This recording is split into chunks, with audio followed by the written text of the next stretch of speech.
In a twist of fate, a devoted fan of the Harry Potter series finds herself transported into the world of her beloved narrative, assuming the role of the comical antagonist Lucius Malfoy's wife and Draco Malfoy's mother. Narcissa Black, a self-absorbed flower of narcissism. Too many mothers spoil their sons, no? Arranged marriages, no? Decayed and obstinate pure-blood aristocracy, no? Who says that social status and love cannot coexist? Chapter 1.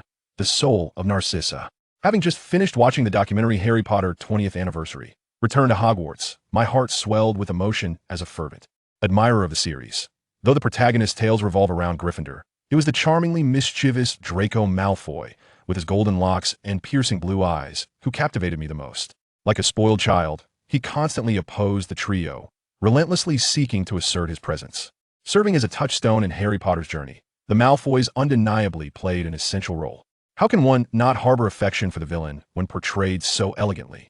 Mused Jason Isaacs, the actor who brought Lucius Malfoy to life, his platinum hair cascading gracefully over his shoulders, tied with a black satin ribbon fashioned into a perfect bow. This must be Narcissa's handiwork. I couldn't help but smile, envisioning the scene of her styling Lucius's hair. Never had I imagined that someday, Lucius's long hair would rest within my grasp, the silky texture tantalizingly unforgettable. I, a lifelong believer in science and a staunch materialist, had somehow traversed into a story.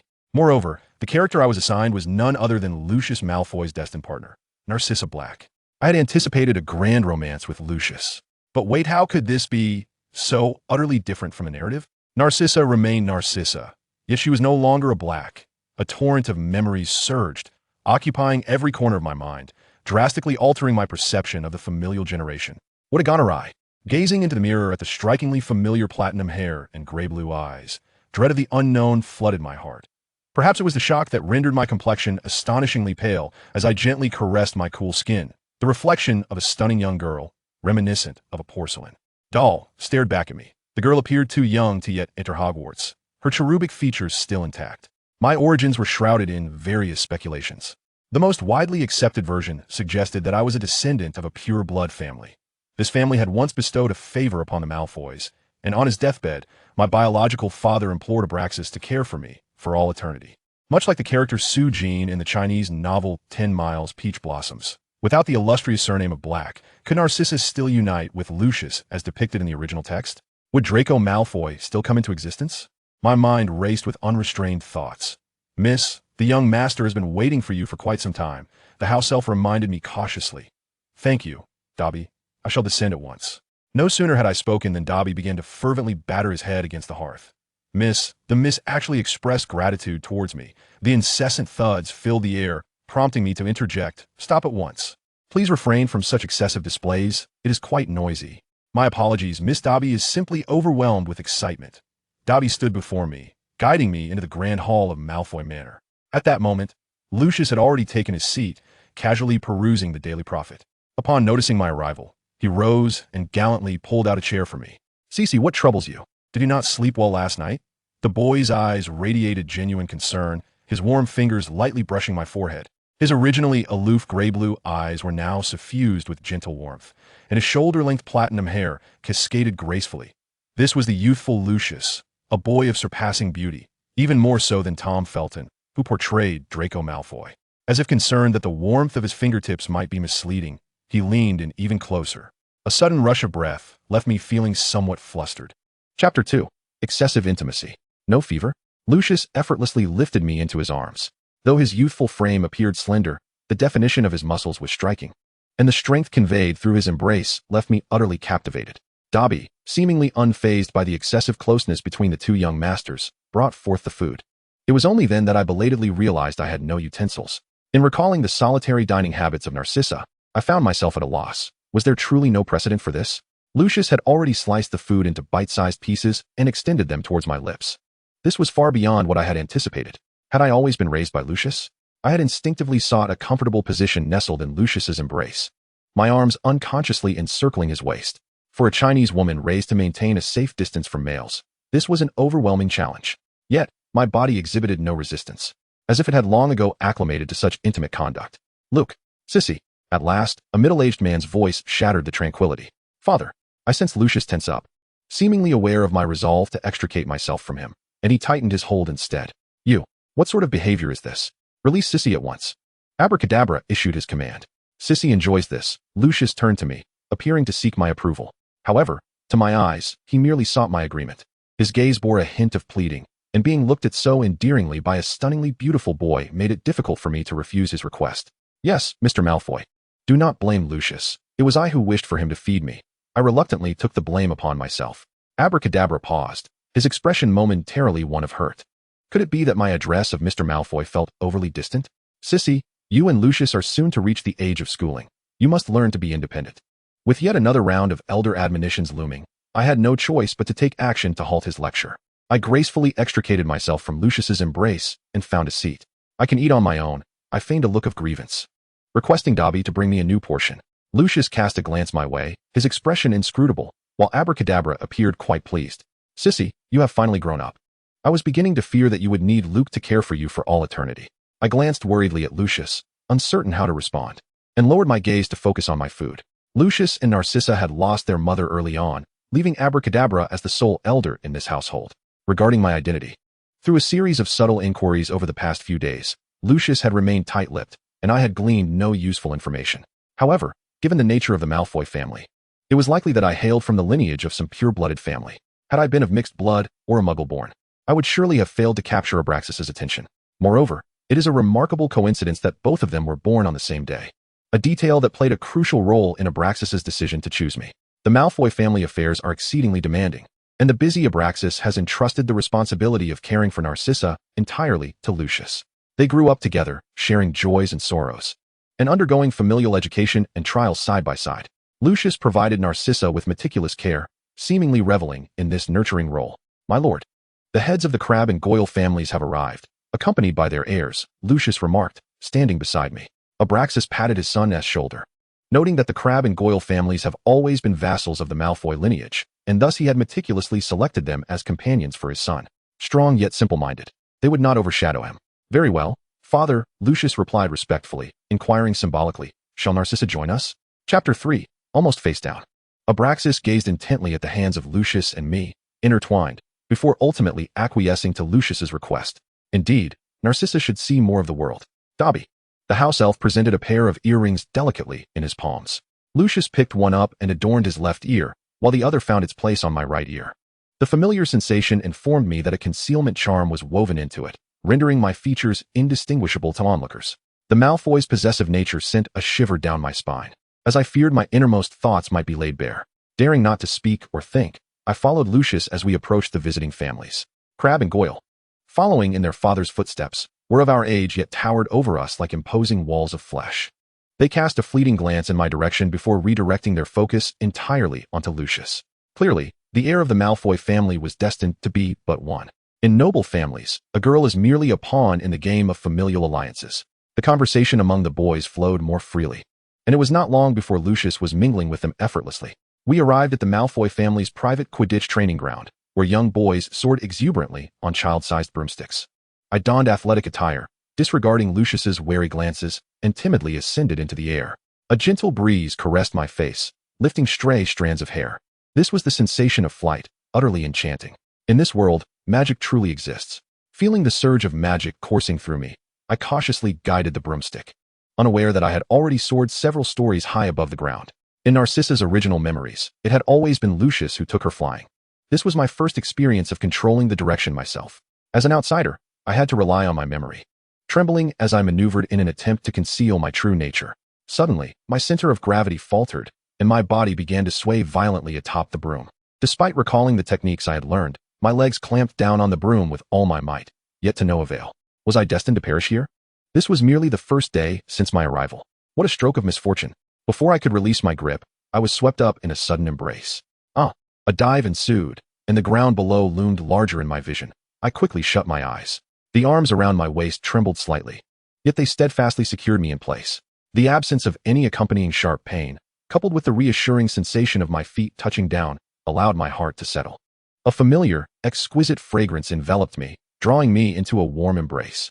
As I felt the tightening grip around my waist intensify, I couldn't help but whisper, "It hurts a bit." Indeed, it was Lucius's magnified visage that greeted me, his brow furrowed with an uncontainable fury. "Narcissa Malfoy, do you comprehend the gravity of your actions?"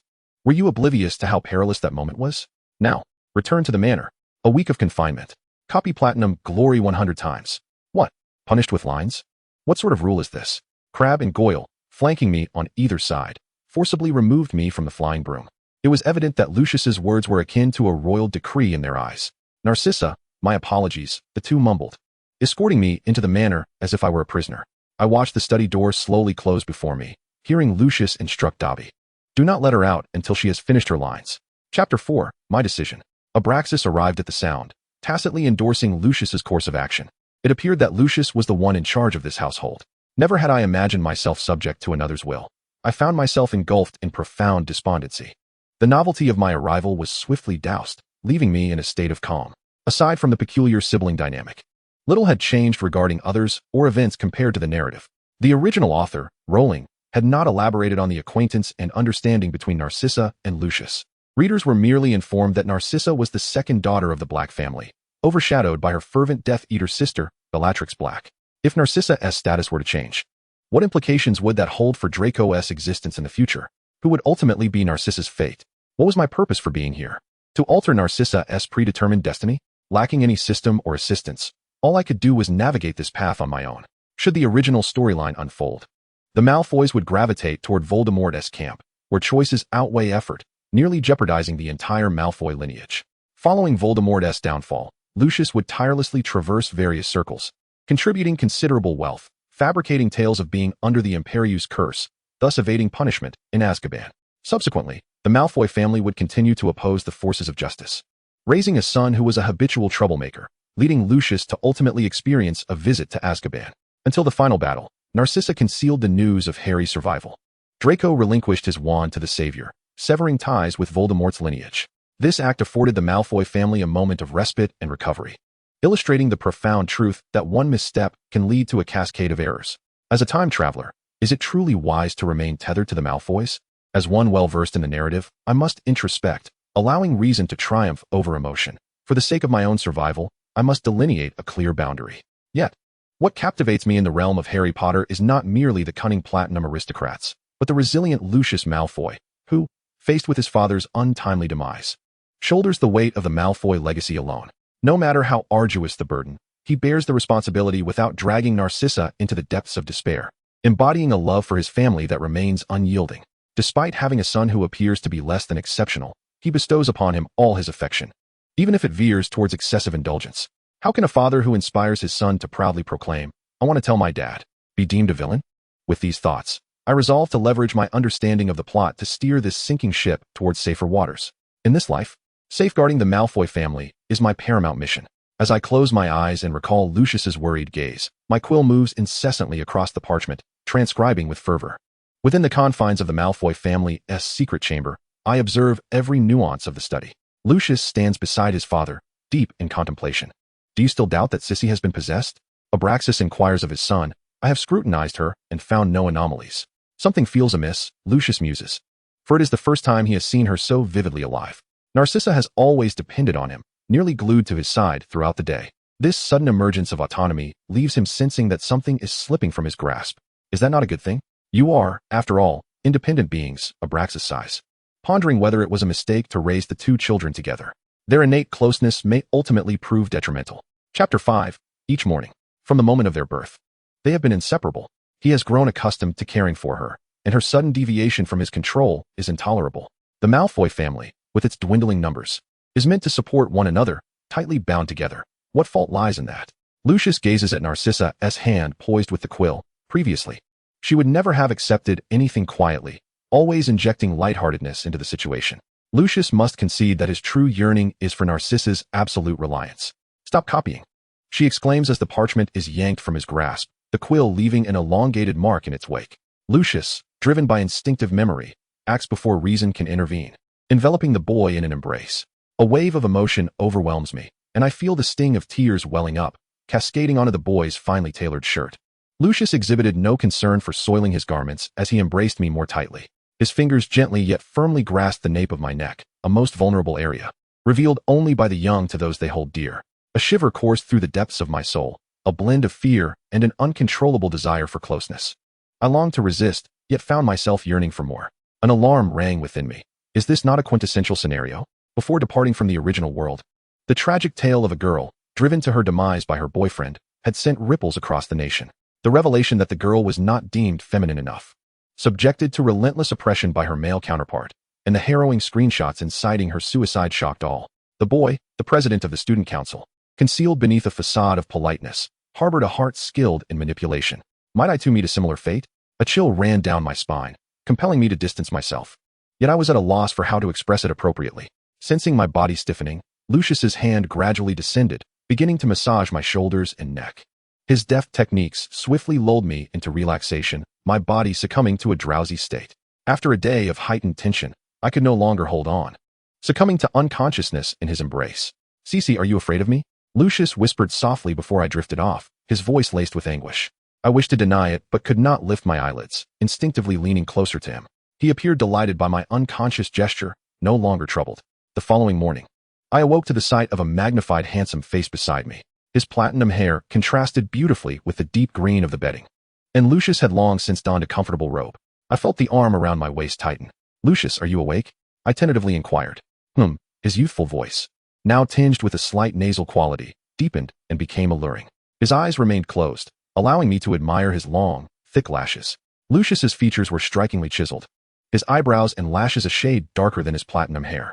The wide-open collar of his robe revealed a generous expanse of collarbone, complementing his exquisite visage, akin to a painting. We were so close that I could hear his slow, rhythmic breathing. And here I was, the discordant element. Almost mesmerized, I propped myself up, inching closer to him, as if this would bring me nearer to this favored child of Merlin. I hardly realized my hand had stretched forth, inching along his face. His skin resembled that of a perfectly shelled egg, his finely sculpted features a masterpiece of Merlin-esque artistry. His lashes fluttered slightly, prompting me to retract my hand hastily. "Playing tricks, are we, Cece?" Chapter 6. Is every Malfoy a Slytherin? "Cece, have you actually learned to ambush?" Lucius accused. It was not my intention. I was merely captivated as I leaned closer to observe. After all, as a citizen of the Huan Nation, I had only ever seen the fair-haired, blue-eyed, and strikingly handsome youth on television. Lucius held the nape of my neck with one hand, while intertwining our fingers with the other. I had no means of escape, and could only shut my eyes. "Sissy, you were the one who first provoked me," Lucius whispered in my ear. "And you were the one who first enticed me." How could I resist his stunning appearance? I was merely bewitched, yearning to uncover the marvels crafted by Merlin. Thus, I inadvertently roused him from his slumber. I murmured softly, pressing my hands against his shoulders, averting my gaze to avoid meeting his. My cheeks flushed, utterly defeated in the presence of Lucius. The gray-blue eyes of their owners sparkled with satisfaction, a mischievous smile playing upon his lips. "Do not fret. There is no need for such alarm. Crabbe and Goyle do not behave this way." I could not help but retort. Lucius remained unfazed, as if he had anticipated my response. "Do not heed their nonsense. Crabbe and Goyle are only children, naturally unaware of how to interact with others. I trust you as far as I can throw you." Yet, their cousins were equally clueless. How could the bond of cousins compare to ours? Lucius resolved to invite Crabbe and Goyle to his home less frequently. "Sissy, do not resist. We are each other's companions, and no one will know us better than we know one another." Listening to the steady beat of his heart, I found an unprecedented calm within myself. Was I truly swayed by his words? I had to concede that his rhetoric was indeed quite persuasive. The arrival of Dobby shattered the momentary tranquility. Young master. You are also here. The master has summoned you both for dinner." It turned out that we had our own rooms, but Lucius was accustomed to being with Narcissa. Abraxas had attempted to intervene, yet in a household devoid of a matriarch, it was impossible for him to oversee the two children daily. The house elf, as a servant, could not impose restrictions on Lucius. Once school commenced, the two would inevitably be separated.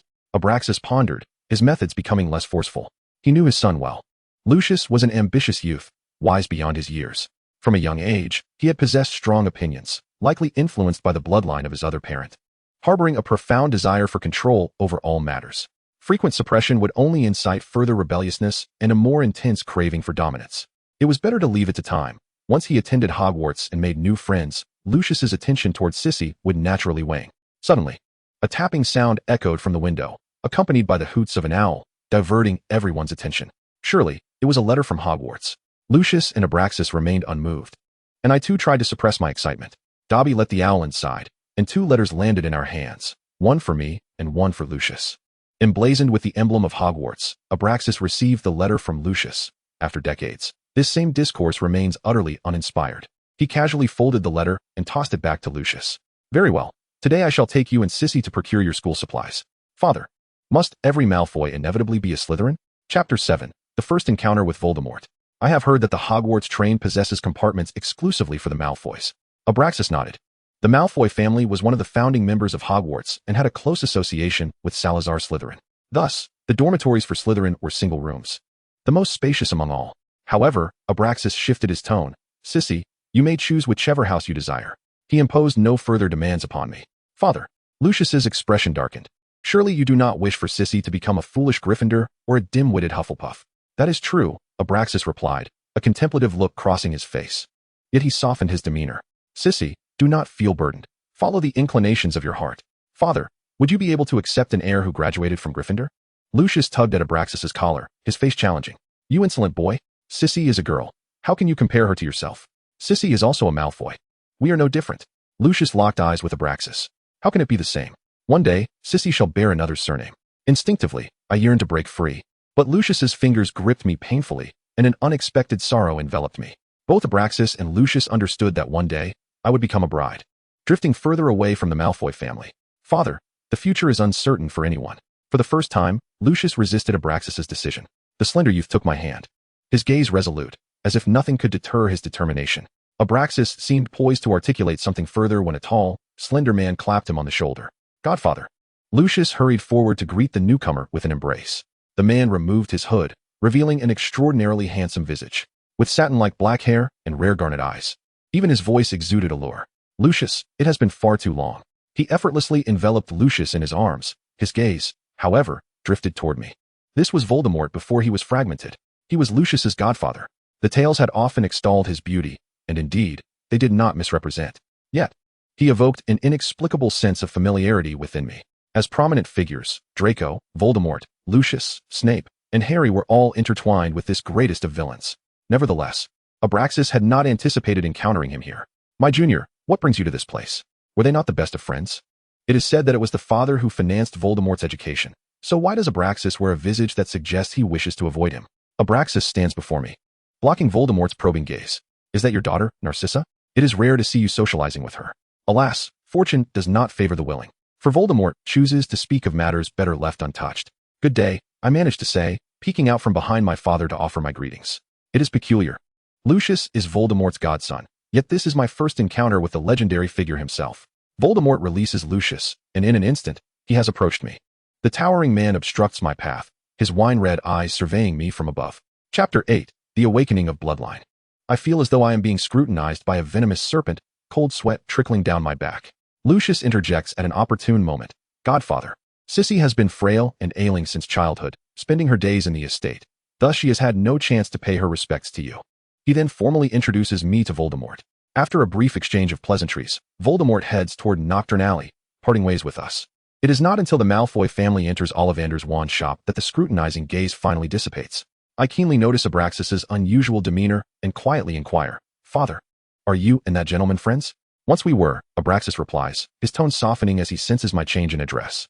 He gently strokes my hair, adding, or perhaps I was merely assuming too much.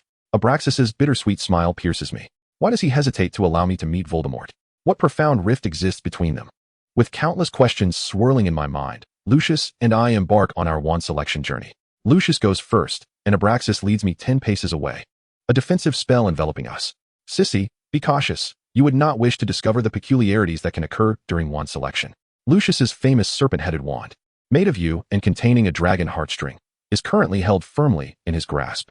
Noticing my gaze, Abraxas smiles and presents the serpent-headed wand to me. Father, may I also select a wand as suitable as yours? Indeed, each wand is unique to its owner, he replies, stroking the wand with an inscrutable expression. Meanwhile, Lucius experiences a tempest of sensations in his wand selection, sparks flying one moment and a storm raging the next. Within the confines of the shop, aside from the protection afforded by Abraxas, there is scarcely a place to stand. Ollivander is utterly exhilarated, declaring, what a discerning little customer. No one, not even Mr. Riddle. At the mention of that name, my father's body stiffens momentarily. It is not until a silver wand is thrust into Lucius's hand that its distinctiveness becomes apparent. Its material entirely indiscernible. As soon as Lucius grasped the wand, countless vines enveloped him. Lucius, release your grip. Abraxas rushed forward. Yet no spell he cast could harm the tendrils in the slightest. Father, I halted my father's continued assault, resolute in my belief that these vines, born of Lucius's magic, would not inflict harm upon me. I placed my hand upon them, and indeed, as I touched them, the vines fell away, revealing Lucius's form. At that moment, he was shrouded in a sphere of light, prompting my father to hastily cover my eyes. Do not look. It was not until the light gradually faded that his hand began to loosen from my eyes. Was this still Lucius? His hair, now long and disheveled, cascaded down to his shoulders, and he was draped in my father's robe, utterly bare. Behind him, a pair of brown wings spread wide, clearly indicating that Lucius was equally astonished by his transformation. My father cast aside 7 golden galleons and swiftly apparated us away with Lucius. Before departing, he did not forget to issue a warning to Ollivander. To my surprise, the eccentric wand-maker seized my father's arm, insisting he accept another wand. No, not for money. Ollivander's vacant eyes glimmered with intrigue. This is for Miss Malfoy. However, I had yet to test it. I could not afford to delay, especially since it seemed that under the wand's influence, Lucius was undergoing a bloodline awakening. How could I allow the selection of a wand to squander his precious time? This was a pair of twin wands, containing the hair of a certain elven king. It seems the rumors of the Malfoy lineage possessing ancient elven blood were indeed true. Chapter 9. The Mysterious Passage. He casually thrust the wand into my hand, and before I could close my eyes, I found myself at Malfoy Manor. Clearly, this wand was the catalyst for Lucius's bloodline awakening, yet the true awakening might take several hours or even days. Lucius's condition appeared dire. He seemed to be enduring some form of agony. Suddenly, a torrent of blood erupted from his mouth. Upon witnessing this, my father swiftly carried him into the secret chamber. I could sense that my father did not wish for me to follow. However, in this moment of crisis, I could not concern myself with such matters. Rather than a chamber, it resembled a passage. The corridor was lengthy, and we raced for what felt like an eternity, yet the end remained elusive. At last, we arrived at an entrance. In the name of the Malfoy head, I shall open it. Abracax's voice trembled, no longer embodying the authority of the family patriarch. His attention solely fixated on Lucius's condition. The boy's vitality waned, with dried blood still staining the corner of his mouth. The portraits along the walls whispered amongst themselves, relaying their concerns to the boy cradled in Abracax's arms. The stone door finally creaked open, revealing the first Malfoy ancestor, Armand, who urged, "You must bring him to the heart of the mother tree." But how were we to enter? There was a formidable barrier surrounding it. Lucius's bloodline awakening was halfway through when the mother tree would envelop him. What are the mother tree, the core, and the barrier? There was no place for my interjection here, so I silently noted the questions in my heart. The stone door finally opened to accommodate a single person, and my father rushed inside. Before me stood a towering tree, its lush branches exuding an aura of mystery. Suddenly, the intricately intertwined roots began to stir, and these tendrils seized the boy from Abraxas's grasp. No, Abraxas had no time to intervene, watching helplessly as Lucius's figure vanished from sight. An invisible barrier isolated Abraxas from entering. The rapid changes left me bewildered, as I heard Abraxas calling my name loudly, and I followed Lucius into the fabled core of the mother tree. The wand, forcefully thrust into my hand, emitted a faint glow, and I suspected it was my token to breach the barrier. Lucius's body was once again ensnared by the tendrils, and I could only watch in helplessness. This was the first time I placed another safety above my own. The fragments of the wand shopkeeper's words and my father's conversations with our ancestors allowed me to piece together the truth of the events. The Malfoy family possessed a thin thread of elven blood, and Lucius, under the wand's influence, was undergoing a perilous bloodline awakening. I wondered if the interruption of this awakening process would affect Lucius. I dared not approach recklessly and found a place to wait patiently. The tendrils seemed to possess their own consciousness, encircling me and providing some nourishing fruits. "Thank you." I gently caressed the tender green leaves, which playfully curled around my pinky. In less than a week since arriving in this other world, so many changes had occurred. I would rather spend my days with these vines than have my identity exposed. Why had I come here? Would I ever return? Would I continue to live as Narcissa Malfoy? Chapter 10. The new master of the Malfoy family. I fixated on Lucius's position, fearing the tendrils would carry him away unnoticed. It was only when a hammock woven from the vines appeared before me that I reluctantly lay down. It seemed to understand my concern for Lucius's safety. As the hammock faced the tendrils enveloping him, I lost track of time. It ceased to be a measurable unit. I felt a warm sensation on my cheek. "Cece, wake up." I struggled to articulate the scene before me. The beauty of the elf transcended human comprehension. His platinum hair shimmered under the moonlight, and his strikingly handsome features appeared dreamlike, impossible to ignore, accentuated by pointed ears and folded brown wings. "You are Lucius? Have you completed your bloodline awakening? Is there anything unusual about your body?" I circled around him, meticulously observing every detail. "This is a magical being. You lost a considerable amount of blood earlier. How do you feel now?" My words flowed like a rapid-fire barrage, Yet before I could finish my inquiry, I found myself enveloped in a warm embrace. "I'm fine. Don't worry about me," he replied in an unprecedentedly gentle tone. Until now, Lucius had always exuded an aura of dominance, an incessant desire to control everything. And this fleeting tenderness left me momentarily bewildered. "Let us hurry outside. Father must be anxious." I removed my coat and draped it over him. The midsummer midnight still held a hint of chill, and indeed, we soon encountered the impatient Abraxas waiting just beyond the barrier. "Lucius, Narcissa, how splendid. You're safe." Abraxas, typically poised and graceful, appeared utterly haggard this time.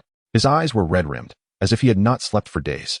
The ordinary confusion charm could no longer conceal Lucius's elven features. Abraxas removed a ring and placed it upon Lucius's hand. "Father, this represents the emblem of the Malfoy family head." Lucius's appearance began to transform correspondingly, resembling that before his awakening. It turned out that this ancient heirloom bore such power. The awakening of bloodline is essential for every Malfoy. Any Malfoy who awakens their elven heritage shall become the head of the household for this generation. This excerpt is from Platinum Glory, which I had long memorized after being made to copy it 100 times. "Father, are you sure you do not wish to evade the responsibilities of the family head?" Lucius rubbed his forehead. "Of course not. How could you think that?" Abraxas swiftly denied it, and I increasingly felt that Lucius's suspicions held merit. "Enough of that. Let us rest well for now." All three of us were disheveled and unkempt, a far cry from the Malfoy standard. "Lucius, does the awakening of your bloodline hurt?" Having already freshened up, I glanced at Lucius, who appeared wide awake, and asked softly, "Do you desire the truth?" The boy raised an eyebrow. "Yes, it hurts immensely. It's more painful than stretching my legs." Narcissa had taken up dance from a young age, yet her naturally stiff joints led to terrifying screams with each stretch. Lucius deliberately likened the pain to that of leg stretching, attempting to evoke empathy in her. Seeing my expression of polite indifference, Lucius tucked a stray lock of hair behind my ear. "It feels akin to having bones shattered and regrown. Every muscle and blood vessel must be rebuilt.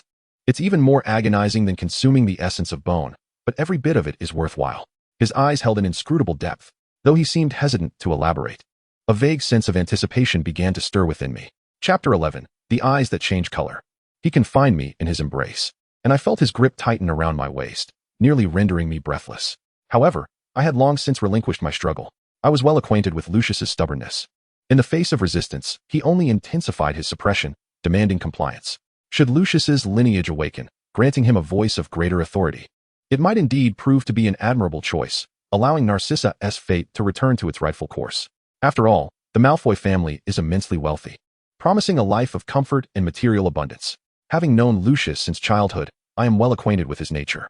However, my experiences in the Celestial Kingdom have left my heart riddled with scars, reluctant to trust the promises of men. Moreover, Narcissa's status as an adopted daughter starkly contrasts with the position of heir to the Malfoy legacy. I remain uncertain of my own blood status, whether pure or mixed. Countless disappointments have rendered me overly sensitive to the external world, erecting a formidable barrier that prevents others from intruding upon my inner sanctum under the guise of friendship. While I can treat everyone with kindness and forge bonds with many, few are granted permission to penetrate the depths of my soul. I have never been a paragon of virtue. Resting my head gently upon his shoulder, I felt his silvery hair brush against my cheek. Our proximity was such that I could hear the rhythmic thrum of his heartbeat. Perhaps, at this moment, his wishes are genuine. Maybe I could choose to believe in him. Yet, can the naive musings of youth be trusted? For the first time in this unfamiliar world, my spirit found a semblance of home. My father has indeed begun, as he promised, to gradually entrust family affairs to Lucius. I genuinely admire Lucius's discernment. Abraxas is, after all, a rather indolent fellow. It is rather audacious of him to place the heavy mantle of leadership upon his 11-year-old son. Does he not realize this is akin to exploiting child labor? "Lucius, do take a moment to rest." I accepted the refreshments that Dobby offered and placed them beside him. How can one compete with a house elf for chores? His words appeared to be teasing, yet his gaze remained tender and focused upon me. He had not trimmed his suddenly lengthy hair. It is said that an elf's hair harbors magical energy, merely tied loosely at the ends. I could not help but recall the amusing image of an Afghan hound juxtaposed with Lucius's likeness, prompting me to laugh aloud. "What has brought you such joy? Pray, do share." Lucius pulled me onto his lap. "Please, do not. I'm quite heavy," I protested, attempting to rise, only to be restrained by him. "Do you truly wish to hear?" Upon receiving an affirmative response, I retrieved a book detailing the myriad breeds of pet dogs and turned to the page on the Afghan hound. "Ha! Look, doesn't he resemble you?" I hastily fled, seeking to escape his grasp. Yet before I could take a step, he pulled me back with surprising strength. It was the troublesome belt that had ensnared me. Once more, I found myself enveloped in his warm embrace, meeting his slate-gray eyes.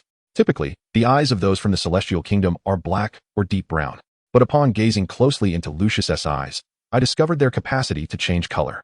In bright light, they adopt a gray hue, while in normal conditions, they exhibit a blue-gray tone, revealing their most exquisite form in dim light, where they shimmer in shades of blue and violet. It is not a mere Mary Sue trope, but rather a phenomenon related to the refraction of sunlight. His eyes shift with his emotions. At this moment, what feelings stir within him? They transform into a deep azure, resembling an unfathomable abyss, captivating all who gaze upon them. The mischievous child must face the consequences of his pranks. Chapter 12, The Twin Wands. Lucius, are you in there? Came Abraxas's voice from outside. Yes, I am. The door to the room swung open in response. I hastily leapt from Lucius's lap. Yet the boy was evidently not inclined to relinquish me so easily, his arm encircling my waist. Please, don't do that. Shouldn't you reconsider your approach when pleading? Lucius tugged at my loosened garment, seemingly reminding me that there was far more to heed than merely my demeanor. Luke, I was wrong. I felt a flush of heat rise to my cheeks. Luke is Lucius's nickname. I had often heard Abraxas refer to Lucius as such. It was only when Abraxas entered that I realized my belt had been tightened once more. I set down the refreshments and coffee, seeking an excuse to hastily depart the study. Before leaving, I caught a glimpse of Lucius winking at me from the shadows of Abraxas's line of sight. I turned my attention to the wand that Ollivander had bestowed upon me. Unlike Lucius's, it amplified my magical prowess to its utmost limits without awakening the potential of my lineage. A sense of inexplicable disappointment washed over me. The awakening of one's bloodline is an exceedingly rare occurrence, and furthermore, I bore no traces of Malfoy blood. The Malfoy family regards the successful awakening of their elven heritage as a familial mission, yet true success is a rarity. Elves belong to the realm of magical creatures, regarded as vital to the magical community, and are no longer bound by wizarding law. Moreover, it is difficult to fathom the magnitude of power that would arise from Lucius possessing both the magical circulation of a wizard and the ethereal flow of an elf. Even in the face of Voldemort, he would remain undaunted. As he matures into such a formidable figure, would he still hold the humble me in his thoughts? I fear there exists a broader horizon awaiting him. Am I merely an ordinary human wizard, destined to find my path in the company of a peer who matches my standing? Chi-Chi, you've been lost in thought today. Are you dissatisfied with this wand? The familiar fragrance enveloped me, prompting, shall I assist you in selecting another? I am not dissatisfied. According to Ollivander, it is the twin wand that shares a strand of hair from the same elven king. This time, I took the initiative to embrace the boy who cared for me. In this alternate realm, he is the sole person who treats me with genuine kindness. He shows concern for me, nurturing my spirit. I am but a thief, borrowing from Narcissa's guise to savor the happiness I have pilfered. Lucius accepted the wand I had previously held, his eyes revealing emotions that eluded my comprehension. His eyes were an azure blue the likes of which I had never encountered. It seemed as though his wand could sense our mutual existence, suddenly appearing before us. The two wands responded to one another, drawing closer as if they were influencing the surrounding magnetic field. What was happening? Abraxas arrived as well. And even this well-traveled sage had never witnessed such a marvel. Was this the phenomenon of the twin wands' empathy? According to Ollivander, the likelihood of twin wands finding their masters in the same era is exceedingly rare. Typically, one wand's master has passed away long before the other's is born. Rather than saying wizards choose their wands, it is more accurate to say that wands select their masters. To avoid the situation of both being born simultaneously, twin wands seldom seek their masters at the same time. The pairing between Lucius and me was an exception. Chapter 13, The Significance of the Family Ring. Twin wands typically do not choose to attack each other, and ours were no different. They appeared to be frolicking and playing. I felt a connection and turned my gaze toward Lucius, who was also looking back at me. The two wands seemed to merge before us. I had only seen one of the legendary Deathly Hallows, the Elder Wand, in films. It was a force that could vanquish any foe. The aura emanating from the twin wands was no less formidable.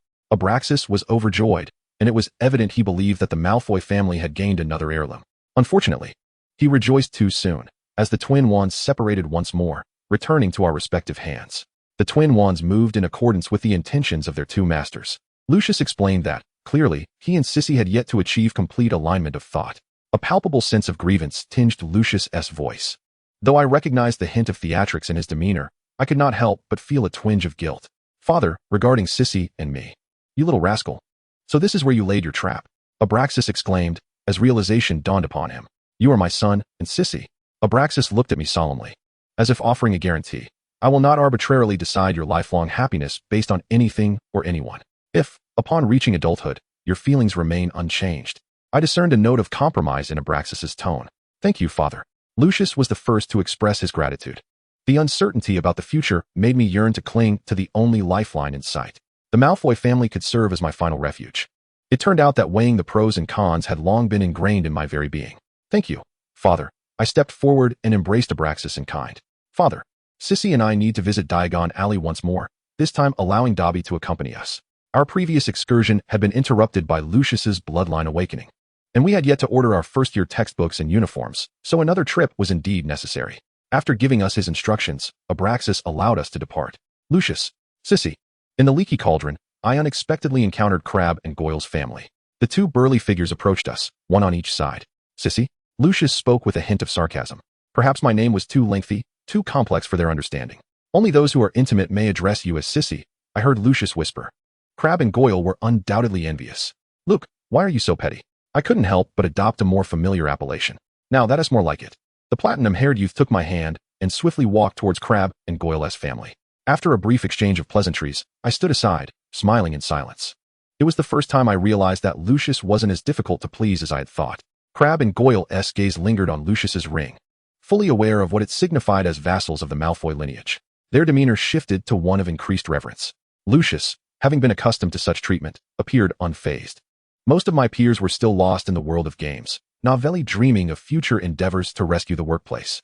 Yet Lucius, even before entering Hogwarts, had already gained a profound understanding of the world's operational rules. He adhered to them while simultaneously transcending them. Chapter 14, Lucius's Business Acumen. Did Lucius ever experience a genuine childhood? Since my arrival in this world, the tutor had nearly monopolized our time. Had he lived this way for so many years? 724 hours, with scarcely any respite. I finally grasped why Draco had been indulged into becoming a little tyrant. It was Lucius's way of compensating for his own childhood.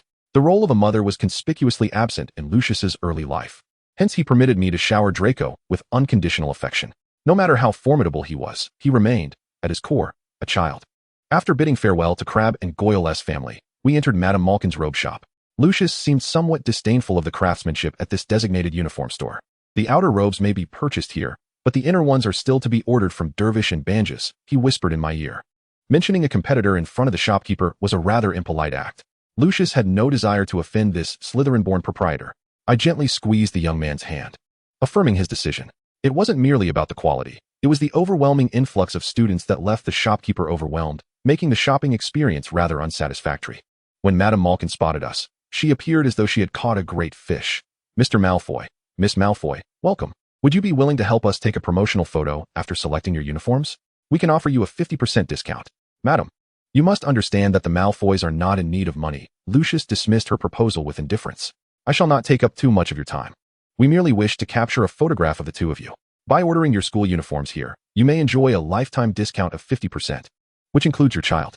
The Malfoy family possesses a remarkably strong genetic legacy, with each generation presenting rare beauties, characterized by their iconic platinum hair and blue-gray eyes, which have been passed down through the ages without exception.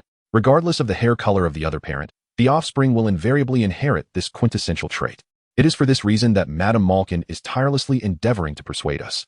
After all, this is a family of beauties. Should you be willing to entertain an investment that allows the Malfoy family to acquire shares, this proposition is certainly not without merit.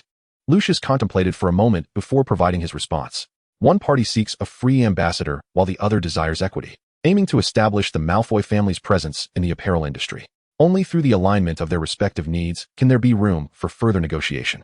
Lucius is well versed in such matters. This is by no means his first business transaction. I gazed upon the boy's still youthful visage. Yet he engaged with Madame Malkin, who was several decades his senior, with an admirable poise, my admiration for him flowing like an unending river. Madame Malkin's eyes sparkled with renewed interest. In her mind, Lucius had transcended the status of a mere client and emerged as a significant investor. I could comprehend Lucius's reasoning. Despite the somewhat lackluster shopping environment of Madame Malkin's establishment, the prospect of expanding the store's scale with increased investment, particularly through the monopolized school uniform market, assures a profitable venture. After all, school uniforms are a necessity, and spirited young individuals inevitably require multiple outfits. Malkin's shop caters to the high-end clientele, which not every household can afford. However, Madame Malkin's offerings can accommodate the vast majority of the populace. My consent to her request stems from my desire for our photograph to be seen by a broader audience. That night, just before slumber, Lucius whispered in my ear, I want everyone to know that the one standing beside me can only be you. Chapter 15. The First Encounter with Snape. The photographs will be updated annually as we age.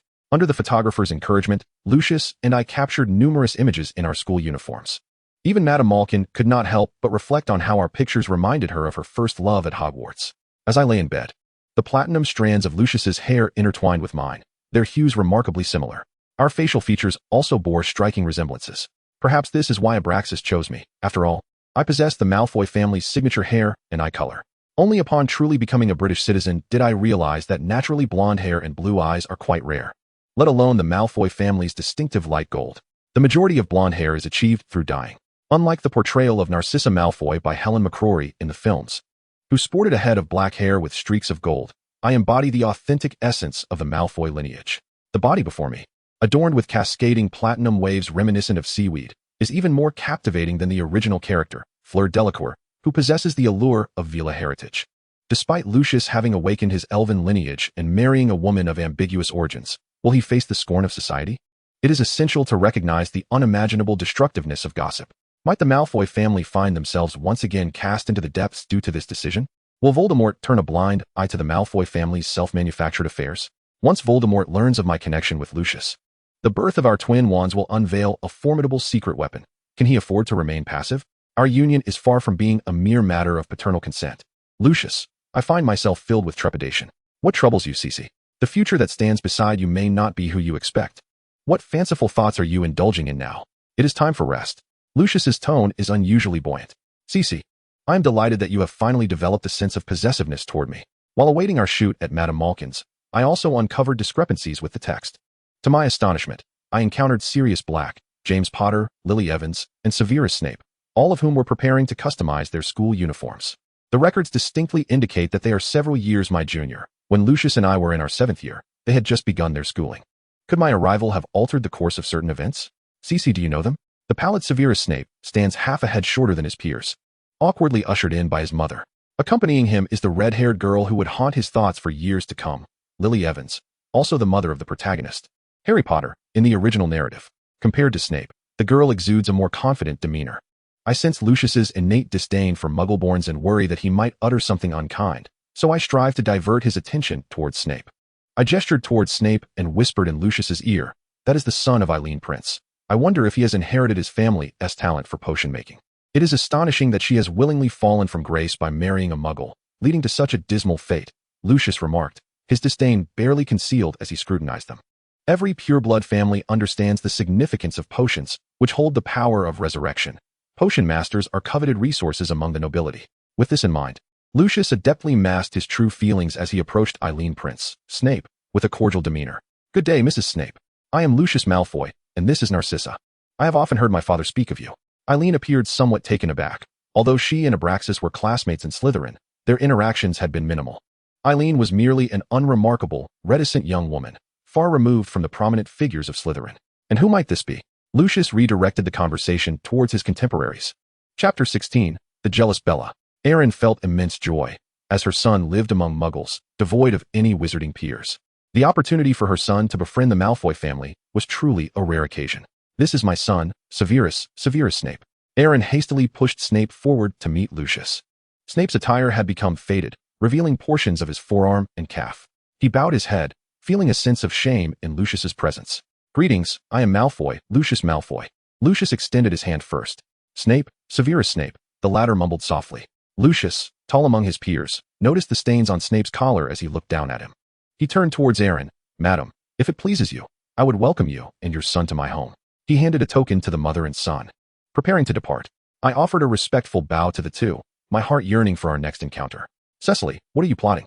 Lucius led me around the corner and began to wipe every finger with a handkerchief. The stench of half-breeds and mudbloods filled the air. How could he demean himself to extend courtesy to a fallen half-blood? It would be less painful than killing him. Yet, he chose to defy his own will to fulfill my desires. I draped my arm around his shoulder, drawing closer to him, my nose nearly brushing against his cheek. I had a dream. That boy named Severus will one day become the most distinguished potions master. We should lay our plans during his downfall. "Cecily, when did you acquire the gift of foresight?" "How was I not aware?" Lucius scoffed, clearly skeptical of my words. "That's Snape, associating with mudbloods, truly a disgrace." He observed as Snape's gaze remained fixated on the red-haired girl. The Malfoy family's blood purity ideology was deeply entrenched. Altering a decade's worth of perceptions was not a task for a single moment. A mudblood might be better off than I. At least they knew their true parentage. They are even whispering about you, Lucius remarked with disdain. Lily also wished to meet peers of her age, but as she approached, Snape halted her. Subsequently, she chattered incessantly about my attire with Snape. Lucius, ever perceptive, took note of this. Clearly, Snape was concerned that Lily's muggle origins might provoke Lucius's harsh words. He understood better than anyone how pureblood families regarded Muggleborns and did not wish for his beloved girl to suffer. Little did he know, the one who would one day bring her harm would be himself. Lucius, I merely wish to assist you, I softened my tone. My observations over the past few days made it clear that the current head of the Malfoy family was one who responded better to gentleness than to force. Ahem. Let this be a lesson for the future.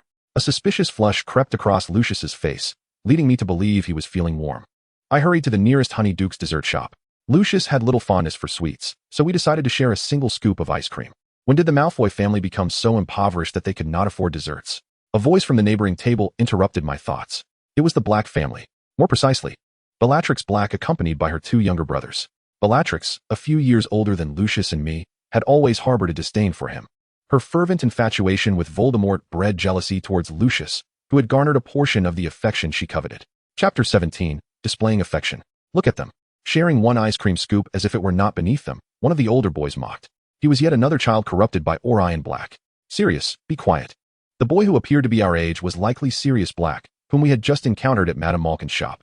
I noticed him immediately. Indeed, he was the epitome of charm among the marauders, with jet black curls framing his face and a pair of cool gray eyes that exuded aloofness.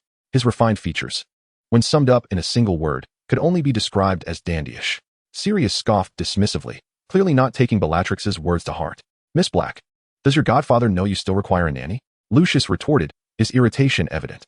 Miss Malfoy, at your age, do you still need others to feed you? How shameful. I can eat on my own now, Regulus interjected, clearly displeased by the attack on Bellatrix, likely aware that she was Lucius's nominal fiancée, in defense of his sister. He chose to lash out at me, who had grown close to his brother-in-law. Ignore them, I urged as Lucius prepared to draw his wand. It's childish to stoop to their level. The mere thought that a fragment of the Black lineage coursed through our veins made me yearn for a thorough cleansing. The Malfoy family had long maintained marital ties with the Blacks. I took a bite of the ice cream Lucius offered, only to notice a faint blush on his earlobe. I whispered in a tone meant for only us to hear, not wishing for Bellatrix's interaction with Lucius to be misconstrued as flirtation. In the official Harry Potter fanfiction, the cursed child, Lucius's preferred marriage prospect, is Bellatrix. At this moment, she was approximately 15, her long black hair cascading over her shoulders, a striking beauty indeed. Even more enviable was her alluring figure, a rarity among our kind. I wondered what sort of allure Narcissa would possess as she matured. Lucius gradually withdrew the spoon from my mouth, his once azure eyes deepening in intensity. Bellatrix, older than us by a few years, seemed to sense an unusual tension in the air. The alliance between the Black and Malfoy families is indeed quite profound. Yet Lucius is a quintessential example of an exemplary child, often flaunted by Abraxas. Consequently, he inadvertently offends numerous heirs of pureblood families. Just look at Lucius. He has completely mastered the potion mastery tome. Observe Lucius. He has begun self-studying the examination materials even before enrollment. Witness Lucius. He has already started to assume responsibilities in the family business. These phrases are nothing short of nightmares for the childhoods of others. In light of their provocations, engaging in a public altercation with the Black family seems entirely unnecessary. Therefore, I choose to remain steadfast in my own path, simply wishing to relish the moments spent alone with Lucius. If we are sorted into different houses, our time together will undoubtedly be significantly curtailed. With the mindset of cherishing each day as it comes, I hold these moments in high regard. Come on, what is so enjoyable about flaunting affection? Sirius remarked as he placed a few silver sickles on the table and exited the dessert shop. Upon hearing the phrase flaunting affection, I nearly spewed the ice cream I had been savoring. Although he was not incorrect, being called out by a boy my age filled me with a profound sense of embarrassment. Chapter 18, Both Anticipation and Nostalgia. I quickly covered my mouth, fearful of embarrassing myself in front of Lucius. It seems I have increasingly begun to care about my image before him. Cece, are you all right? Lucius gently patted my back. He appeared to be in high spirits, completely unaffected by the Blacks. Don't let me eat alone. You should have some too. To mask my awkwardness, I hurriedly scooped a generous portion and offered it to Lucius. Good. Here, there's more. Lucius's fingers brushed against my lips, delivering the remaining portion. By the time I processed what had happened, it was all over. What are you doing? So many people are watching, I exclaimed in a flustered manner. Is it acceptable only if others are watching? He teased, gently wiping his mouth with a napkin. Of course not. Oh heavens, what are we even discussing? Without needing to ask, I could see my flushed face reflected in the spoon, bright as the sunset's glow. I dared not speak further, lest I be led astray by him. Cece, it's perfectly fine.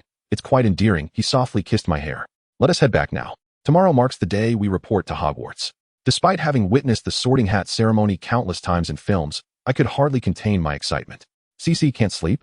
Unlike my usual ease in falling asleep, my restless tossing and turning did not escape his notice.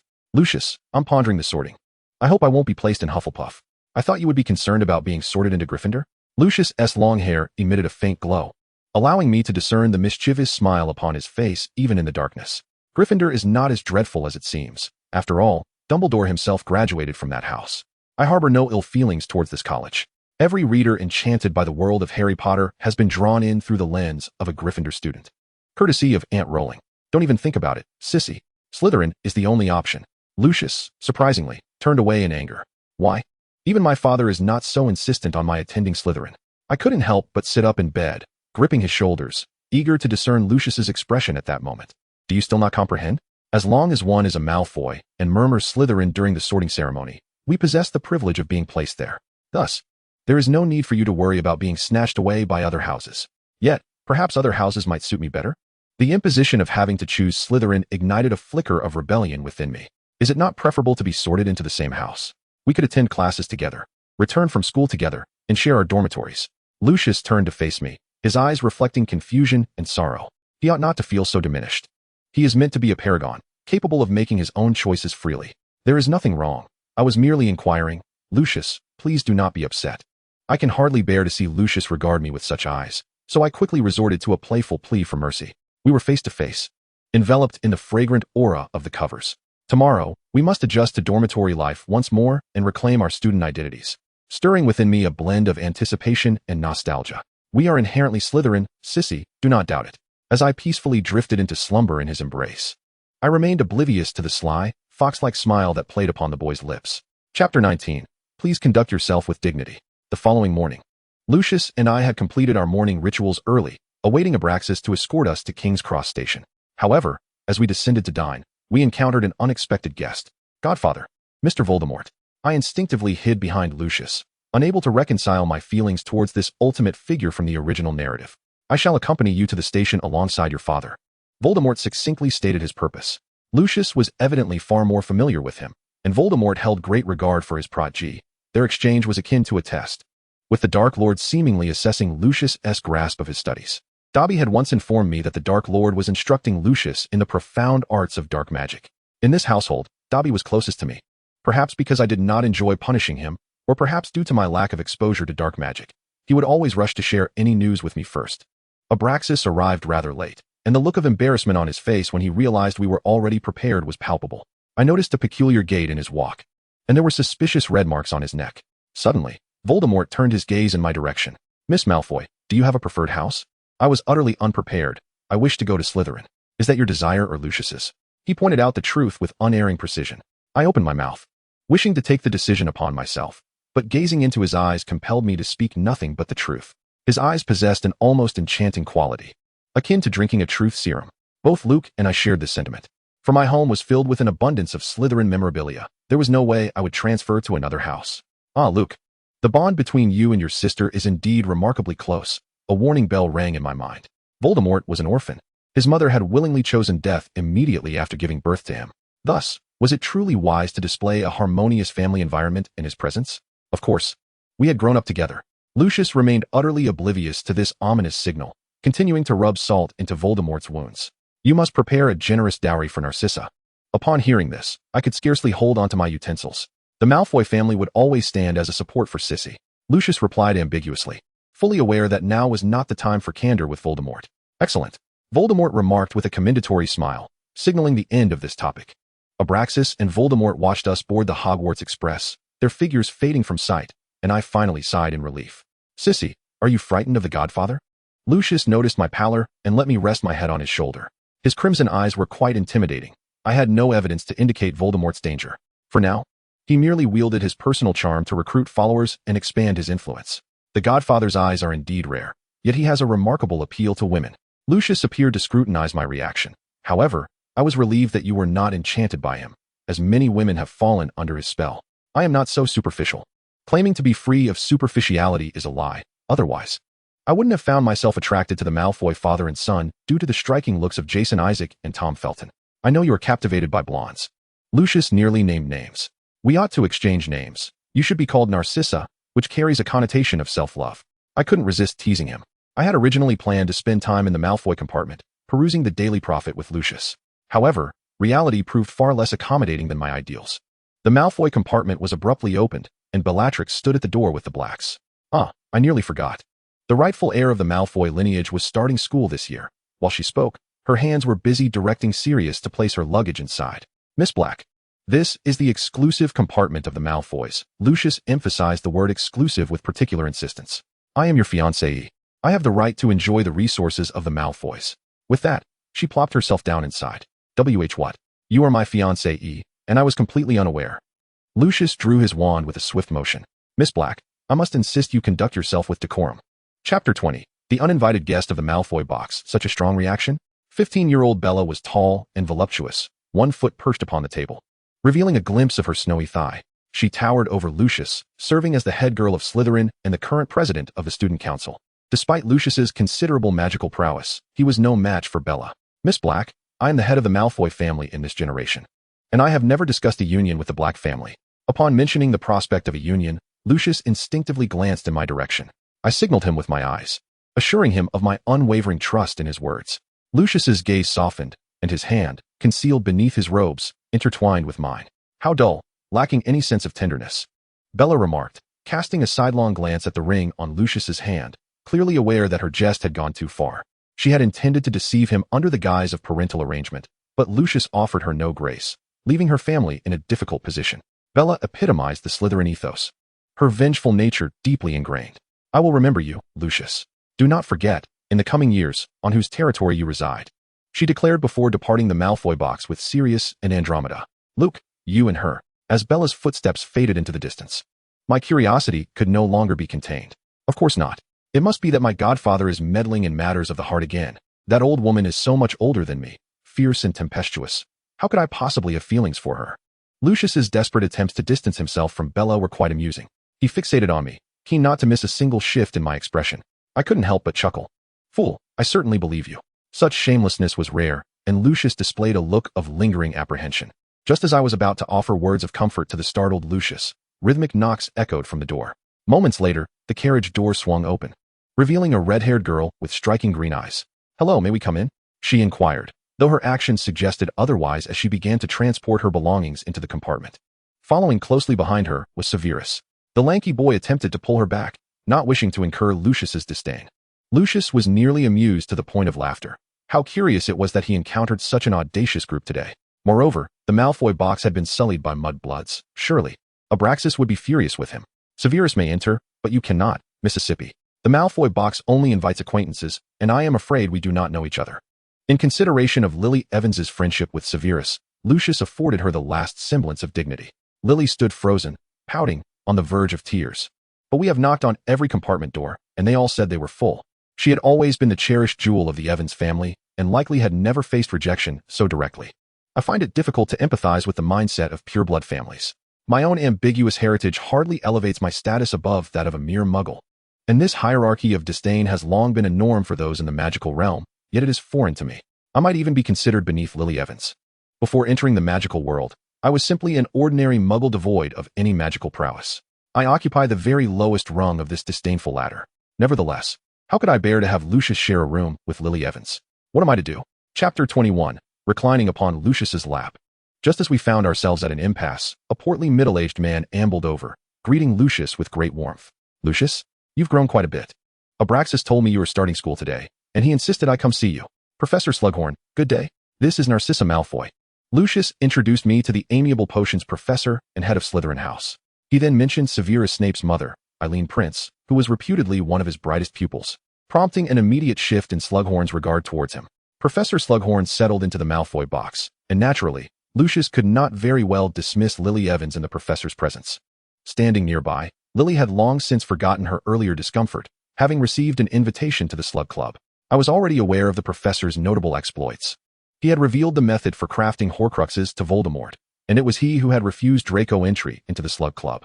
Poor Draco hoped to leverage his grandfather Abraxas's connections to ingratiate himself with Slughorn, but alas, the professor remained unmoved. Slughorn took great pride in his ability to recognize talent, relishing the advantages provided by the elite he had unearthed. To my eyes, he resembled a mere broker. Such individuals are best left undisturbed. A few well-placed compliments would suffice to satisfy his vanity. I retrieved some homemade pastries and red wine to share with the seated guests. Slughorn was most appreciative, as he had a particular fondness for sweets and dubbed himself a gourmet. We briefly discussed the methods of preparation, and he even requested a secret recipe. Lucius watched me intently, a look of approval gracing his features, creating the illusion that we, as hosts, were entertaining our guests together. Severus nibbled cautiously, seemingly intending to save the remnants for his dormitory. Severus, do not squander such delicacies. They will lose their appeal over time, Slughorn kindly reminded him. Severus was dressed in plain attire, appearing rather shabby. Severus, food at Hogwarts is provided free of charge. There is no need to save these sweets for later, Lily Evans remarked, causing Severus an acute embarrassment. Did she not realize that by stating such, she was inadvertently revealing his impoverished background? I apologize. I did not mean to say that. The red-haired girl turned to Severus, offering her contrition. Yet, the damage has been done. And heaven knows how Snape endures such behavior from his goddess. I could hardly suppress my desire to confide in Lucius. We exchanged a knowing glance, instantly comprehending each other's sentiments, and shed a sympathetic tear for Snape's future. Snape's head bowed even lower. Clearly, Lily Evans had just inflicted harm upon Snape, and now she turned her sights upon us. Miss Malfoy, may I address you as Sissy? Do you recall our brief encounter at Madame Malkin's? I greeted her politely. I harbored no ill feelings towards the mother of the Savior. Any devoted Harry Potter fan would be moved by Lily's self-sacrificial resolve to protect her beloved child. However, her actions, cloaked in the guise of straightforwardness, which caused harm to others, rendered me reluctant to befriend her. For instance, her unauthorized unsealing of a letter from her sister Petunia to Dumbledore exposed the most humiliating aspects of family life. I decided to conclude the conversation and leaned against Lucius, feigning sleep. Sissy, that's uncomfortable. Lie down, Lucius suggested, patting his thigh to indicate where I should rest. Chapter 22, The Changing Compartment. However, I gently tugged at Lucius's sleeve, attempting to remind him that we were not alone. I apologize. Sissy has been unwell since childhood and requires ample rest. Lucius laid me down directly, my head resting on the sturdy thigh of the boy. I was startled by his sudden action and had no choice but to relax. To refuse now would seem rather pretentious. Lucius tenderly arranged my hair, his warm fingertips brushing against my scalp, lulling me into a drowsy state, making me forget my surroundings. Muscle memory took over as I turned to face Lucius. He cleared his throat twice, using the newspaper as a shield, gently removing my hand. Fearing I might misinterpret his intentions, he chose to entwine our fingers. In my dreams, I was unaware that the heir of the Potter family had inadvertently wandered into the Malfoy compartment. He stared, transfixed, at me sleeping on Lucius's lap, until Snape's voice prompted him to depart quietly. Sissy, look at what you've attracted, Lucius remarked, his hand caressing my face. I instinctively clung to his arm, eliciting a series of soft laughs from him. Thus, the long journey passed as I slept, oblivious to the scenery outside. Sissy, wake up, we are almost there. Lucius's gentle call reached my ears. I found myself draped in a gentleman's school robe, clearly his gesture to shield me from the chill while I slept. Professor Slughorn had already joined the other faculty members. Lily Evans gazed at me with envy, exclaiming, "You two share such a lovely bond. I have a sister named Petunia, and she is a muggle." I knew Lucius had no interest in tales of muggles, so I quickly interrupted her. "Miss Evans, let us change into our uniforms swiftly. We shall arrive shortly. Men, please step aside," Lily Evans proclaimed loudly, forcefully ejecting Severus and Lucius. It was only then that I belatedly realized. Having dined and resided alongside Lucius daily, I had long forgotten the boundaries between the sexes. CC, Lucius is truly a gentleman, and he is so handsome. The girl's eyes sparkled with an intense fascination for the opposite sex. Indeed, Lucius had always been the center of attention. I maintained my composure. Yet alarm bells rang within me. Wasn't Lily Evans enamored with James Potter? Why was she suddenly so captivated by Lucius? It made sense, considering Lucius and I were of the same age as her, and due to Slughorn's presence, the boys refrained from speaking harshly to her. Lucius's angelic appearance was undeniably beguiling.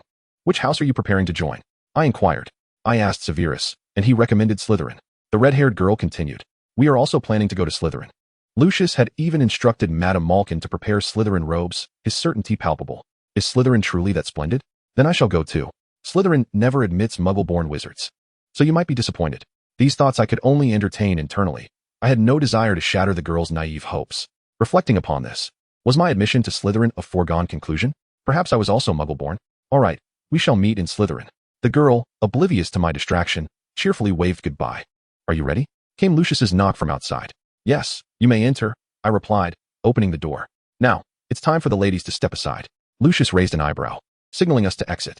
How infuriating. During our time at Malfoy Manor, he had never been so petty, this vengeful fellow. Chapter 23, A Momentous Encounter. Lucius flashed me a smirking grin, placing a hand on my shoulder, whispering in my ear, surely, you do not wish to linger and observe?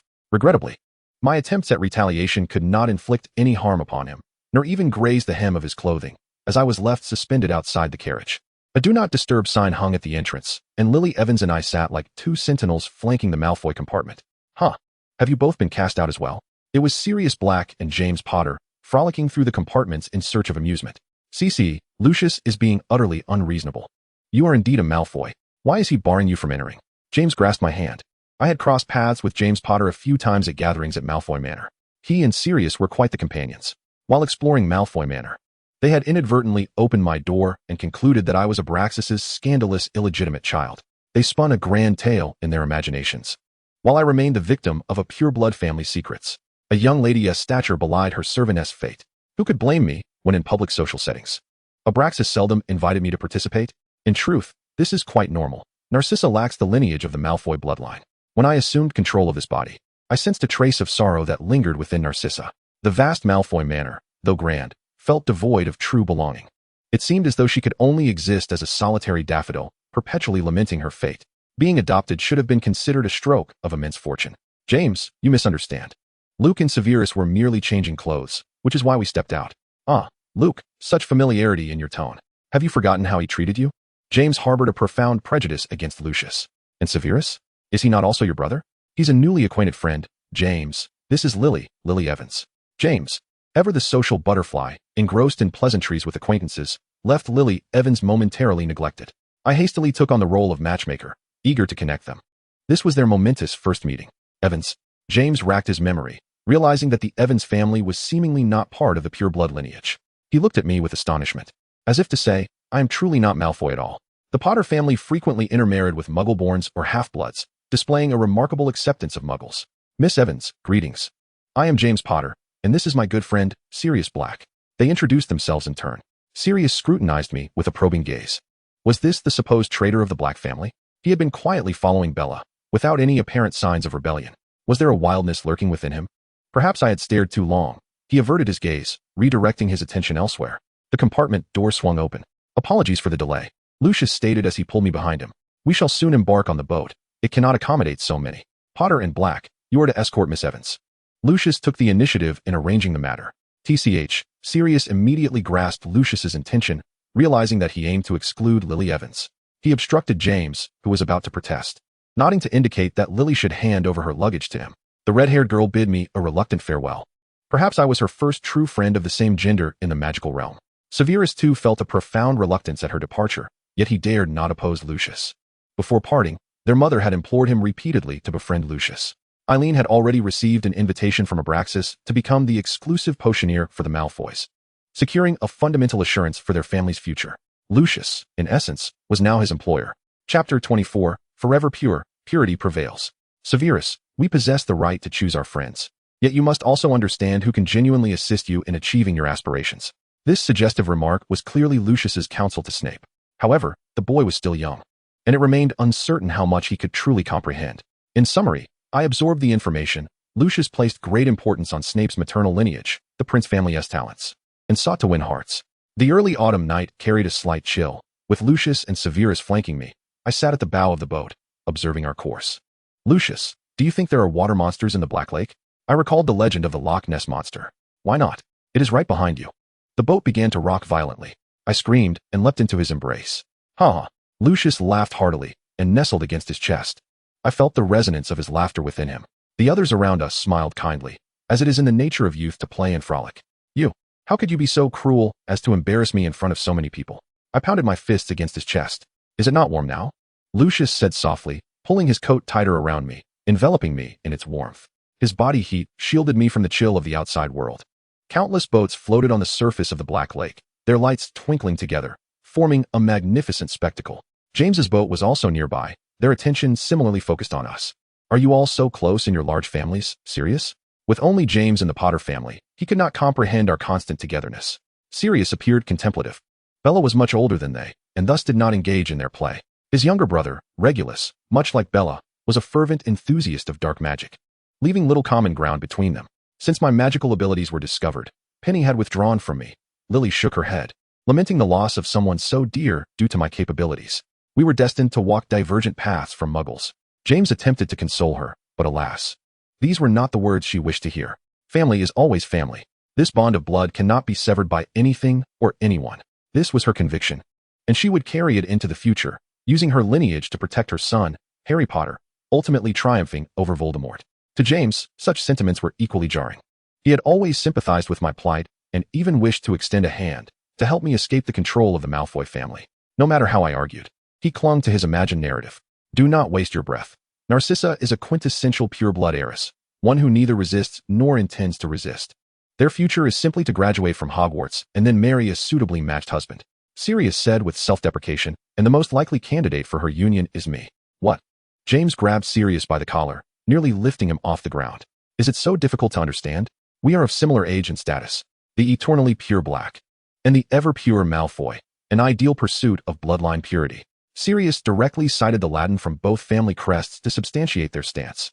However, it appears that Narcissa is not particularly favored within the Malfoy household, and my father may not consent to this union, Sirius added. Is this what you call being unfavored?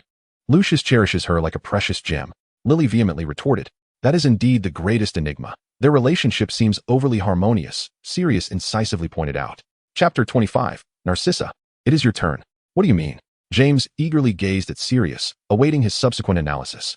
Their intimacy is either a facade for outsiders or indicative of some underlying sordidness between them, Sirius asserted with certainty. How can you think such a thing? Lily gasped. Is this what they call a pure-blood wizarding family? If they truly valued Narcissa, they would not confine her to the attic during every social gathering. The current head of the Malfoy family has transitioned from Abraxas to Lucius, and his display of affection towards Narcissa undoubtedly serves to demonstrate their regard for her, aiding her in selecting a suitable husband. As for the last point, this is not an incomprehensible notion within pure-blood families. My mother was also a Black before marriage, and she and my father are cousins. To preserve the purity of bloodlines, they are capable of anything. Having expressed so much in one breath, Sirius's disdain was unmistakable. He had long grown weary of this entire charade. How could it be so? Lily was nearly left speechless, grappling with this seemingly absurd, yet intricately connected logic. Sirius's words unveiled a new understanding of the magical world for her. They never considered whether Narcissa herself was willing. They dictate her life. The ever-indignant James was filled with fury. Pure-blood families have always prioritized their own interests. I thought you had grown accustomed to this by now. Sirius looked into James's eyes. The Potter family being one of the ancient lineages within the magical realm, possessing a rich heritage that is inextricably linked to the sacrifices of each generation's members. James, you cannot awaken one who feigns slumber. Pure-blood families have long since rotted to the core. For a moment, the three were rendered silent. The first-year students gathered together as Dumbledore delivered a brief opening address. The venerable elder's beard and hair had turned a silvery white, reminiscent of Santa Claus. He exuded warmth and kindness, making it difficult to associate him with the world's greatest white wizard. I noticed that after disembarking, Lily no longer clung to me. Her expression was peculiar, as if I were a fish laid bare on a cutting board. Nevertheless, the tension and excitement of the impending sorting ceremony allowed me to cast aside these oddities. Lucius noticed my palms were slightly sweaty, and he gently kissed our clasped hands. The warmth radiating from his fingertips compelled me to lower my gaze, feigning nonchalance as I brushed my bangs with the other hand. Slytherin, it must be Slytherin. According to alphabetical order, the first-year students were called one by one. James heard his name and feigned composure as he ascended the stage. Yet his clumsy gait elicited a chorus of laughter from the crowd. Gryffindor. In no time, the sorting hat delivered its verdict. James appeared somewhat discontent with the outcome, reluctantly making his way to the Gryffindor long table, where he was warmly welcomed by the upperclassmen. Shortly thereafter, Lily was called to the stage. It seemed she engaged in a verbal altercation with the sorting hat, with snippets of her protest reaching the audience. Why can't I go to Slytherin? Why can't Muggleborns attend? Ultimately, her result mirrored the original text. She too was sorted into Gryffindor. Silently, she offered an apology in our direction, towards Severus and me. Lucius Malfoy. As expected, with the initial of his name, it was his turn after Lily. He gently released our clasped hands, casting me a reassuring glance before confidently striding forward. He bore no resemblance to a mere student awaiting sorting. Rather, he appeared as a prince on the cusp of coronation. Sitting regally in the chair, before the brim of the hat even brushed his lustrous golden locks, the Sorting Hat resoundingly proclaimed his allegiance, Slytherin. It was the first time the Sorting Hat had made such a swift decision. Indeed, Malfoy was a born Slytherin, as if emboldened by his composure. The remaining students no longer approached the sorting with trepidation. Lucius's calmness inspired them with courage. He received a warm welcome at the Slytherin long table, with first-year students who had just been sorted automatically yielding their seats. The first-year newcomers of Slytherin subtly positioned themselves around Lucius, a dynamic that had quietly formed over time. Once seated, Lucius beckoned to me, indicating that he had saved a place beside him. I managed to smile, though I was acutely aware of how stiff my grin appeared amidst Lucius's amused expression. Before I could fully absorb the moment, Severus nudged me, softly reminding, "Narcissa, it's your turn." Chapter 26, The Divergence of Sorting. I stumbled slightly, quickly regaining my footing. Fortunately, years of dance practice had honed my sense of balance, preventing me from embarrassing myself before the first-year students. I had envisioned countless entrances in my mind, yet when the moment arrived, all of it slipped away. I found myself understanding Lily's gaze. I truly felt like a lamb awaiting slaughter. In the Harry Potter series, being sorted into a house essentially sealed one's fate. The most significant lesson this book imparted to me was that choice outweighs effort. Among the Chinese fans of Harry Potter, Gryffindor and Slytherin undoubtedly boast the largest followings. Gryffindor attracts admiration due to its trio of protagonists, while Slytherin captivates readers' curiosity, defined as cunning, ambitious, and relentless in pursuit of goals. These attributes, starkly contrasting with the tenets of Confucian education in China, lead many to seek through the villains in the narrative an alternative life experience. But truly, if one were to immerse oneself in the situation, would the same choices still be made? Knowing the trajectory of future developments, would one still choose to board the Titanic? As I donned the sorting hat, my gaze fell upon Lucius's eager anticipation. I silently resolved within myself, Slytherin. A weight lifted from my heart, and I exhaled deeply. Gently placing the hat back in its rightful place, I strode purposefully towards Lucius. A slight smile graced my lips, as I endeavored to conceal my exuberance. After all, my every action reflected the refinement of the Malfoy lineage. Lucius enveloped me in a grand embrace, kissing my forehead and guiding me to his side. Only by listening to the rapid thrum of his heartbeat did I realize that he was far from the composed strategist he appeared to be. For reasons unknown, I felt a profound sense of having made the right decision. I noticed a subtle detail. Bella exchanged knowing glances with the older girls seated around her, hinting that life in Slytherin would be anything but tranquil. Lucius tenderly tousled my flowing golden locks, draping his arm around my shoulders, shielding me from the probing gazes of those who sought to test or befriend me. He cast a meaningful glance towards Sirius Black, who awaited his sorting. Following this, Remus Lupin and Peter Pettigrew were assigned to Gryffindor, a development devoid of suspense. I patiently awaited the climax of the evening, Sirius's sorting. The heir of the Black family entering Gryffindor would create quite the sensational uproar.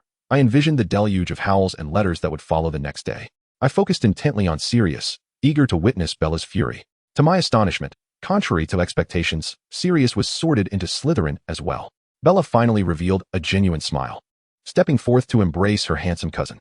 She cast a provocative glance at Lucius, seemingly asserting that the influence of Slytherin's first years would now be wielded by Sirius. However, Sirius chose not to contest his position. Instead, he settled beside me. "You were surprised that I was sorted into Slytherin?" Perhaps my earlier gaze was too revealing. Before Sirius had even taken his seat, he posed a question to me. "I thought you would choose to join James in Gryffindor," I replied in a hushed tone, careful not to let Bella overhear, lest she decide to end my life. "I truly wonder if you were raised by the Malfoys. How could you be so naive?" Chapter 27, Who is the True Head? I was indeed not raised by the Malfoys. Rather, this will remain my ultimate secret to present to Merlin. Sirius possesses an extraordinary acuity. Thus, I jested lightly, opting to conclude our conversation. What I possess is the knowledge of the ensuing plot. Yet what if the story were to alter due to my presence? Am I truly assured of my grip on the future? Cece, what troubles you? I noticed a pallor on your face. Lucius cast a glance at the elegantly dining Sirius, his concealed misgivings evident. I was merely engaged in conversation with the innocent Miss Malfoy. Sirius was aware that I would not divulge my suspicions regarding his potential transition to Gryffindor. Thus, he deliberately mocked my naivete, leaving me with no inclination to retort. Lucius transferred a meticulously arranged plate of food onto my own, selecting only my favorite dishes. "Thank you, Lucius. You are my sole refuge in this foreign realm." He believes in me unconditionally and protects me. The true identity of Lucius is that of an elf, concealed beneath the Malfoy family ring, far more handsome than Sirius, the popular first year. I confess, my heart has been biased from the very beginning, rendering me incapable of impartially assessing each character. "Luke, I am fine. You must perform well later, and I shall cheer for you." To assert myself, I chose to indulge in the feast. I refer to the forthcoming head championship, Slytherin's annual tradition, where each year selects the strongest to become the head of that year. If the original plot holds, with Sirius moving to Gryffindor, Lucius's ascension to head would be virtually assured. What will the outcome be now? Every heir of a pureblood family must endure inhumane trials, and in Narcissa's memory, it is rare to see Lucius return unscathed. I suspect the same holds true for the Black family. In order for Lucius to secure the head position, I quietly made a decision. After the banquet, Professor Slughorn summoned all students to the cellar. He briefly explained the rules of the head championship. One-on-one duels until no one dares to challenge further, leaving the victor as the head of the year. As Slughorn spoke, I discreetly squeezed Lucius's arm, where he typically concealed his wand within the sleeve of his right arm. Lucius sensed a shift in the weight of the wand in his hand, realizing my intent. I secretly combined our twin wands. Through repeated fusion, I gradually understood that only by wholeheartedly acknowledging Lucius would our twin wands merge, enabling him to wield their power. The wand, once united, would resonate with our shared intentions, significantly enhancing its might. This was the only way I could conceive to assist Lucius. I know that even without its enhancement, you would prevail. I merely wish to convey that I am with you. Are you placing all your hopes upon me? How will you defend yourself if someone attacks you? Lucius was deeply moved, yet his occasional awkwardness led him to deflect the conversation. His cerulean eyes spoke volumes. I possess a defensive alchemical product. I prepared to discreetly reveal the pendant around my neck to Lucius. It was, in fact, a Slytherin locket, one of the future Horcruxes. Originally sold to Boken at an exceedingly low price by Malapagant, for reasons unknown, it has come into my possession. Do not reveal it. This is one of the treasures of the magical realm. Possessing such an artifact can bring peril, and Lucius fears it may endanger me. Chapter 28. The Slytherin Championship. Lucius grasped my collar, fastening my undone buttons one by one. He lowered his head, a few strands of long hair obscuring his vision. Anything can impede a battle, and one must never underestimate any opponent. I removed my hairband to assist him in tying back his long locks. The first to take the stage was Rodolphus Lestrange, the husband of Bellatrix from the original narrative, a staunch Death Eater. He immediately challenged Lucius to a duel. In the original tale, he and Bellatrix conspired together, cruelly tormenting the Lombard couple, which drove them to madness. I believe this was a manifestation of their sadistic desires, amplified by Voldemort. Each Death Eater has their own reasons for joining. The Malfoy family seeks greater power and wealth, while the Black family aims to exalt pureblood supremacy, trampling upon half-bloods and muggles. Most of their relationships with Voldemort are merely transactional, devoid of any genuine loyalty. In contrast, the Lestranges derive a twisted sense of fulfillment from their bloodshed. In any case, it is prudent to approach such individuals with caution.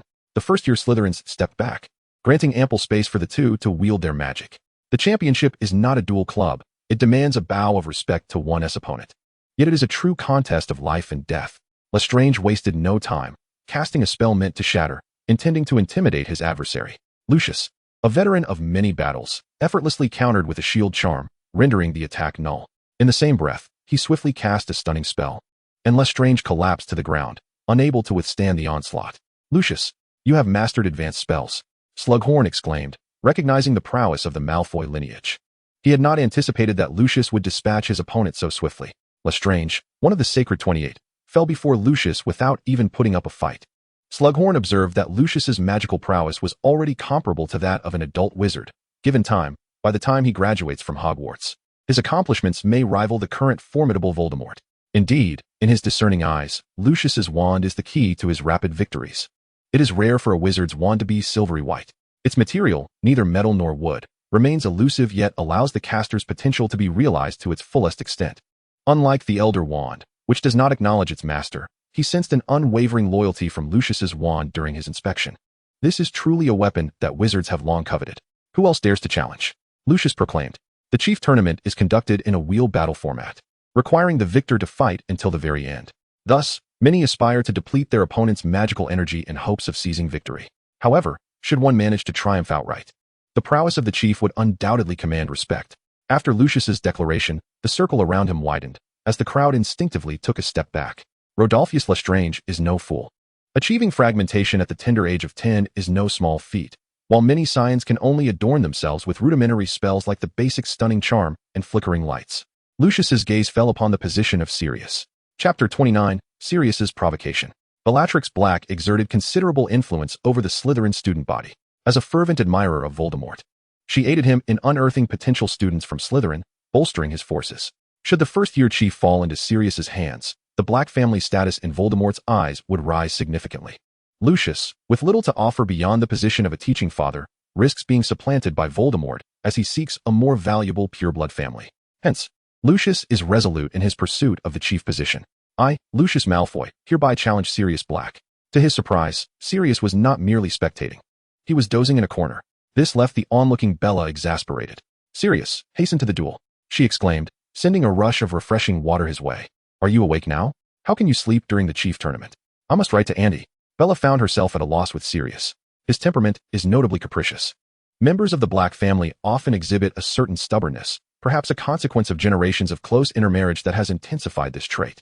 Once they set their minds to something, it is as if not even a herd of oxen could sway them. Sirius carries the hopes of the Black family. His birth was marked by a fearsome surge of magical power that drew the attention of the Ministry of Magic. Subsequently, special agents devised a device to restrict his magical growth, regularly adjusting it to ensure he would not perish before his powers fully matured. The Black family harbored high expectations for him, and coupled with his rare and exquisite beauty, even the self-admiring Bella found herself humbled. She even contemplated presenting him to the Dark Lord upon his coming of age. Thus, a masterpiece of Merlin, at his core, remains defiantly rebellious. "Who says I must compete? I forfeit," Sirius declared, casting a spell that instantly dried his damp hair. He seemed utterly disinterested in this trivial fray.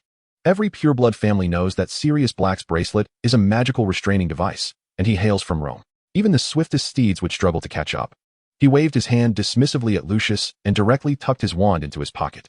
Lucius, fully armed, struck at nothing but air, seething with anger, yet finding no outlet for his fury. I hastened to his side, hoping to soothe his tumultuous emotions. Slughorn was poised to announce the first-year champion. "Hold on. If she is the prize, then a match wouldn't be out of the question." Sirius aimed his wand at me, casting a challenging glance at Lucius, leisurely awaiting his decision. In that moment, I became the center of attention. "Cece is a person, not a pawn. Since you have chosen to forfeit, the outcome is already determined. Lucius, can you not afford to gamble?" Bella entered the fray, eager not to miss an opportunity to undermine Malfoy. I felt as though I were caught in a crossfire, having inadvertently placed Lucius in a compromising position. Suddenly, Bella, who had been so loquacious, fell silent. I noticed Snape's lips move. He had secretly cast a silencing charm on Bella. This spell was indeed his invention, and I hadn't anticipated he had created it so long ago. "Miss Black, it seems you have run out of words. Therefore, I request the headmaster to announce the results of the first-year championship." Lucius noticed Bella's unusual silence and was ready to swiftly conclude the matter. Chapter 30, Taking the Upper Hand. "Coward," Sirius's voice was loud enough for all present to hear. I had erred, approaching the situation as an observer, preemptively avoiding conflict. My retreat had only invited further aggression. There is no such thing as retreating for broader horizons. Rather, retreat only invites encroachment. I was blinded by anger, and the irreverent boy before me was a far cry from the tragic, self-sacrificing Sirius portrayed by Gary Oldman in the films. The twin wands, united by my fervent desire, manifested in my grasp. "Disarm your weapon." Unprepared for my sudden offensive, Sirius found his wand wrested from him. The disarming spell frequently appeared in the Harry Potter films, serving as Harry's decisive advantage in his battle against Voldemort. By a stroke of chance, bolstered by the wand's enhancement, I succeeded. "Malfoy is no coward, Mr. Black. Tread carefully." I was not so magnanimous as to hand Sirius's wand to Lucius. "Cece, you performed splendidly." Nothing could delight me more than Lucius's approval. "You wouldn't think I interfered in your battle, would you?" I quietly returned the wand to Lucius, whispering in his ear. "It was he who objectified you first." Lucius articulated my motivation for intervening. "Mr. Black, shall we continue?" Lucius regarded Sirius, his mockery unmistakable. "Huh, how united you Malfoys are." Sirius showed no sign of anger at losing his wand. Instead, he regarded me with newfound curiosity, as if discovering a novel contraption. "Narcissa possesses considerable strength," yet he suggested. "Why not have a friendly contest among ourselves to broaden our horizons?" It was then that I truly recognized the formidable nature of Sirius. He possesses an uncanny understanding of those around him and excels at stirring the atmosphere to achieve his ends. What could I possibly duel with Lucius? My wand is firmly in his grasp. No, I spar with Lucius daily, and I lose miserably every time. I refuse to humiliate myself in public. I playfully tugged on Lucius's arm, hoping to evade the challenge. Most importantly, I did not wish to be led around by Sirius. Lucius and I shared a silent understanding. He subtly gestured for Slughorn to promptly announce the selection of the head. Seeing us not engage in battle, Slughorn appeared somewhat disappointed. However, with other heads from various grades waiting for his judgment, he soon moved on. "Lucius, splendid. Congratulations." I was the first to embrace him, just within reach. "Narcissa, Might I reclaim my wand now? Sirius also approached to extend his congratulations to Lucius. Your wand is in Luke's possession. I felt a surge of irritation at his provocation of Lucius in such a public setting, and I could hardly fathom how he could forget his previous provocations so easily. Cece, you are truly delightful. Sirius's amused expression only fueled my frustration. I couldn't resist playfully striking him a few times, although I had intentionally softened my blows. Sirius exaggeratedly feigned pain. He deftly caught the wand Lucius tossed to him, inspected it carefully, and, mimicking Lucius, swiftly placed a kiss on the tips of my hair. Before I could react, he turned and vanished into the throng, making it nearly impossible to catch a glimpse of him again. How vexing. Though I had disarmed Sirius, why did it still feel as though the Blacks held the upper hand? Chapter 31. The Whipping of the Malfoy Family. Although we were ostensibly the victors, why did it seem as though we were being played? Following the headship contest, the upperclassmen would join Slughorn's intimate gathering, and Lucius and I were exceptionally invited to partake. Lucius noticed my troubled demeanor and suggested, if you're weary, return to the dormitory first. I shall find you later. No need, I replied, shaking my head as I naturally intertwined my arm with his. Are you still pondering the earlier events? Do not dwell on the process. What matters is that we achieve the desired outcome. Lucius always had a knack for alleviating my negative emotions at just the right moment. However, due to my interference, I failed to allow you to showcase your true capabilities. They may believe that this headship was relinquished by the Blacks. I fidgeted with the hem of my garment, feeling a wave of guilt. Having the opportunity to bide my time is quite advantageous. Residing in the limelight often invites scrutiny. The Malfoy family's enduring legacy over the millennia is precisely due to their understanding of this principle. Lucius's rare candidness left me incredulous that such wisdom could emerge from a youth. It seems you have not been remiss in studying the history of the Malfoy family. Certainly, the punishments you impose are merely trifles. I find myself compelled to question others. Why, despite being of the same age, do you possess the authority to chastise me? This is a singular instance, unparalleled in its uniqueness. I am no longer as I once was. I now possess the right to restrain you. Lucius, with an air of ostentation, extended his hand to display his ring. I intertwined my fingers with his, scrutinizing the exquisite vintage piece. Its colors, reminiscent of Slytherin's emblematic hues, shimmered in silver and green, adorned with an elegant script that outlined a beautiful thorny design. This bears a striking resemblance to the vines that entwine you. Oh, they serve not merely as decoration, but also symbolize the Malfoy lineage. The ancestors hint at the family's elven heritage. The vines are further embellished with wings, the significance of which is glaringly apparent. Lucius had only unfurled his magnificent brown wings at Ollivander's wand shop, yet that breathtaking beauty has long been etched in my memory. By the way, Severus has proven to be quite instrumental this time. He silenced Miss Black with a spell. I conveyed everything I had observed to Lucius. This descendant of the Prince family is indeed surprising. Lucius pondered for a moment, seemingly reassessing Severus's position in his mind. The invention of an entirely new spell demands considerable talent. A moment's lapse in concentration could lead to dire consequences. Severus, even before his enrollment, had created such a practical incantation as the silencing charm. Once he shines in his endeavors, he shall not be easily swayed. Cece, you possess remarkable insight. With each minor achievement I attain, Lucius never hesitates to offer his praise. In the films, the man who habitually undermines Draco seems difficult to associate with the youth before me. Is this the principle of opposites attracting? The Malfoys are remarkably stringent in their cultivation of heirs. In Narcissa's memories, Lucius's back bore the scars of Abraxas's lashes. Often, Narcissa would weep while tending to Lucius's wounds, meticulously caring for each injury, fearful that her tears might fall upon them, even though the wounds would soon heal, and the skin would regain its smoothness under the restorative potions. Narcissa's dread of the Malfoy family discipline is beyond words. These punishments diminished over the years until Lucius truly learned to adhere to the rules in Abraxas's eyes. Yet, this terrifying memory lingered in Narcissa's tender heart, refusing to dissipate. I once clandestinely examined Lucius's back, finding no remnants of ancient ailments. It is all in the past. My father no longer strikes me as he once did.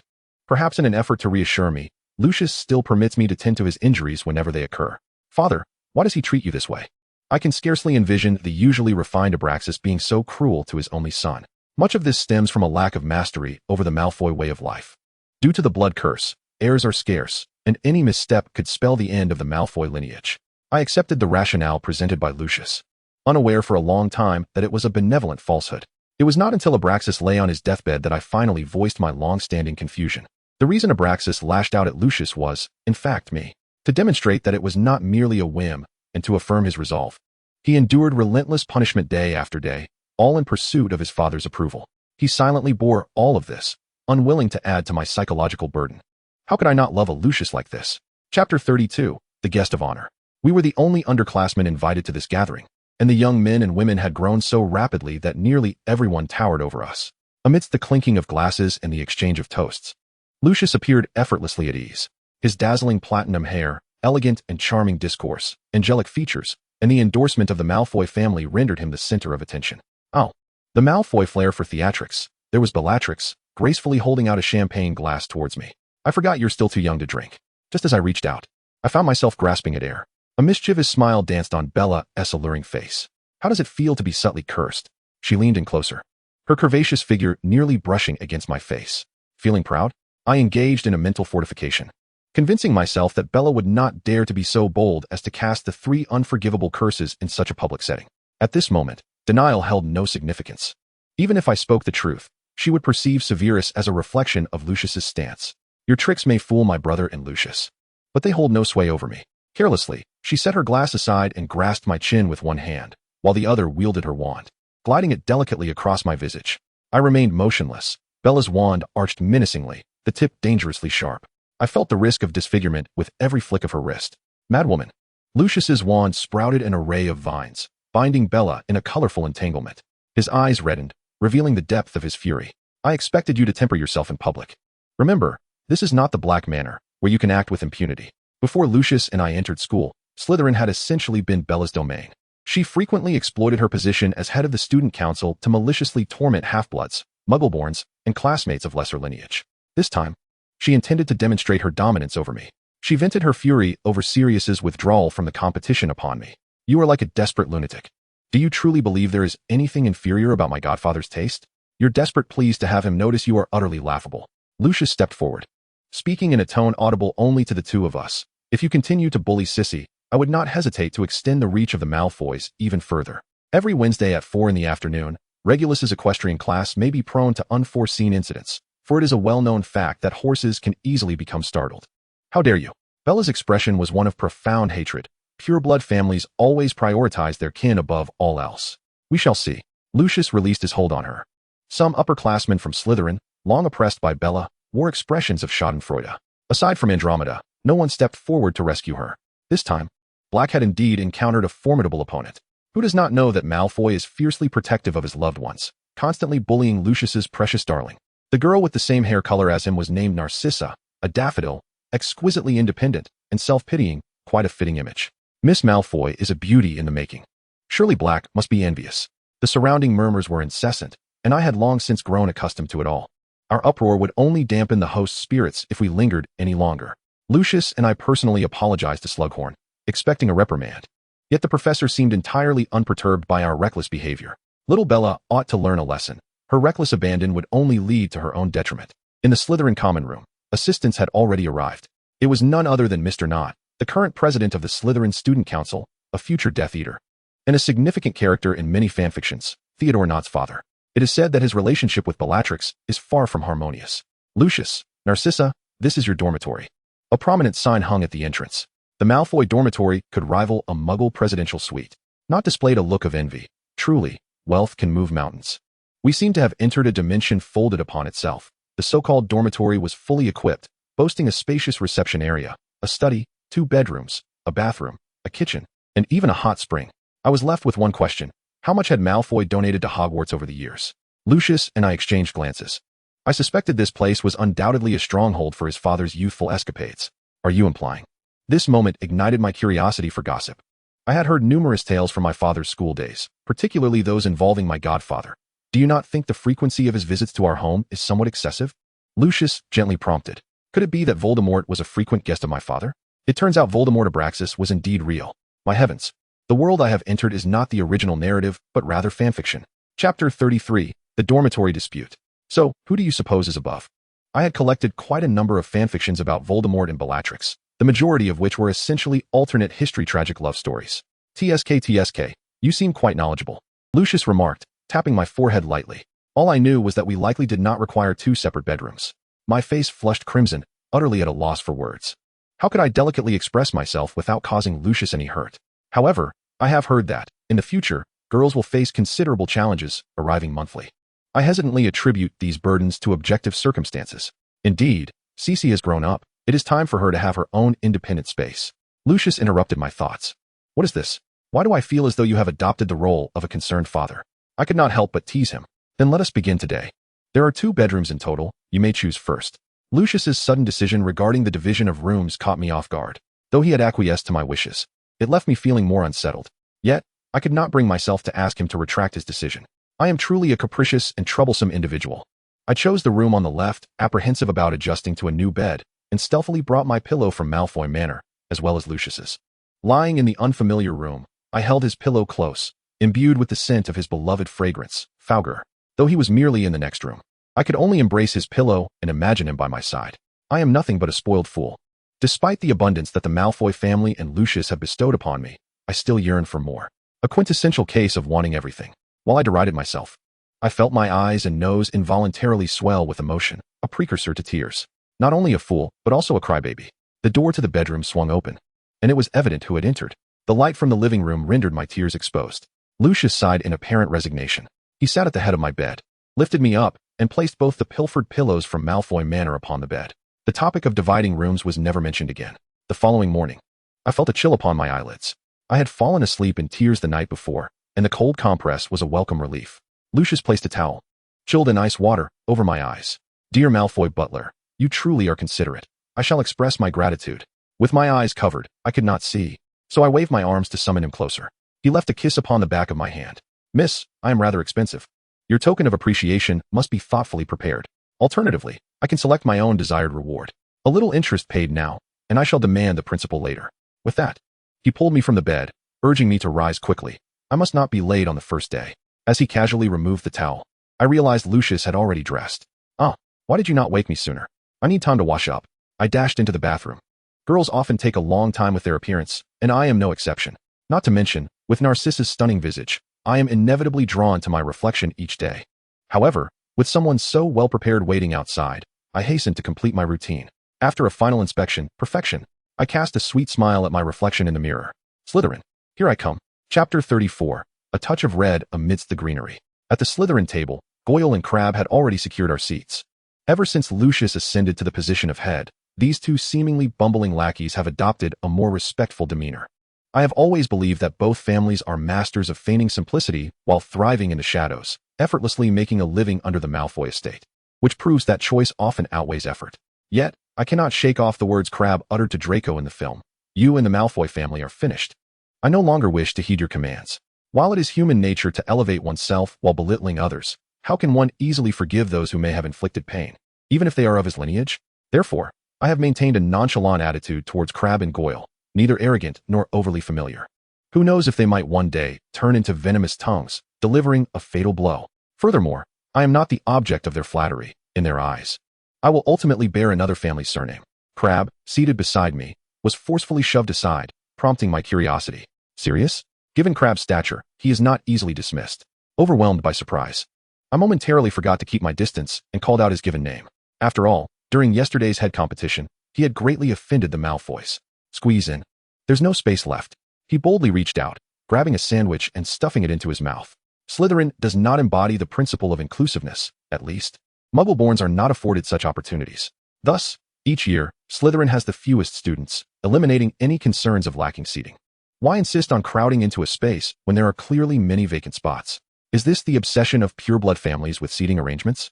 Lucius then pulled out a handkerchief he always carries, wiping the corner of his mouth. Cece, have you finished? Clearly, he did not wish to engage further with Sirius. Yes, I'm done. I also set down my utensils as instructed. Lucius, even if you are full, you cannot let Cece go hungry. A girl must eat well for her figure to improve. Sirius's gaze lingered on my slender form, currently devoid of any curves. I know you have a buxom sister. There's no need to spell it out for me. Cece's body is not your concern. We shall take our leave now. Do as you wish. Seeing me puffed up like an angry pufferfish, Lucius coughed lightly, discreetly covering his smirk. There's a bit of something here, he quietly reminded me. Where? I fumbled for ages, unable to locate the source of my discomfort. Don't move, here. The same handkerchief, infused with the Malfoy family's signature fragrance, came to my lips. The mere thought that this handkerchief was recently used by Lucius evokes a sensation akin to an indirect kiss, sending ripples through my heart. Unbeknownst to me, Sirius's enigmatic gaze lingered upon Lucius and me. Hey there, mate. How does the food at the Slytherin table taste? James inquired, tapping Sirius on the shoulder. His eyes filled with envy as they fixated on the food before Sirius. Each of the 4 houses offered a distinct culinary experience, with Slytherin's provisions being the most exquisite. In contrast, Gryffindor, catering to a larger student body, often finds its table depleted, especially as ravenous teenagers arrive a tad late. It dawned on me that he was coveting the Slytherin feast. James, Lucius and I are heading to class. You may take my seat, I said, rising to relinquish my place. This was precisely what James had been waiting for. He thanked me absent-mindedly before plopping down and indulging heartily, completely oblivious to the peculiar glances from those around him.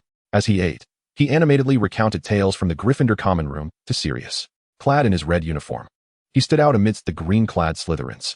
Sirius, while also dining, maintained an air of elegance, exuding the aura of a nobleman, a stark contrast to the boisterous James. Lucius, do you think James and Sirius will be friends for life? I pondered aloud. In this narrative, entering different houses signifies an acceptance of divergent values, which may lead to growing apart on the journey of life. Who can truly predict the future? Chapter 35, The Fallacy of Preconception. By chance, our first class at Hogwarts was alongside Gryffindor. In a world where 2 rival factions vie for supremacy, they now coexisted harmoniously in the same room. There was no evident barrier between Slytherin and Gryffindor, as many neighboring seats were occupied by a mix of red and green. Cecilia, Lily Evans waved at me. We're over here. Seated beside her was none other than Snape, who had evidently saved a spot for us. I glanced at Lucius, seeking his counsel. Lucius subtly shook his head, and I exhaled a sigh of relief inwardly. Regrettably, I waved back at Lily, signaling our intent to remain where we were. On one hand, Lucius was reluctant to associate with Muggle-borns, while on the other, my selfishness played a role.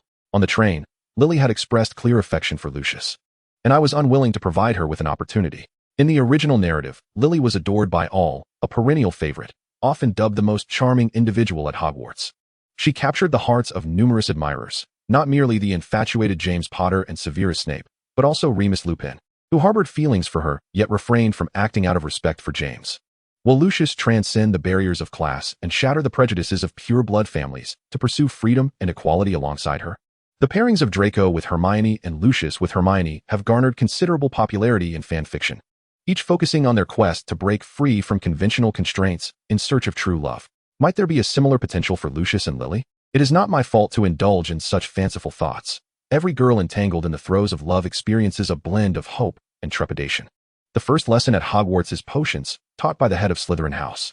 The future head of Slytherin is now wholly absorbed in the lecture, occasionally pondering and fervently taking notes. It is difficult to envision the malnourished and gaunt Severus Snape transforming into the fearsome figure known as the Bat of the Dungeons.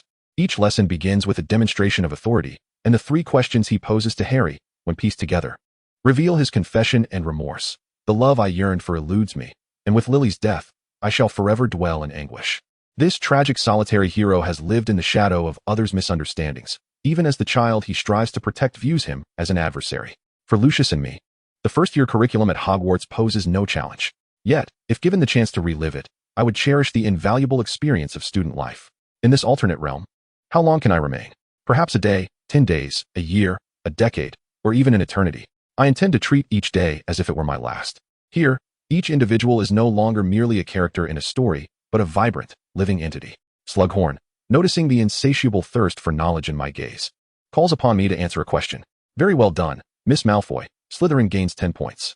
Thanks to the rigorous education system in my homeland, the principles of self-discipline, pre-lesson preparation, and post-lesson review have become ingrained in the very essence of every individual. Excelling as a scholar in Slytherin is hardly a daunting task. It appears the Malfoy family indeed invests in your education, as Sirius spends the entire lesson slumped over his desk in slumber, showing no regard for his house head. What does this signify? Despite knowing that further discourse would be unflattering, my curiosity remains piqued. I once believed you were under a laissez-faire upbringing. However, it seems Mr. Malfoy can indeed afford a tutor for you. What a fallacy of preconceived notions. Must a girl remain illiterate upon birth, her sole purpose being to find a suitable partner for union and procreation? Chapter 36, The Earring That Diminishes Beauty. Sirius, everyone has their own aspirations, and my family has always been my unwavering support. Attempting to alter Sirius's deeply entrenched biases against pure-blood families is futile. I did not arrive in this world to prove anything to him. Indeed, I choose to disregard his provocations. He merely views me as a subject of experimentation, striving to demonstrate that I am a product of feudal decay, while he positions himself as the harbinger of a new generation, determined to draw a line between us. This demeanor of being sober while the multitude is intoxicated is utterly nauseating. He yearns to break free from the confines of his pure-blood lineage, yet simultaneously revels in the myriad conveniences bestowed upon him by his affluent family. Why should the blessings be monopolized solely by him? The truly naive one is, in fact, himself. Cece, Lucius took my hand, and then turned to Sirius. Not every pure-blood family is like the Blacks. Do not impose your limited understanding upon us. Sirius, there shall be no next time. I will not stand idly by while you insult me. Curse you, Malfoy. What are you so pleased about? James exclaimed, shaking his fist. He could not bear the thought of his dear friend being threatened. Sirius's reaction astounded me. He seemed to have absorbed the words. His gaze lingered on the clasp of my hand with Lucius for an extended moment. I had anticipated he would ignite like Bellatrix. He thwarted James's advance, slung his bag over his shoulder, parted the gathering crowd, and chose to leave alone. His impassive expression evoked excited screams from countless girls. It seems the current heartthrob of Hogwarts possesses more than just an empty reputation. What a captivating young lady she is. That night, as I drifted between dreams and wakefulness, Lucius gently caressed my earlobe. The following day, another earring imbued with a confusion charm appeared in his hands. Hold still, I shall help you put it on. My other ear remained unpierced. No, piercing is painful. I was filled with resistance. Once infected, my ear would swell up like a little piglet. Lucius, why must I wear another? I attempted to feign innocence. After all, my Cece was becoming increasingly enchanting. To Lucius, one earring adorned with a confusion charm was insufficient to diminish my beauty.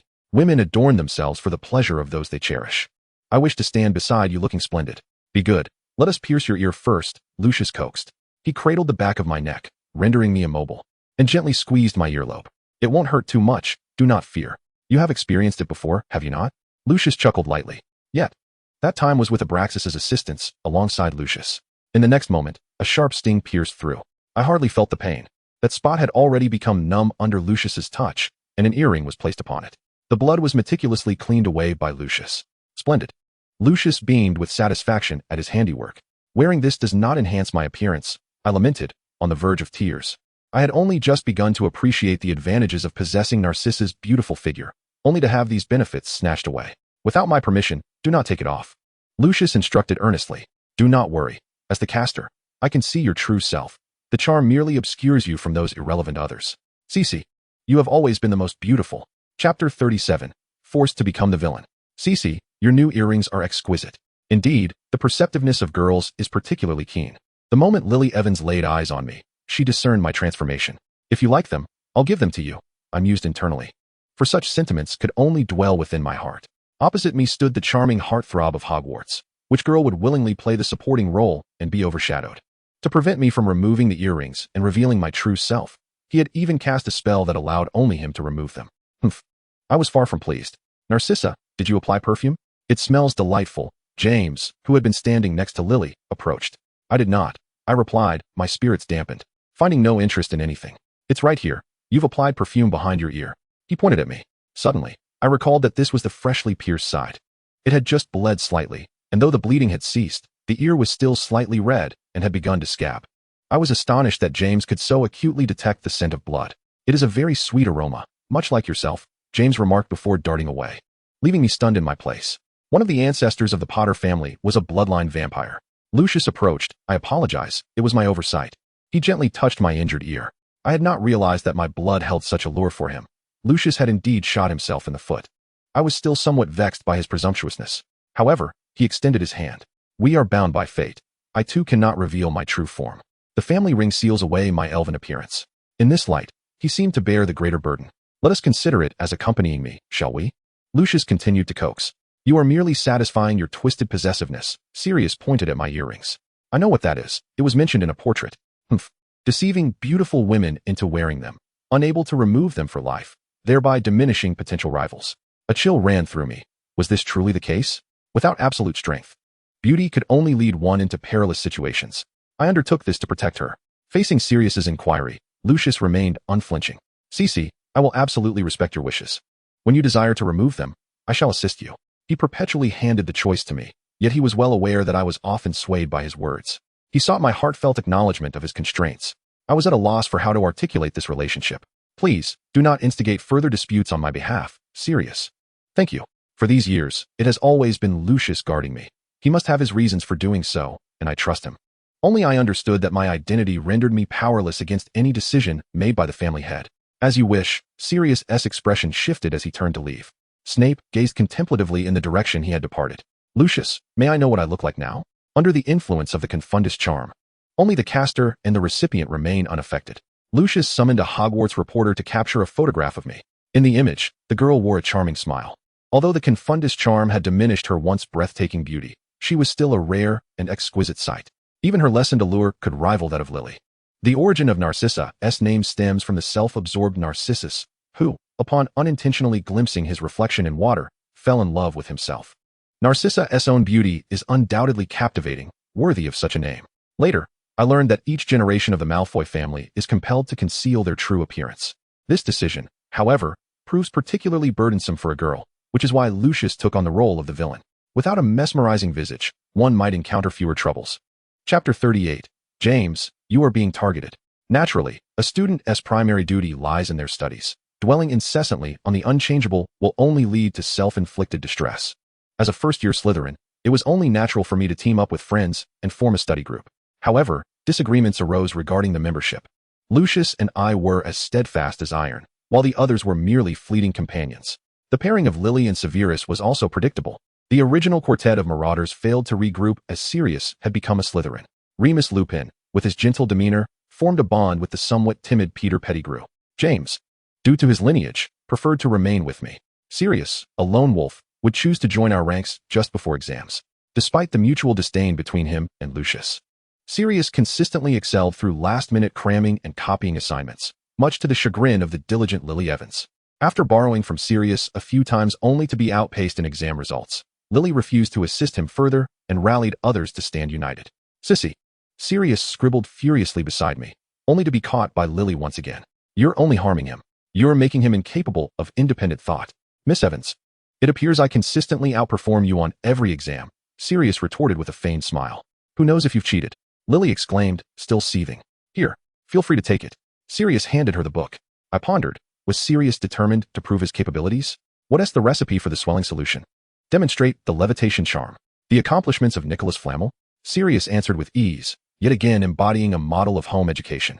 If you know everything, why do you still copy assignments? Lily, struck by the harshness of reality, could only resort to a final soul-searching inquiry. I'm lazy. Isn't that acceptable? Sirius cast a glance at me. Ever since Lily had spurned him, I had become his preferred choice. I found myself perplexed by his demeanor. Time and again, he instigated discord between Lucius and me, only to act as though nothing had transpired, continuing to jest with us. I could not fathom who had bestowed upon him such audacity. Sissy, Sirius is a true black. His prowess is not to be underestimated. Lucius has consistently regarded Sirius as his foremost rival, though in my heart, I saw no comparison between them. Observing my bewilderment, Lucius elucidated. He possesses an abundance from birth. What others toil a lifetime to achieve is merely his starting point. He harbors no desires for anything, thus exhibiting an air of casual indifference. However, there is someone who has piqued his considerable interest. As for the identity of this individual, no amount of coaxing would extract even a whisper from Lucius. Lily would join our ranks in Lucius's absence, the perceptive girl sensing the disdain the Slytherin air held for her. The values of the wizarding world were gradually influencing her. She began to comprehend the disparities within this realm. Coming from a Muggle middle-class background, she found herself akin to a first-generation immigrant, utterly devoid of connections in the magical world. Establishing a foothold in this realm hinged not solely on personal endeavor, but was greatly contingent upon timing, circumstance, and social connections. Her upbringing had fostered a disconnect between her and the offspring of wizarding families. She finally grasped why pureblood families, particularly the ancient aristocracy, regarded themselves as superior. Upon graduating from Hogwarts, they need not seek employment. They could seamlessly inherit family businesses or their parents' positions. Moreover, the magical world often operated within a web of familial ties, with many positions being filled internally. For someone as impoverished as she, leveraging such connections was nearly impossible. This elucidated why even the most illustrious student council president, Tom Riddle, struggled to secure a respectable job due to his orphan status, ultimately relegated to working as a shop assistant at Borgin & Burke's. Consequently, she turned her attention to heirs of pure-blood families who exhibited a greater acceptance of Muggle heritage. James Potter emerged as her prime candidate. Chapter 39, Whose Red Eyes? Sissy, you differ remarkably from the other pure-blood girls I've encountered, James remarked, scratching the back of his head and further tousling his hair. In what manner do I differ? You seem to harbor no disdain for Muggle-borns, or rather, Muggle stock, Sirius interjected, attributing this to your upbringing at Malfoy Manor, where the doctrine of pureblood supremacy failed to poison your mind. Otherwise, you would not have befriended Miss Evans. James, Abraxas, and Lucius have treated me well. They have not neglected me. I had lost count of how many times I had to clarify such a topic. How might I convince James to abandon his sympathetic gaze? Denying it is unnecessary. I comprehend it all. Though I am an only child, I understand that every elder tends to show favoritism. James revealed an expression of understanding. Yet I had grown numb, utterly drained of the energy to retort. Let him think as he pleases. Through his imagination, I had transformed into a uniquely exquisite white lotus, the very archetype of what girls detest most. He continued, when Sirius and I first encountered you, you were quietly ensconced in the attic, clad in a flimsy nightgown, clutching the ears of a rabbit plushie with eyes akin to that of the creature, red, as if you had just wept. No, I interjected. I assert that you had just cried. Sirius disputed, claiming, no, your pupils were red. Surely, he must have been mistaken. Red pupils? I hastily fetched a mirror, scrutinizing my reflection. My eyes were undeniably a blue-gray, a mirror image of Lucius. Only Voldemort could possess red pupils in this world. Yet, it was indeed your crimson gaze that compelled me to wish for your friendship. I must have assumed you were of the bloodline. Indeed, aside from Voldemort, only those of the bloodline possess such red pupils. Thus, it seems James was not misled after all. Regarding this matter, I could only confer with Lucius. As we had been born in the same place, he knows me better than anyone. Lucius, James said, when I saw her, her eyes were red. Have you ever seen me with red eyes?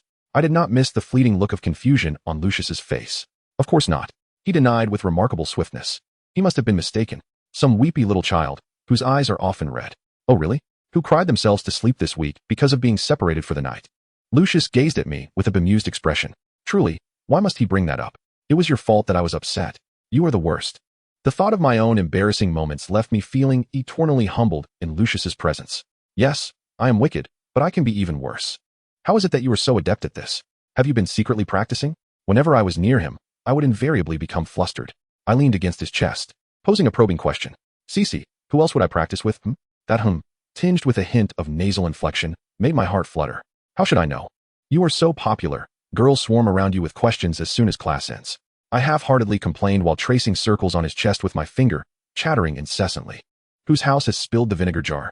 How sour? I could see Lucius was quite pleased. He relished my dependence on him and my willingness to express myself. It's your house, isn't it? Chapter 40, The Unwanted. Although I donned the Slytherin uniform daily, the matching attire led me to feel as if we were in couples outfits. Our promotional photo was displayed prominently in Madame Malkin's shop, and various campus-themed merchandise gained popularity. The representative color of Slytherin, dark green, surprisingly became the Pantone color of the year, sweeping through the Muggle fashion realm.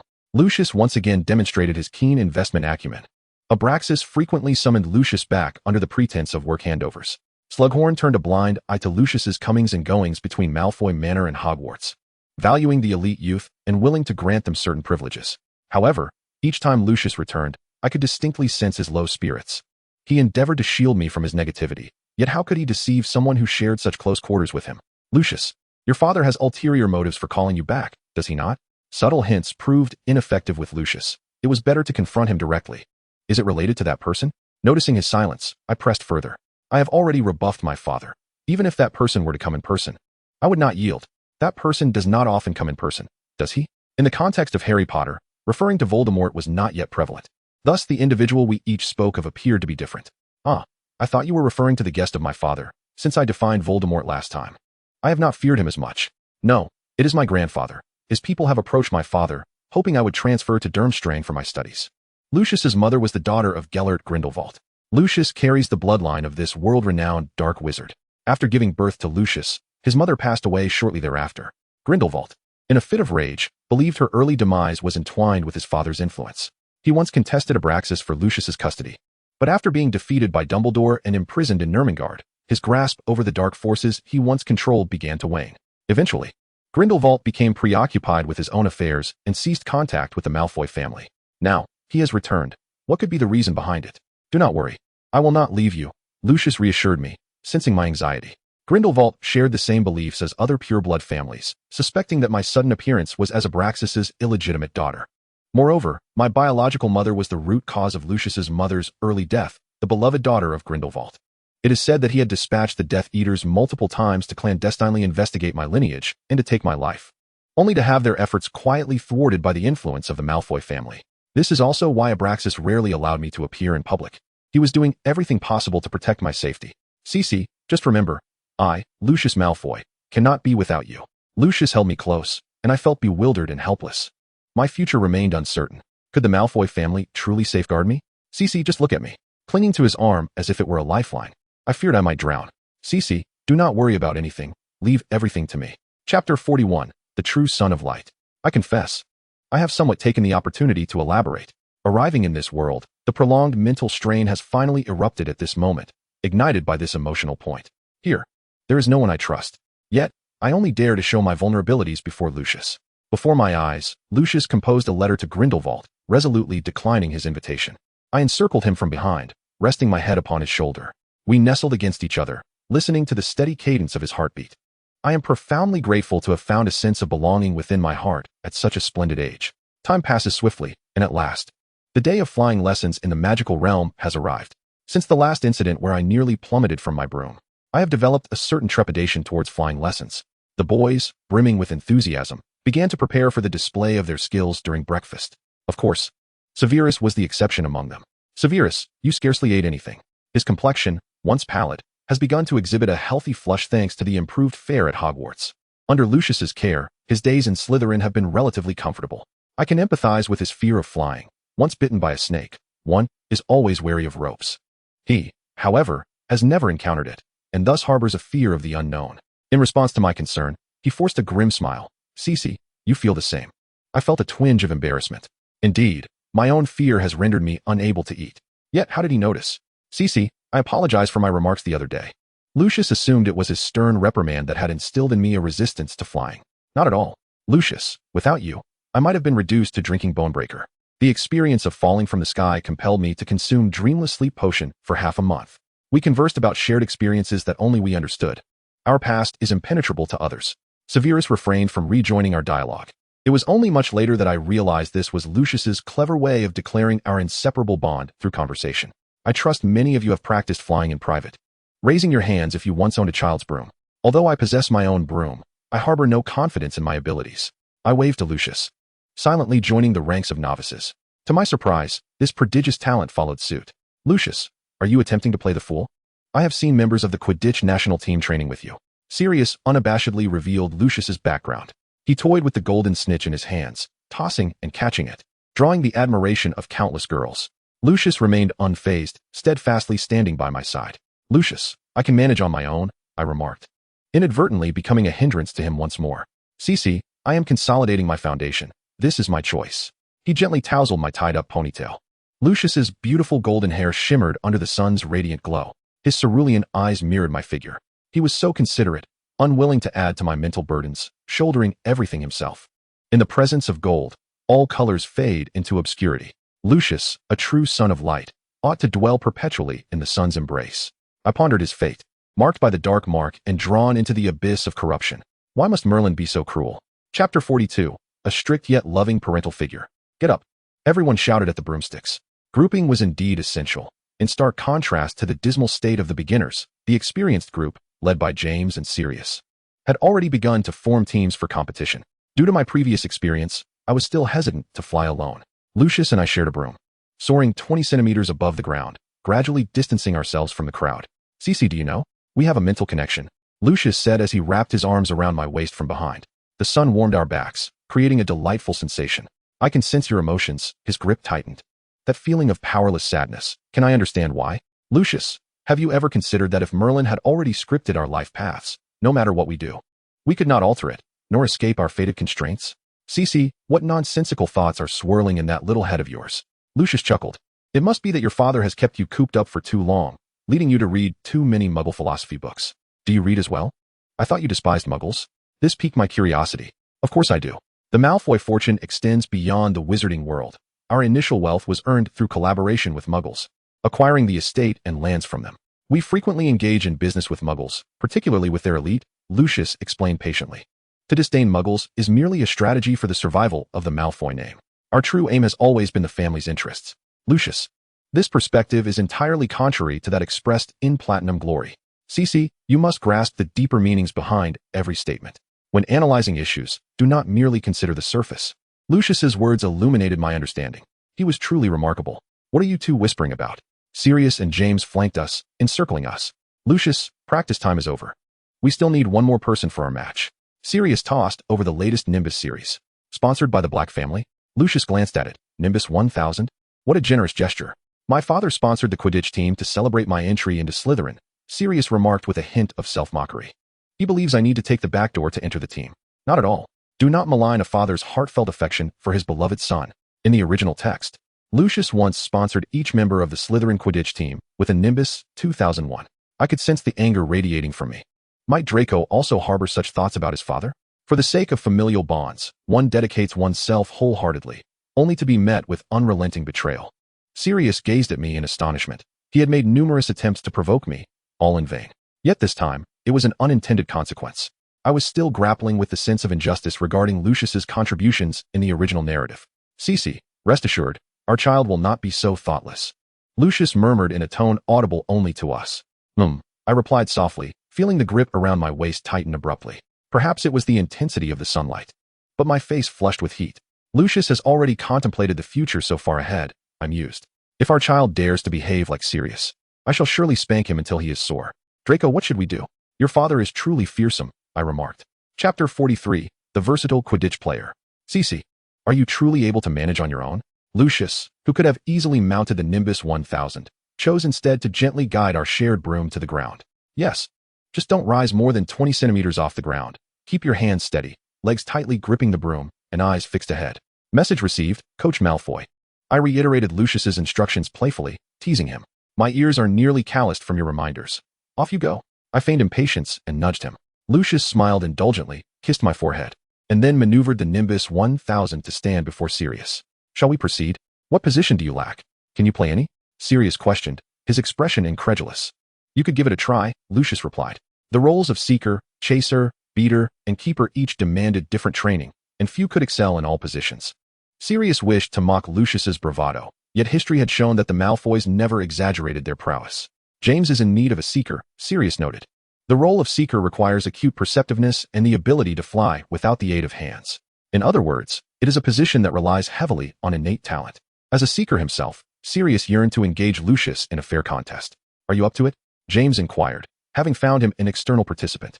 He had previously played Quidditch with Lucius at Malfoy Manor, but had never witnessed him take to the field as a Seeker. Will it work? We'll find out, Lucius replied, not meeting his gaze. Shall we check the snitch? Sirius asked Lucius. No need, let us prepare to begin. Are you really at ease? Sirius scoffed. The match balls were also sponsored by the Black family. Hence, both teams were expected to meticulously inspect the equipment prior to the game. After all, it is an intensely vigorous sport, and a moment's negligence could lead to serious injury. Being struck by a rogue flying ball, plummeting from several stories high is a common occurrence. Not to mention, if someone were to tamper with the ball, the repercussions would be dire. You are not so uncouth. Lucius left a remark, halting his broom midair. He cast a sidelong glance at my movements. I returned his gaze with a broad smile. My skills were lacking. I dared not remove my hands from the broom for a moment. Unlike Lucius, who navigated the broom with the grace of a dancer, managing to ride without grasping it. All right, the competition begins. Sirius interrupted my interaction with Lucius, swiftly releasing the golden snitch. In an instant, he and Lucius shot forth like arrows, each embarking on their pursuit. Their speed was so astonishing that it eluded the naked eye. When would I be able to soar like them? I wobbled unsteadily on my broom, while my peers effortlessly danced through the skies. Such is the disparity among humankind. Cece, could you assist us? It turned out I was not the least competent. Lily and Snape were still grappling with their brooms. In their hands, the brooms behaved not as obedient companions, but rather like mischievous children, throwing tantrums. Severus, focus on the broom, be more confident. Speak louder. Snape exhibited a clear tendency to evade challenges in areas where he felt inadequate. He even contemplated merely coasting through this lesson. Severus, flying class is a mandatory subject. Failing means you will have to retake it. I had no choice but to employ my secret weapon. Just imagine, a second-year Snape, trembling among a group of young rascals, continuing to precariously ride his broom. With gritted teeth, Snape finally raised his voice. Up. Chapter 44, The Romance of the Golden Snitch. Magnificent. Snape succeeded. This was more exhilarating than my own first flight. I truly have a knack for teaching. And my student is destined to become a master of potion making and a genius of mental barrier spells. My self-satisfied expression seemed to inspire my two pupils. Snape, with a slight pursing of his lips, murmured a thank you. Though his broom was still somewhat unruly, he could at least exert some control over it. Do not fear. I will help you up. I mimicked Lucius's demeanor, assisting Snape in stabilizing the broom. He perched atop it, and I could feel his trembling hands and rigid shoulders. Relax. Transfer your weight to the broom. I gently patted his back. Now, gently attempt to control it and lift off the ground. I added, I'm right here. Do not be afraid. Snape nodded almost imperceptibly, and after several attempts, his feet finally left the floor. He had done it. Splendid. Lily joined in the applause.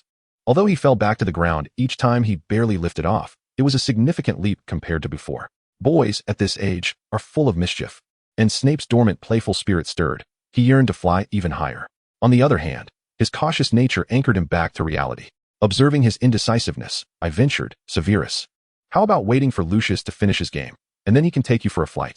Flying with someone necessitates exceptional control, and I, with my mediocre skills, dared not endanger myself or others. However, others thought differently. Cece, I see you fly quite well. Why not take Severus for a spin? Lily encouraged from the side. I can't. My skills are inadequate. I recently had a fall, and that incident still haunts me, I replied. Oh, really? Lily's face fell with disappointment. Yet, a peculiar feeling stirred within me. Why didn't she inquire about the circumstances of that moment? Cece, at that time, it was still Severus, he said, his gaze reflecting genuine concern. Lucius saved me just in time, and for that, I was punished with 100 lines. I stuck out my tongue, attempting to gloss over the incident with humor. How fortunate. In truth, I was as averse to flying as you are today. It was Lucius who accompanied me, helping me gradually conquer my fear. I recalled Lucius's arm resting on my waist, and a wave of sweetness washed over me. What are you talking about? Did I just hear my name? Ah, Lucius had actually lifted me onto the Firebolt 1000. Lucius, you nearly scared me to death. Hearing Lucius's voice, my heart finally settled. Has the match concluded? So soon? The match's conclusion hinged upon either side capturing the golden snitch. Look, in his hand, a pair of wings flapped vigorously, yet could not escape his grasp. You won. This marked Lucius's first public appearance as the Seeker. His response was nonchalant. He imitated Sirius's throw and catch, seemingly mocking Sirius's penchant for theatrics. Next time in a formal match, I'll catch it and present it to you. In the arena, the Seeker traditionally presents the captured snitch in front of all, a gesture symbolizing a declaration of love. It signifies, I have been caught by you, which is rather romantic. He placed the snitch in my palm and led me before Sirius. Cece, return the snitch to Sirius. It's a sponsorship from the Black family. Chapter 45, Wrapped in Love. What a heart-wrenching move, Lucius. You are ruthless. To be an adversary of such a person is truly terrifying. He would crush his opponent's self-esteem and grind it into the floor. Reluctantly, I complied and presented the snitch. Sirius intertwined his fingers with mine, carefully accepting the snitch. Have you got it? The exchange felt excessively prolonged. I could feel the wings of the snitch brushing against my palm. Ticklish. I've let go now, I confirmed cautiously. Unexpectedly, the snitch slipped from beneath our control right before our eyes. Despite my caution, how could such an accident occur? Sirius, quick-witted, snatched the snitch back into his palm. He is deceiving you. Lucius quickly discerned the underlying motives. It was merely a feigned gesture. Sirius cast a penetrating gaze upon me and remarked, next time, remember to attend the match. What a nonsensical statement. I whispered my grievances to Lucius. Sissy, this is quite splendid. How did you come to emulate Sirius? Why have you started speaking in riddles? Your oblivious demeanor is rather endearing, Lucius said, placing a gentle kiss on my cheek. However, attending the match would be futile. He would never have the opportunity to present the golden snitch. What a perplexing situation. By the way, Lucius, might you take Severus for a flight? I implored, as Snape gazed longingly at the boys on the Quidditch pitch, drenched in sweat, stirring a deep emotional response within me. Severus? Lucius pinched me in a playful reprimand, causing me to collapse into his embrace. Yes, Severus Snape, I echoed, following Lily's lead. For Snape's name was notoriously difficult to pronounce. Sissy, Lucius sighed. Some individuals should not be given misplaced hope, as it will only hasten their descent into despair. What could he possibly mean? In the original narrative, Lily's close bond with Snape incited James's jealousy, leading to his bullying at school. The wounds he harbored within could never be healed by any accolades he might later achieve. One should not bestow hope lightly, for it may be the sole beacon of light in his latter years. Snape's later life was fraught with anguish and remorse. Could I extend my hand in his moment of need? I am not one to meddle in others' affairs, yet the professor's plight was simply too tragic. That sentiment drew forth my tears. Lucius, I understand now. Leaning against him, Lucius soared with me over the Black Lake, allowing us to gaze upon the entirety of Hogwarts Castle, gliding over the Forbidden Forest. At the entrance of the Forbidden Forest stood a quaint cabin, home to the keeper, Rubeus Hagrid. The beauty of this place was breathtaking. Years later, under Lucius's watchful gaze, the Ministry would come to execute Buckbeak, the hippogriff who had harmed Draco. Yet the trio would secretly liberate him using a time turner. At that time, Harry Potter would also ride Buckbeak in a triumphant flight around Hogwarts, stealing the limelight. Perhaps I could convey to Draco that such exquisite scenery is for all to appreciate. The arrival of a savior did not eclipse his brilliance.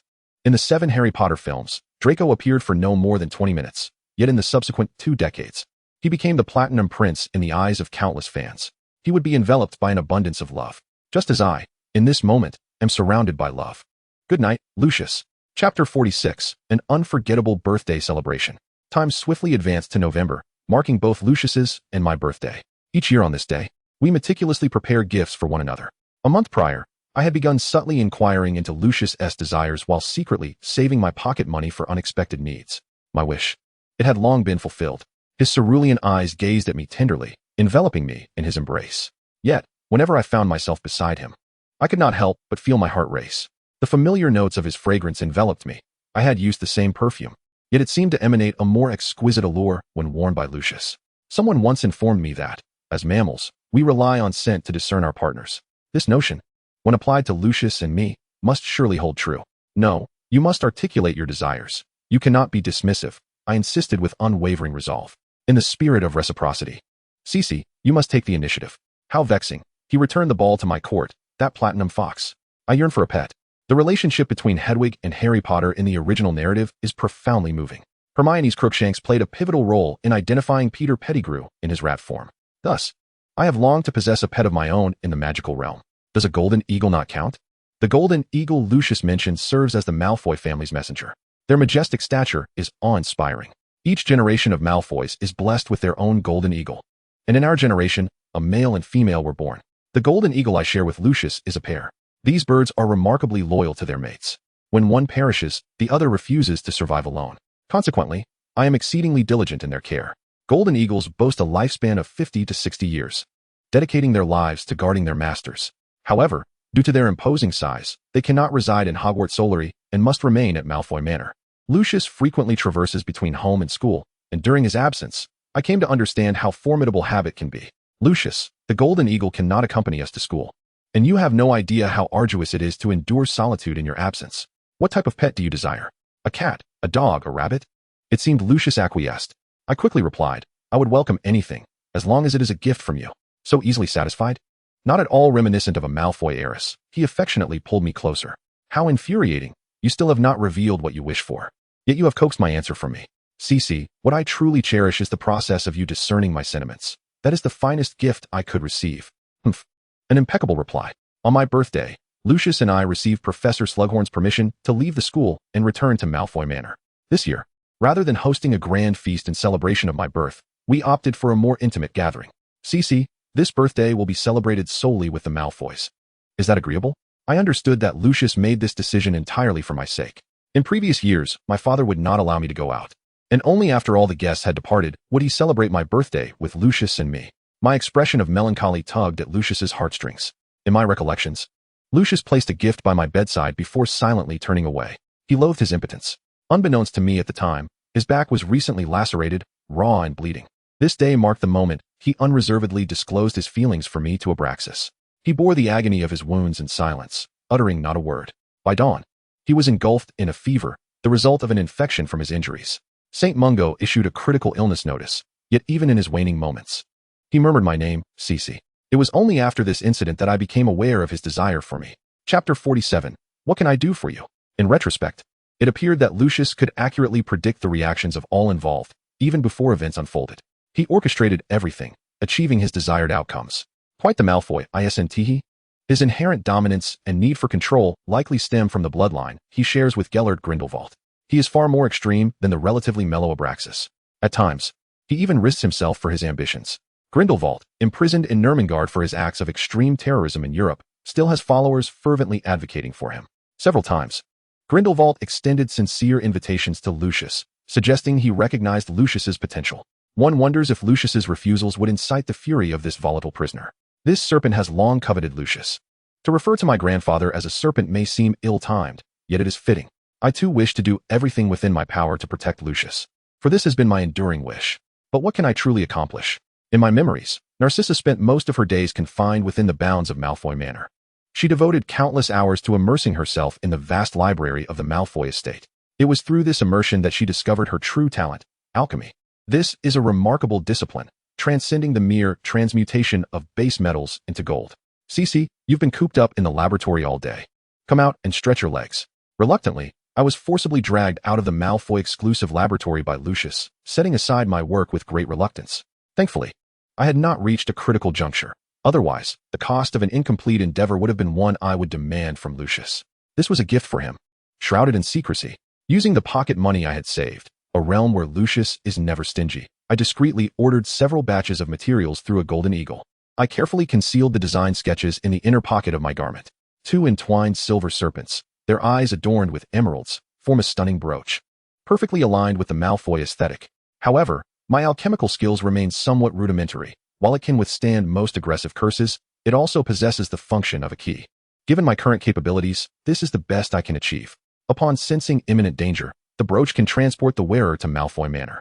In the hearts of Lucius and myself, this abode represents the utmost sanctuary. My ultimate aspiration is to create an alchemical product capable of resisting the 3 unforgivable curses. In the original narrative, Voldemort's terror spread insidiously, while the Malfoy family endured tumultuous times, constantly subjected to his wrath. The agony of the Cruciatus Curse seemed to be a daily occurrence. At that time, Lucius, portrayed by Jason Isaacs, had his once lustrous platinum locks now appearing as lifeless as withered grass. No, please, don't. Are you having nightmares, sissy? It was Lucius's voice. Like a fish drawn towards a light, I instinctively surrendered my weight entirely to him. I felt as though I were ensnared in a nightmare, conscious yet powerless to command my limbs. I yearned to assure him that everything was well, but I found myself merely an observer, helplessly watching him kiss my tightly shut eyelids. Sissy, you need not do anything for me. Simply remain safe and healthy by my side. Chapter 48.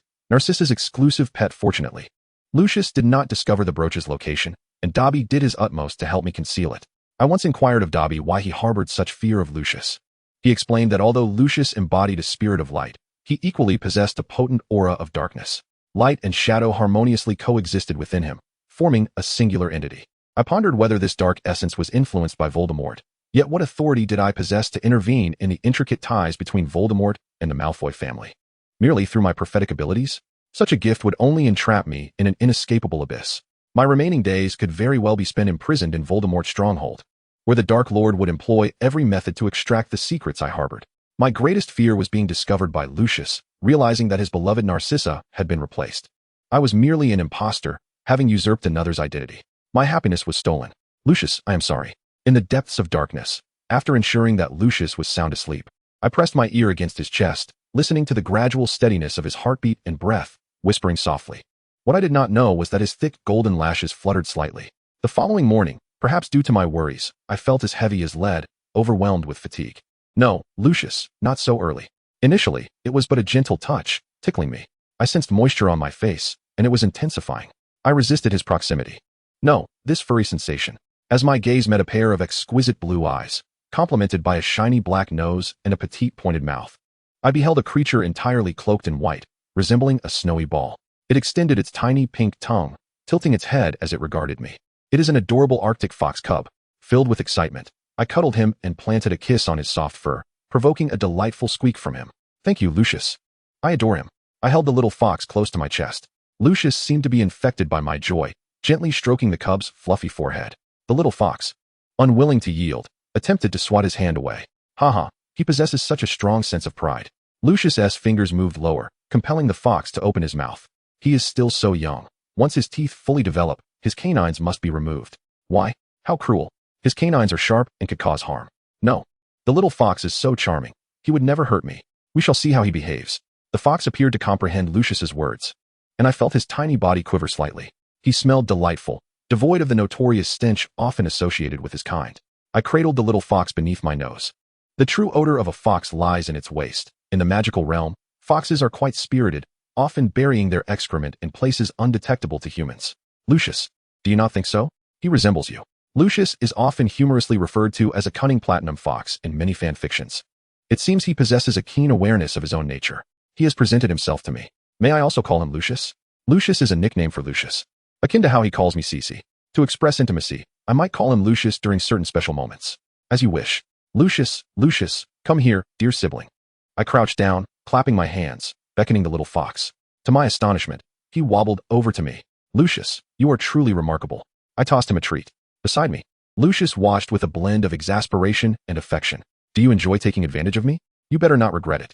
Chapter 49. The serpent's nature is lustful. He grasped my waist, gently pressing down, and laid me back onto the bed. His fingertips were as soft as feathers, brushing against my sides. Ha! No. That is my Achilles heel. I am particularly ticklish. Yet, regardless of how I pleaded for mercy, he refused to relinquish his control over me. Lucius, I cannot breathe. The little fox, Lucius, observed us with vigilance. He might have thought we were fighting, as he positioned himself in front of me, huffing at Lucius, revealing his yet-to-emerge baby teeth, eager to play the gallant knight. Should our titles not change? Lucius gently suggested. No, that would be too embarrassing. I buried my head beneath the covers, avoiding his gaze. I wished to evade his advances, but he had already anticipated my move, ensnaring me in his embrace. Futile, Cece. You know that I will not cease until I attain what I desire. My dear, I spoke in a voice barely above a whisper. It would have been better if this had happened earlier. Why endure such suffering? Lucius, finally satisfied, ceased his actions and embraced me gently, offering words of comfort. I refrained from meeting his gaze, for my eyes brimmed with physiological tears from the laughter that had just erupted uncontrollably. It felt as though I were the one tormenting you. You indeed have been tormenting me. We haven't even begun, yet I could hardly voice it, softly patting his back. Cece, in my heart, you have always been my one and only wife. The little fox was perplexed, unable to comprehend why the two individuals who had just been at odds were now entwined in each other's arms. Wise as he was, he chose not to take sides, instead settling into a comfortable position. You have always known what I desire, Cece. For the first time, Lucius expressed his affection for me with such candor. He had always been indirect, leading me to guess. Perhaps, like me, he feared failure? Lucius, I feel the same. I am profoundly enamored with you. I have come for you. You too, come out for some cake. Abracaxas did not barge in, but rather allowed us ample space. Lucius, I have prepared a gift for you as well. What should I call you? I heard Lucius's voice, feigning a threatening tone. My dear, this is a gift I have prepared for you. With each encounter, I felt my resolve strengthen, as if Lucius had thickened my skin. I lowered my head, too bashful to look at him. Gently parting his platinum locks that cascaded over his chest, I carefully pinned the brooch onto his shirt. Cece, the two serpents depicted in the design resemble us closely. I then realized that the two serpents were intertwined, their tails connected. Initially, I found the pattern beautiful, distinguishing it among dozens of designs, but now I recognized its profound implications. The nature of serpents is indeed seductive. Every detail was meticulously chosen by me. From the design to the crafting, untouched by his hands. It seems there is no way to absolve myself now. Its unique shape will remain with me always. Lucius toyed with it, assuring me of its significance. However, the sly expression on his face resembled that of a cunning fox. Are you hiding something from me? Cece, I merely placed this version of the design in the most prominent position for you to see, nothing more. Chapter 50, A Turn of Events. When did you discover it? I thought I had concealed it well. Lucius remained silent, but his demeanor suggested he wanted me to plead for his words. I, too, am unable to keep secrets. Curiosity, they say, kills the cat. Oh, how I disdain myself. My dear, please tell me, did that sickly sweet voice truly come from my lips? He satisfiedly kissed the corner of my mouth, recalling the moment you made your request to the design supplier. Though you remain anonymous, employing an unremarkable owl, the scheme's vendor possesses shares from the Malfoy family, making you a subtle benefactor, and naturally, they are quite invested in the matter. Your handwriting is unmistakable to me. I was indeed involved in the selection of the plan. So it is. From the very inception of the brooch's conception, Lucius was engaged. I had hoped for a delightful surprise, yet my enthusiasm waned. Of course, it is a surprise. The vendor provided numerous versions of the proposal. Although I had my preferences, we serendipitously chose this particular one, demonstrating our remarkable rapport. Lucius tenderly caressed my hair, coaxing me with an exceptionally gentle tone. I have always maintained that the meticulous process you undertook is the finest gift. I was present throughout this journey, which means I received your sentiments much earlier than anticipated. Lucius's impeccable explanation transformed my sorrow into joy. You are adept at soothing me. However, this brooch's functionality is still lacking, and I shall create an even better one for you. I gazed into Lucius's azure eyes, assuring him of my belief in the finest alchemist and my anticipation of his superior creations. Humph, such flattery. Elevating me to such heights will certainly make me proud. A knock at the door once again reminded us to relinquish our solitude. I had presumed you both had drifted off again. Abraxas scrutinized our attire intently, seemingly searching for clues. Fortunately, Lucius had already anticipated this and had ensured the surroundings were immaculate. Grindelwald's people have arrived, Abraxas whispered to Lucius in a hushed tone. Lucius frowned, unprepared for encounters with anyone outside of the Malfoy family today. They visit annually, leaving gifts before departing. Abraxas harbored guilt over his mother's death, and thus, Grindelwald's camp frequently made unreasonable requests of Lucius, making outright refusals difficult. He wished for Lucius to engage in brief pleasantries, merely to maintain appearances. They had even prepared a gift for Sissy. Does Abraxas mean for me to join? I do not perceive this gift as a token of friendship. The grip of Lucius's hand upon mine tightened, as though he too sensed the unusual nature of this encounter. The visitor was a tall, slender woman who introduced herself as Vitaurishill. She was a French-English woman, her charming laughter laced with an adorable French accent. She was strikingly beautiful, a dark-haired, blue-eyed siren with an exquisite appearance, high cheekbones, and fiery red lips, a passionate French rose. Approaching me, she greeted me amicably. The beautiful Miss Malfoy, your beauty is indeed legendary. Although I recognized this as mere polite flattery, I could not help but curve my lips in a smile. You too, Miss Rashi. I hope you find delight in this gift, meticulously chosen by Mr. Grindelwald. She opened the box, and suddenly, I vanished from my place. Chapter 51, Narcissa in Peril. It is a teleportation array. Abraxas, wise and knowledgeable, discerned immediately. Lucius, with a flick of his wand, seized control of the French beauty before us. What is it that you desire? He inquired, bypassing questions about my whereabouts and instead demanding terms from the other party. Mr. Grindelwald wishes to see you and hopes you will accompany me to Germany, she added. Miss Malfoy is quite safe. Let us proceed. Lucius lowered his wand. I apologize. We have no choice but this course of action. Your previous response incited great anger from Mr. Grindelwald. The ire spoken of by Rosier came at the cost of half of Numengard being obliterated. Indeed, Grindelwald's power is unparalleled. How could there exist a place capable of confining him for long? The only explanation is that he has chosen to imprison himself here. He yearns to mend his bond with Dumbledore, sacrificing in the name of their love through suffering. This mirrors Lucius in a striking manner. The sudden turn of events left me at a loss. In one moment, I was at Malfoy Manor, and in the next, I found myself in a secret chamber. The decor here was minimalist and stark, a stark contrast to the opulent vintage of Malfoy Manor. Before me sat a middle-aged man with blonde hair and blue eyes. He was tall, exuding the aura of a seasoned veteran. Unlike the light gold of Lucius and myself, his short, thick golden hair gleamed like that of the sun god Apollo. A wizard's appearance does not always reflect their true age. The stronger the magic, the slower the aging. This man before me possessed an extraordinarily potent presence, rivaling even Voldemort. Only one person could embody such power and confidence, Gellert Grindelwald. Before me sat my grandfather, whom I had never formally met. Was this his scheme to bring me here, compelling Lucius to comply? In a flash, I unraveled the entire sequence of events. How could Grindelwald, who had shown me such indifference until now, suddenly present me with a birthday gift? Good day, Mr. Grindelwald. I clumsily rose from the ground, and despite my disheveled state, I bowed to him with formality. As a bargaining chip, or rather a hostage, one must possess the awareness of being a hostage. He regarded me with interest. You recognized me? His Eastern European accent was thick, yet it was difficult to discern its specific origin. I nodded, silently observing him. Are you not curious as to why you were brought here? He seemed to toy with me, the prey he was about to ensnare, scrutinizing my reaction. Lucius Malfoy is the reason for my presence here. You remain remarkably composed in a crisis, he noted, admiration evident in his gaze. Indeed, beyond this, I am unsure what further value I can offer you. I, a rather unremarkable first-year Slytherin, find myself insignificant before the illustrious Dark Wizard. I had hoped we could reminisce. For in name, I am your granddaughter. I seized upon that word, in name. I have long been sheltered by Abraxas and Lucius within the ivory tower of Malfoy Manor. Yet I am not an unworldly young lady. On the contrary, perhaps I possess the intrinsic traits of a Slytherin, driven by a nature that seeks advantage and avoids peril. Nevertheless, since he acknowledges this familial bond, I see no need for clarification. Upon our initial meeting, I am known as Narcissa Malfoy. Chapter 52, Grindelwald's Legitimacy.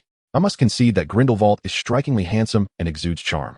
I am aware that he is merely passing time, with me as the appetizer before Lucius's arrival. He subtly seeks to glean comprehensive insights about Lucius from me. In this regard, I have little to conceal. Your relationship is quite remarkable, he exclaimed sincerely, his gaze drifting as if lost in reminiscence. Albus too had a sister with whom he shared a deep bond. Suddenly, a chill runs down my spine. Albus refers to Dumbledore, and the rift between Dumbledore and Grindelwald stemmed from the tragic accident that claimed Ariana's life during their duel. Ariana, tormented by muggles in her youth, became a source of shame for the Dumbledore family. Thereafter, Dumbledore bore the weight of caring for his sister. While their father was imprisoned in Azkaban for using magic in front of muggles, he and Grindelwald met at the pinnacle of their youth, both brilliant and fiercely ambitious. They sought the Deathly Hallows to establish a new order for wizards. As they fervently discussed their ideals, Their bond grew ever closer. Those were 2 frenzied months, as 2 future great leaders unleashed their youthful passions. Yet all of this came to a sudden halt with Ariana's death. The sister became not only a taboo for Dumbledore, but for Grindelwald as well, if he wishes for Lucius to be entirely subservient to him. Severing Lucius's ties to the Malfoys, then my existence becomes a complication. I dare not ponder further. Lucius treasures you immensely, concealing all information about you. And it is precisely for this reason that I have discovered his fatal weakness, you. Indeed, a great man should not possess weaknesses. Voldemort has none, nor does Grindelwald. Grindelwald suddenly draws closer, lifting my chin to examine me closely. You appear to be a quintessential Malfoy, yet unlike Lucius, you do not carry my blood. With a casual flick of his wrist, he casts a bloodline spell. Indeed, I find no connection between us. The Malfoy family has indeed inscribed you in their family tree, showing utter disregard for the Grindelwald surname. Allow me to speculate, how many mistresses has your mother had with Abraxas? I have no knowledge of my birth mother. I am utterly devoid of any clues. Suddenly, a sharp pain like needles pierced my head. He employed legilimency against me. Both Dumbledore and Voldemort are masters of the art, demonstrating that being a leader necessitates the ability to comprehend the thoughts and intentions of others. It appears you have spoken the truth. You genuinely possess no knowledge. His hand ventured towards my earlobe. 2 confundus charms were employed to conceal your visage? It seems your biological mother was a stunning beauty. Oh, it one T open. What a terrifying possessiveness. Poor girl, save for the caster. No one can behold your true appearance. I know this was orchestrated by Lucius. For reasons unknown, I feel no resentment towards that domineering fellow, but rather a flicker of sweetness within me. However, I glimpsed some intriguing elements within your memories. Chapter 53. You are not my Cece. Abraxas actually consented? I underestimated him. The amusement in Grindelwald's eyes deepened. This is a secret between Lucius and me, and having it brought to light fills me with indignation. Did he coerce you? Utilizing the privileges of the Malfoy patriarch? Judging by his demeanor, he already knew the answer. He merely sought to extract it from me. I am willing, I replied firmly. Locking eyes with him, Lucius did not compel me. Our feelings are mutual. Come forth. This command was directed by Grindelwald towards the door. You have been here for a while, haven't you? Grindelwald resembled a strategist, with every subtle movement laid bare before him. Do you truly desire the answer? Lucius slowly entered the room, and upon seeing me, he instantly apparat to my side. Yet, Grindelwald was swifter, obstructing Lucius's path, positioning himself between us. Conditions? Lucius raised an eyebrow. Only then did I notice that Lucius's features bore a striking resemblance to Grindelwald's, with thick golden brows and lashes that were eerily alike. Spending every summer together. Is it truly that simple? I had anticipated he would demand Lucius transfer schools. Very well. Lucius made no inquiries regarding the rationale. I wish to bring Cece along. Grindelwald frowned. Her mother is another, and she is likely to have harmed your mother. You ought to be adversaries. That belongs to the previous generation. It has no bearing on Cece and me. Lucius remained unyielding. Just when I thought Grindelwald was on the brink of fury, he burst into hearty laughter. You truly are a Grindelwald. To ascertain her intentions, you have even ensnared me in your schemes. Then you have taken the bait as well? We shall return now. Lucius swiftly interrupted him. Grindelwald's gaze flitted between Lucius and me before he finally stepped back. In the next moment, I found myself enveloped in Lucius's embrace. The thunderous rhythm of his heartbeat revealed that he was not as confident as he appeared. Faced with this terrifying figure, comparable to Voldemort, both our lives hung precariously in the balance. How could one remain indifferent? Upon achieving his objective, Grindelwald allowed us to depart. Yet, I understood that his demands were far from straightforward. He sought a public representative for the pureblood movement. Lucius, aware of my thoughts, took the initiative to clarify. The pureblood faction was a faction of Grindelwald. His imprisonment in Nurmengard was merely a fade. In truth, he had never relinquished his thirst for power. He aimed to establish a new order for wizards, to elevate wizards as the leaders of this world. He required a spokesperson to represent him, and Lucius, with Grindelwald's bloodline, was his prime candidate. Grindelwald had long been aware of Lucius's exceptional qualities, having observed him since birth. I pondered that perhaps it was not entirely a misfortune. If Lucius had Grindelwald as a backer, would he not be marked by the dark mark? He also hoped to expand his influence in Britain through me, which would inevitably lead to a conflict with Dumbledore and his godfather. Lucius reflected. Conflict was already unavoidable, but with this connection, they would perceive you as a rival rather than a slave. I too shared my perspective. You are not my Cece. Chapter 54. A turning point in fate. I had envisioned countless scenarios of my identity being unveiled, yet I had never anticipated that this day would arrive so swiftly. My mind was utterly incapable of processing the situation. I stood frozen in place. I could not muster any reaction, nor could I summon an expression, merely staring blankly at Lucius. Fool, why are you dazed? I never realized my little girl had grown to such an extent. Lucius regarded me with a sense of satisfaction, gently stroking my hair. How infuriating. Who praises like you do? My heart nearly leapt out of my throat. I playfully smacked him, and to my surprise, a rustling sound followed, revealing Luke's fox head. Ah, splendid. You brought him along too. I eagerly took the fox cub from Lucius's pocket. The joy of surviving this ordeal dulled the intense fatigue, making this birthday extraordinarily meaningful. Lucius, I wish to go home. Leaning against him, I expressed my desire to celebrate my birthday solely with him. Whether we could successfully return home depended on the strength of the birthday gift he would bestow upon me. Lucius held me close and in my arms. I cradled the little fox. Lucius pressed his hand against the serpentine brooch and softly declared, "We are going home." I felt a tug at my navel and, upon opening my eyes, found our bedroom before me. "Cecily, is it our bedroom that embodies your ideal home?"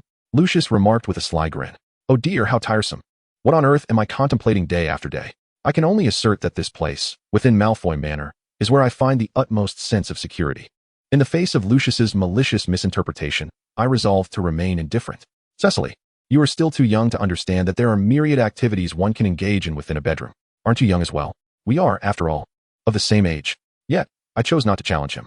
The wrath of an embarrassed Lucius was not something I could confront. "Not so fast," I exclaimed, hastily covering his mouth with my hand. The warmth of my palm met his lips, which were surprisingly soft, contrasting sharply with his assertive demeanor.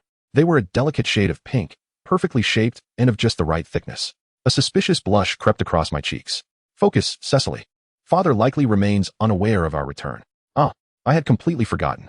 Grasping Lucius's hand, I dashed out like an arrow. Father, we are back. Where are you?"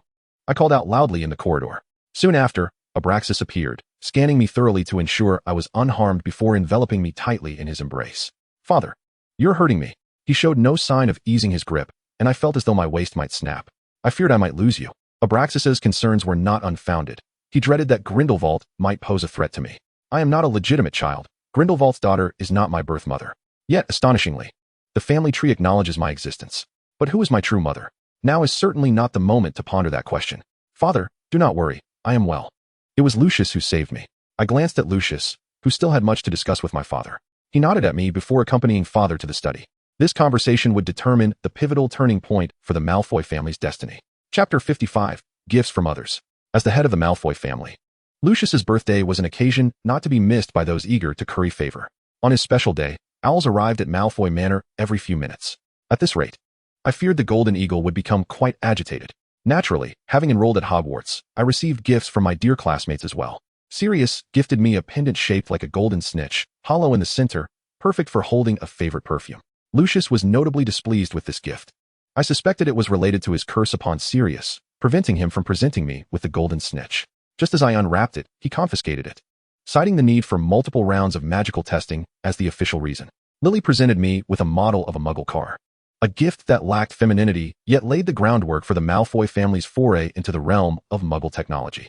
"Lucius, might we merge Muggle automobiles with magic?" I pondered, gazing at the car with a spark of inspiration. In the original text, Arthur Weasley had once modified a Muggle car, but the absence of a dedicated research team led to its collision with the Whomping Willow, resulting in its demise. The substantial financial resources of the Malfoy family afforded us the opportunity for experimentation. After a moment of contemplation, Lucius replied, "It is worth a try. Cece, once we succeed, the Malfoy family shall ascend to a new pinnacle." He drew closer to me, saying, "You will be our great benefactor. What reward do you desire? Yours is mine. It's merely a matter of exchange." I noticed him subtly distancing himself from the golden snitch Sirius had gifted me. "Fool, you will be sold out if you keep that up," Lucius said, rubbing his forehead. I had no concept of profit distribution. I merely knew that he would not let me suffer loss. I gently embraced him, feeling the fine fabric against my cheek. "Of course, Mrs. Malfoy. Mr. Malfoy, I have borne your surname since birth." What a romantic notion. I found it delightful. After a considerable time, Lucius finally allowed me to continue unwrapping my gifts. Snape's present was particularly thoughtful. He seemed to have discerned that I was preparing a brooch for Lucius, and noticing my somewhat haggard appearance, he concocted a glamour potion. The skill and finesse displayed were on par with that of Malfoy's own potion master. He had only been at school for a few months at that time. "Lucius, we could dilute the glamour potion in a specific ratio and incorporate it into high-end skincare products sold to Muggles. This is something I learned from the fan community surrounding Snape. I wonder if it is feasible? Cece, I wish I could peek into your little mind to see how many more brilliant ideas you can conjure." I made a silly face, thinking, better safe than sorry. Lucius agreed to discuss the feasibility with the research team. The most surprising gift was from James. He gifted me a pair of vampire fangs. which startled me to the point of nearly discarding them. After his appraisal, Lucius confirmed they were genuine. With a lifespan approaching immortality, vampires possess immense strength and swift agility. With few weaknesses aside from sunlight, the fangs are their most vital weapon. This pair was exceptionally rare, unless willingly relinquished by the other party. It was nearly impossible to obtain. What was James implying? They even still bore remnants of gum. I do not know, Lucius succinctly replied. Yet his expression suggested he was concealing something from me. Cece, this gift is far too valuable. I nodded, primarily because it was terrifying and I dared not accept it. Shall I assist you in returning it to him? Lucius inquired. I enthusiastically agreed. Chapter 56, The Awakening of Opportunity. Cece, why did you ask Lucius to return the gift to me? After class, James discreetly steered me aside, away from the crowd. James, the gift you've bestowed upon me is far too extravagant. I cannot accept it, I protested. The fangs of a vampire could purchase a standalone villa, and moreover, Lucius had sent the fangs James gifted for examination, which revealed that they belonged to a vampire progenitor. Hence, their value was beyond measure. This is not merely my decision, James said, taking a deep breath, preparing to divulge a secret. Whether you believe it or not, you share an inseparable connection with the vampire lineage. He forcibly placed the fangs back into my hands. They were once a part of you. Noticing my reluctance, James sighed. In any case, you must accept them. The Potter family has safeguarded them for centuries, and it is time they return to their rightful owner. With such a declaration, I found myself devoid of reasons to refuse. How did you all end up here? It was Lily.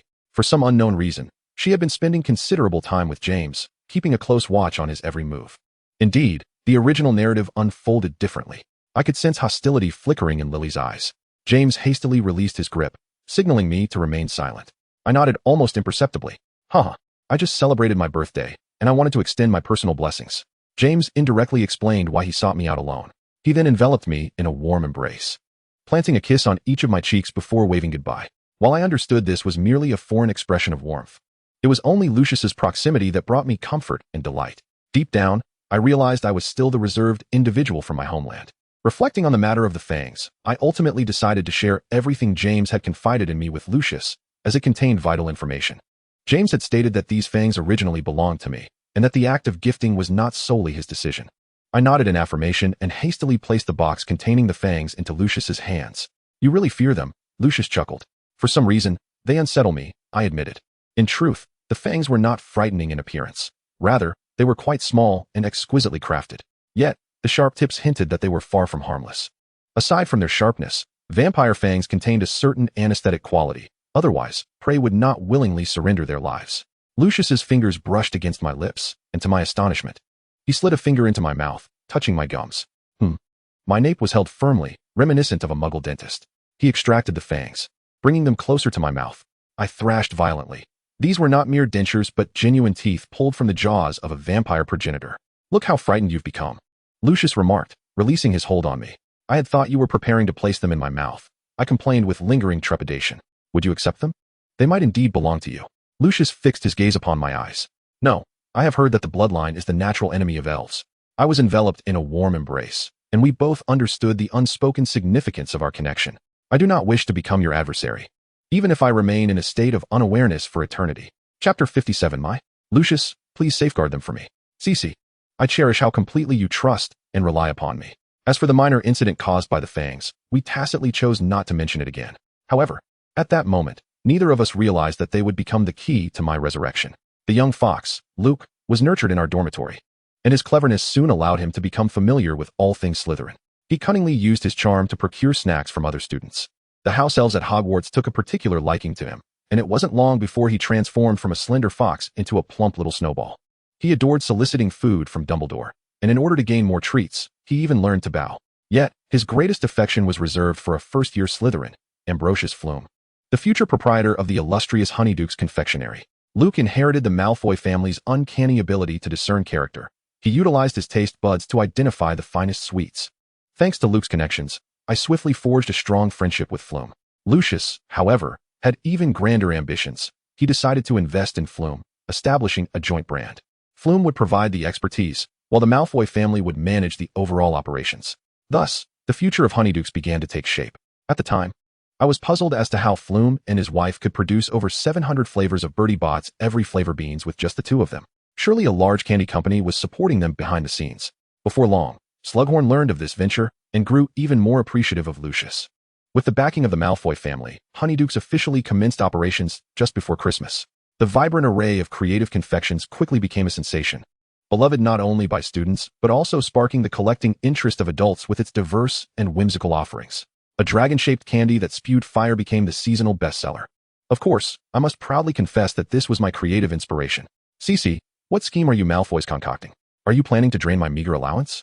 James complained fiercely, yet the amusement in his eyes betrayed him, as the dragon candy was currently breathing fire towards him. He was desperately attempting to catch it with his mouth. James's father, Flemmont Potter, had invented the Sleekeasy's hair potion, which became a bestseller both domestically and abroad, quadrupling the Potter family fortune. Flemmont, having had a late child, cherished James above all else. I cannot believe it. Your allowance must undoubtedly be the highest among us. However, I have amassed an abundance of limited editions. What other hidden variants have you released? Even the end boxes may not guarantee a complete collection. Lucius is truly a master of commerce, James half-jokingly accused, while I found him thoroughly enjoying the game. This is akin to the blind box phenomenon of the later generations, which I have introduced into the magical realm of 1960. Nonetheless, as a significant stakeholder in the Malfoy Honeyduke candy store, I must uphold my interests. Here is an 80 discount coupon I have issued for you. As our esteemed guest, you may also sample new products for free. I pulled him into a corner and handed him a disposable key. This Saturday at 2:00 p.m. Malfoy Manor. A small tasting event awaits your presence. Acknowledged. James beamed with delight. Chapter 58. Qualifications for the offline tasting event. Who else, apart from myself, has been invited? I could almost see James's tail soaring high in the air. Additionally, there is Sirius, who has entrusted us with the Black family's orders for the entire year. This is truly a display of monetary prowess. Orders, orders. Let them rain down upon us with even greater force. Indeed, Sirius must be invited. I heard he had a fierce quarrel with his sister Bellatrix over this matter. He is remarkably brave to confront Bella's wrath. Bellatrix, strikingly beautiful, yet as cold as ice, is a formidable force among upperclassmen, wielding the authority to deduct points from other houses, instilling fear in many younger students, including James and myself. My understanding of the original text reveals that this eccentric woman is loyal only to her own desires and to Voldemort. Alongside her husband, Rodolphus Lestrange, she drove the Longbottom couple to madness and ultimately met her end at the hands of Molly Weasley. Who would dare to contend with a madwoman? James, although of pure blood, comes from a lineage that has intermarried with Muggles. The staunch supporters of pure blood, including Bella, certainly do not treat him kindly. Thus, he is not well regarded in her presence. It is rare to find common ground between James and myself, but we have reached an agreement. So it is settled. This Saturday at 2:00 p.m., we shall not miss each other. I prepared to conclude our conversation with a sense of joy. Can I go too, Cece? Inquired a hopeful red-haired, blue-eyed girl. Lily, once again appearing unannounced. I must say, her relentless pursuit is indeed commendable. Could it be that in the original narrative, James's 7-year pursuit of Lily was, in fact, the other way around? She seemed to have caught every nuance of our conversation. I glanced at James, suspicious that he might have spilled the beans. It wasn't me. James quickly raised his hands in a declaration of innocence. Lily, the tasting event is by invitation only. One must purchase a certain quantity of Honeyduke products to qualify. I gently declined her request. A jest. If I were to invite Lily to visit Malfoy Manor, would Abraxas not have me killed? Though I harbor no prejudice against wizarding bloodlines, under such a roof, with both Lucius and Abraxas, staunch advocates of blood purity, I am but a mere mortal, unable to contend with giants. After all, I too must earn my livelihood under the Malfoy name, mustn't I? Lily, I regret to inform you that I must, with great reluctance, decline your invitation. Nonsense. Then why may Severus go? Lily's eyes brimmed with tears, her pitiful demeanor profoundly moving. Severus was not invited as a mere guest. He was a researcher, tasked with gathering real-time feedback from clients to enhance the product. The development of confections relies heavily on potion making, and thus, the founders, Flemmont and Snape, both geniuses in the field, naturally became the principal forces in candy innovation. Although the potions Severus concocted were uniquely flavored, their purpose was to amplify efficacy rather than to please the palate. Utilizing his potion-making prowess for confectionery did seem a bit of a misallocation of talent. However, Severus embraced the challenge with enthusiasm, as Lucius had promised him additional dividends should he join. Sorry, Sissy, I inadvertently let it slip. Severus later apologized to me in writing. Nonetheless, I can fully comprehend how difficult it is to resist the inquiries of one's idol regarding one's whereabouts. Chapter 59, The Rampaging Bludger. Sissy, I once thought you were different from them. It seems you too regard me as a mere mudblood. She cast the hat down, which could have felled a throng. Particularly, she confronted me loudly in a public setting. To be honest, I am uncertain whether her actions were deliberate. Lily, you have misjudged Sissy. She means no harm. James, attempting to play the peacemaker, has clearly overestimated his standing in your eyes. Silence. You are all the same. I shall no longer engage with you. With that, Lily fled in tears, leaving James and me in stunned silence. James, how could this happen? I have done my utmost to avoid provoking her sensitive heart. I lamented as I slumped to the ground. In truth, I had anticipated that this targeted invitation would lead to a schism within our small group. I endeavored to establish purchasing volume as a threshold, choosing a relatively fair evaluative criterion. Alas, I still underestimated the emotional depth of the girls. Commercial operations necessitate rationality, while interpersonal relations demand emotionality. Both elements are indispensable. I had always assumed that the Lily of the original narrative would not behave thus. Perhaps it was James's years of pursuit that endowed her with greater security, allowing her to navigate the magical world more adeptly. She is the beloved of Gryffindor. Yet now, half of her interactions are with Slytherins. Unlike the idealists of Gryffindor, Slytherins meticulously scrutinize an individual's lineage, familial background, and innate talents from every conceivable angle. Regrettably, Lily, a Muggle-born, is her greatest weakness.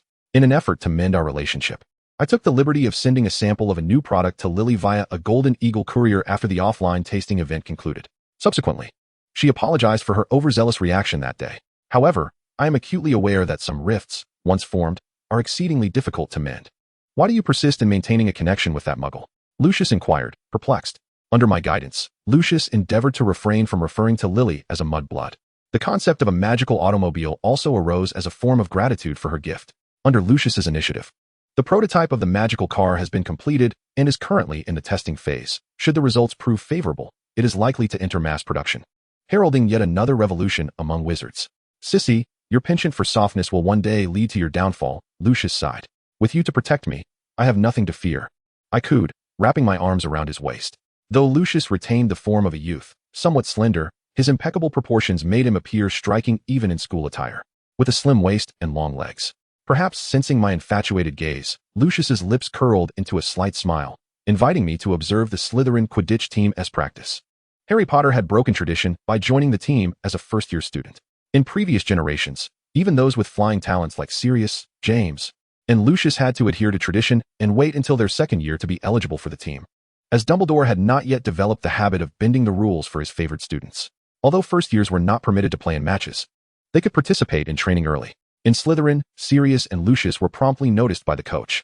Upon our arrival at the pitch, a bludger came hurtling towards my face. Chapter 60, Wandless Magic. At that critical moment, Lucius positioned himself in front of me. The anticipated accident did not occur. The bludger halted just a hair's breadth from his palm, still spinning at great speed, desperately attempting to break free from Lucius's control. Wandless magic? He actually taught you wandless magic? Bellatrix exclaimed, both astonished and furious, as she leapt from her broomstick. She is the current captain of the Slytherin Quidditch team. The he she referred to is none other than her lifelong love and nightmare, Voldemort. Voldemort established his presence in the magical realm through wandless magic and Parseltongue. Is it so strange? He is my godfather. He ought to impart everything to me, Lucius remarked, seemingly provoking Bella, his demeanor nonchalant, which even I found exasperating. The word godfather in English sounds the same as father, and his deliberate elongation of the vowel was infuriating to hear. Bella struggled to contain her emotions, though I could see that jealousy consumed her. At this moment, she retained a semblance of rationality. Had this occurred in her original narrative, provoked in such a manner, she would undoubtedly have engaged in a fierce confrontation with Lucius. Miss Black, using a bludger to strike at the heir of the Malfoy family. And I shall defend with nonverbal magic. This should pose no significant challenge. The Slytherin coach hurried over to mediate. Bella, Lucius was invited by me. He possesses considerable potential. The coach gestured for Bellatrix to prioritize the greater good, as Slytherin had not triumphed in the Quidditch matches for several consecutive years. Infusing fresh talent could create possibilities for a championship run in the coming year. Bella found herself in a position where she had to acquiesce to Lucius participating in the training. However, as the captain, she had myriad ways to torment a first-year substitute player. She cast a fierce glare at Lucius, spat defiantly, "We'll see about that." Subsequently, her fellow teammates cast sympathetic glances his way as they mounted their brooms. I tugged at Lucius's arm with concern. "Do not fret. She will graduate soon." Bellatrix was currently in her 5th year.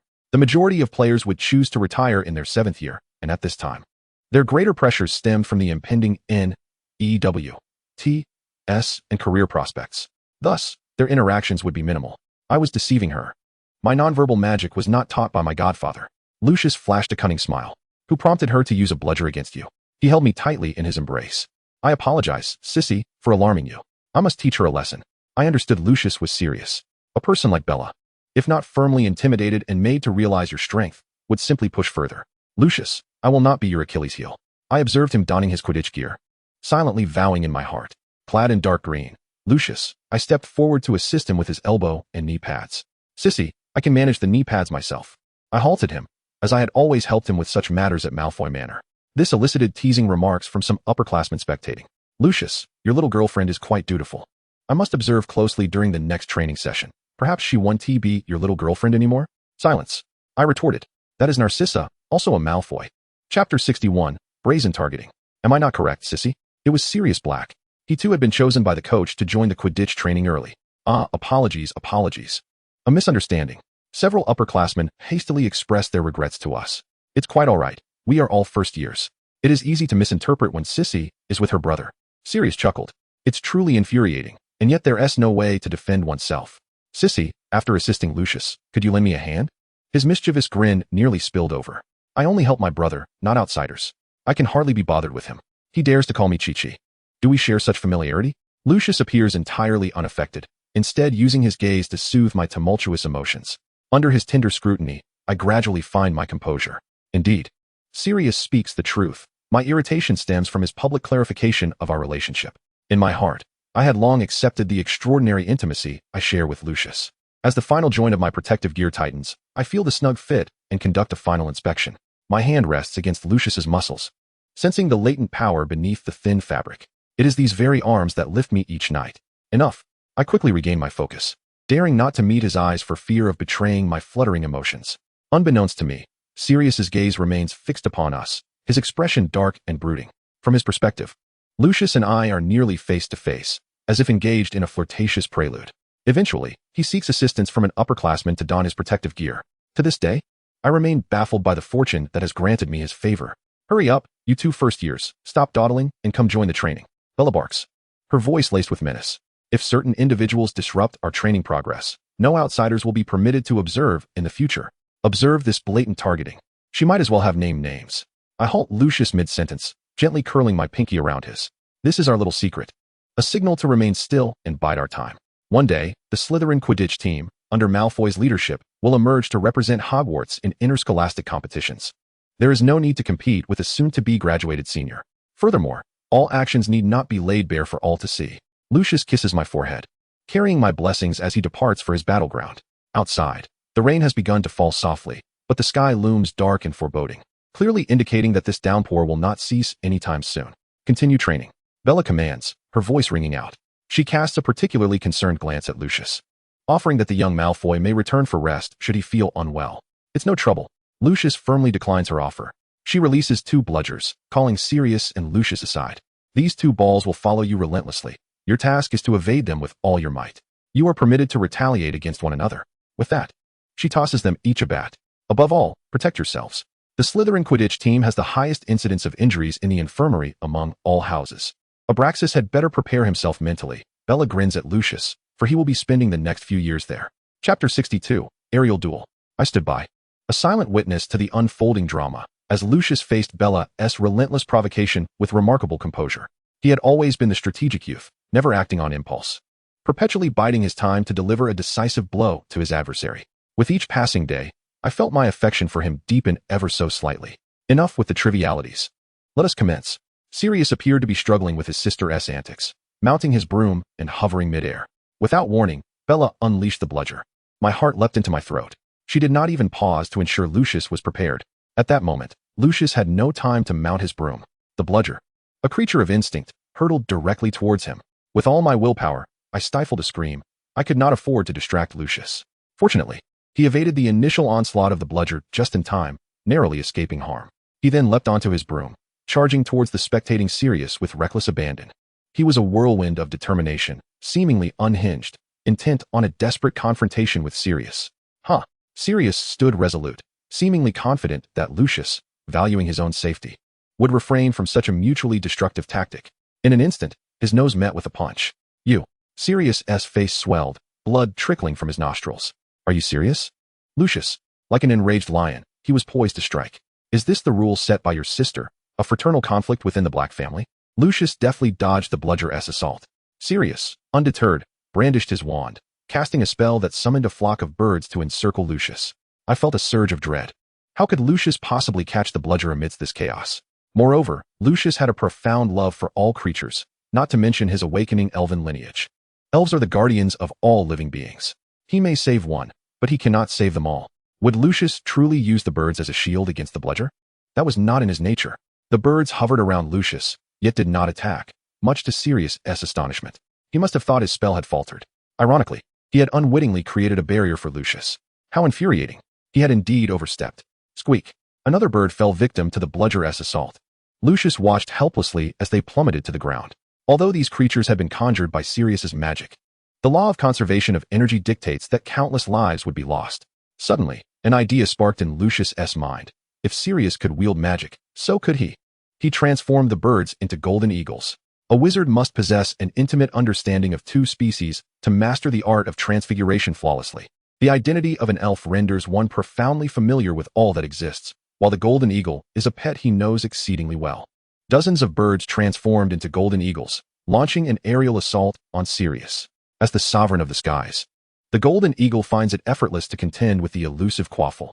A few of the eagles remained to safeguard Lucius, while the rest converged to attack Sirius, who had previously been merely a spectator.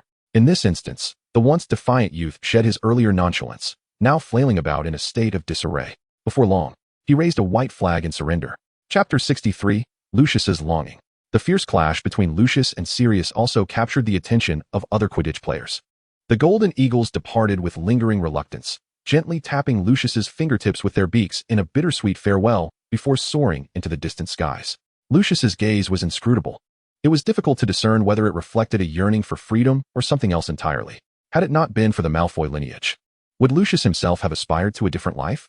In stark contrast, Sirius, with dried blood on his face and remnants of eagle droppings upon him, remained utterly unscathed in his strikingly handsome visage. With Sirius's voluntary concession, Bella had retrieved the quaffle. I confirmed that the training was complete and approached Lucius, holding his coat. It was early winter, yet beads of perspiration glistened on Lucius's face from exertion. I offered him a towel, but he merely smiled at me without accepting it. Blushing, I found myself wiping the sweat from his brow before an audience. Lucius, Narcissa is truly considerate. Could you introduce her to me? Miss Malfoy, don't just focus on Lucius. Our team is filled with handsome bachelors. This scene was almost more extravagant than the matchmaking corners in the park.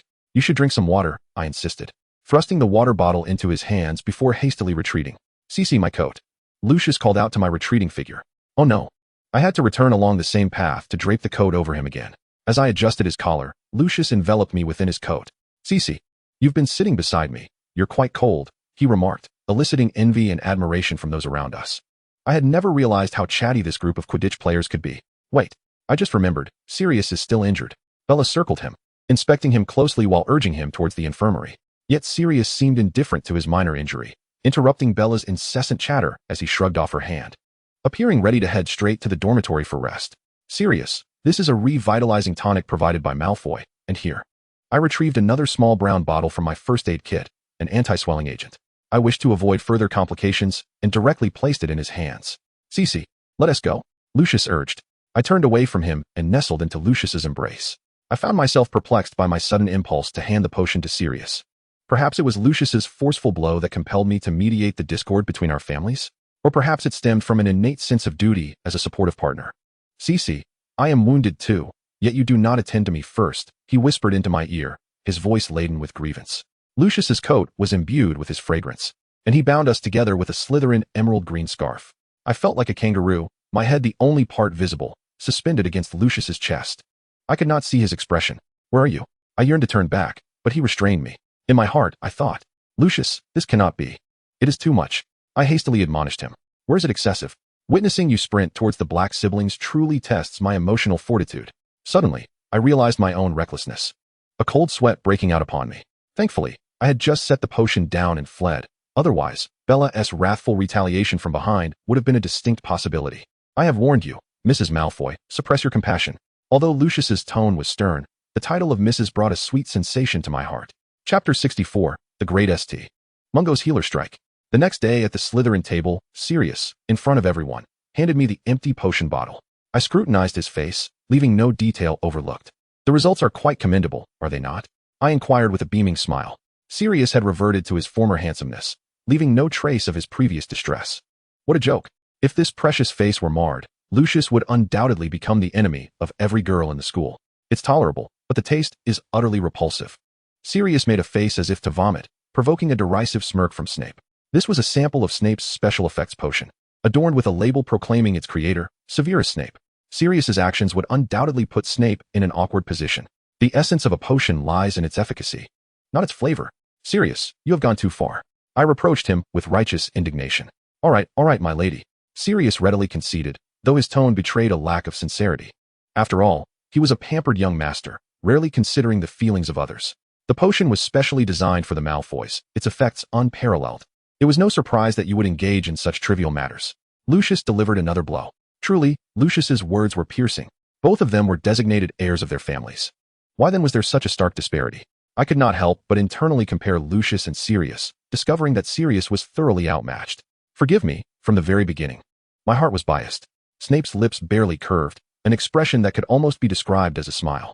Evidently, he is quite concerned about having someone to advocate on his behalf. In addition to developing special medications, Snape and Flume are jointly working on concocting potions suitable for infants. Flume is responsible for flavoring, while Snape ensures that the efficacy is appropriate for the delicate digestive systems of young children. The external St. Mungo's physicians, hired by Malfoy, are tasked with conducting clinical trials. When multiple modules need to be coordinated, the project's progress often falls short of expectations. Most of the physicians at St. Mungo's are distinguished graduates of Hogwarts, having made significant contributions across various fields, and are seasoned experts in their respective domains. The project leaders are two first-year Slytherin students, which is difficult to accept both emotionally and rationally. The success of Honeydukes does not imply that the same can be replicated in pharmaceutical development. The physicians collectively went on strike, tendering their resignations to the Malfoy family, with only a few remaining due to mortgage obligations. Lucius observed the half-empty workstations and the anxious expressions of Flume and Snape. After offering them a reassuring pat on the shoulder, he decided to increase the project's funding. The hierarchical structure within St. Mungo's restricts the advancement of the younger generation based on seniority, titles, years of service, and research achievements. Young scholars always have to credit their mentors from the older generation in their publications. These seasoned experts, eager to avoid being rendered obsolete, will resort to any means necessary.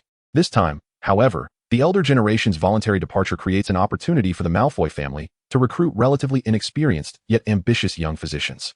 In the Malfoy family laboratory, there exists a plethora of scientific equipment, limitless research funding, and generous compensation, but without adept leadership to seize the fruits of others' labor, it is akin to paradise. What does it matter to work for two first-year Slytherins? If they succeed, the triumph belongs to the team. If they fail, the Malfoy family will cover the losses, instilling a vigorous spirit among them as they dedicate themselves tirelessly to experimentation. Finally, the first batch of potions suitable for infants has been produced. However, sourcing experimental subjects poses a challenge. Each child is a cherished manifestation of familial love. Who would be willing to let their child take the risk of tasting a freshly developed experimental product? Not to mention, the developers are merely two first-year Slytherins, who have yet to pass the ordinary wizarding level examinations. At that time, there was no semblance of the International Animal Protection Act, and the majority of experiments were conducted on animals. However, since Lucius awakened his elven heritage, he seems to empathize deeply with the suffering of animals. Lucius, what has become of you? He had been preening the feathers of a golden eagle when his hand suddenly froze. A barb had pierced his foot. He took a pair of tweezers and extracted a minuscule sharp tip from between the eagle's toes. How did you know? The eagle nuzzled Lucius's neck with its head, seemingly expressing gratitude. It told me. Lucius bore an expression of sheer enjoyment. In the company of animals, he appeared considerably more relaxed. Perhaps, in his heart, I too am a kind of creature? Cece, he declared, I do not intend to experiment with potions on animals. Lucius articulated his decision. The distinction between animals and wizards is profound, rendering the results inconclusive. Moreover, the products we offer are designed for young wizards. Thus, it is imperative that we identify suitable test subjects to facilitate the genuine progression of our products toward market availability. I nodded in agreement. In 21st century Hogwarts, the vast majority of animal testing has been prohibited. Lucius's perspective was remarkably ahead of its time, reminiscent of 1960s Britain. However, the challenge of selecting appropriate test subjects remains daunting. Perhaps we could target some welfare organizations, not only within Britain but also in Germany. Grindelwald's influence should prove beneficial to us. In the aftermath of World War II, Germany swiftly entered a phase of economic recovery, with its total economic output tripling compared to a decade prior. This provided the local wizarding community with a chance to recuperate. Conversely, the gap between the wealthy and the impoverished has been widening. Although Germany boasts a comprehensive welfare system with mandatory social security provisions, these are limited to the Muggle population. The Wizarding Society in Germany still grapples with shortages of medical supplies. By ensuring that our medications possess fundamental safety and stability, we could distribute some of them free of charge to local welfare organizations. This would address the issue of scarcity while simultaneously enabling clinical trials. Lucius's interest was piqued. Cece, could you transform your ideas into written form and present me with a proposal? I suddenly felt overwhelmed. In the 21st century, one can directly generate text through verbal communication. But in 1960, every word must be painstakingly typed. To spare myself from this labor, I recalled the remarkable shorthand quill used by Rita Skeeter in the original text, which could solve my predicament. I affectionately kissed Lucius and expressed my gratitude. Thank you. You have sparked yet another idea within me. I then turned to seek an appropriate spell to enact it. Lucius watched me with a mixture of exasperation and amusement, shaking his head. This invention not only greatly facilitated the work of journalists and writers, but also significantly enhanced efficiency in various other fields. The greatest beneficiaries were students, who no longer lamented the lengthy papers assigned by professors. With just a simple concept, words would spring forth onto the page. No longer would anyone be sent to the medical wing for dislocated fingers from excessive writing. The shorthand quill sold out almost immediately upon release, compelling artisans to toil diligently to produce the next batch. As Lucius observed the soaring sales figures, he exclaimed, "Laziness is indeed the catalyst for human progress." Chapter 66, Temptation of Death. Where is the laziness in that? I retorted, pointing to the dark circles under my eyes as evidence. These are but tokens of my relentless dedication. I am wholly devoted to the Malfoy family legacy. Do not speak such nonsense. Lucius firmly admonished me. You must not utter the word death, Cece. He pulled me into his embrace. Lucius, why are you so futile in your thinking? It seems we are followers of Merlin, I jested. The ideal of the Godfather is to transcend death and thus attain immortality. At last, this day has come to pass. Lucius and the Malfoy lineage remain swayed by Voldemort's rhetoric. Lucius, according to the records in Platinum Glory, once the elven bloodline awakens, one's lifespan approaches eternity. Why then do you still concern yourself with the notion of transcending death? Cecilia, I hope you can remain by my side for a long time. It turns out that the one who yearns for immortality is me. So, could it be that I am also the reason for your allegiance to Voldemort? Lucius, the precious moments we have shared are what truly matter. As for the duration of this time, what does it signify? As long as these memories endure in our hearts, we have achieved a form of immortality in another sense. Cecilia, you do not understand. Lucius did not continue our discussion. Yet, I sensed that he had not relinquished his quest for immortality. Dumbledore and Grindelwald once believed that uniting the Hallows of Death was the inevitable path to eternal life. Meanwhile, Voldemort sought to prolong his existence by fracturing his own soul. Ultimately, both endeavors ended in failure. Nevertheless, humanity's yearning for immortality has never waned. The 500 youths sacrificed by Qin Shi Huang on his eastern voyage, and even the renowned physicist Newton, who delved into theology after discovering gravity, exemplify this relentless pursuit. I cannot, nor do I wish to, halt this desire. Yet, is there a compromise that could shield the Malfoy family from Voldemort's influence? Indeed, Cecilia, this Christmas, my father has invited the Godfather to join us in our festivities. What a turn of fate. Might this Dark Lord not find a way to disappear? He should not intrude upon our family's joyous celebration at Malfoy Manor. However, I must not reveal my true feelings, for Voldemort is currently the illustrious last heir of Slytherin. The Godfather played a part when you were taken by Grindelwald, Lucius explained, justifying Abraxas's invitation for Voldemort to spend Christmas with us. Indeed, due to the blood pact, Dumbledore and Grindelwald cannot act against one another, leaving Voldemort as the only potential ally against Grindelwald. Thus, the Malfoy family inadvertently owes a debt to Voldemort. Have I been too careless, driven by curiosity, to find myself before Grindelwald? Perhaps, deep within, I have always yearned for recognition of my identity, even if it leads me into greater peril. How is this any different from the scams prevalent in Hogwarts? A young man of noble lineage, good looks, and a fine physique suddenly extends kindness to you, who has nothing to offer, only for you to be swindled out of thousands, or worse, to be abducted to northern Myanmar for organ harvesting. Cece, what thoughts occupy your mind? Your expression is so vivid. One moment you sigh alone, the next you gnash your teeth. Surely it is my boundless imagination that enlivens my countenance. How utterly embarrassing. Chapter 67. A brief encounter with Voldemort that alters one's life. With the assistance of the quick-scribe feather quill, I swiftly completed the proposal for collaboration with various welfare organizations. While the refinement and development of the product entered a crucial phase, it appears that this Christmas holiday, Flume and Snape shall spend their time in the laboratory. I feel a pang of guilt. Had I not been so indolent, we would have commenced drafting the proposal only after the birth of the quickscribe Feather Quill, thus avoiding any delay in their timeline. Lucius, observant of the situation, resolved to invite them to bring their families to Malfoy Manor to celebrate Christmas together. Both the Western Christmas and the Chinese New Year hold significant importance in the hearts of the people. Snape and Flume graciously accepted our invitation. Upon hearing this, Sirius and James clamored to join the festivities. Sirius, this is a private gathering. I hope you will keep the circle small. Your sister, Bellatrix, is not among the invited. Lucius's words were laden with implications. Should Bella learn that Voldemort would spend the entire Christmas holiday at Malfoy Manor, one can only imagine the outrageous acts she might commit. Understood. On behalf of my sister, I sincerely apologize for any inconvenience caused. Sirius inclined slightly, his gesture both antiquated and graceful, eliciting gasps from numerous young ladies who exchanged knowing glances. The Black and Malfoy families share a close kinship, yet they subtly compete with one another. Who boasts the longer lineage, greater wealth, and more accomplished sons? The Malfoy family has long been criticized for its lack of progeny compared to the Blacks. Although Abraxas publicly claims me as a member of the Malfoy family, I am acutely aware of my nominal status. In contrast, the Black family includes Bellatrix, Andromeda, Sirius, and Regulus. Had this been the original narrative, I too would have been classified among the Blacks. The Malfoy family has Lucius as its sole heir. This single lineage has led Abraxas and the entire Malfoy family to place significant emphasis on the education of their offspring. After all, the Malfoys place all their eggs in one basket. The risk is exceedingly high. A single misstep could result in complete loss. Lucius and Sirius have always been subjects of comparison. Whose achievements are superior, whose appearance more striking, whose stature taller, whose Quidditch skills more adept. In short, there is nothing beyond the realm of comparison for Abraxas and Orion. Thus, the minor squabbles of our generation do not tarnish the enduring friendship between our families that has spanned centuries. Prior to inviting Sirius and James, Lucius sought Voldemort's consent.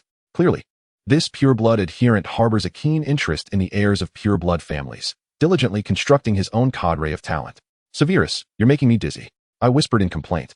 It was the eve of Christmas Eve, and Snape was already restless in the laboratory. His focus was utterly fragmented, and he nearly caused the cauldron to explode, a feat unimaginable for someone of his caliber. Will I truly meet that esteemed individual today? He reiterated, his fervent admiration evident in his eyes. A pang of sorrow seized my heart. It was this very man who had robbed you of your lifelong love, subjecting you to relentless torment, trapping you in a cycle of suffering without respite. Chapter 68, The Final Veil of Modesty. The agony of wanting to divulge, yet suppressing the urge. Who can truly comprehend such torment? Severus, I must tell you that the esteemed one may not be as you envision him. He is merely a deluded usurper, a half-blood masquerading as the heir of Slytherin, amassing followers to commit unforgivable crimes, treading ever deeper down a path of no return. Unlike you, I lack the opportunity to approach him closely and truly understand him. He possesses unparalleled talent. His mastery of dark magic and potion-making is peerless. Indeed, the Slytherins revered absolute power.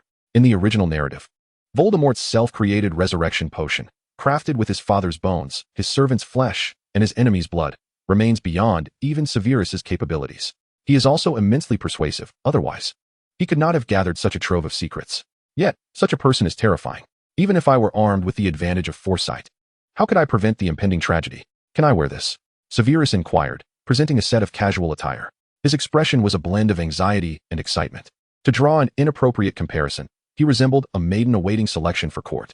He was no longer the nervous boy I first encountered.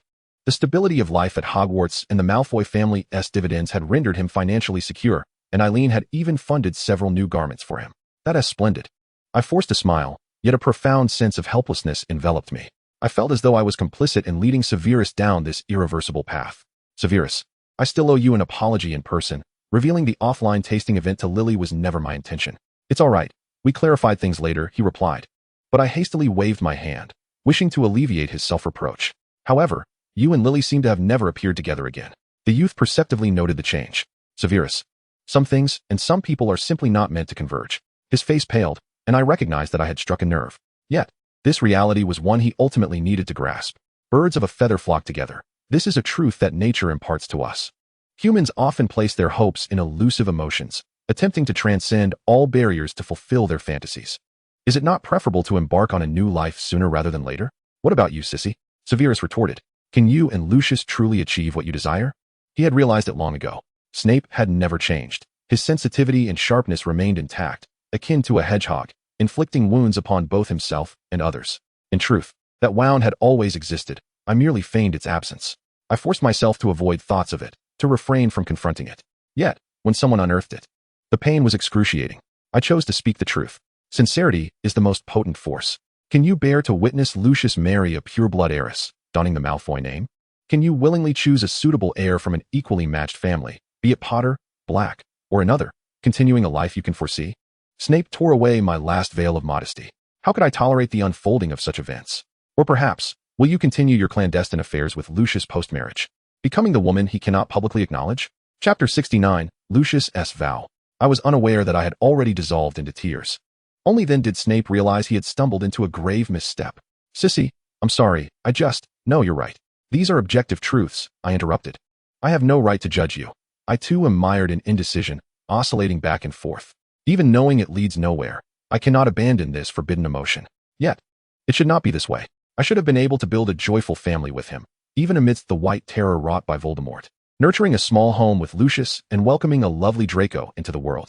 Alas, all of this was obliterated because I am Narcissa Malfoy. Sissy, it was Lucius's voice. My body instinctively responded before my mind could catch up.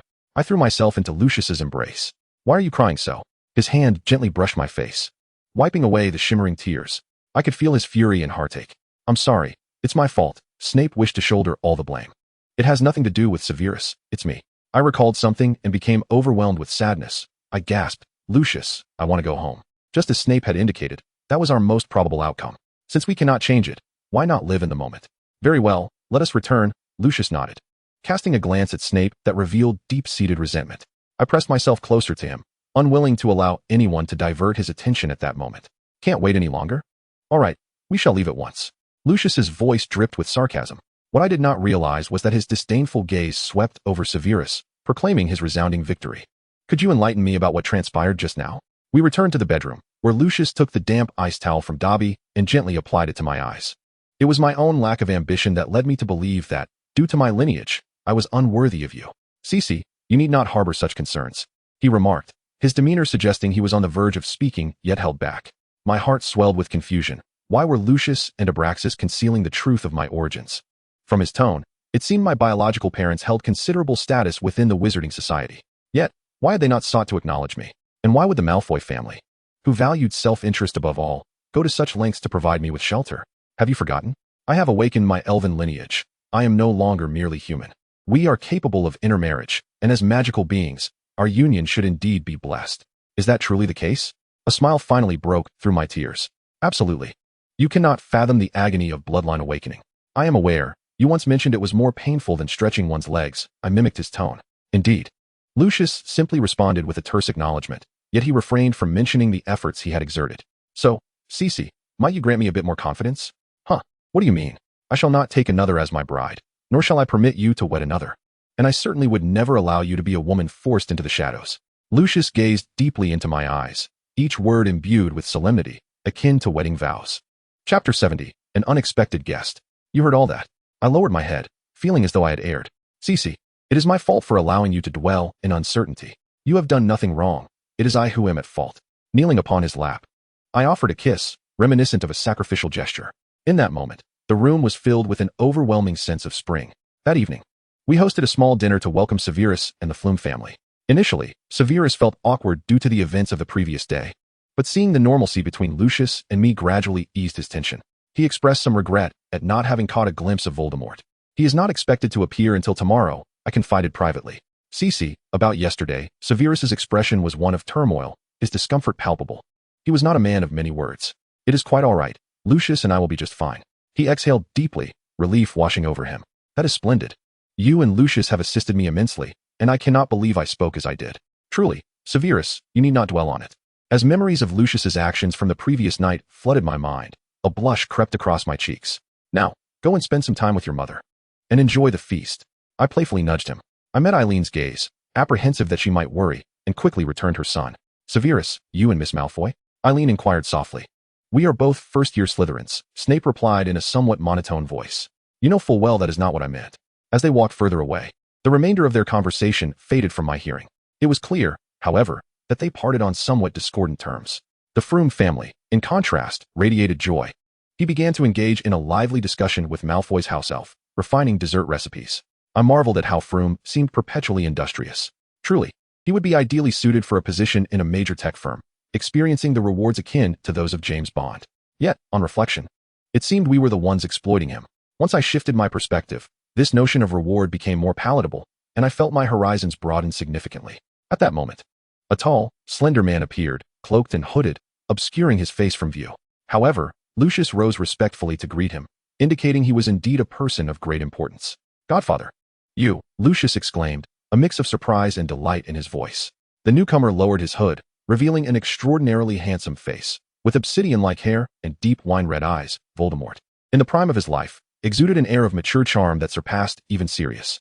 In terms of wizardly beauty, Voldemort ranked second, with no one daring to claim the first position, excluding a certain elf whose bloodline had recently awakened. He tousled Lucius's long hair and whispered, "Has your father returned?" Lucius shook his head. "Not yet. Father is dining with Mr. Ritchie this evening." Nobly Ritchie, the then Minister of Magic, was the first minister of Muggle descent. His appointment had instigated panic among the old guard of pureblood families, many of whom resigned in protest. However, Abraxas believed that a minister without any background would be easier to manipulate. He maintained a close relationship with Mr. Ritchie in private. Voldemort's expression turned knowing. Poor Abraxas. Ritchie is his most loathed Muggle-born. Malfoy's reverence for purebloods and disdain for Muggle-borns had always been a tactical maneuver. If a Muggle-born were the Minister of Magic, the situation would undoubtedly be different. Chapter 71. Will history repeat itself? According to some whispers in the annals of the Malfoy family, Lucius Malfoy, I once pursued Elizabeth I, the last Queen of England and Ireland of the Tudor dynasty. The Malfoy family had long maintained connections with the Muggle elite in power. Thus, they would never truly shun someone merely for being Muggle-born.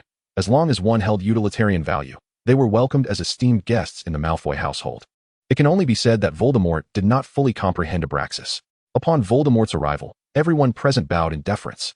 I must confess that certain individuals, much like Grindelwald and Dumbledore, are born leaders. Their every gesture captivates the eye. Among them, Voldemort stands out as a paragon. His alluring visage, coupled with his elegant discourse, envelopes one in a refreshing embrace. He resembles a prince from the Muggle realm, making it difficult to fathom that he hails from an orphanage. I cannot help but wonder if he has cast a spell upon his voice, for how else could his audience be so enraptured? "Are you Severus? From the Prince family?" Voldemort beckoned to Snape. Snape stepped forward, his face flushed with excitement. His usually greasy hair appeared remarkably pristine at that moment.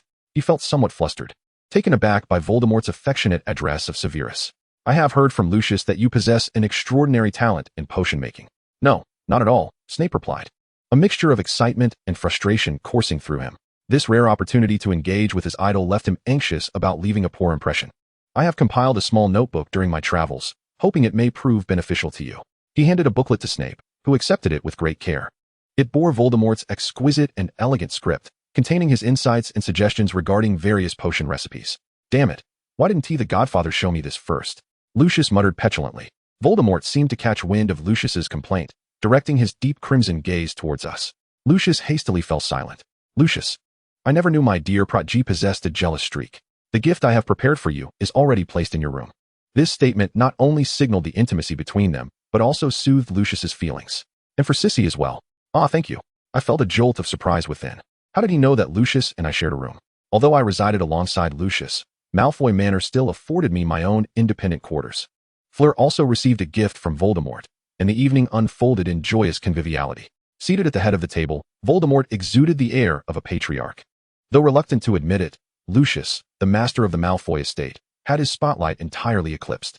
I observed Lucius closely, noting his deliberate effort to temper his own brilliance, and I comprehended the implications.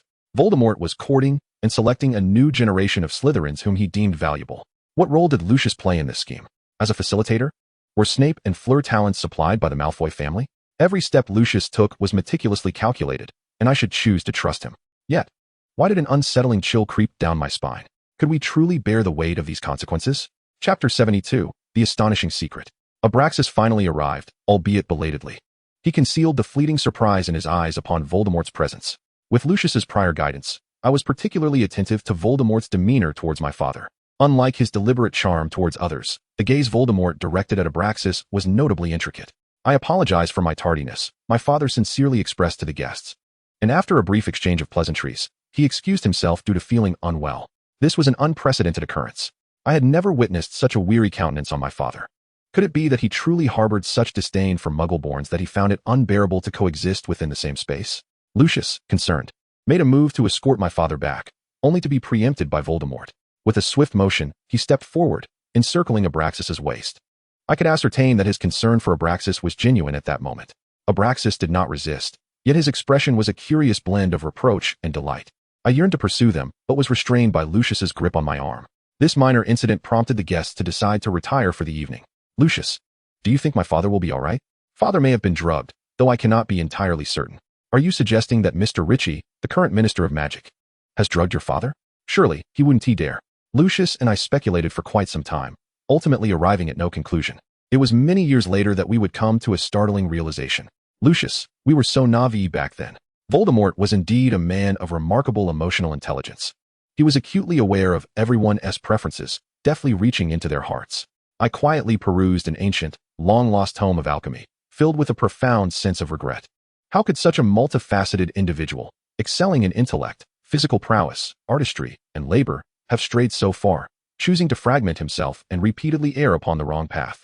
According to the original text, he had already crafted at least 2 Horcruxes, one containing the memories of his 16-year-old self within a notebook, and another, the Gaunt Ring, which would later be concealed in the ancestral home of the Gaunt family.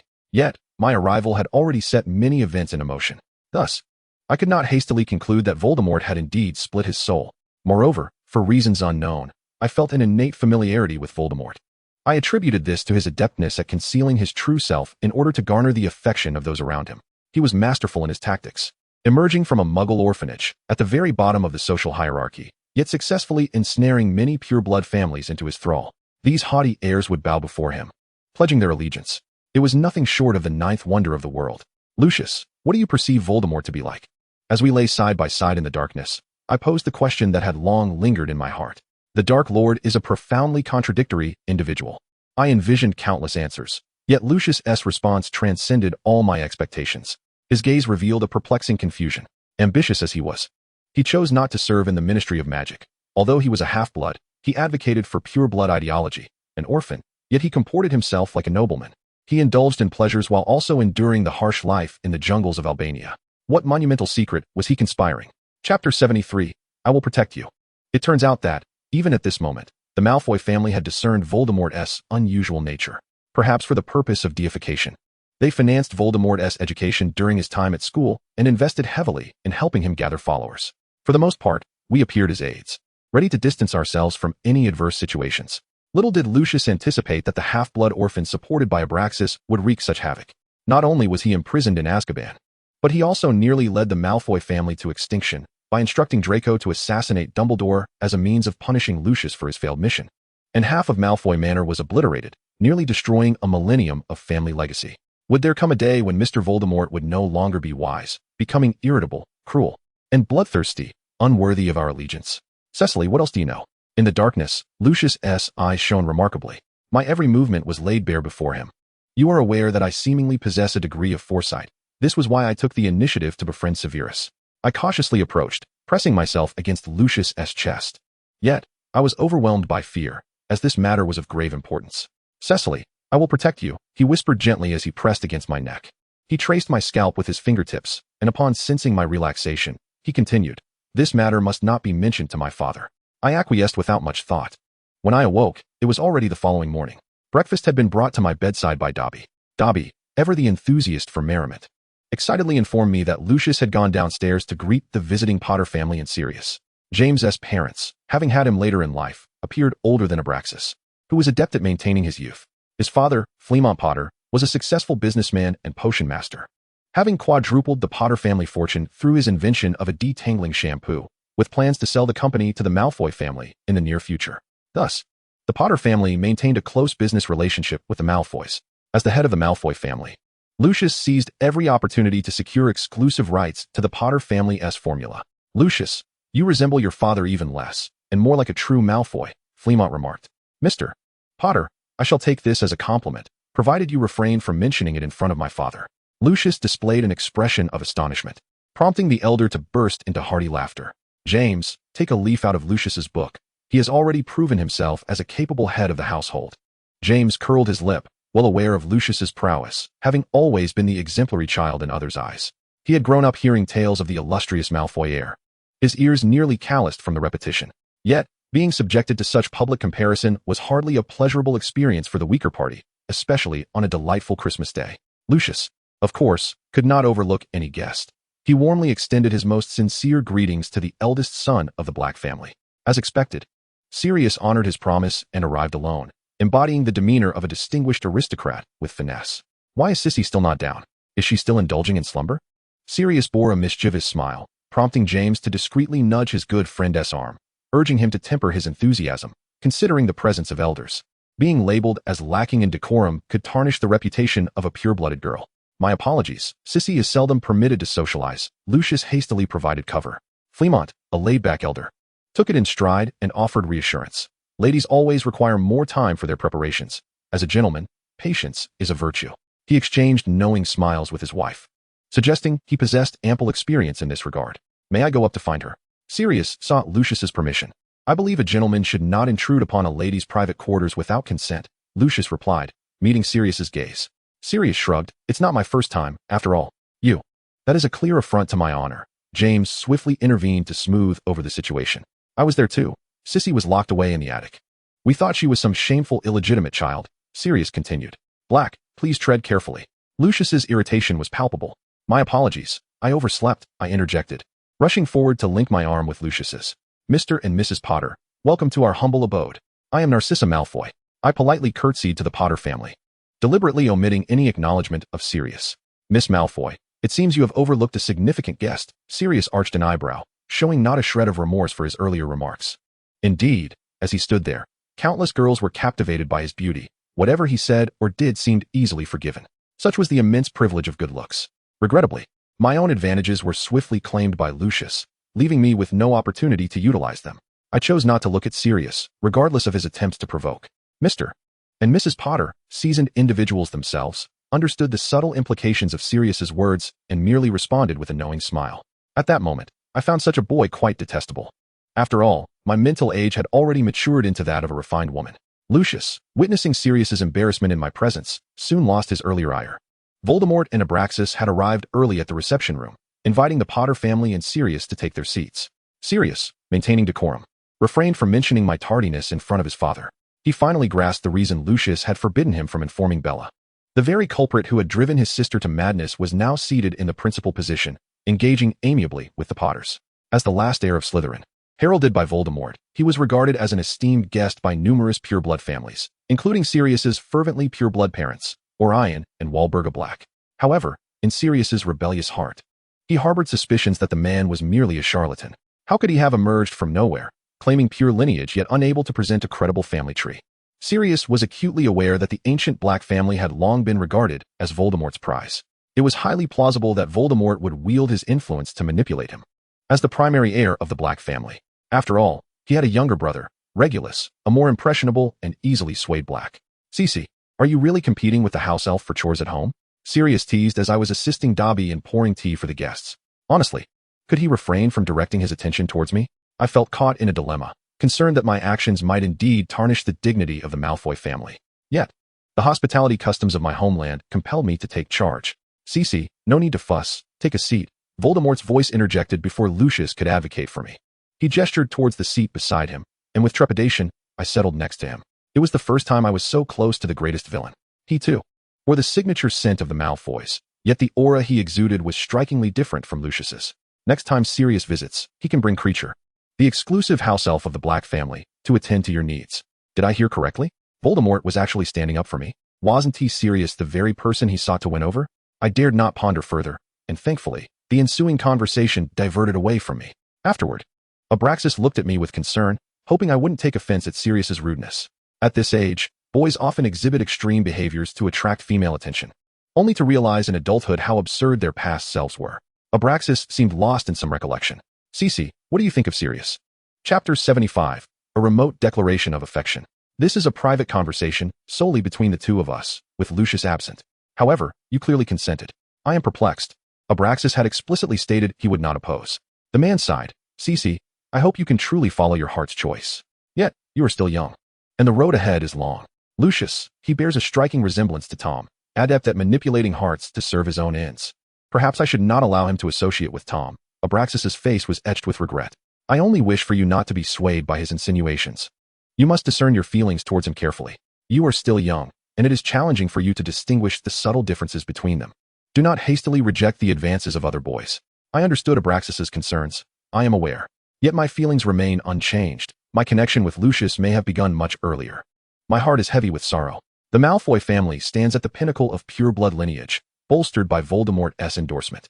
Emotionally and rationally, Lucius's choice of me, someone without any leverage, offers him no advantage. Long before I delved into the original Harry Potter series or watched the films, this platinum aristocrat had become inextricably woven into the fabric of my life. Abraxas patted my shoulder. Cece, remember, I will always be your steadfast support. Regardless of whom you choose, should anyone dare to bully you, I shall not spare them. Yes, this was the first time I initiated an embrace with Abraxas. The Malfoys always prioritize family. As soon as I returned to my room, I was enveloped in a warm and familiar embrace. Lucius, what is it? You're holding on so tightly. Typically, Lucius was very careful, fearing he might hurt me. I heard it all. How could you eavesdrop? I felt both embarrassed and irate. Had he overheard my unspoken confession? I could only imagine his smugness. I am the current head of the Malfoy family. Everything that transpires within the estate is within my grasp. Abraxas is well aware of this, surely. They truly are a wicked pair. What secrets do I still possess in this household? Cece, do not be upset, Lucius coaxed gently. I am merely overjoyed. Especially to hear you say that your choice has always been me. It seems I am not the only one who experiences such insecurities. I am finally not alone. Lucius, are you in there? Sirius unexpectedly appeared at the door. I wondered if he had overheard our previous conversation. After Lucius had tidied up, he finally stepped out. Cece is also inside. Through the crack of the door, Sirius caught sight of my presence. Have you returned home and are still sharing the same room? Does the Malfoy manor lack spare rooms? Cece has been frail since childhood, necessitating constant supervision. Sirius, do you have something to say? Lucius remained silent. Do you need to watch her even in bed? He met Lucius's gaze with unwavering confidence. Sirius, your concern for Cece might yield greater rewards if directed towards enhancing your Quidditch skills. Cease these frivolous actions. This serves as my first warning to you, and I hope it will be the last. Lucius stated with calm authority. Chapter 76, A Burden. Black, this is none of your business. Malfoy, if you wish to descend into hell, do not drag Cece down with you. The name Cece, which you so fervently call, has never held significance for her. The volume outside escalated, and I could no longer stand idly by. You two, stop arguing. I pulled them into the room. Cece, both spoke in unison. Enough. I interrupted them, uncertain if they would resume their quarrel. Sirius, all I desire is to peacefully spend Christmas Eve with family. Is that too much to ask? You have provoked me countless times today. I truly do not understand how I have offended you. The more I thought about it, the more aggrieved I felt. My nose and eyes stinging painfully. First, he mocked my propensity for slumber, then hinted at my status as an illegitimate child, and even compared me to a house elf in front of a crowd. At that time, Hermione's proposed House Elf Protection Act was but a distant dream. To wizards, house elves are mere servants, slaves. Sirius became flustered. He fumbled, attempting to retrieve a handkerchief to wipe my tears. Unfortunately, he clumsily thrust it at me, nearly blinding me in the process. Sirius intended to cheer me up, yet he utterly lacked finesse. At home, he ruled like a little tyrant, with everyone indulging and doting on him. At school, he was the epitome of charm, and with a mere flip of his hair, girls would giggle foolishly. Regardless of his words or actions, he was met with applause. No one informed him of right and wrong. The only person who could instill a semblance of restraint in him, Bellatrix, was utterly devoted to Voldemort.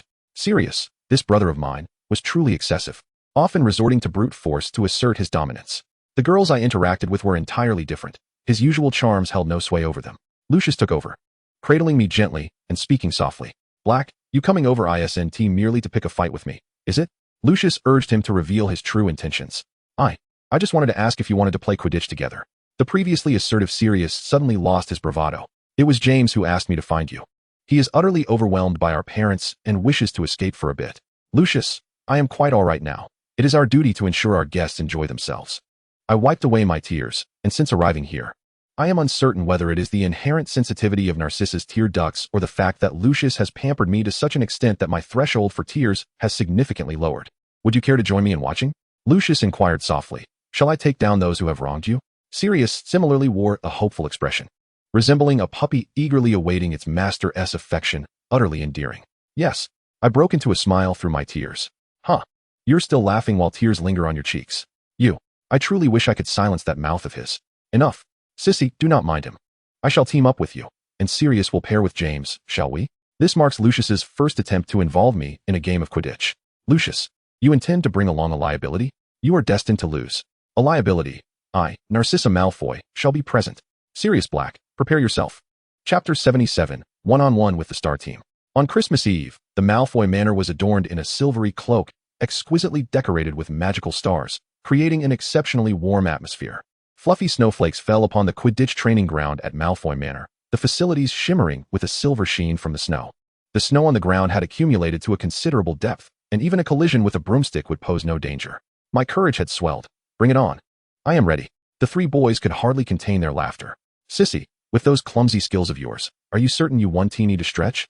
The boys donned their respective gear, and to my surprise, James and Sirius had packed light, yet managed to include their specialized Quidditch protective equipment. James, Sirius, let us be honest. Your visit here is not merely to celebrate Christmas together, but rather to take advantage of the field. I assent it. The estates of the Potters and the Blacks are substantial, yet none can rival the grandeur and vastness of Malfoy Manor.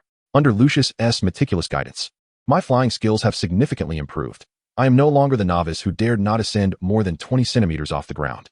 Soon, I shall unexpectedly turn the tables on them and deliver a resounding blow to their egos. Severus and Flume, who were guests at Malfoy Manor, also joined the fray. Severus teamed up with us, while Flume joined Sirius's squad. Lucius, with two liabilities on your team, I relinquish the serve to you. Sirius observed my and Severus's somewhat awkward flying postures, his expression brimming with arrogance. Severus remained silent, persistently striving to overcome his shortcomings in flight. His natural sense of balance is lacking, making practice all the more challenging. Nevertheless, he dedicates time each week to fly a few laps with the school's broom during available hours. I have encountered him on several occasions while practicing alongside Lucius. Though effort may falter in the face of innate talent, Severus has nearly mastered the skill of flying. Not every wizard is destined to become a Quidditch player. Sirius's sense of superiority is indeed well-founded. He is exceptionally gifted in academics, appearance, and athletic prowess. Consequently, as long as he does not overstep his bounds, others tend to dismiss his remarks with a laugh.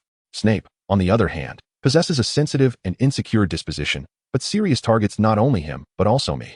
I constantly monitor his expressions, which are not particularly unpleasant. Cece, stop looking around. It's about to begin. Lucius reminded. Before the match, he equipped me thoroughly with earmuffs, a scarf, and goggles.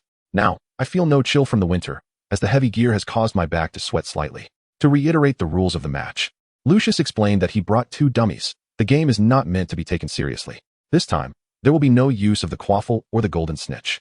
Only the bludgers will be employed. Wands are prohibited, as is physical contact. Points are scored solely by getting the ball into the opponent's goal. With each match lasting 10 minutes, best of 3. Sirius's smug demeanor is infuriating. He deliberately emphasizes physical contact, perhaps fearing that Lucius might once again misalign his nose. How dare he mention wands, considering who conjured the flocks of birds earlier. James and Frum exchanged sympathetic glances with Lucius. The principle of the weak link applies. With Snape and me as our team's shortcomings, Lucius is at a disadvantage. However, he overlooks the most critical aspect. Unity is paramount in a team. An all-star lineup, if not cohesive, cannot triumph over an ordinary team. Chapter 78. You dare say that again. Both Sirius and James, renowned for their offensive prowess, are reluctant to assume the role of goalkeeper, thus thrusting the responsibility upon Frum. Although somewhat unwilling, Frum has no choice but to accept. Our situation differs. Snape and I are acutely aware of our capabilities and readily volunteer to be the goalkeepers. Cece, Severus, the rules do not specify a limit on the number of goalkeepers. I suggest both of you take the position Lucius proposed. All right, it's settled. Sirius, upon observing our formidable goalkeeping lineup, nearly fell off his broom with laughter. Lucius, you truly are something. Indeed, only a stationary role like that of a goalkeeper suits them. He shows no regard for Frum, who is currently guarding the goal. Lucius controlled the red bludger, propelling it forward. He effortlessly maneuvered past opponents, and with no one to pass to, he combined it with disillusionment, making him nearly untraceable on the field. Damn it, Sirius, why didn't you prohibit disillusionment earlier? James complained. Who would have known he had mastered it? Disillusionment is a highly advanced secret art, with the Ministry of Magic stipulating that only students aged 17 and above may study it. Yet, judging by Lucius's demeanor, he has long since mastered this skill and wields it with ease. He smoothly sent the ball into the opponent's goal. Immediately, he joined the defensive ranks. Meanwhile, Sirius and James, amidst their complaints, deliberated over their battle strategy. It must be another scheme orchestrated by his godfather. Should we report him to the Ministry of Magic? Sirius suggested. You must be joking. Have you forgotten with whom his father dined last night? That newly appointed Muggle minister. Do you truly believe your report would be taken seriously? James ruffled his unruly hair. At times, Sirius could be quite the idealist. Never mind, let's go all in. Sirius and James were indeed thick as thieves. A mere glance exchanged between them sufficed to convey their thoughts. The passing in the early stages of the match went relatively smoothly, but once they crossed the halfway line, they began to falter. Since being assigned to different houses, Sirius and James had not practiced together, and even the bond forged through years of friendship could not withstand the 6-month hiatus. Soon enough, Lucius seized the opportunity. Cursed be it. Why did you pass it over so suddenly? Did you not see him right beside me? He appeared there out of nowhere. He anticipated where you would pass next. Sirius's team lost another point. The consecutive failures left Froome somewhat disheartened. Although Sirius and James refrained from complaint, the strength of their opponent was undeniable. Snape and I joined in cheering, despite our minimal involvement on the field, merely guarding the goal. Yet as members of the team, we felt a surge of excitement. What are you two celebrating? Lucius scored.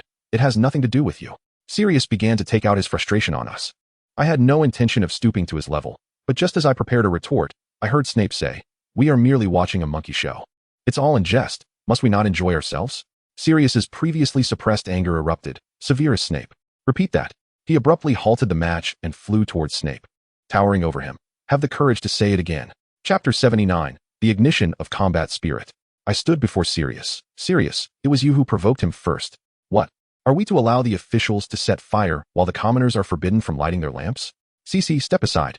Sirius fixed his gaze upon Snape. The others sensed the escalating tension and gathered around. Froome, stationed at the goal and furthest away, had not caught the earlier exchange, observing the charged atmosphere. He resolved to play the cautious Slytherin. On one side stood the heir of the Black family, and on the other, a protégé of the Malfoy lineage. He wished to offend neither. This is Malfoy Manor, and Severus is my guest.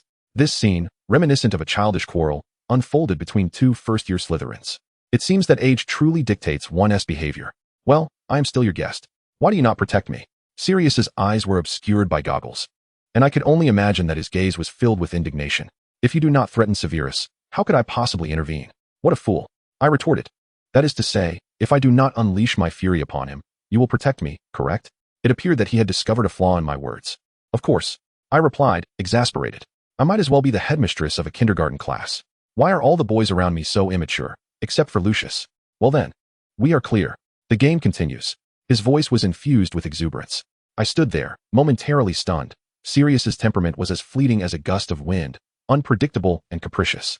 It reminded me of the tempestuous Bella in the original text. It seemed that the Black family, in their quest to preserve pure blood, had perpetuated their volatile temperament through generations of inbreeding. What childish behavior! I complained to Snape. Such is the nature of the nobly born Black, he scoffed. Clearly still brooding over the earlier confrontation, unable to let it go as easily as Sirius. Despite having grown somewhat, his long-standing malnutrition prevented him from reaching the average stature of his peers. Faced with the towering Sirius, he belatedly realized that his legs were uncontrollably trembling. Moments ago, he had nearly dropped his broomstick. He loathed himself. Severus, are you all right? I asked with concern.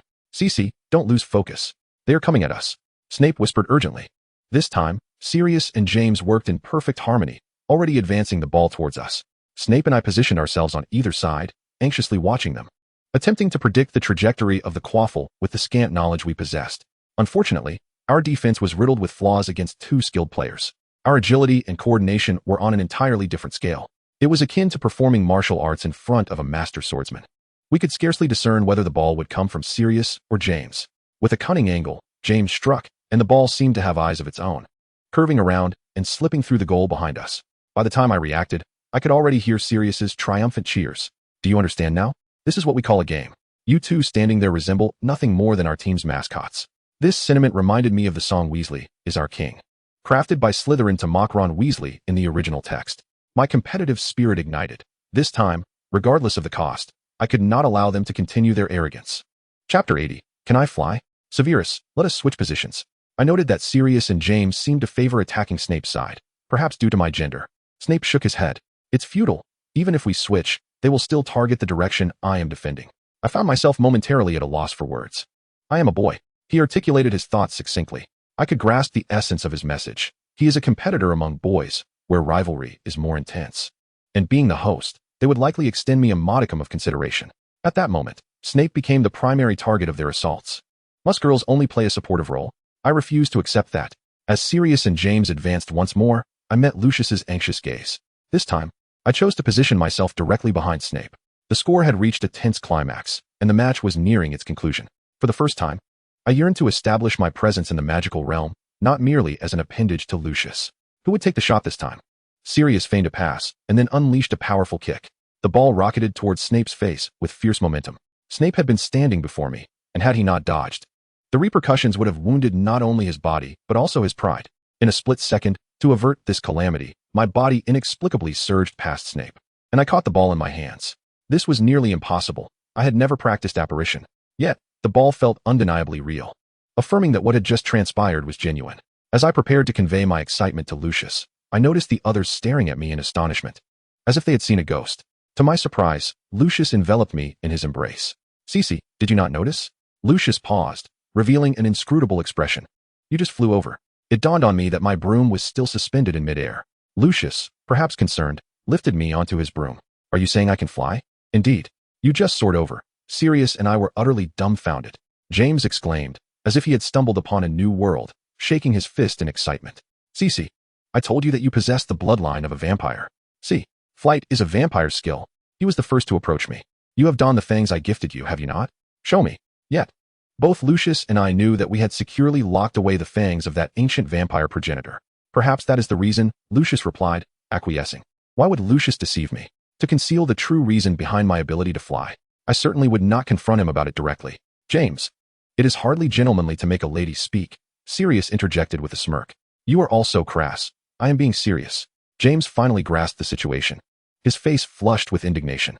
"All right, the match has concluded. Sirius, why don't you announce the final results?" Reluctantly, Sirius stated, "The victors are Lucius's team. You Malfoys. Each one of you hides your depths so well. One can manipulate shadows, another can soar through the skies. What else is beyond your capabilities?" Sirius has encountered a formidable obstacle for the first time. Yet, it appears that he is more intrigued by me. This is hardly a favorable development. I have no desire to become a subject of study for a 12-year-old boy. That night, I washed away the weariness that enveloped me, awaiting Lucius to join me in slumber. However, as my eyelids began to grow heavy, he was still nowhere to be seen. I decided to abandon my wait. I simply could not endure any longer. As I drifted between dreams and wakefulness, I felt a gentle touch upon my eyelids. "Cece. I fear this secret may soon be beyond our grasp." Chapter 81, The Permanent Transformation Spell. I hope that, aside from those present, no one else learns of Cece's ability to fly. At the conclusion of yesterday's events, Lucius added a final remark. Indeed, Cece awakening her vampire lineage would undoubtedly incite panic. Severus interjected. "Do not fear, Cece, we shall keep this secret." The usually silent Flume chimed in. Sirius seemed displeased, feeling that Flume had usurped his words. "So, do vampires transform like werewolves on a full moon?" Sirius inquired with curiosity. Suddenly being ascribed the identity of another species left me somewhat taken aback. I glanced at Lucius, who imperceptibly nodded, indicating that I should respond. "Vampires do not transform. Cece has awakened the bloodline of the progenitor and will not fear the light. In short, it is incredibly cool." James exclaimed joyfully, gesticulating animatedly. "Do vampires need to drink blood? How often, and how much at a time?" Sirius probed further. "I cannot say for certain. The Potter family holds no records in that regard. Nevertheless, the progenitor of vampires is certainly different from ordinary vampires. To obscure one truth, countless stories must be fabricated. Oh, the exhaustion. Next time someone troubles me, I shall bite them," I declared with bravado. Seeing their suitably fearful expressions lifted my spirits considerably. "Cece, I shall consult with my father." With that, Lucius vanished without a trace. The following morning, I was roused by a rustling sound. Upon opening my eyes, I found Lucius sitting at the edge of my bed, his expression a complex tapestry of emotions. Beside him lay the set of fangs. "Lucius, must I truly don them?" For reasons unknown, I felt an intrinsic terror of this object. I had no desire to be associated with vampires. "Cece, be obedient," Lucius soothed in response. "Is there truly no alternative?" Deep within, I was filled with resistance toward the identity of a vampire. Is it merely because I can fly? I shall never fly again. Is that not sufficient? Despair began to engulf me. We cannot trust others. Could they expose this matter for some peculiar reason? To be safe, we must play our roles to the fullest. He produced one of the fangs and held it in the palm of his hand. I can sense the terrifying dark forces that cling to me. From this moment on, shall I live as a creature of the blood? No longer able to savor the flavors of food, eternally parched, isolated from society, and compelled to assume new identities to survive. Initially, it may be bearable, but the fearful and inquisitive gazes of others will accompany me for the remainder of my days. Most importantly, I can no longer be with Lucius. How can light and night coexist? No, I refuse to become a bloodthirsty monster. I implore you. I threw myself into his embrace, hoping he might reconsider. Fool. You cannot allow them to truly transform you into a creature of the blood. We cannot afford the consequences of failure. Lucius looked at me in bewilderment. Wasn't he the intention to extract my teeth and replace them with these? Terrifying. Of course not. I merely brought them out for comparison. I will use the permanent transfiguration charm to alter the shape of your teeth, making them appear more authentic. I couldn't help but recall how Hermione in the original story used the permanent transfiguration charm to reduce her front teeth. This time, however, I would be enlarging my canines, one reduced, one enlarged, and irreversible. What should I do? I felt a twinge of fear. Chapter 82. The more I elaborate, the darker it becomes. I had spent the entire night researching. Lucius idly toyed with the fangs in his hand. The fangs would become sharper as the bloodline aged. Scattered across the bed were several ancient tomes from the Malfoy family's collection. The section that lay open was precisely about the bloodline. I gazed at Lucius, whose eyes were reddened from sleeplessness, my heart swelling with both pain and gratitude. Lucius, do not be afraid. I have practiced diligently and will not err. However, I will not make them excessively sharp, Lucius continued. Is it because you fear I might injure myself? Lucius is truly considerate. This is part of the reason. The primary concern is that I worry my creation might harm you. I was taken aback for a moment, then quickly comprehended his implication. He referred to when we kiss. Dreadful, my cheeks must have flushed again. What followed was this man, using the pretext of testing whether the transformed teeth might injure him, drawing close to me for an extended time. These new fangs subtly altered my appearance and demeanor. After the adjustment, my canines exuded an air of danger and mystery. The sharp edges had been softened by Lucius, yet they remained fundamentally different from my original teeth. They were longer, sharper. Lucius compared them to those of authentic bloodlines and discovered that not only the fangs had been altered, he had also adjusted several surrounding teeth. I gently touched them with the tip of my tongue. I had to adapt. The teeth, imbued with the permanent transfiguration charm, had already become a part of me. Chin, I shall assist you with adjustments from time to time. If you feel discomfort, do let me know promptly. I held his fingers, oblivious to the allure I presented to him at that moment. His fingers lingered upon my fangs, and I discerned that Lucius seemed to take greater pleasure in them than I did. He appeared quite satisfied with his transformation of me. The sensation of chewing food had altered significantly from my usual experience, for their structure was designed for the purpose of tearing and drawing blood. During meals, I endeavored to diminish my presence, yet a few troublesome individuals always hindered me. James, eat properly. Why are you so distracted? Mr. Potter shot a glance at his son, aware of the exchanged glances between Sirius and him, both of whom were his juniors. I tried my utmost to ignore them, focusing intently on the pomegranate juice before me.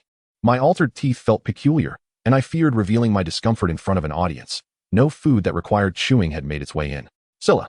Suddenly, Voldemort's voice called out to me, catching me off guard and causing a few drops of juice to spill from my lips before I had swallowed.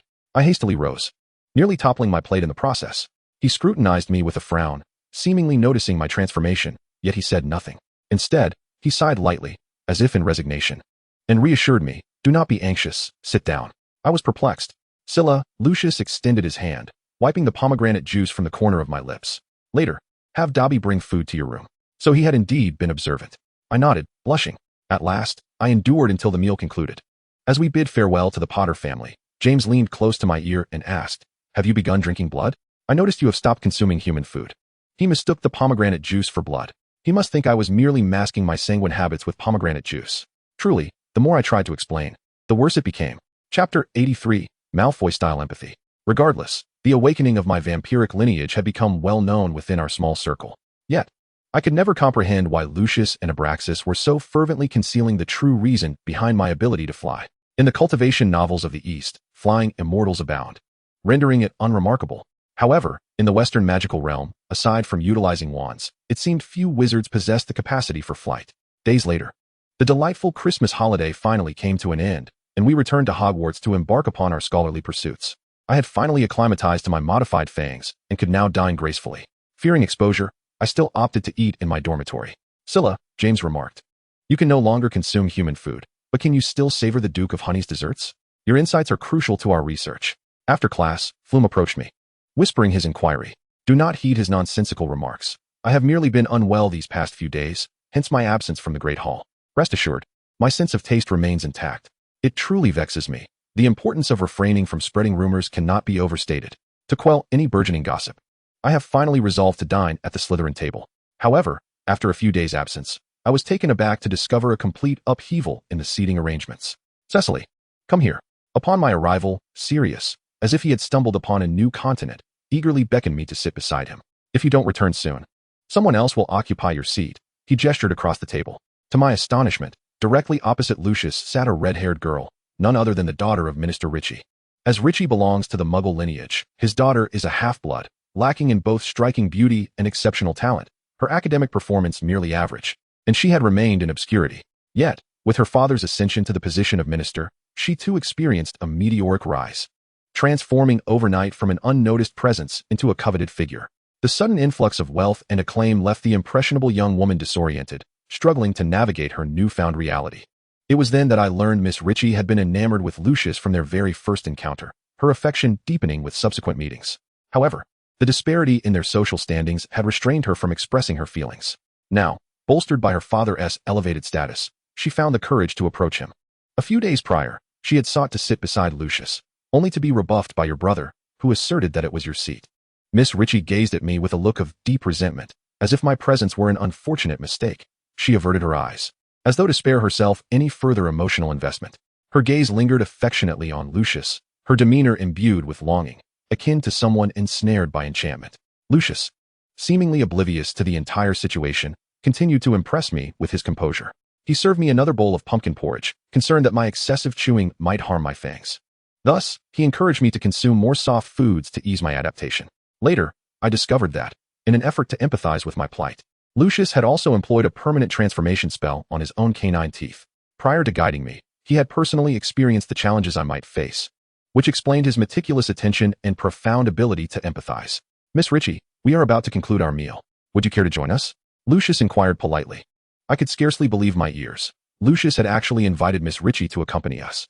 His hand, concealed beneath his wizarding robes, intertwined with mine, soothing my unease in his own gentle manner. Startled, Miss Ritchie hastily rose to displace Crabbe, positioning herself alongside Lucius.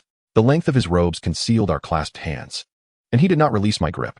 In the glaring spotlight, particularly in the presence of Miss Ritchie, an illicit thrill surged within me. I must admit, I am rather wicked. It feels as though I am flaunting my superiority before a potential rival, and Lucius silently condones this behavior. Miss Ritchie, adjusting her bangs, cleared her throat, and, with a teasing tone, inquired, Lucius, may I partner with you for class later?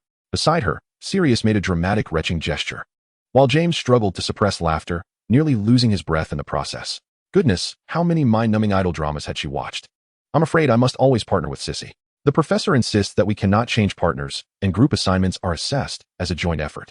Lucius explained to Miss Ritchie. Ah, then I suppose I must wait until next semester, she replied, her face a mask of disappointment and grievance. It seemed she had only just acknowledged my existence. Sissy? Narcissa Malfoy. Ah, yes, I know you, she exclaimed, repeating our familial connection loudly. Her gaze lingered on our shared hair and eye color, her smile transforming into something genuine. Her softened demeanor stemmed from my blood relation to Lucius. In her subconscious, I could never become her rival. How naive of her. Even without me, there would be other pureblood families like the Greengrasses and the Blacks vying for her future desires. A formidable lineup indeed. Lost in my daydreams, I was unaware that an entire day had slipped by. Eventually, I met Lucius's concerned and apologetic gaze. Sissy, I'm sorry. Father insists I cultivate a relationship with Miss Ritchie. As you know, I would never trust you completely. Father is even hosting dinner with Mr. Ritchie. It is only proper that we align ourselves with his intentions, I replied, though it was evident that such a formal response would not satisfy Lucius.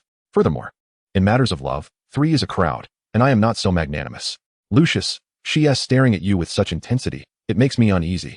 I feel threatened, as if my precious possession is being coveted. You belong to me, and only me. I sensed his muscles tense momentarily. Sissy, Lucius murmured, his hand entwining in my long hair.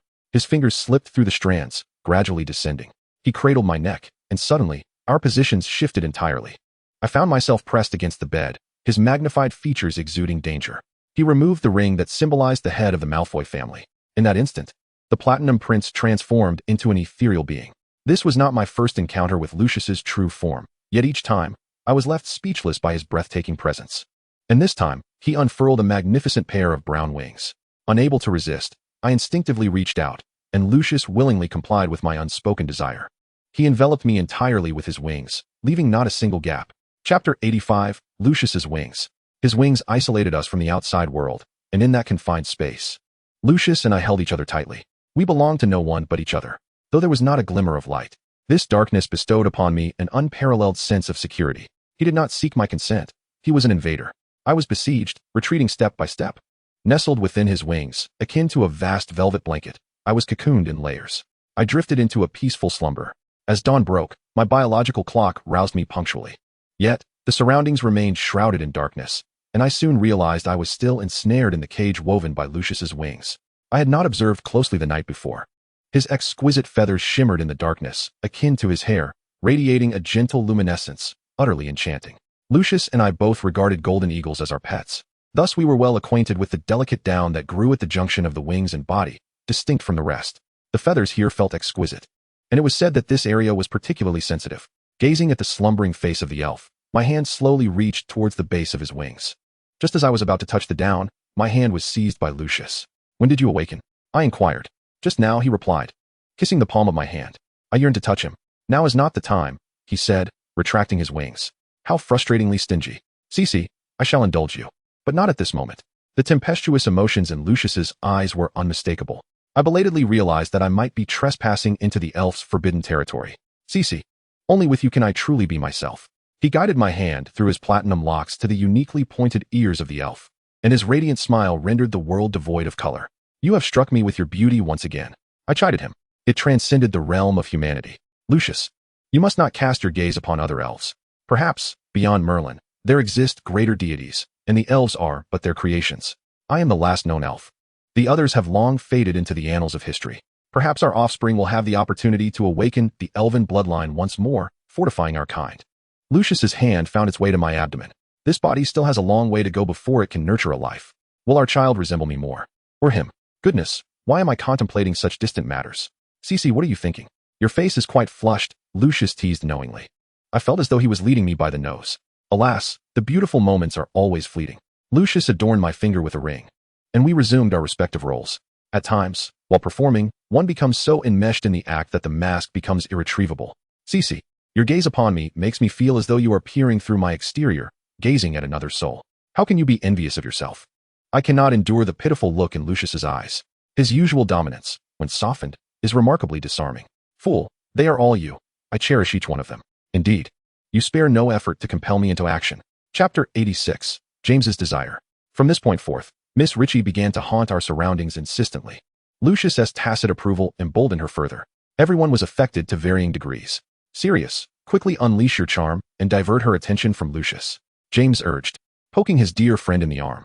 "Why are you so eager to intervene when Lucius hasn't even asked me?" Sirius shot him a puzzled glance. "If this continues, there may be a homicide at Hogwarts." James pulled Sirius into a corner. "I fail to see the connection," Sirius maintained, appearing indifferent. "Haven't you sensed that Cece's aura has dramatically diminished these past few days?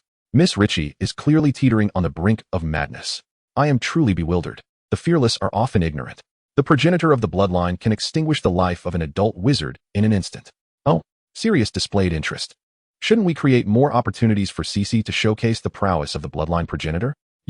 I sought your counsel, not jest." The ancestral bloodline system of the Potter family endowed him with a far superior understanding of the bloodline than that of other families. Cece must not be exposed.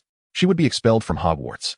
Furthermore, fledgling bloodlines cannot yet control their thirst for blood. They are exceedingly emotional and, indeed, perilous. James's voice grew increasingly hushed. "Then why did you gift her those fangs? What were you thinking?" It was the first time Sirius had heard of this. He presumed it was merely a precious memento. He had once seen the grand portrait in the Potter ancestral home. The girl in the painting bore an uncanny resemblance to the little girl they encountered at Malfoy Manor, Narcissa Malfoy. The portrait also captured the girl's visage as she matured, her stunning beauty indelibly etched in their minds. Both Sirius and James silently vowed that their future wives must possess beauty akin to that of the girl in the painting, lest their time on this earth be in vain. I thought, if she could successfully awaken her bloodline, perhaps she might recall her past with the progenitor of the Potters. In that case, I might have a chance. James finally divulged his inner intentions. "Absurd.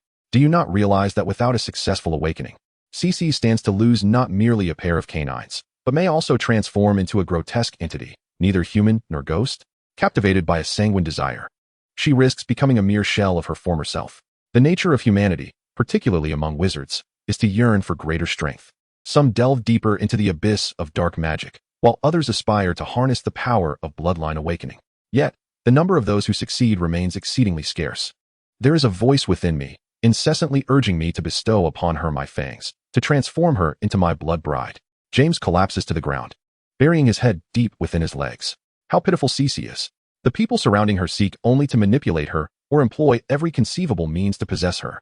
James endures a brutal kick from Sirius, tears streaming down his face, their origin uncertain, whether from pain or remorse.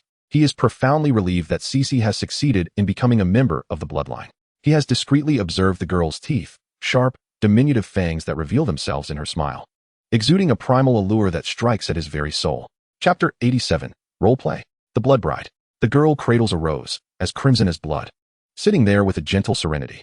Her immaculate white gown accentuates her exquisite beauty, were it not for her wine-red eyes. None would associate her with the terrifying progenitor of the bloodline.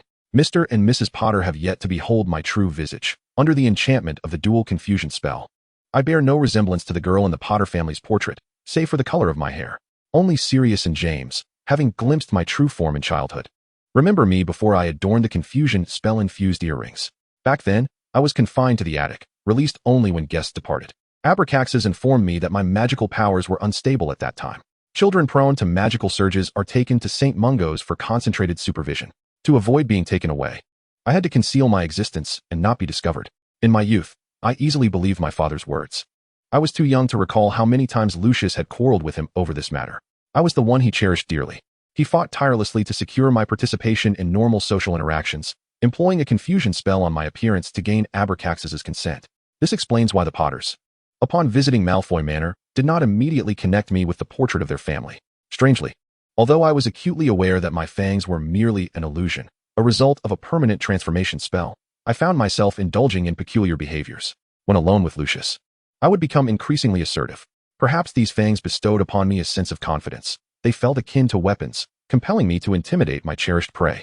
Clearly a fragile paper tiger, yet perpetually eager to flaunt its authority. Lucius, allow me to create a ruckus, for ultimately, it is he who reaps the benefits. Perhaps this is merely the manifestation of one's inner essence. Has the transformation of my appearance also influenced my character? Cece, your charming facade of bravado resembles that of a tiny kitten. Lucius grips the nape of my neck with one hand, while the other clasps my hands. He parts my legs, rendering me utterly immobile. A tiny kitten? Kittens have yet to grow their teeth. I am far from them. I reveal my sharp fangs, only to elicit a few light-hearted chuckles in return. Miss Malfoy, it is my utmost honor to become your blood slave. Lucius guides me, initiating yet another role-playing scenario. Then why not clean yourself up and await my presence in bed? Lucius is momentarily taken aback, surprised by the reaction from his scene partner. Indeed, Miss Malfoy. Shall we indulge together? Allow me the pleasure of assisting you in your bath, if you please. His courteous demeanor belies the shocking nature of his words. To my astonishment, he even pretends to assist me in changing. Hey, no more games. I quickly plead for mercy. Though we often share intimate moments, they have only ever extended to kisses. We have never truly laid bare our souls. How could this be? Have I failed to meet your expectations? Lucius continues his ministrations, a mischievous smile playing at the corners of his mouth, yet his attitude remains respectful, his tone imbued with a sense of grievance. Chapter 88. Familial Union. In any case, it is unacceptable. You are my blood slave. You must obey me and remain outside. No entry. I shall command him through the privileges of my status. Very well, master. Lucius releases me and departs, his demeanor subdued. I gaze at his desolate figure, fully aware that he is a notorious scoundrel and a deceiver. Yet I cannot help but feel sympathy for his plight. I had anticipated a dramatic outburst from a repressed servant, I mutter quietly. Cece, such a forceful advance will have to wait until you are older for me to accompany you in this performance. My face suddenly flushes crimson, realizing what I have just uttered. Although I am a healthy adult at heart, facing the alluring Lucius truly tests my fragile willpower. Clutching a change of clothes, I dash to the bathroom, unwilling to cast another glance at Lucius. Lily, having gleaned from our conversation the details of our Christmas journey, does not react as strongly this time. She merely lowers her eyelids, refraining from engaging in the ensuing discourse. Yet, I am acutely aware that our relationship will slowly drift apart. Neither of us is at fault. It is merely our disparate backgrounds that have created a chasm, perpetuating conflict and misunderstanding. The girls are all sensitive. Every instance of hurt leaves an indelible mark. As time passed, apart from the occasional exchange of names, there was little interaction between us. I had never contemplated that, Due to my circumstances, I inadvertently introduced Lily to the nuances of the magical world. Cece, what plans do you have for this summer? James suddenly inquired. I am supposed to spend some time in Germany with Lucius. Ah, right, your mother is German. James nodded thoughtfully. Years ago, the union between Grindelwald's daughter and Abraxas, the sole heir of the Malfoy family, was indeed a sensational tale in the magical community. A quintessential cross-border marriage akin to a fairy tale, a union of prince and princess. However, those around were well aware that it was merely a typical family alliance. The underlying truth concealed the scandal surrounding Abraxas's questionable character. The whispers of the only son of the Malfoy family and the unspoken matters between him and the orphan he supported became a common topic of conversation. This infuriated Abraxas's father, our grandfather, to such an extent that it was rumored he broke several of his belts in a fit of rage. To protect the orphan, father chose to comply with grandfather's wishes and entered into a marriage with mother. In the presence of her dominant father, mother had long been conditioned into a marionette. She conformed to the expectations of her forebears and wed Abraxas. Yet, in her heart, she harbored affections for another. Prior to their marriage, she reached an agreement with Abraxas. After producing an heir for the Malfoy lineage, they would cease to interfere in each other's lives. Such contracts were quite common among pure-blood families. Abraxas, eager for this arrangement, found a kindred spirit in her. Alas, she was unable to attain the freedom she envisioned, as she tragically perished during childbirth. Grindelwald suspected foul play in his daughter's demise, yet lacked any evidence, his fury with no outlet for release. He firmly believed that Abraxas, along with his male companion, had poisoned his daughter. However, as Lucius continued to flourish, Grindelwald's preoccupation with his daughter began to wane. After all, her birth had been an unforeseen occurrence. Gradually, he redirected his focus towards nurturing this sole grandchild. Chapter 89, Lucius's Bride. Grindelwald held great expectations for Lucius. Thus, even before summer commenced, he began sending letters via owl, detailing an extensive reading list that he insisted Lucius complete before traveling to Germany. Driven by curiosity, I joined Lucius in reading one of the books.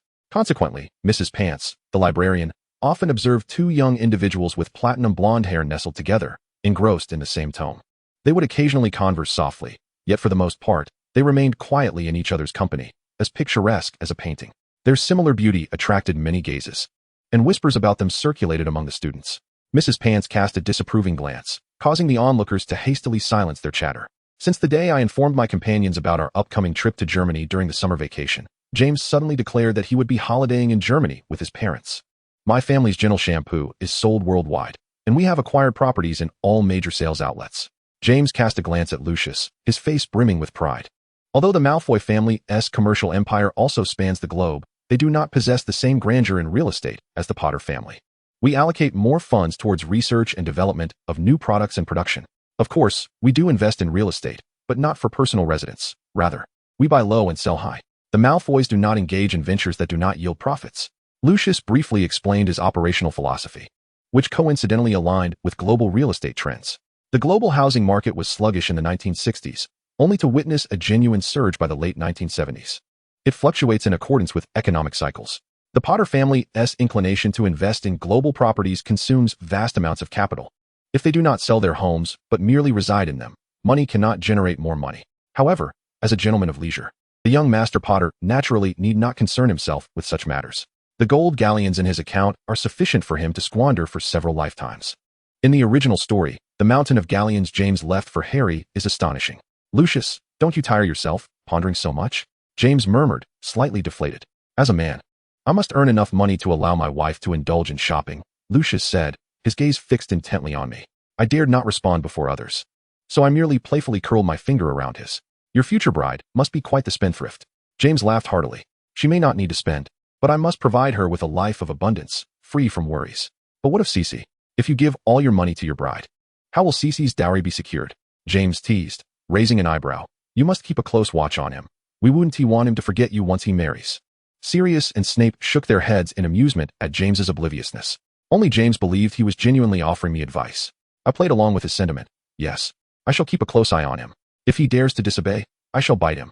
Oh, that simply won't do. Lucius, you better wish for good fortune. The instigator fled, avoiding Lucius's playful retaliation. Laughter and merriment ensued. Youth is forever the most resplendent sight.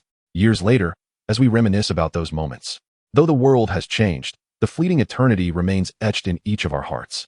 Chapter 90, Unilateral Affection. It was not until we arrived in Germany that we discovered our journey included an additional guest, Lily. It was unclear how she persuaded her parents. But she had brought the entire Evans family along. The hotel where the Evans family was staying was merely a few minutes away from James's home. Oh my, how obvious this is. I find myself gossiping with Lucius. How heartbroken Severus must be, having guarded the girl for so many years. I truly wish to enlighten Lucius about Snape's tragic love. Do you believe Severus harbors feelings for Miss Evans? Lucius smirked knowingly. Of course, it goes without saying. They reached the pinnacle of unrequited love. However, due to their separation into different houses, they have gradually drifted apart. Countless fangirls dream of embodying Lily, all to fulfill Snape's unspoken desires.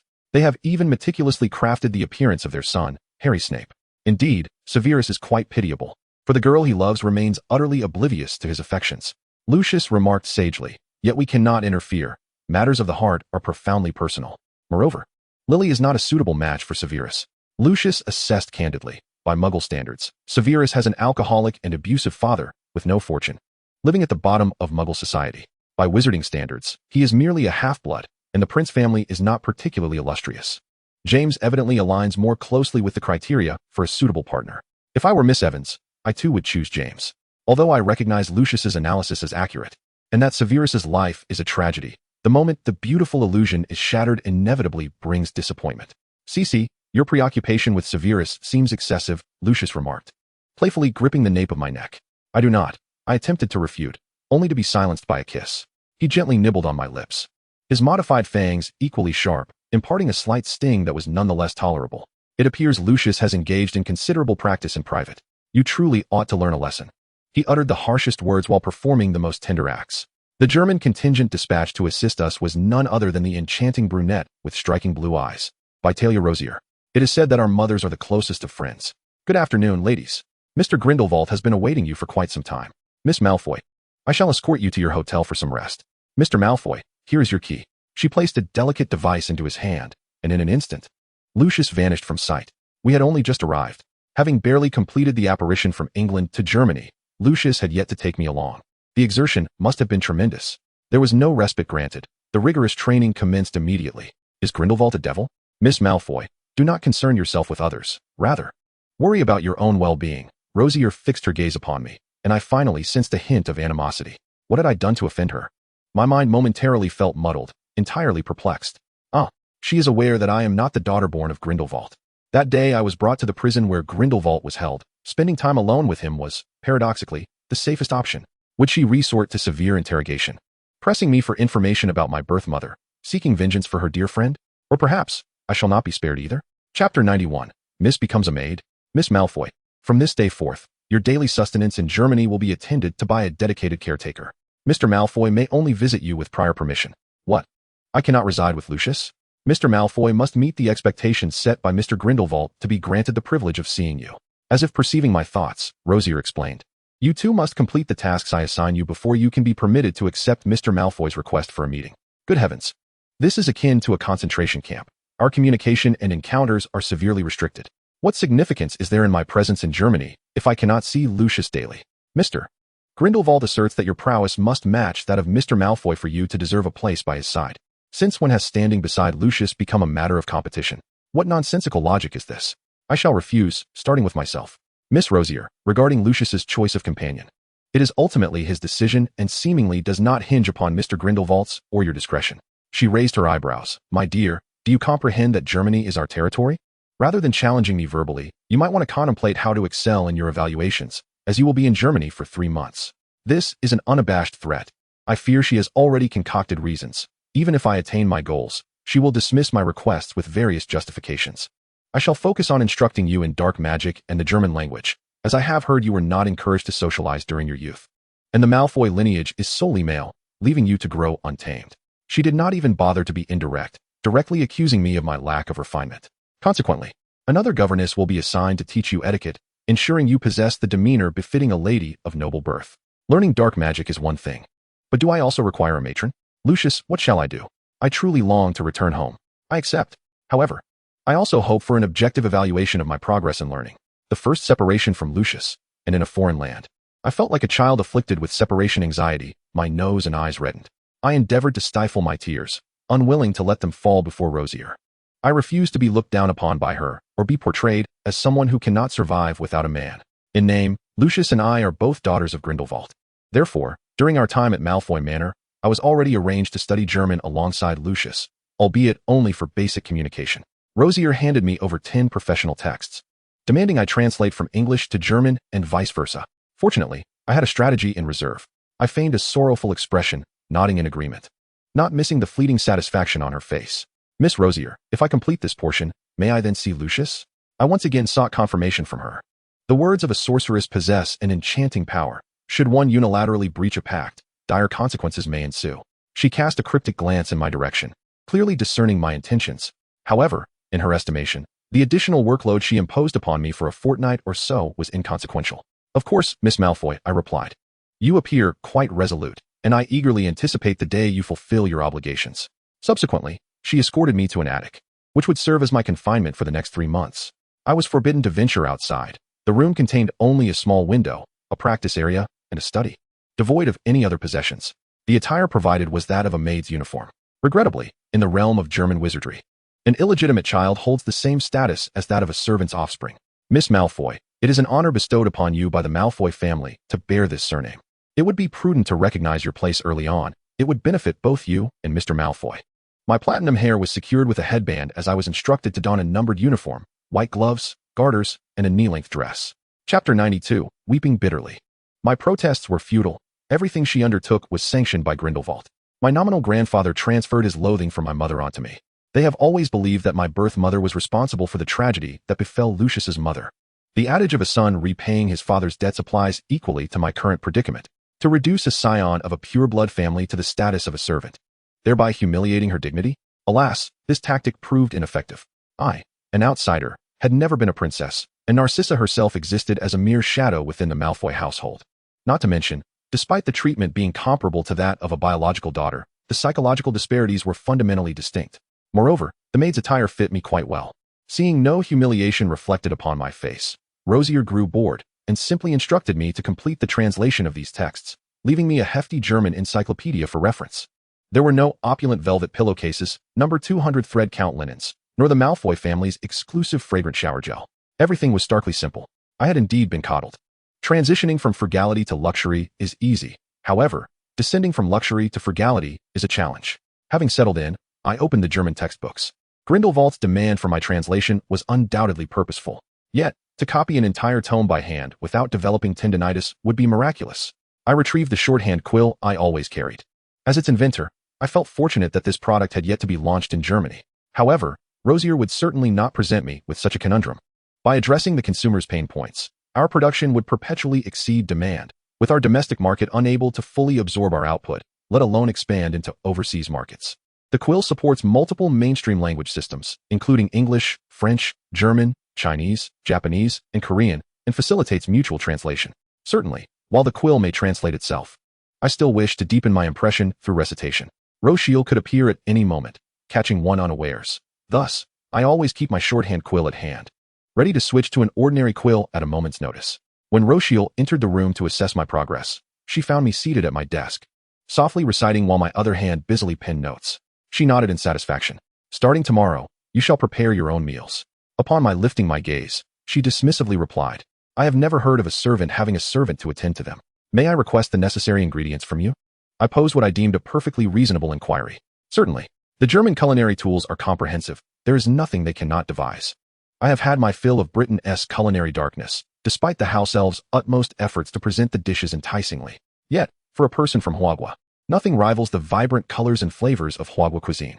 On my very first day in Germany, I prepared a fusion dish of German sausage paired with tofu and garlic shoots, with a hint of chili and celery, resulting in a bowl of exquisite Yusian dried tofu. During the cooking process, my neighbor knocked on my door, alarmed by the billowing smoke, thinking a fire had broken out. Little girl, why are you alone at home? Where are your parents? An elderly woman approached, her gait unsteady, as she scrutinized me from head to toe.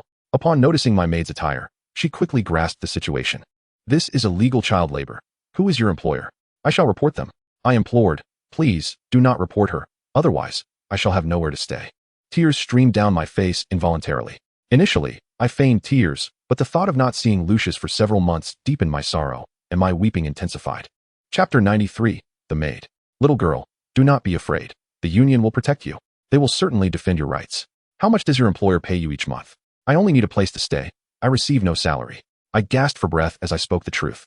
How the old lady interpreted my words was another matter entirely. Sometimes, tears can be a weapon. The following day, the union came to my aid. Rochelle, who was originally assigned a task, had to set aside her work. The union demanded that Rochelle terminate our employment relationship and would monitor her for any further instances of employing child labor. Reluctantly, Rochelle had to take me to Numengard Castle, which was free from any muggle-repelling spells, thus sparing us from similar troubles. Miss Rochelle, I have completed the content you asked me to translate. May I see Lucius today? My eyes were red, due to the chilly, and my face bore the signs of exhaustion, resembling someone who had endured a sleepless night. She looked at me incredulously, flipping through the German and English professional texts one by one. A thick stack of parchment silently bears witness to my endeavors. I shall petition Mr. Grindelwald. A flicker of reluctance glimmers in her eyes. Lucius, much like yourself, fights with fervor. In the fleeting moment the door closed, she whispered, Lucius, in close proximity to Grindelwald, has the means to deceive, unlike me. They each sacrifice for one another. Is this what love truly is? A dull ache within my chest threatens to overflow. Amidst the pain lies a tangle of happiness, sweet interwoven with bitter. I feel my wand hum, urging me to follow its lead. It resonates with Lucius's wand. It will guide me to my beloved. My wand soared into the air as I discarded my baggage. Heedless of Rosier calling my name from behind, I dashed after the wand with reckless abandon.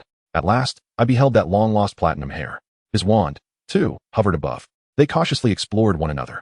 Soon, they began to chase and frolic. They mirrored our innermost feelings. Grindelwald and his followers were taken aback by the standoff of the two wands. I leapt into his embrace. I finally grasped the truth of the saying. A day apart feels like 3 autumns. What once seemed like pretentious poetry now reflects the authenticity of my heart. Lucius distanced himself slightly. His hawk-like gaze fixed on Grindelwald as he took note of my maidservant attire, as if he wished to consume him with his stare. How dare you treat Sissy as if she were a servant? Vita. Grindelwald turned toward his most trusted assistant, seemingly perplexed by her duplicity. Mr. Grindelwald, Miss Malfoy's status. She hesitated to speak. Grindelwald appeared to recall something. Lucius, Miss Malfoy bears no blood ties to Grindelwald. Permitting her to be in your company is already a significant concession. Their exchange sickened me. Lucius, do you not consider your maternal lineage's stance? Grindelwald's voice was heavy. I have never known my mother. I have no memories of her, and Sissy has been my half-sister since childhood. This is the truth, yet it is also the most merciless of statements. Those words would pierce Grindelwald's heart like a dagger. Blue flames flickered in Grindelwald's palm. In our current state, we are merely expendable to him.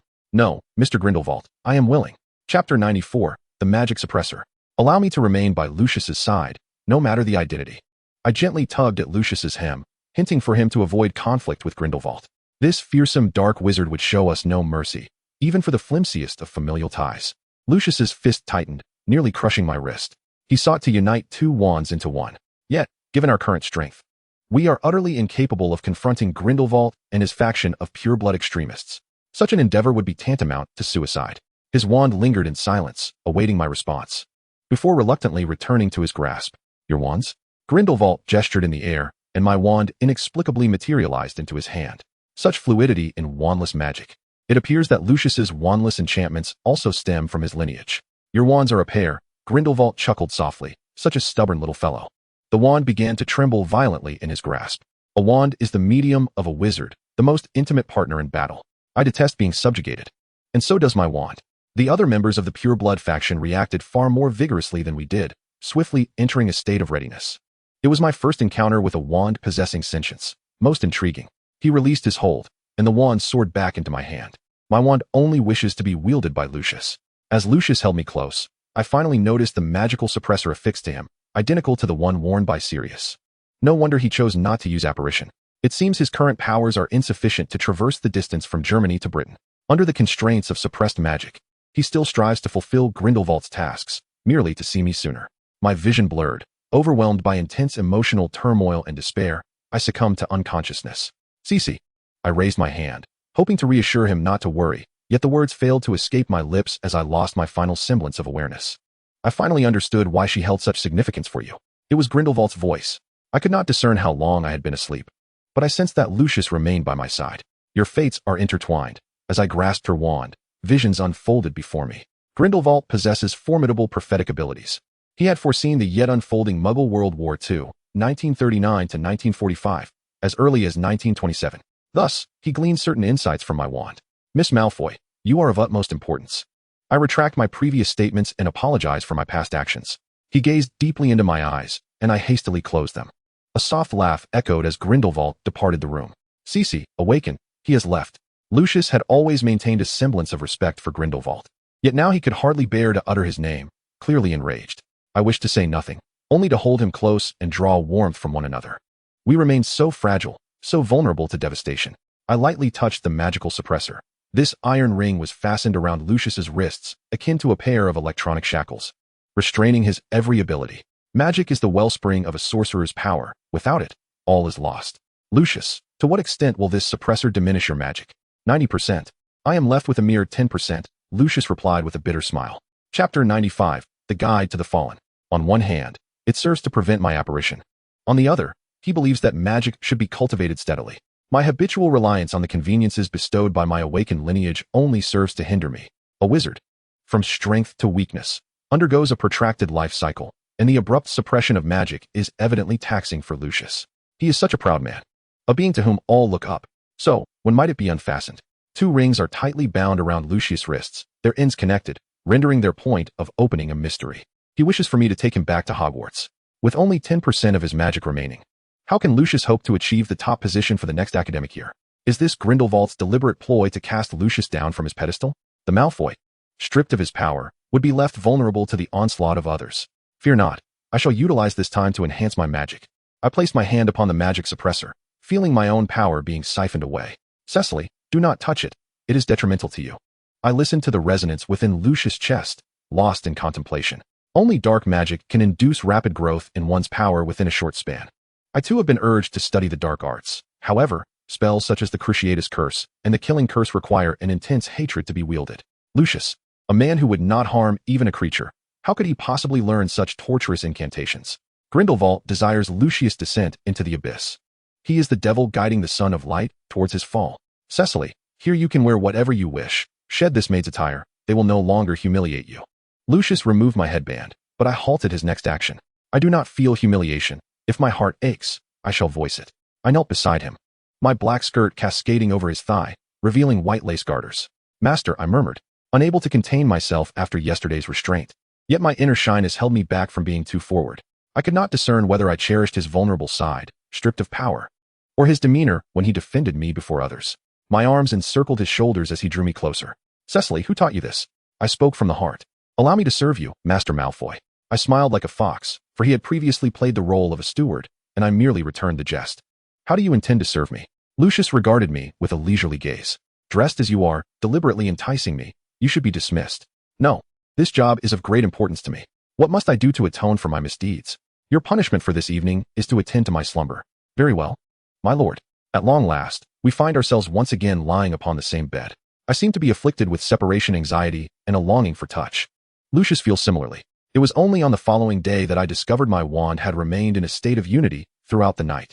Grindelwald's subordinates had also prepared for me a fashionable ensemble befitting a German maiden. Lucius, do I look lovely? I twirled before him, the hem of my dress fluttering gently, revealing the graceful contours of my legs. It suits you perfectly, he replied, taking my hand as we entered the hall. Quite punctual, came Grindelwald's voice from behind us. Chapter 96, The Assessment of Dark Magic Aptitude. I have little patience for tardiness. Indeed, the last individual who left you waiting has already met Merlin. Miss Malfoy. What an intriguing invention. Grindelwald scrutinized my shorthand quill. How could it be in his possession? Might I become your distributor in Germany? I summoned my courage to meet his gaze, contemplating the potential of his proposition, hoping he would not chastise me for using the quill to feign compliance with his assigned tasks. Miss Malfoy, may I address you as Cece, as Lucius does? Upon receiving my consent, he continued gently. I apologize. Our initial impressions of one another were less than favorable. Most of the time, I am quite amiable and easy to communicate with. With your temperament, it is a wonder you have not ignited like a gas canister. And it is fortunate that you have not leveled Neumont. Yet, I must not betray any emotion upon my visage. It is a challenge. He values our commercial potential, Cece. Fear not, he speaks the truth. This matter can be discussed solely between you and Lucius. The affairs of the Malfoy family are managed by Lucius. Grindelwald cast a surprised glance towards Lucius. Cece, I must remind you, you are firmly in Lucius's grasp. However, Lucius has deposited all his galleons in my name, and I would not wish for him to be misunderstood.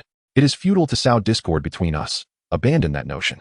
Though Lucius wore an expression of impatience, I could sense the excitement within him. In that case, Cece, I shall not detain you further. Vita awaits you in the classroom. Grindelwald subtly issued his farewell. We lunched together, and Lucius embraced me briefly, watching me depart with unwavering gaze. Let us commence. At the moment the door closed, I heard Lucius speak.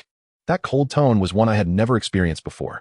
It became evident that Lucius possessed many facets that I had yet to comprehend. Having disrupted Rosier's arrangements yesterday, I now faced the prospect of receiving her instruction. A sense of trepidation stirred within me. Behold, our delicate daffodil has finally made her entrance. Rosier remarked with a mocking expression. I am but a lowly first-year Slytherin. How can I possibly stand against the esteemed masters of the dark arts? I must rely solely on my wits to carve out a sliver of survival for myself. To fall behind is to invite punishment. This is an eternal truth. Miss Rosier, I apologize. Yesterday was my fault. I leveraged my neighbor's call to the authorities to relocate from the Muggle district to New Montgard, and with the help of the Twin Wands, I have met Lucius. My objective has been accomplished, and there is no need to contest the accolades. Miss Malfoy, I underestimated you. I surmise you and your mother are equally cunning. Perhaps I am not offended. Lucius and I share an ambiguous understanding of our mothers. We have relied on each other since childhood, raised by Abraxas. Lucius occupies a substantial part of my life. My seemingly impenetrable demeanor leaves Miss Rosier quite exasperated. To return to the matter at hand, has your tutor ever instructed you in the dark arts? I shook my head. For reasons unknown. Abraxas strictly forbade my exposure to such matters. Then allow me to assess your capabilities. Fear not. This spell was devised by Mr. Grindelwald and is entirely safe. Miss Rosier casually explained, yet her expression shifted dramatically as she began to pace anxiously. How is this possible? Chapter 97. A Malfoy more suited to dark magic. She seized my hand and dashed towards Grindelwald's chamber. I stumbled, almost losing my footing. How could a 12-year-old keep pace with an adult? She scooped me up and sprinted forward. A strange fear gripped my heart, akin to facing a final judgment. Within moments, I found myself once more before Grindelwald. Vita, what is this? Grindelwald raised an eyebrow, regarding his most trusted assistant. He understood that she would not disturb him without cause. My attention was fixed on Lucius, who evidently bore the marks of a recent fierce confrontation. His once crisp shirt was now disheveled and stained with blood, and he likely bore bruises of varying severity. How had Grindelwald trained him? Was it solely through brutality? I am fine, Lucius reassured me, noticing my gaze. Miss Rosier, what brings you and Scylla here? His eyes lingered on the arm that Rosier had seized. Mr. Grindelwald, you must see. I have just tested Miss Malfoy's aptitude for the dark arts and achieved astounding results. She thrust me before Grindelwald. I was once again enveloped in a green light, standing bewildered and at a loss. They engaged in fervent discussion, their expressions charged with excitement and fervor. Fear gripped me, and I glanced pleadingly at Lucius, whose gaze was equally complex, filled with pride and heartache. He appeared deeply concerned for my future fate. Cece, I shall personally instruct you alongside Lucius. It is splendid that Grindelwald has finally recognized my worth. I accepted this with an overwhelming sense of astonishment and profound gratitude. It is only in the solitude shared with Lucius that I may reveal my true sentiments. Lucius, I am elated to realize that I possess value to be utilized. Cece, my sole wish is for you to grow up safe and healthy, to become my wife, and to be shielded from all peril. In the original narrative, Lucius acted similarly. Although both he and Draco ultimately became Death Eaters, Narcissa remained detached from the organization. Furthermore, even after Lucius was imprisoned in Azkaban, she chose not to abandon him, shouldering the weight of the Malfoy family as a woman alone. In her desperation to seek Severus Snape's assistance for Draco, she even chose to kneel and kiss the hem of his robes. Naturally, every individual must bear the consequences of their choices. For you, I willingly accept this burden. Lucius, it is only by being of value to them that I can stand beside you. I am not a mere flower nurtured in a secluded garden. I too can fight alongside you. We shall undoubtedly stand together, forging an era that is ours. Lucius, Cece is more suited to the study of dark magic than you. Within you lies a contrary force in opposition. I am aware that it must be the elven power residing within Lucius. This power is derived from light, the natural force that fosters growth. Dark magic, on the other hand, is synonymous with death. It is challenging for both to coexist within a single being. My aptitude for practicing and wielding dark magic, is it perhaps related to the bloodline of my mother? A descendant of a family skilled in dark arts. Born from an unnamed woman. Even when narrowing the scope, the scant clues still leave me utterly lost. My heart can only rest with the Malfoy family, nothing else. Chapter 98. For your sake. Grindelwald was not mistaken. I indeed possess extraordinary talent in the study and application of dark magic. Much like alchemy, without a dedicated mentor. I have discerned the underlying principles through a few tattered ancient tomes and commenced practical experimentation. Cece, truly, ignorance breeds fearlessness. I have meticulously examined the protective brooch you crafted, and should an error occur, You might have already met Merlin. Grindelwald has sternly cautioned me about the perils of employing alchemy without proper guidance. Lucius, too, was thoroughly alarmed, insisting that all my experiments must be conducted in his presence. Each wizard possesses unique talents, and I happen to excel in both alchemy and dark magic. Dark magic is not merely what I once perceived as the 3 unforgivable curses. It should not be simplistically categorized into white and black. The purpose behind the magic's use must be considered. If intended to harm maliciously, even a cleaning spell could be deemed an act of dark magic. My perspective has garnered the affirmation of both Grindelwald and Lucius. Regrettably, the blood pact between him and Dumbledore has been severed, and he can no longer summon the other's attention. They will never again engage in fervent debates until dawn over a single perspective, nor will there be those wild nights. Under Grindelwald's guidance, we made remarkable progress. During this time, my father paid us a visit. Upon discovering that I was also studying dark magic, he prepared to take me back. Lucius, how could you permit Sissy to learn? It was the first time I had seen Abraxas so furious. Lucius turned his face aside, and I could distinctly see the bright red imprint of a hand upon it. Father, what are you doing? I interjected, positioning myself between them. Abraxas, I have something to discuss with you. Grindelwald intervened, breaking the stalemate. I have nothing to say to you, Abraxas replied curtly. In his mind, he must have viewed Grindelwald as the mastermind behind our abduction. You need not hide anything from me. You must consider Sissy's future.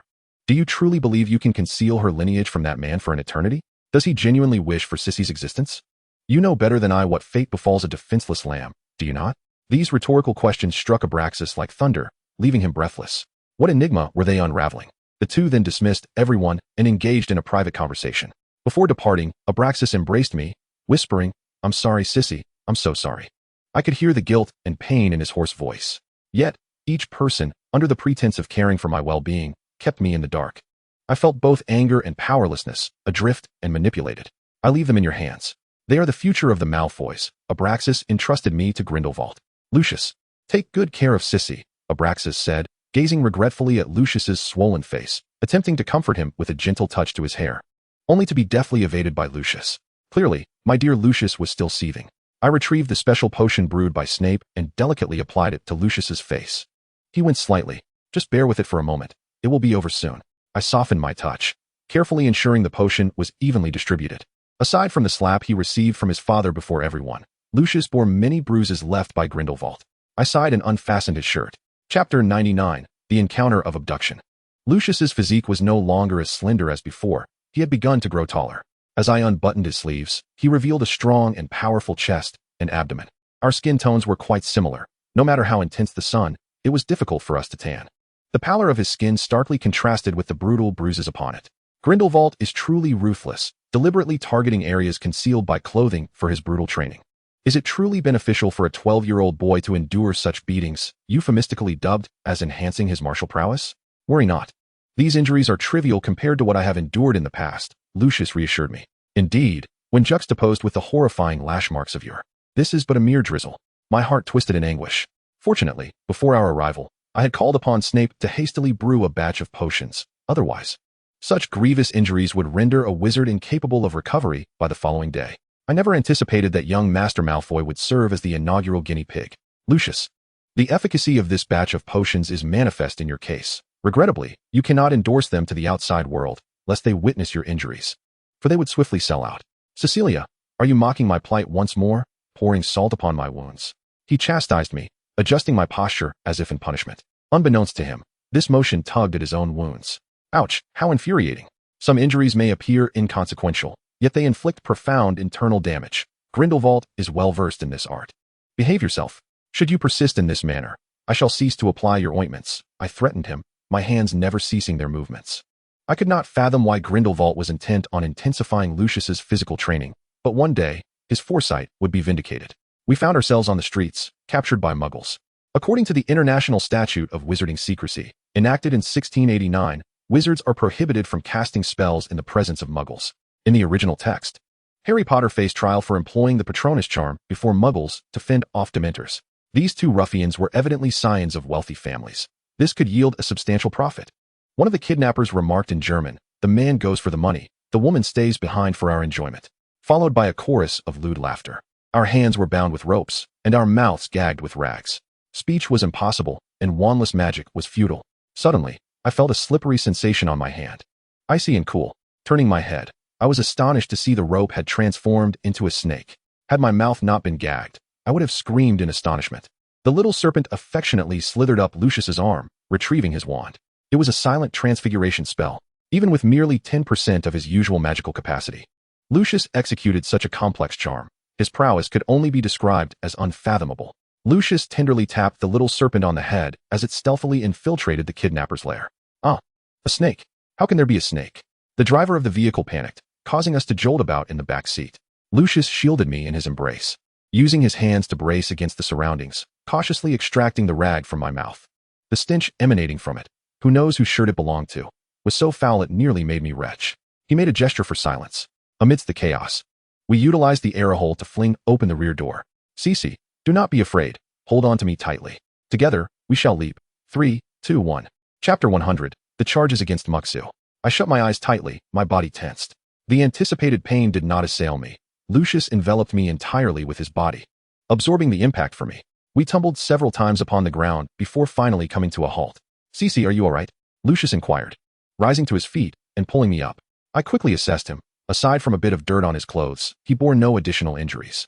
He resembled a stunt double from a film, skillfully executing elaborate maneuvers without sustaining harm. For the first time, I sincerely appreciated Grindelwald's training of Lucius. A wizard should not be frail. Without a robust physique, one cannot effectively harness magical power. The kidnapper's vehicle careened recklessly down the road, causing pedestrians to scatter. No one paid any heed to the young couple that had suddenly appeared on the street. Lucius, how do we return? I have already sent our location to Gellert. Lucius pressed his hand against the serpentine brooch. This was the first time Lucius referred to Grindelwald in such an intimate manner, seemingly acknowledging the middle-aged man who often tormented him. A few members of the pure-blood faction materialized beside us. Master Malfoy, Miss Malfoy, our apologies for our tardiness. I quietly asked Lucius, does Germany not adhere to the International Wizarding Secrecy Act? Any law only restricts the common folk. Grindelwald possesses this privilege. Then could we not have simply used magic to deal with those kidnappers? I went in circles for nothing. I wished to test my mastery of silent magic. Lucius replied calmly, but his proud gaze betrayed him, revealing a glint that sought approval. Lucius is remarkable, much like a savior. Look, I know precisely how to handle him now. A faint blush crept onto Lucius's fair complexion. He averted his gaze, yet the corners of his mouth curled slightly, seemingly enjoying the moment. What would I do without you? I whispered in his ear. Cece, stop it. He shot me a sidelong glance, though it lacked any intimidation. We were swiftly escorted back to Neumontgard.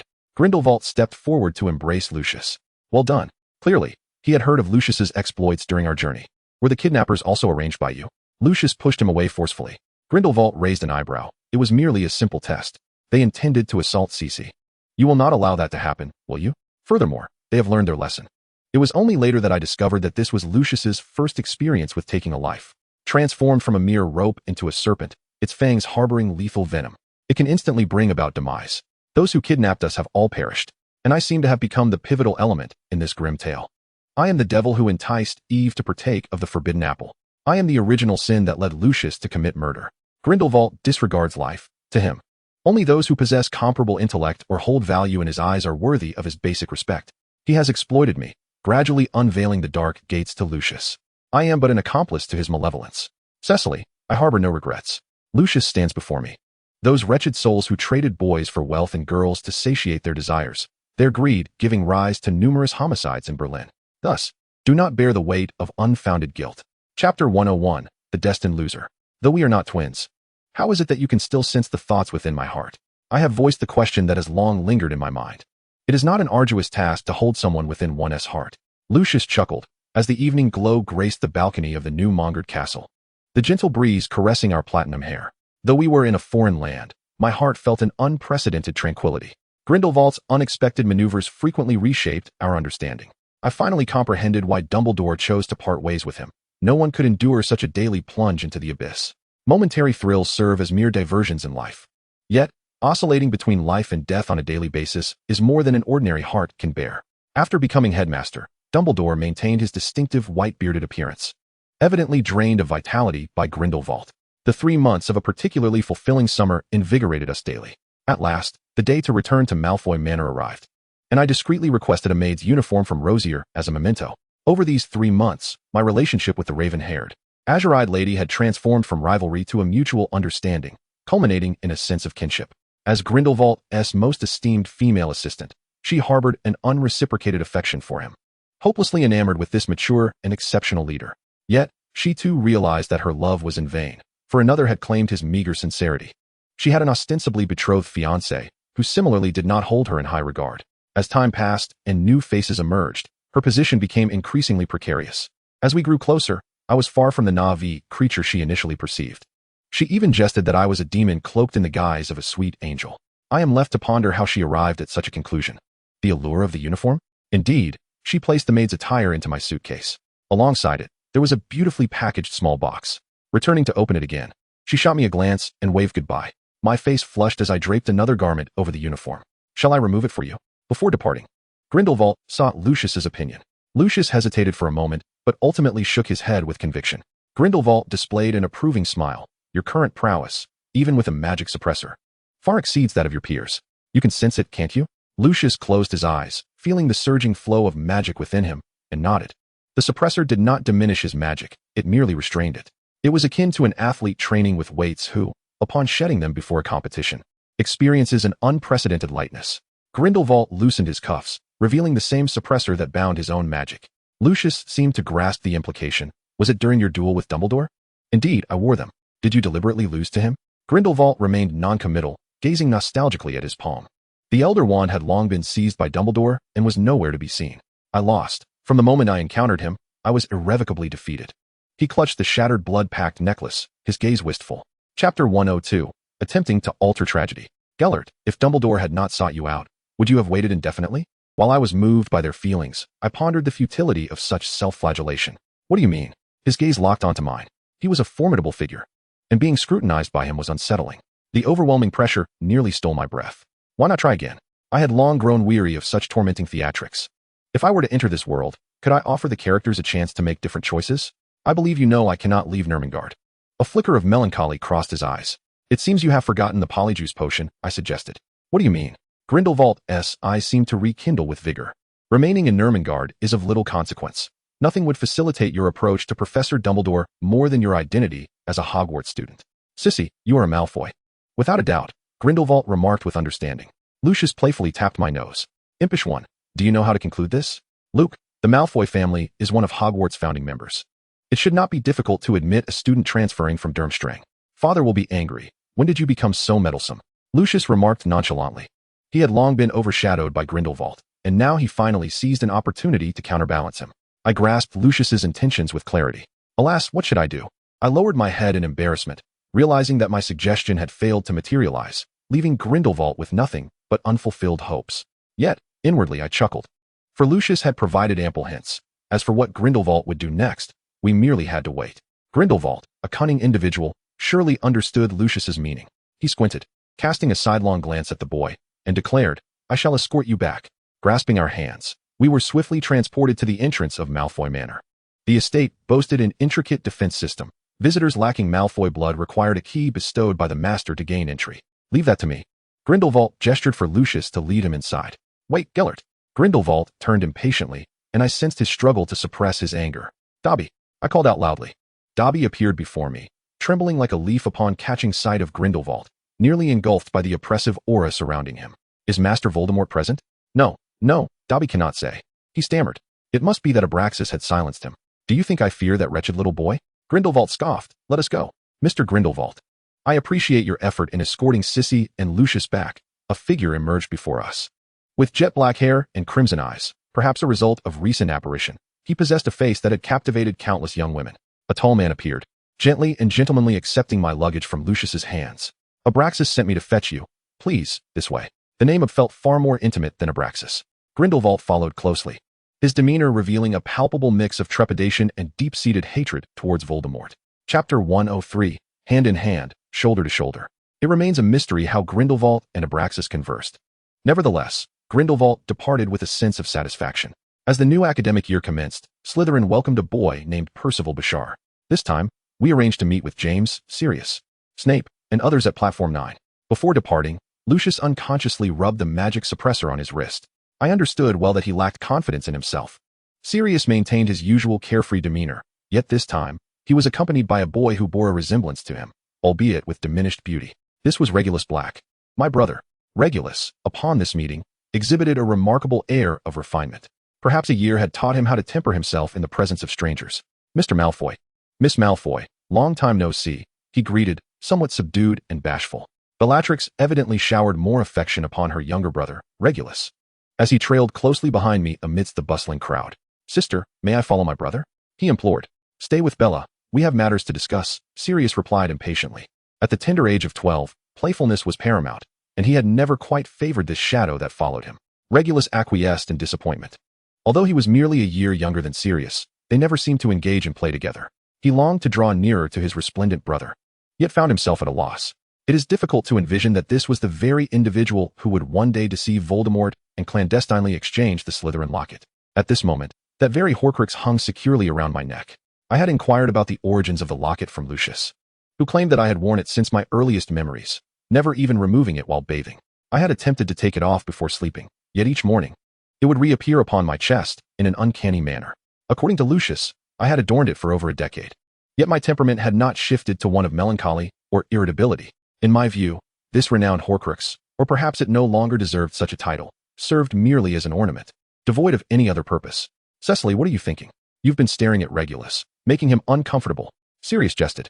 It was then that I realized my hand rested upon the locket at my chest, my contemplative demeanor having led to numerous misunderstandings. Regulus' face flushed crimson, while Lucius regarded the young Black with an expression of disapproval. He could not fathom what value this seemingly unremarkable boy held that could capture my attention. Nothing. I'm just warm, lost in thought. I hastily deflected, attempting to disguise my true sentiments. James produced an umbrella, handing it to me. Cecily, the intense sunlight is not suitable for you. You must take care, he remarked, his hesitation revealing his association of my well-being with my blood status. Sirius appeared to accept this notion, his countenance lightening. However, my solitary use of the umbrella rendered me somewhat pretentious. During my moment of indecision, Lucius deftly took the umbrella from my grasp. Over the course of the summer, he had grown significantly taller, now towering over me. He tilted the umbrella to shield me firmly within its shadow. I looped my arm through his, drawing closer to him. Chapter 104. A Contrast in Gratitude. Lucius' expression was slightly unnatural, yet he quickly regained his composure. It was only when Sirius and James cast furtive glances at our closely entwined forms that I belatedly realized my chest inadvertently brushed against Lucius' arm. This year, I too had undergone considerable physical changes. In comparison to girls from my homeland, the development of secondary sexual characteristics in British girls was markedly more pronounced. I hastily endeavored to maintain a distance from Lucius, yet a mere glance from him rendered me motionless. Just then, the appearance of Lily alleviated my awkwardness. This time, her sister Petunia was absent to bid her farewell. She waved goodbye to her parents and swiftly jogged to our side. The previously bashful Regulus displayed a look of disdain. He bid us a hasty farewell, claiming he was off to find his sister in the box. Is Severus not accompanying you? I inquired. Given that they lived as neighbors in the Muggle world, I had assumed their families would arrive together. Lily awkwardly waved her hand. Sev and I haven't been in touch for a while. This holiday, I've been vacationing in Germany. She glanced in James's direction. Our family had a wonderful time, especially thanks to James's hospitality. We feigned an understanding expression, teasing the pair. It was merely a chance encounter, nothing to take too seriously. James exhibited a rather subdued demeanor, starkly contrasting with Lily's effusive enthusiasm, which seemed to douse the excitement of the surrounding onlookers with a bucket of cold water. None present were unfamiliar with pure-blood family dynamics, and they easily discerned James's underlying meaning. Do not approach me. Was it truly possible that the once devoted James, who had spent 7 years as a lovesick admirer, had undergone such a transformation? Severus arrived late, having evidently changed his residence. Eileen Prince had successfully divorced Severus's father with the earnings from her work, reclaiming her maiden name. She returned to Prince Manor with Severus in tow, and their countenances appeared markedly improved from before. Mr. Malfoy, I appreciate your recommendation for a lawyer. I have secured custody of Severus, she said, bowing deeply to Lucius. You are too kind, Lucius promptly interjected. Severus is my friend. Eileen's expression reflected surprise. She understood that further expressions of gratitude would only exacerbate Severus's sensitive nature, so she handed me a vial. This is a potion I brewed, a token of my appreciation. She feared I might refuse and chose instead to leave immediately. The potion she offered was Felix Felicis, notoriously difficult to concoct, requiring 6 months of careful preparation.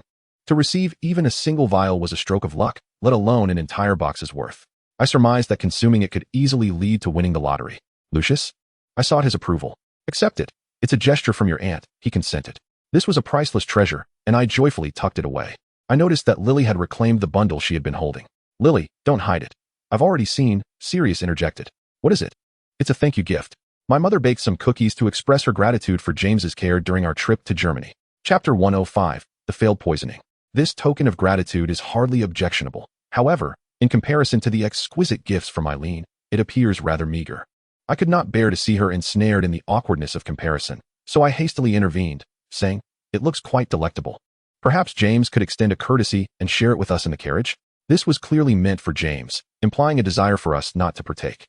We exchanged a knowing glance, and Sirius could hardly contain his amusement as he nudged James with his elbow. James tucked the bag of cookies into his pocket, saying, "I shall partake. Please thank Mrs. Evans on my behalf." That afternoon, I received a letter from James, enclosed with a sample of the cookies. He hoped I could arrange for Malfoy's private laboratory to conduct an analysis. He particularly emphasized that this matter should not be disclosed to Snape, who was closely associated with Lily. He only trusted the evidence of facts. To avoid any mishaps, I had to make a special trip back. The young physician at St. Mungo's handed me the test results. "Miss Malfoy, be exceedingly cautious with what you ingest. I have already sent the results to young Master Malfoy." The report starkly indicated it contained a high dosage of a love potion. It had been sent through Lily, intended for James. "Cece, who sent you this?" Lucius had returned, his expression grave as he regarded me. "These are the cookies Lily was unwilling to share. James commissioned me to test them." Lucius sighed with relief. "There was no need for you to make the trip yourself." I knew he was slightly envious. "Luke, we nearly consumed those cookies as well. Thankfully, it turned out well. I could hardly fathom your attempts to win Lily's favor. Cece, do not go too far." Lucius's hand rested on my waist, his touch wandering, causing me to laugh breathlessly. "Ha! I was wrong. Do not tickle me." To prevent him from continuing, I clung tightly to him, leaving no space between us. His body stiffened momentarily. "Luke, what is the matter?" "Cece," Lucius's voice lost its usual clarity, now imbued with a hint of sultriness. "It is nothing. Let us return and deliver this report to James." His embrace tightened around me. "What do you intend to do?" Sirius inquired sympathetically, glancing at James. James gathered us together, urgently seeking our counsel. True to Gryffindor form, Sirius scoffed. He has undoubtedly been dosed with a love potion more than once throughout his life. In fact, he can discern its scent alone. The heirs of pureblood families are exceedingly cautious. Thus, while there are tales of muggles being ensnared by love potions, marrying unattractive women, one rarely hears of a wizard from a pureblood family falling victim to such a scheme. Therein lies the reason. The potion she used was of a high grade, quite costly, and not easily detected. Lucius's fingers paused over the test parameters. "James, she is resolute in her intentions. Muggle. No, mudblood, behaving so despicably. I merely entertained their family in Germany out of camaraderie." James, upon realizing he had narrowly escaped being drugged, felt an undeniable surge of anger. I chose not to dwell on the derogatory term with him. "Lily, this time, you've truly gone too far." Lucius calmly assessed. "James, if she fails this time, there will surely be a second and third attempt."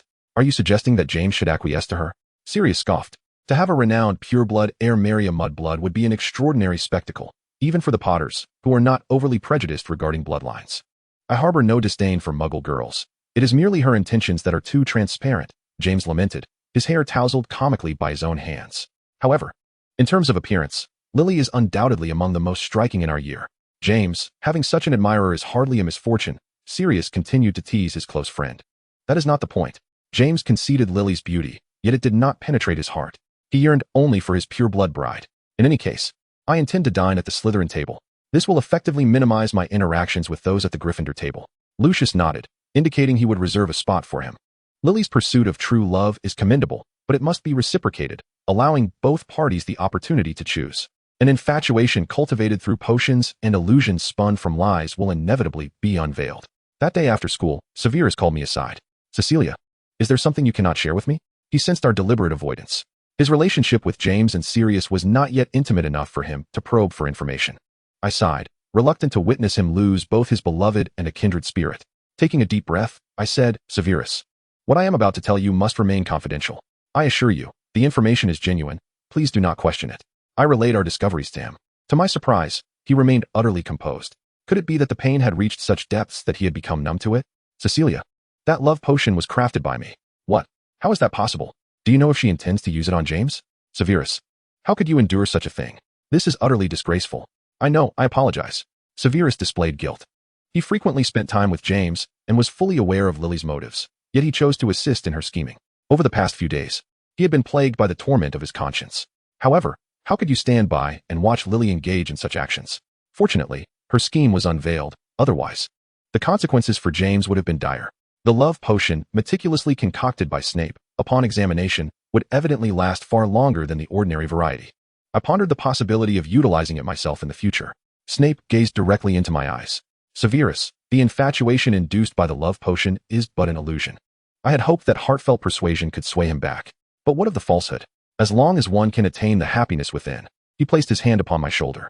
I was momentarily taken aback, quickly realizing the depth of his anguish, as he continued to assist Lily in pursuing his rival. Thus I did not withdraw from his embrace. If Lily were to succeed in winning James's affection, and you then administered the love potion to her, would that not compel her to forsake James? To turn to your arms instead? What wrong has James committed that you would toy with his emotions twice? James is my friend, and so are you. I fail to understand what deep-seated animosity exists between you that would lead you to treat him in such a manner. My fury surged, yet I endeavored to maintain my composure. My pent-up wrath found no outlet. The object of my desire for the love potion was not Lily, but... Chapter 107, A Lesson Learned. Cecily. Lucius frowned, his gaze falling upon Snape's hand resting on my shoulder. Snape, seemingly startled, promptly withdrew his arm. I initially thought he feared Lucius's jealousy and was about to tease him, only to find Lucius's countenance dark and his demeanor heavy. Luke, what troubles you?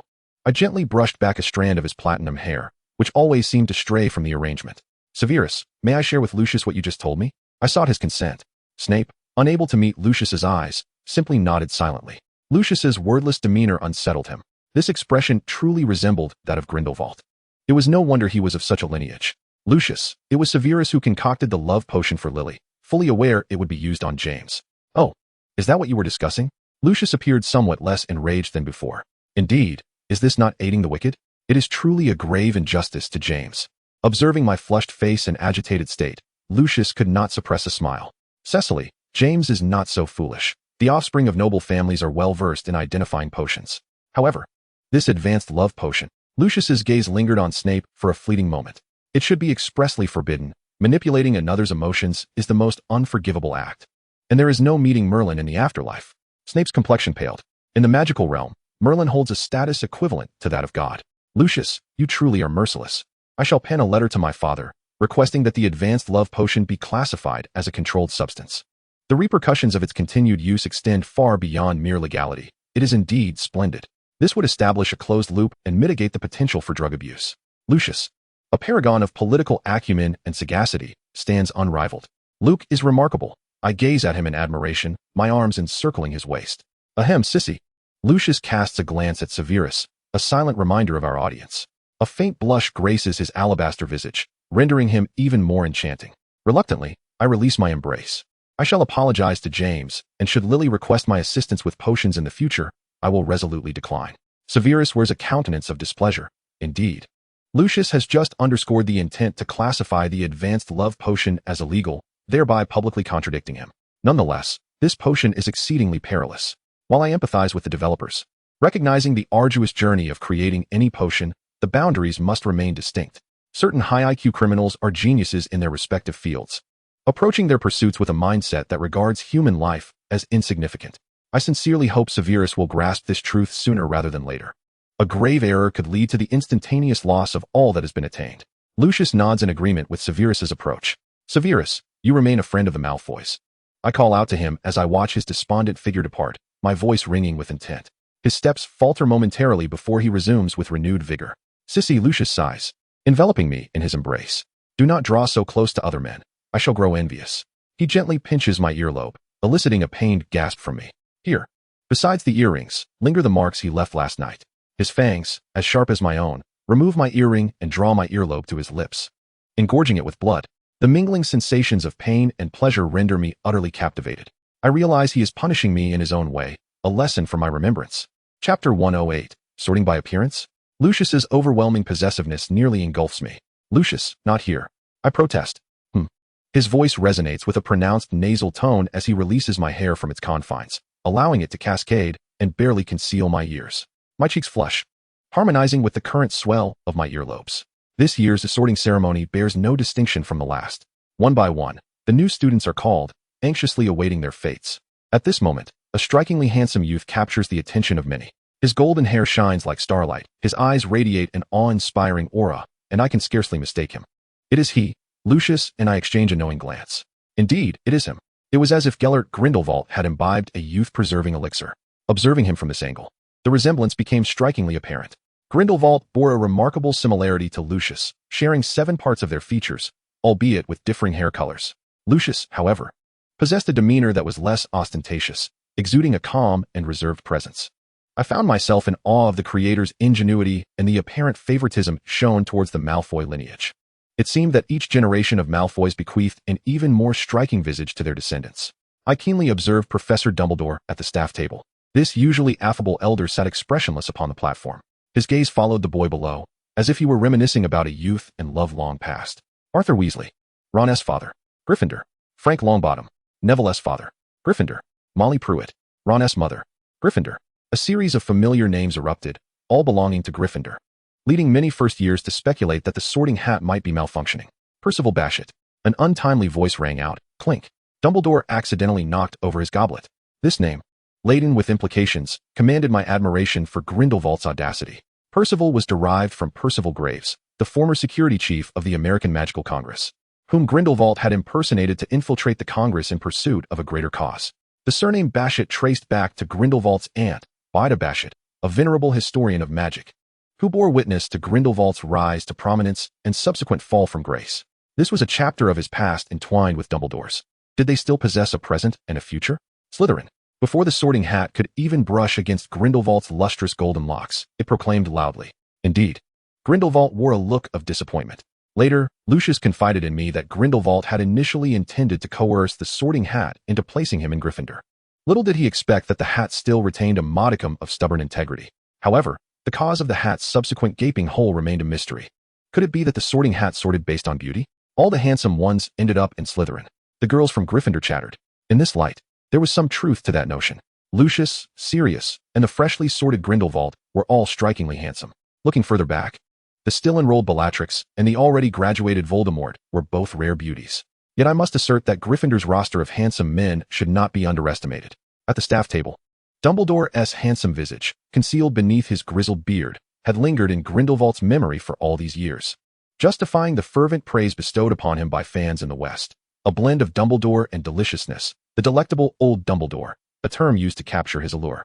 Chapter 109. Grindelwald sets the stage. Not to mention, our generation of James and Lily is equally striking, with the young man exuding charm and the young woman radiating beauty. The allure of Gryffindor cannot be underestimated either.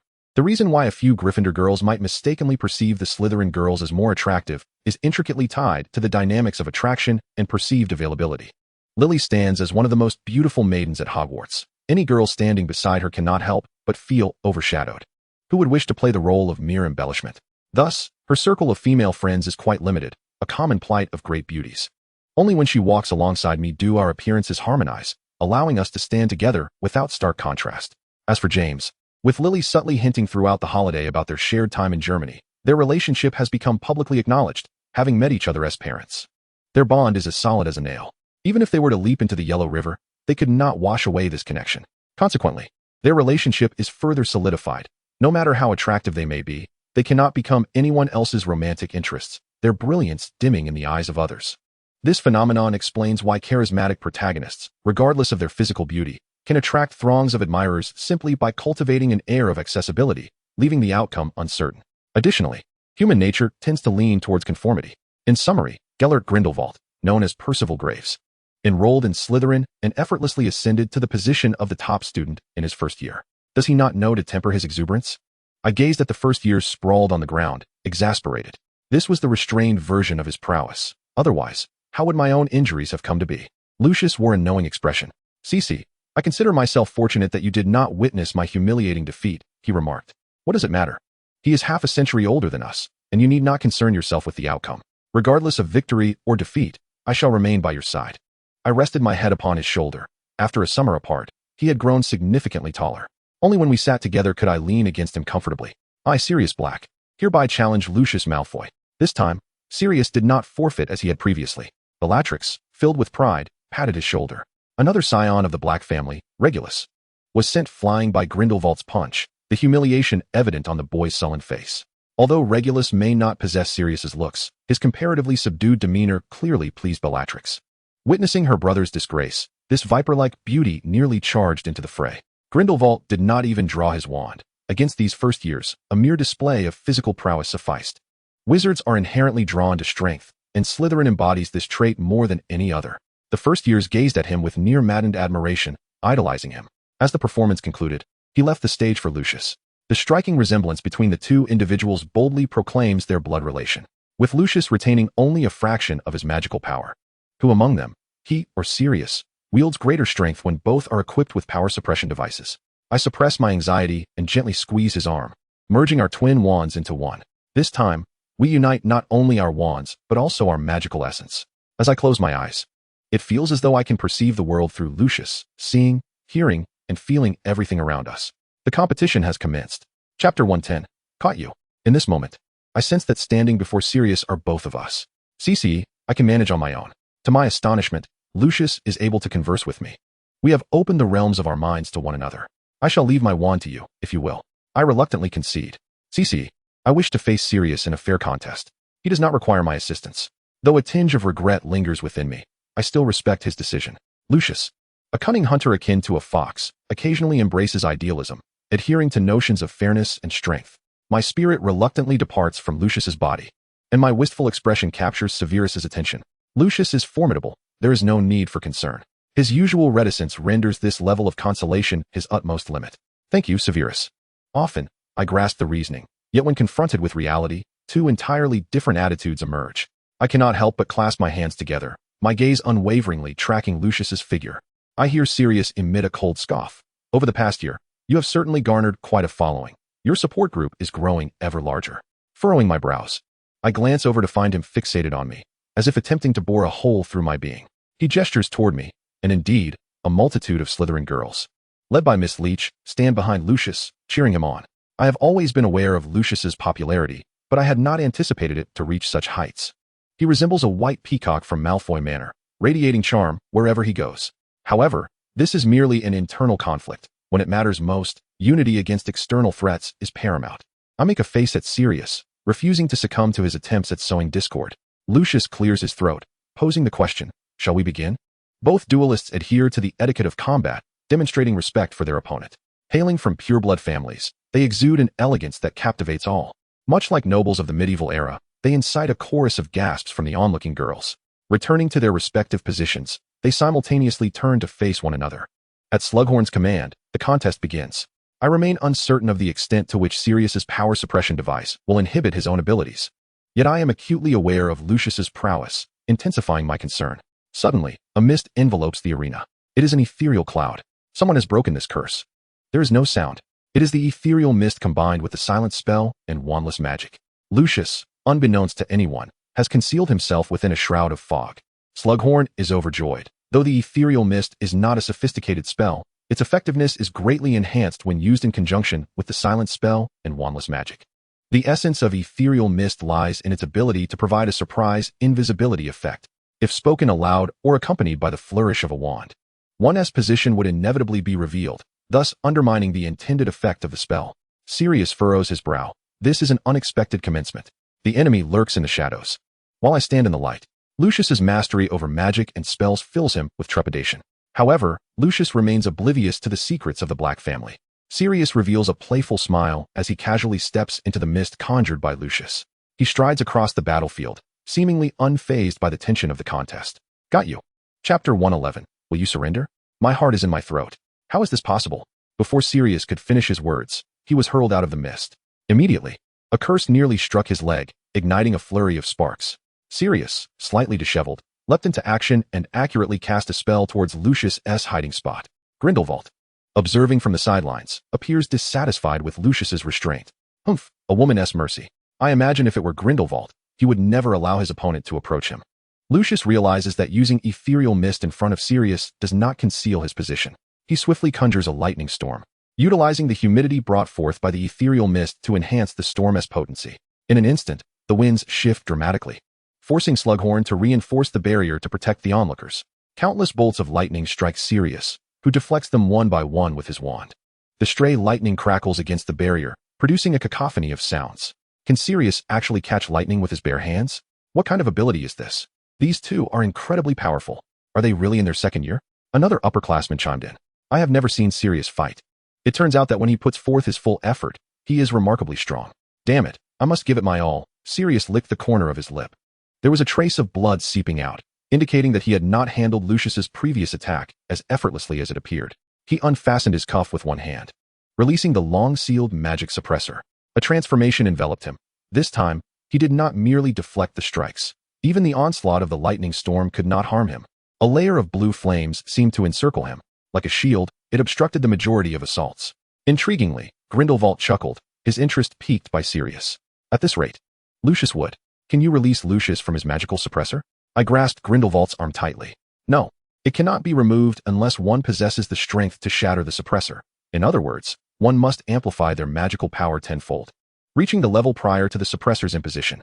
Is it not the case that this renders it impossible to remove for a lifetime? What a deceitful contraption. I was utterly bereft of tears.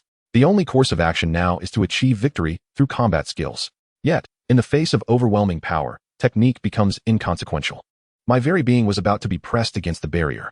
Narcissa, retreat and ensure your safety, Professor Slughorn cautioned. At this moment, Sirius was undeniably an invincible force within the arena. I noticed that Lucius predominantly employed water-based magic, harnessing the elemental strength of water to launch his attacks. Indeed, he had invoked the water prison charm. In the original text, Dumbledore had once utilized it to ensnare Voldemort, repelling the curse of fire. With the enhancement of mist and lightning storms, the water prison charm proved effective. Sirius was ensnared within a colossal sphere of water, thrashing about as if an invisible hand was constricting his throat. His limbs flailed in desperate resistance, and he struggled to breathe. Lucius was truly merciless. We are merely classmates. Several students appeared gravely concerned. I shall ask once more, will you yield? Lucius gasped, evidently straining to maintain the charm's operation.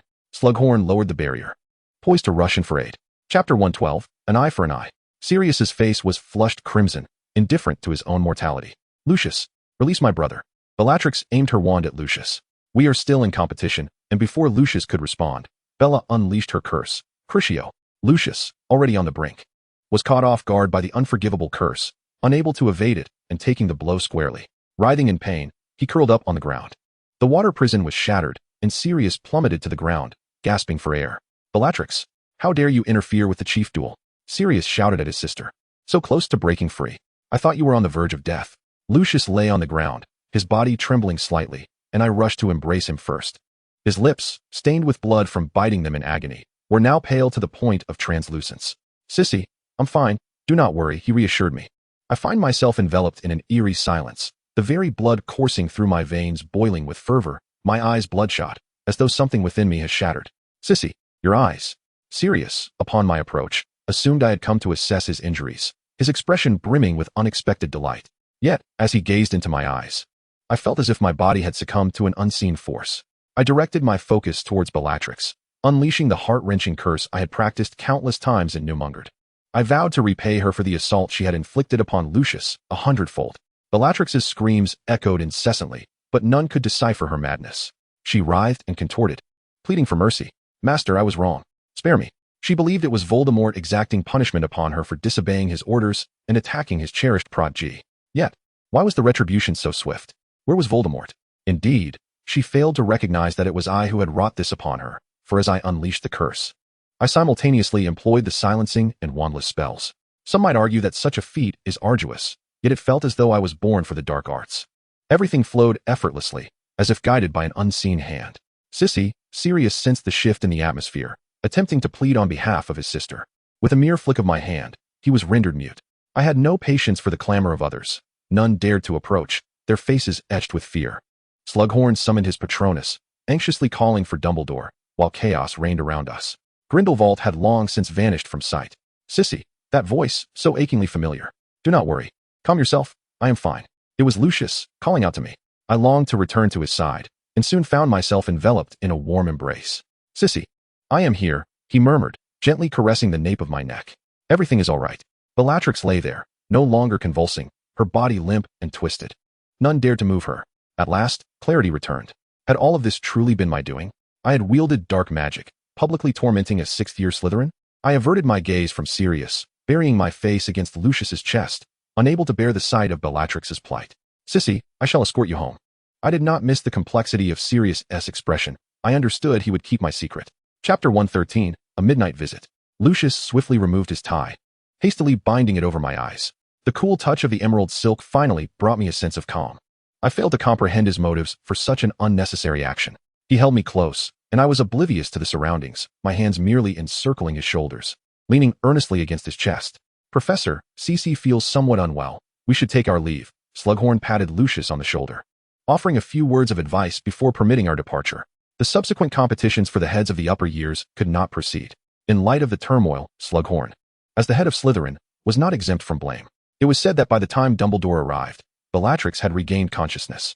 She denied being the victim of dark magic, instead fervently praying for the forgiveness of the one she held dear. Thus, the matter faded into obscurity. That evening, Slughorn announced that Lucius would continue to serve as the head of the second-year students. In his words, Lucius excelled in both strength and strategy.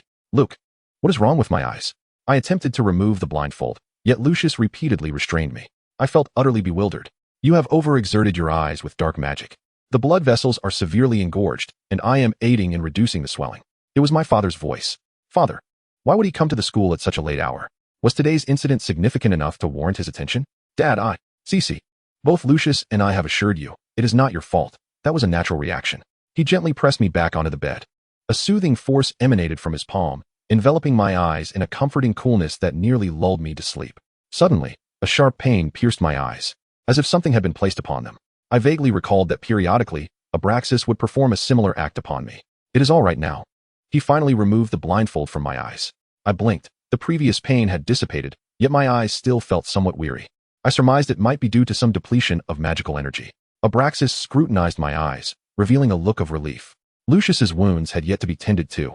Yet upon hearing of my safety, he too breathed a sigh of relief. I leaped from the bed. Dad, I am fine. Come quickly to see Lucius. He is gravely injured. That was the Cruciatus curse, one of the 3 unforgivable curses. I hastily administered nearly every potion I had at hand into his mouth. Cece, stop. Ordinary potions cannot be used on traces of dark magic. Abraxas's expression turned grave. What shall we do then? Lucius, being of elfin descent, endures the effects of dark magic more acutely than an ordinary wizard. Just now, while Abraxas was treating me, he bore the lingering agony of the Cruciatus curse. Shall I summon him here? Abraxas tentatively sought Lucius's counsel. After a moment of contemplation, Lucius glanced at me and ultimately shook his head. Cecilia, perhaps you can assist me, he said as he grasped my hand, drawing it to his chest. I could feel the rapid beating of his heart. His muscles were taut, bracing against the pain. An inexplicable force disrupted the flow of magic within him. Layered above this magical circulation was the essence of elven power, which was the key to Lucius's ability to wield both wizardry and elven magic simultaneously. I endeavored to channel that force, astonishingly drawing it out from within Lucius. Chapter 114, Well done. Lucius, does it still hurt? I gently touched his chest, sensing his body gradually relax. His complexion began to regain its rosy hue, and the pink returned to his lips. I noticed the trace of blood at the corner of his mouth, stirring within me a restless desire.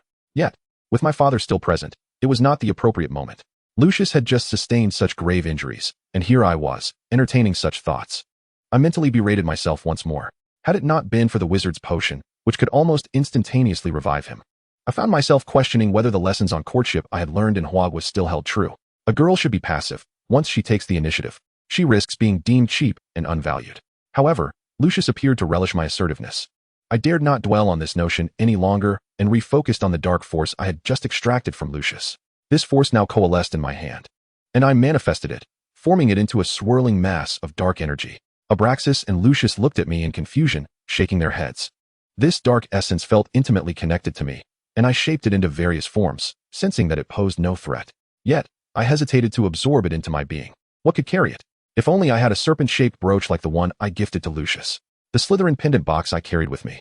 It had once served as a Horcrux, capable of containing Voldemort's soul, so perhaps this dark energy could reside there temporarily. I removed it and affixed the dark mass to the pendant box. No corrosive effects manifested. It remained pristine as ever. A wave of relief washed over me. Lucius was right. I seemed to possess an innate mastery over dark magic far beyond that of an ordinary wizard. What's sweet to me is poison to him. It was late, and I decided to take my leave. Abraxas patted Lucius on the shoulder, saying, "Take good care of Cecilia." Just as my father's words left his lips, he vanished without a trace. How could he depart so swiftly? I expressed my astonishment. There is indeed another room here where he can rest. Perhaps someone is waiting for him at home. Lucius revealed a sly smile. What do you mean? I joined in his laughter. Lucius did not respond to my words. Instead, he made a gesture as if zipping his lips. Understood, understood. I shall remain tight-lipped. Luke, what's the matter? Lucius tilted his head, exuding an undeniable charm. Lower it a bit. He darted away so swiftly that I found myself unable to reach him while standing. He leaned his body, resting his arm on my shoulder. I surmised he had anticipated my intentions. I suspected he had deliberately left that bloodstain uncleaned. He must be intentionally enticing me. I felt a twinge of shame for my boldness, yet I was captivated, yearning to act upon my desires.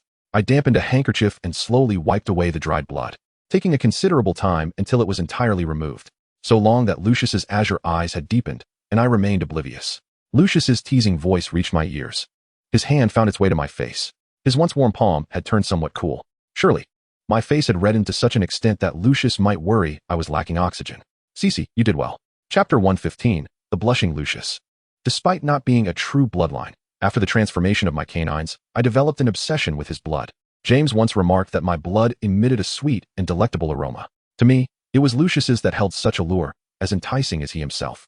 I lay on the bed, gazing at his serene profile in slumber. His tranquil beauty resembled that of a pure angel. In the original text, Lucius was described as arrogant and self-important, adept in cunning and exceptionally skilled in dark magic. He excelled at dominating everything, wielding his wealth and lineage as weapons to deftly coerce others into obedience. Perhaps my perspective was too tinted, for I found nothing objectionable in this. There exists no absolute dichotomy of right and wrong.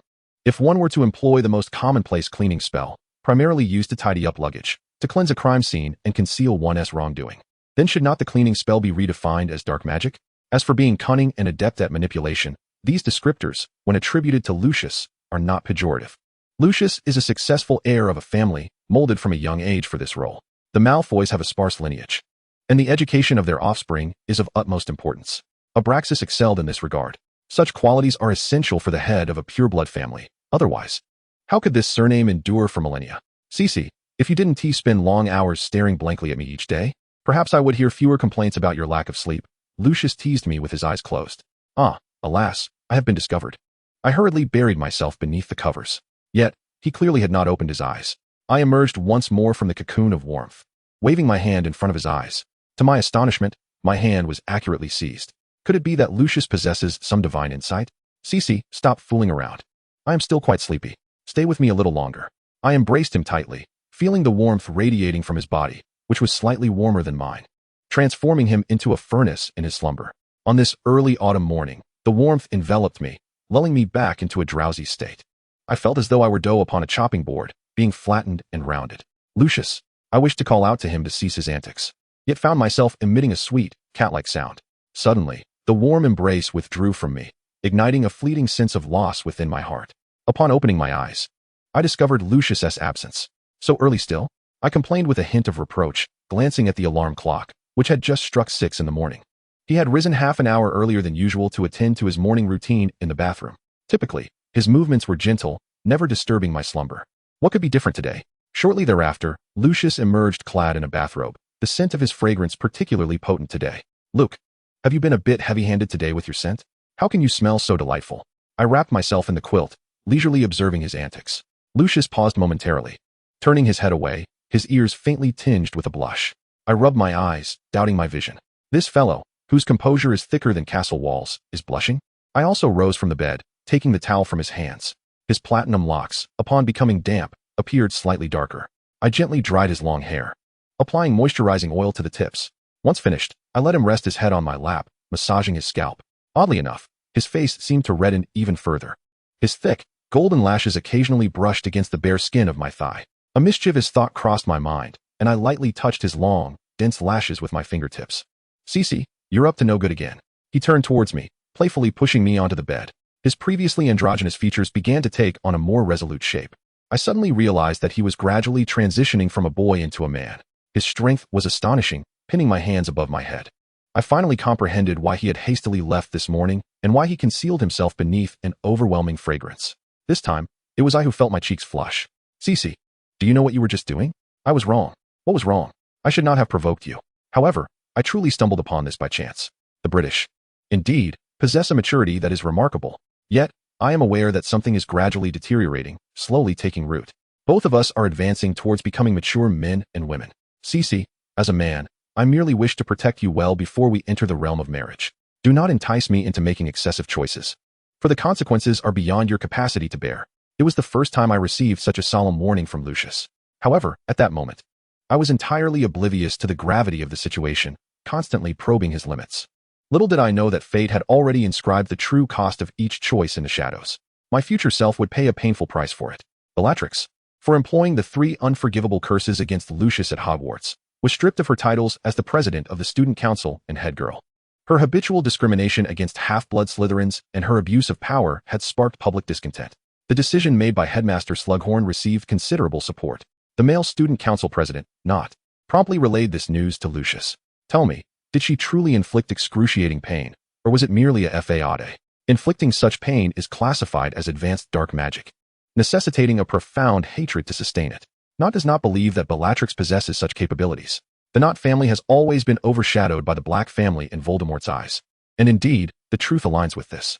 In the original narrative, Bellatrix and Regulus, 2 members of the Black family, held 2 of Voldemort's Horcruxes, the Hufflepuff Cup and the Slytherin Locket, both priceless treasures, while the Not family remained insignificant in Voldemort's regard.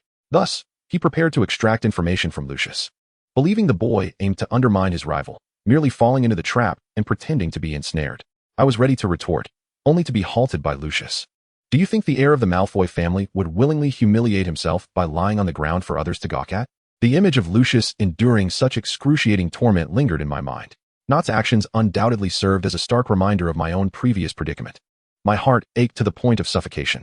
I apologize. I did not intend to evoke unpleasant memories. Not appeared contrite, yet I increasingly felt that his intentions were malicious. He was deliberately inciting discord between the Malfoys and the Blacks. Although the facts were indeed as solid as nails, Orion, the head of the Black family, had already visited my father to apologize regarding the matter. Lucius briefly outlined the subsequent handling of the situation. That was their obligation. Yet her disgraceful demeanor at that time truly tarnished the reputation of pureblood families. Chapter 117, The Red Eyes. I am unclear, as I had already succumbed to unconsciousness after the attack, which also frightened my sister. Lucius draped his arm around my shoulder, choosing not to respond to Not's words. Lucius, are you there? Came Sirius's voice from outside the door. Well, it's getting late. I shall take my leave. Do take care of yourself. Not said as he rose to depart. Sirius, upon noticing that the individual entering was Not, paused momentarily in surprise, fully aware of Not's intentions. Once the door was completely shut and Not had walked away, he spoke. I apologize, Lucius. I truly did not anticipate that Bellatrix would act in such a manner. Lucius halted him, saying, Sirius, she is who she is, and you are who you are. I shall not conflate you simply because you both bear the Black name. You are a friend whom I, Lucius, hold in esteem. Sirius exhaled in relief, firmly grasping the hand Lucius extended. I was terrified. You have no idea how anxious I was before arriving here. Regulus insisted that I apologize to you in person, and I felt it was indeed necessary. It was evident that the seemingly unremarkable Regulus was the true backbone of the Black family. With that, he produced an exquisite box. Just a small token to express my apologies. He pressed the box into Lucius's hands. Open it after I leave, he advised, scratching his head. Just before he was to depart, he suddenly turned to me. Cecily, do you know? That day, when you rushed in to find Lucius, your eyes. Sirius.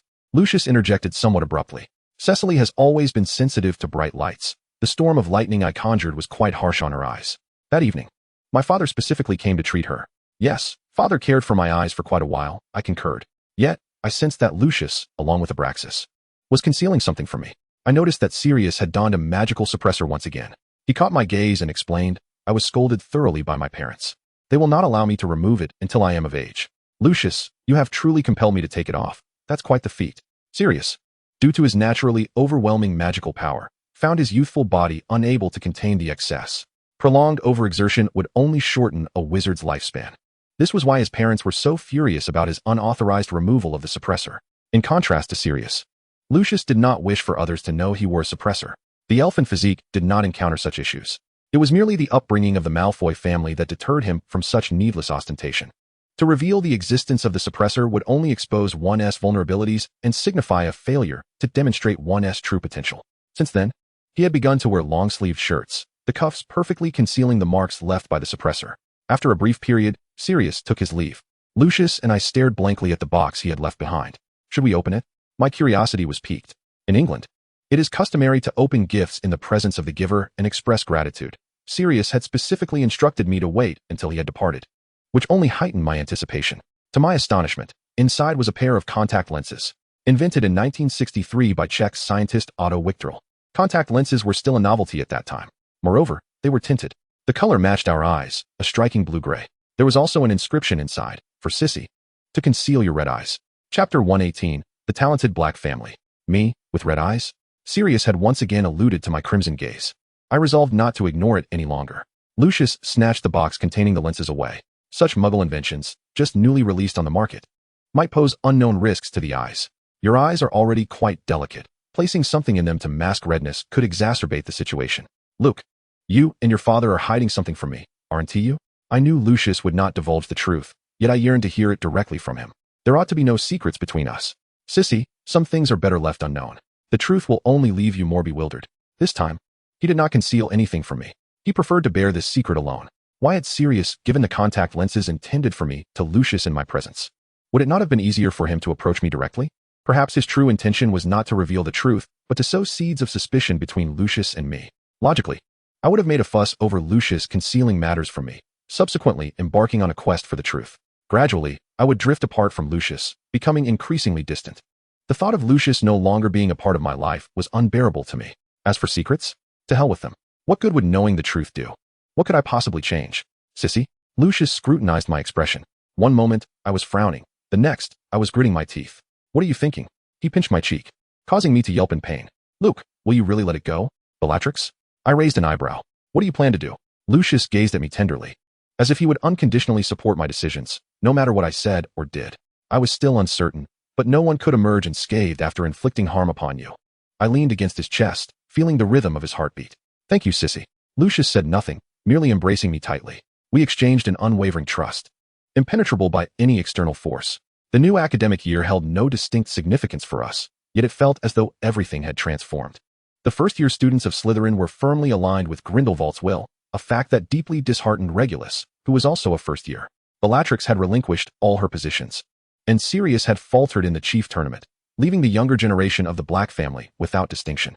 Rumors circulated that the Malfoy family had resorted to bloodline suppression, reminiscent of how Abraxas had consistently overshadowed Orion in years past, much to the current head of the Black family's chagrin. Were it not for the birth of two sons who momentarily restored some balance, one could only wonder how long their enmity would persist. Yet now, although both sons had entered Slytherin, neither had proven themselves worthy. Their shared house fostered a direct competitive rivalry, and they were swiftly eclipsed. I shed a tear of sympathy for the male heirs of the Black family. The other Black progeny, Andromeda, lacked presence, being the sister of Narcissa in the original narrative. Her actions only incited Orion's fury, leading him to openly threaten her expulsion from the family for daring to fall in love with a Muggle-born. Chapter 119, Sirius's Canine Nose. Misfortune indeed seems to compound. It is no wonder Orion placed all his aspirations for greatness upon Sirius. It is also no surprise that in the original tale, this handsome boy would rebel vehemently, ultimately choosing to become a Gryffindor. Meanwhile, Regulus, in his brother's flight from responsibility, endeavored to uphold the legacy of the Black family. Alas, he too made a grave misstep, paying the ultimate price for his choice. The root of all these tribulations lies with that insidious individual. How much better it would have been had he never existed. I am not so magnanimous or forgiving. In my heart, there is space only for the Malfoy family and Lucius, nothing more. Speaking of Grindelwald, his existence in the first year was akin to a fish in water. Though a half-blood, his formidable prowess earned him a place of honor within the Slug Club. Regulus had attempted to rally some pure-blood families against Grindelwald, but such a futile endeavor was both absurd and laughable. He was a dark wizard who had commanded legions, and when Grindelwald rose to prominence, Orion was still a mere shadow. Grindelwald had no interest in engaging in such trivial skirmishes. His primary aim was to rekindle his past connection with Dumbledore. It is said that when Bellatrix suffered the torment of the Cruciatus Curse, it was Grindelwald who promptly informed Dumbledore. A magnificent phoenix soared into the headmaster's office. Indeed, Grindelwald was once the lover of Dumbledore, his Patronus, and also a phoenix. The phoenix is an exceedingly rare Patronus. The difficulty of successfully conjuring a Patronus charm is formidable. To everyone's astonishment, a first-year half-blood Slytherin possessed the same Patronus as the headmaster of Hogwarts. That very night, Grindelwald was summoned to the headmaster's office by Dumbledore. As for the outcome of their discourse, judging by the extent to which Lucius was subjected to Grindelwald's wrath under the guise of training, it must have been far from pleasant. Ouch! I inadvertently grazed Lucius's wound. It appeared so distressing. How infuriating. Why must he take his anger out on you? My heart ached to the point of tears. No, Sissy, this is not the reason for Gellert's punishment of me. I do not wish for Lucius to endure both physical pain and the burden of comforting my emotions. I had no choice but to stifle the tears that threatened to spill over. He believed that I had squandered numerous opportunities to strike a decisive blow against Sirius during our duel. For instance, after executing the Misty Veil, I should have launched an attack. Furthermore, he informed me of the reasons behind my failure with the Misty Veil against Sirius. Have you observed the emblem of the Black family? It features 2 leaping greyhounds. In the original text, Sirius's animagus form is that of a dog. Thus, the answer was all but evident. The ancestors of the Black family were likely born animagi, and their forms were most probably canine. Consequently, their sense of smell is more acute than that of ordinary wizards. While the Misty Veil can obscure his vision, it cannot prevent him from detecting my position through scent. Haha, Sirius's canine nose. I pondered what Sirius would look like if only half of his animagus transformation occurred. The image made me laugh uncontrollably. Lucius was soon swept up in my mirth, chuckling along with me. Chapter 120, The Least Desired Encounter. Ouch! Lucius laughed heartily, causing him to wince at his wound. Lucius, I apologize. I should not have made you laugh. I hurriedly applied the potion to his injury. This summer, Snape had spent most of his time in the laboratory, not only producing high-purity amortentia but also engaged in optimizing and refining stamina potions and wound cleansers. Unfortunately, Lucius once again became the first to experience the new concoctions. Regrettably, there is no magical equivalent in our world akin to the Golden Bell or Iron Cloth, which provides supreme defense. The application of magic, beyond sheer brute strength, hinges upon adaptability, the clever integration of spells, and strategic planning, all decisive factors in securing victory in combat. Nevertheless, I remain undeterred in my pursuit to create a potent defensive tool through alchemy, one that possesses formidable protective capabilities. To Lucius, to my father, I have also requested Severus to discreetly investigate the prevention and treatment of dragonpox. It is said that Abraxas succumbed to this common ailment among the elderly. The first recorded death from dragonpox occurred in 1379, marking a history of 6 centuries. Despite the passage of time, dragonpox remains unvanquished, with countless physicians and apothecaries striving in vain to resolve this century-old dilemma. Severus, is it truly feasible? This affliction not only leaves unsightly scars on the skin of its victims, but also causes a lasting bluish hue. Abraxas was a man of great vanity, and every Malfoy is particular about appearances. How distressed he must be at the thought of bearing such ugly marks. And what of his esteemed guest? Would he not find him repugnant? Although, in my view, their relationship is merely a transaction of power and allure, with the pretty boy exploiting his father's resources before gradually establishing his own influence, seeking to break free from paternal control and aspire to mastery. How accurate. In the future, he desires all to address him as master. Severus has always been amenable to my proposals, never questioning why I would have him tackle such challenging issues. Yet this time, he presented me with an unusual request. Cecily, I hope that Mr. Voldemort might also partake in this endeavor. Indeed, it is an unusual request. No wonder Severus has appeared so hesitant since earlier. He is well aware that my encounters with Voldemort are fraught with peril. The noseless creature from the original tale haunts my childhood memories. Even now, despite his restored nose, he stands as the most handsome and talented wizard I know. I still resist him, unwilling to draw near. To involve Voldemort, only Lucius can intervene. Are you suggesting that Severus wishes to successfully invite the Godfather to participate in the prevention and cure of dragonpox? Yes, of course, that is also my hope. No one surpasses Voldemort as a master of potions. Even his own resurrection potion eludes Severus. However, I doubt the Godfather would take an interest in this research. You know he is more obsessed with immortality. Yet, dragonpox is both deadly and highly contagious. Should he fall victim to it before achieving immortality, Merlin would snatch away his chance. To persuade Lucius to step in, I am prepared to employ any means necessary. Cecily, tread carefully. Chapter 121, Whose Wish? Lucius. Voldemort is not an omniscient deity. There is no need for such fear of him.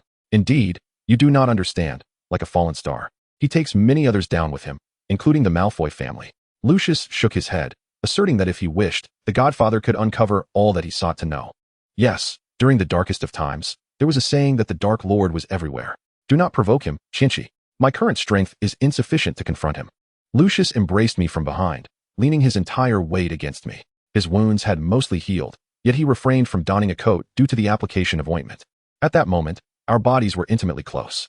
My back was ablaze with warmth, and I could hear his slightly labored breathing. He held me in his arms, his hand resting upon my waist. I turned my head to follow the direction of his gaze. It was me. I quickly covered my chest. The delicate silk nightgown accentuated the contours of my body, revealing deep valleys from his perspective. A soft laugh reached my ears, and I sensed my face growing even warmer. Lucius had indeed mentioned this matter to Voldemort, as I had wished.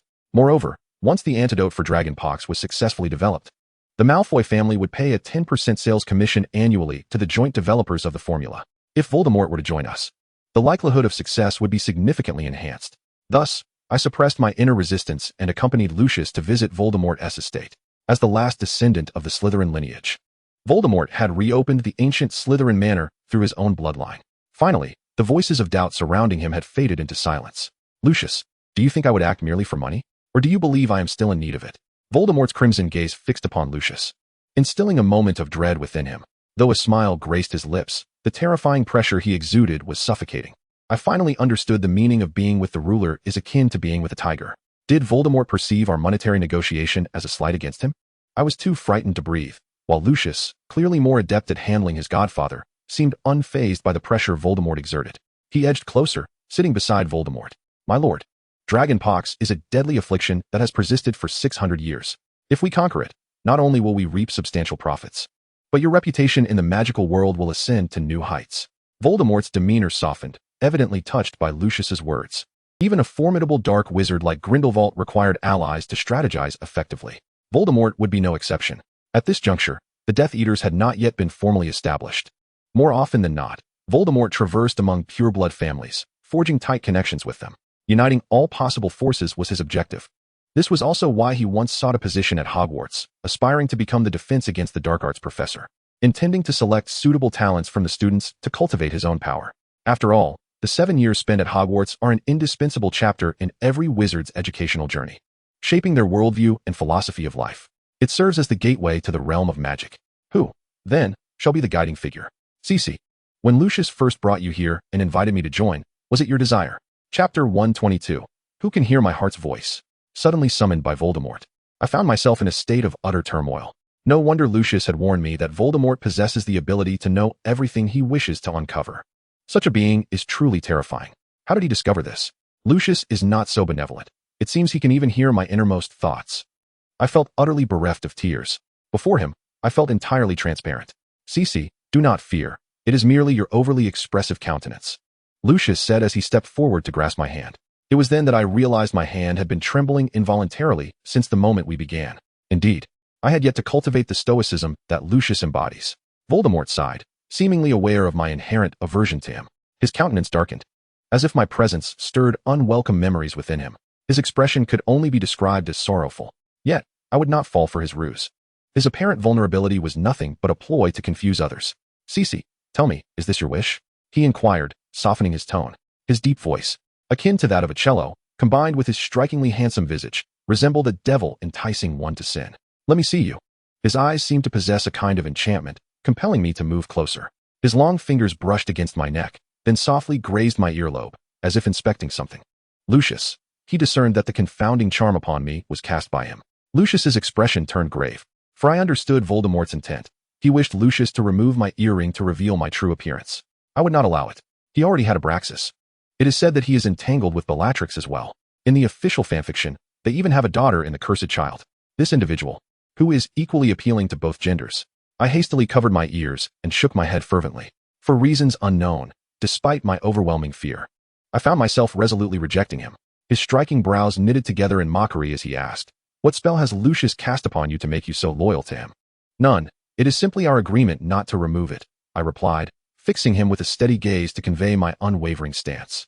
Lucius and Abraxas have always sought to conceal my appearance from the world. I am not entirely ignorant of this. They are my family, and their actions must stem from a desire to protect me. My lord, Mr. Malfoy has arrived. The announcement from the house elf of the Slytherin family shattered the tense atmosphere. Abraxas appeared in the living room, instantly sensing the palpable tension between us. What is amiss? It is I who wish to invite my godfather to partake in the research on dragonpox. Lucius took it upon himself to address the matter. He chose to omit the recent confrontation I had with Voldemort. Dragonpox? Abraxas furrowed his brow. It is a common ailment among the elderly, with a high mortality rate, and it can strike swiftly, claiming lives within mere days. I turned to Abraxas and added, "This is the affliction that could snatch you away from us, father." Likewise, it took James's parents, who, in the original narrative, were claimed by dragonpox before they could meet their grandson, Harry. Yet, the truth of it all is something I cannot divulge. This time, I find myself wishing that Voldemort could hear my silent plea, "Save Abraxas." Save your senior and beloved. Or even do it for the sake of ambition. I implore you. Chapter 123. Why seek my godfather's consent? If my expression could convey these sentiments, I would do anything. I acquiesced. Voldemort gazed at me, his eyes a complex tapestry of emotions that eluded comprehension. He offered no explanations. I was not so brazen as to claim Voldemort's agreement to participate in this endeavor as my own triumph. Thank you, Godfather. Lucius gently squeezed my hand in celebration, inadvertently locking eyes with Voldemort's scrutinizing gaze. He observed our intertwined hands. Luke and Cece have always shared a close bond, doing everything together, Abraxas interjected, attempting to defuse the situation. It was the first time I sensed trepidation emanating from Lucius, although he did not attempt to release my hand. There lingered an air of discomfort, akin to an awkward daughter-in-law meeting her in-laws. Was he concerned that Voldemort might uncover our affair? No, Lucius had promised to wed me. How could Voldemort, as his godfather, remain completely oblivious? They are on the brink of adulthood, and such intimacy is rather inappropriate, Voldemort remarked. This was a blatant condemnation of our relationship. Tom, I believe I know how to discipline my children, Abraxas interjected stiffly. I cast a grateful glance at my father. All along, I had presumed that he was at a disadvantage in his relationship with Voldemort. Clearly, when it comes to protecting family, he remains resolute. Furthermore, Voldemort detests being called Tom. Father, he truly is angry, I mused, as Voldemort's handsome brow furrowed. Abraxas. There was even a hint of petulance in his tone. Lucius, Sissy, it's time to return. Without casting even a glance at Voldemort, Father swiftly led us through the fireplace. It turned out that the Slytherin Manor and the Malfoy Manor had long been interconnected, as if I had unearthed some hidden truths. Father, regarding our godfather. Lucius appeared somewhat anxious. You need not concern yourself with that. Abraxas has refused to discuss the matter. Lucius evidently could not truly let it go. His expression tinged with worry. After Father departed, I instinctively embraced him. Sissy, one day, our godfather will acquiesce. He gently lifted my chin, compelling me to meet his gaze. His sincere eyes made my nose tingle with emotion. Do not cry. My closed eyelids were met with a warm sensation. He was so gentle, so restrained. As if I were a fragile porcelain piece. He was exceedingly careful. I pondered that I held a similar place in his heart. Father is on our side. Is he not? Does our godfather truly matter that much? Even if his future harbors the shadow of a dark overlord, in this moment, he poses no real threat. Lucius remained silent, seemingly deeply concerned about Voldemort's approval. This left me feeling helpless.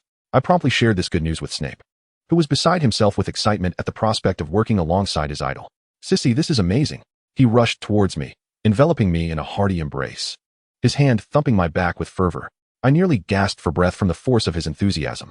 Ahem, Severus, you're being rather vigorous. Apologies, Sissy. I got carried away. He quickly released me, brushing off his robes. A bashful smile graced his face, and I couldn't help but share in his joy. Severus, what is your dream? I mean, after we graduate from here? Chapter 124. The reappearance of the disarming charm. I wish to delve deeply into the potions I adore, and also the dark arts. He cast a fleeting glance at me, and, seeing my lack of response, seemed to relax. What is the matter, Severus? I sensed you were gauging my reaction. My curiosity was piqued, as Snape was not one to typically read the room. Lily, she never approved of my fascination with the dark arts. Snape appeared somewhat disheartened. In the original narrative, Lily could not accept Snape as friends or his obsession with dark magic, leading to their gradual estrangement. Severus, magic does not adhere to a binary of black and white.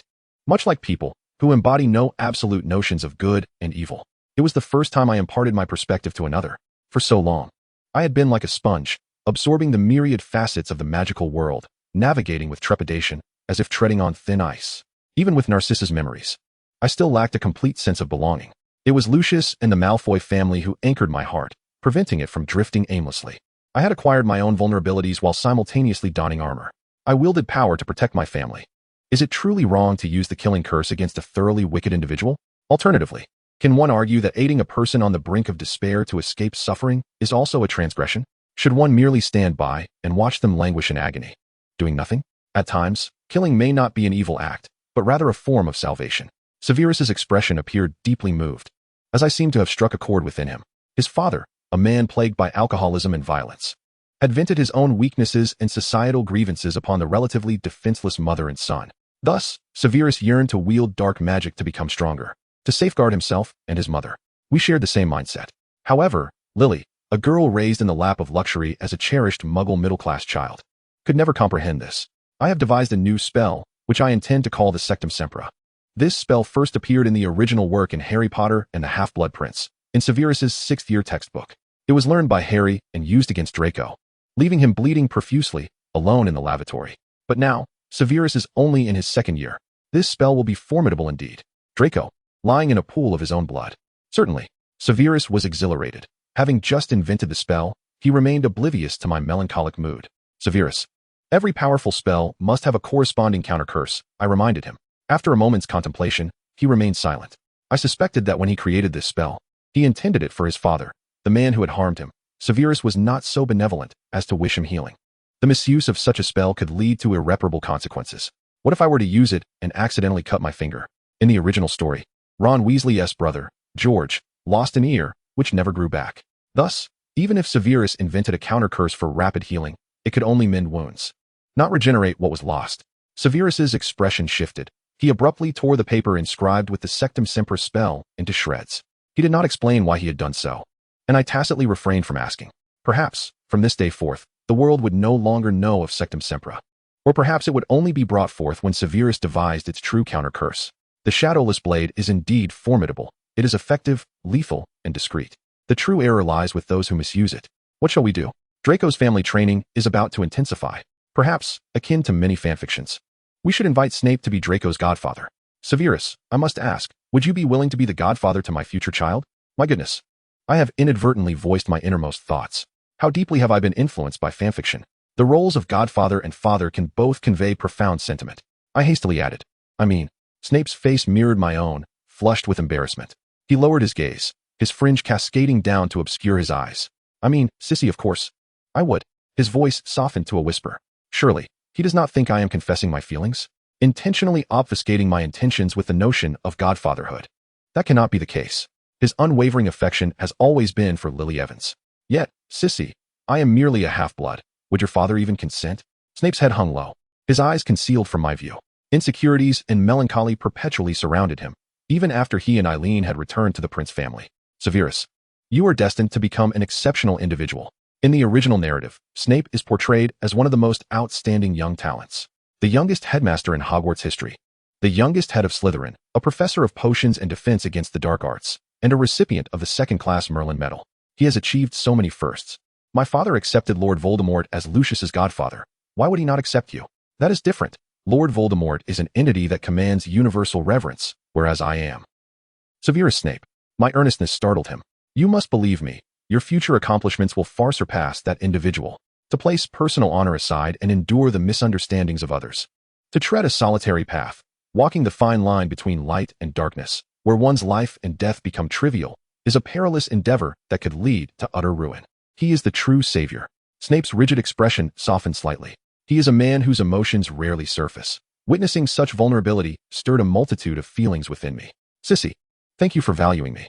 I know that from the very beginning, it was you who introduced me to Lucius. You both have transformed my life.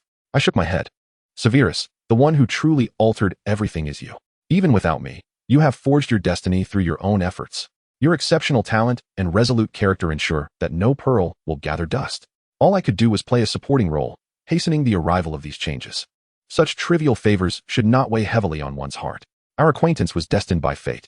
In the original text, Lucius and Snape shared a deep bond as close friends. However, with my arrival, this connection blossomed a tad earlier. Sissy, Chapter 126, the most leisurely head of the Malfoy family. You are here. Come. I shall take you to meet your godfather. Lucius strolled through the corridor, his gait reminiscent of a prince. I immediately rose to greet him. Luke, bow your head. I stood on tiptoe. He was so tall that I barely reached his shoulder. In the original narrative, Narcissa was also of striking height. When would I grow taller? I wrapped my arms around his shoulders and whispered, I want Severus to be the godfather of our future child. Sissy, you ought to consult me about this first. He murmured softly. Yet, upon hearing the word our, the tenderness in his gaze could have filled a well. Am I not consulting you? Is that not agreeable? As long as you do not let him be the child's father, you know I would never oppose, he replied, gently pinching the tip of my nose. How rude. Such jesting is unwelcome. I playfully pinched his waist. Sissy, are you attempting to murder your husband? He feigned pain, seeking my sympathy. You are insufferable. Shouldn't you too consider the occasion for such flirtation? Father remarked. Mr. Malfoy, Snape stood to greet Abraxas. On this occasion, Father accompanied us to Slytherin Manor. Abraxas, you too have come. Voldemort awaited us eagerly. Upon seeing Abraxas, he appeared positively delighted. Shouldn't I be here? Why does it feel like Father exhibits a hint of pride? Of course not. I am more than pleased. Voldemort approached Abraxas, the two clearly encroaching upon each other's personal space, oblivious to it. Hello, whether intentional on Voldemort's part was uncertain. Slytherins are astute. They would merely digest such nuances privately, to be savored later at home. Severus Snape, scion of the Prince family, whom you have met before. Abraxas introduced Snape to Voldemort. The future master of potions you have unearthed, I am aware. Apart from maintaining a moment of polite interaction with Snape, Voldemort's gaze never strayed from Abraxas. It seemed that ever since their last encounter, Father had grown somewhat distant from Voldemort. How curious it felt. Abraxas appeared to embody the haughty platinum peacock. It seems Draco's pride is inherited from his grandfather. Sissy, do you wish to be involved? Voldemort casually inquired. Snape also revealed a glimmer of hope in his gaze, stirring something within me. I glanced at Lucius, seeking his silent consent. He seemed to perceive my intentions, offering a resigned chuckle and a barely perceptible nod. Overjoyed, I declared, I wish to participate. Thank you for this opportunity.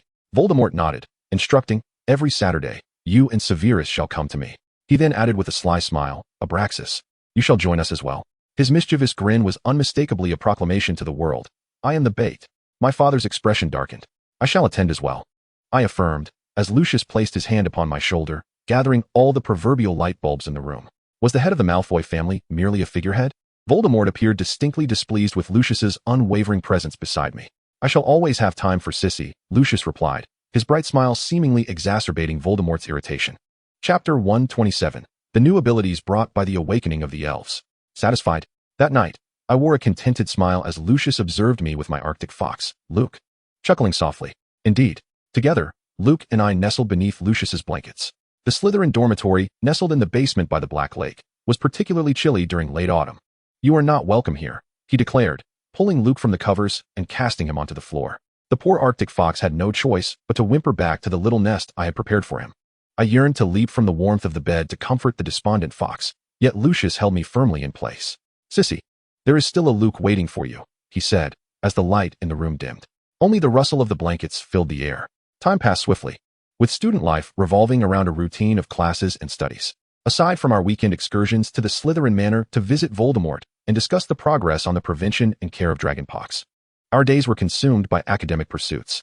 Lucius was even busier, tasked not only with his daily studies and Quidditch training, but also with Grindelwald's special training and the affairs of the Malfoy family. Abraxas was content to be a hands-off manager, while Lucius, driven by an intense desire for control, found satisfaction even amidst such busyness. However, the most challenging aspect for both Lucius and me was managing the assignments from Grindelwald. Initially intended only for the holiday period, it now intruded upon our time at Hogwarts as well. Lucius even began to regret his decision to rekindle ties with Dumbledore. While I felt profound remorse for suggesting such a misguided idea, consequently, Lucius exacted his due, leaving my lips perpetually swollen.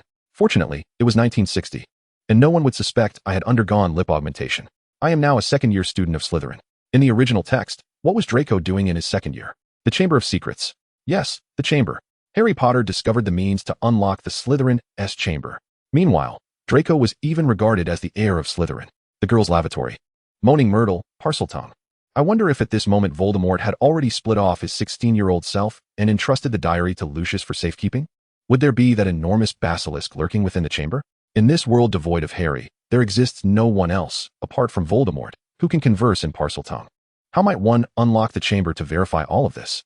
The basilisk's gaze can kill anyone who meets its eyes, if it truly resides there. Might I meet my untimely end? Despite possessing the memories of the original text, why do I still choose to take such risks? Sometimes, the more one knows, the more one hesitates and treads cautiously. As Voldemort's protege, Lucius must have heard his godfather showcase this extraordinary ability on various occasions. Lucius, have you ever heard Lord Voldemort speak in Parseltongue? Of course, this is a distinctive skill that proves one's Slytherin lineage. However, Lucius lowered his voice. Since awakening my elven bloodline, I too can converse with snakes. Elves are the spirits of all things. I once witnessed Lucius communicate effortlessly with Luke. Thus, speaking Parseltongue is, naturally, not an issue. But what of the basilisk? Does Lucius possess the capacity to control it? Chapter 128. The Na-Vecc. And what about some magical creatures? For instance, the blast-ended scrut or the basilisk. Both strike me as terrifying. One is repugnant, the other lethal. Cece, how can a blast-ended scrut compare to a basilisk? Have you forgotten that snakes are emblematic of Slytherin? Yes, the serpent-shaped brooch, the serpent-shaped wand. In the Malfoy family, snakes are omnipresent. Though Lucius is somewhat perturbed by this comparison, he still addressed my inquiry.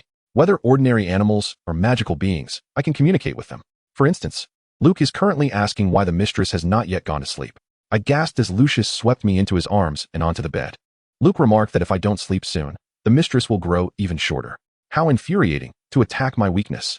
I huffed and closed my eyes, in a fit of frustration pulling the blanket over my head. Yet, the overwhelming drowsiness had already overtaken me. By the time Lucius retrieved me, I was caught in a state between slumber and wakefulness. Cece, how foolish you are. If you wish to ask something, you can simply inquire of me. With me, you need not conceal anything.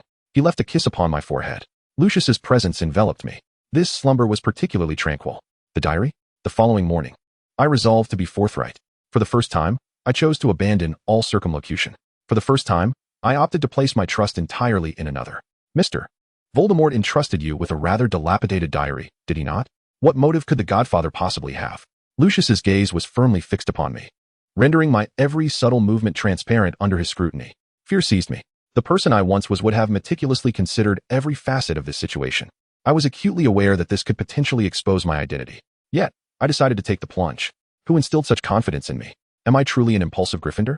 Was it my belief that Lucius would always be on my side? Love, indeed, is a blinding force. I found myself both terrified of irrevocable consequences and yearning for a desperate gamble. I oscillated between indecision and the desire to stake everything. I loathed this version of myself. And I was becoming just that. Was this yet another of your dreams? Lucius approached me, the hunter slowly closing in on his prey. Your dreams always manifest at critical moments. I was so frightened that I dared not move. Cece, are you afraid? He gently tucked a strand of hair behind my ear. He took my earlobe between his lips. I felt like a trapped creature as he licked my throat. He toyed with me, finding amusement in my desperate struggles. He cradled the nape of my neck, denying me any chance of escape, and I felt as if I might be consumed whole. I emitted a whimper akin to that of a small animal. Do not resist. Articulate your desires. I yearned for Lucius to believe in me, trembling uncontrollably beneath him. I sensed his movements halt. You are quite clever. However, do you truly believe I can be so easily deceived? In his eyes, there was no longer affection, but rather a glimmer of derision. Or do you presume that I could become a mere puppet in your hands? The Malfoy family, relying on your prophetic abilities, could assist you in realizing your naive ambitions to alter the magical world? How terribly naive you are. Chapter 129, Whispers and Dreams. I did not, I cried, shaking my head in disarray. Please, believe me, brother. Cece? Cece, wake up. The first thing I beheld was Lucius's enlarged, handsome visage. He gazed at me with genuine concern, his expression devoid of pretense. Had I just been dreaming? In that dream, he had unveiled my every secret. He checked my forehead, perhaps wondering if I had suffered a nightmare. In my dream, he had been so cold, and as he was about to touch me, I instinctively shrank back. Cece, what is the matter? Lucius displayed a look of confusion. Are your nightmares related to me? He perceptively detected my emotions. I averted my gaze, confessing. I dreamt that you no longer wanted me, that no matter what I said, you ceased to believe in me. How could that be? What irrational thoughts are you entertaining? Ignoring my struggles, he enveloped me in his embrace. Cece, dreams often present the opposite of reality. I would never treat you that way, he solemnly assured me. His cerulean eyes reflected my silhouette. Regardless of my actions, even if I deceived you, I lamented. The anxiety that had been bottled up within me for a year finally erupted. Tears blurred my vision. No matter what you did, I guarantee it, he insisted. I had always believed Lucius was the master of manipulation. In truth, I was the one wielding that power. I exploited his love for me, leading him step by step into a trap. It was I who transformed into the prey, masquerading as the hunter, firmly grasping his heart in my hands. Lucius. I felt a mix of emotion, both touched and guilty. Cece, take a day to rest in the dormitory.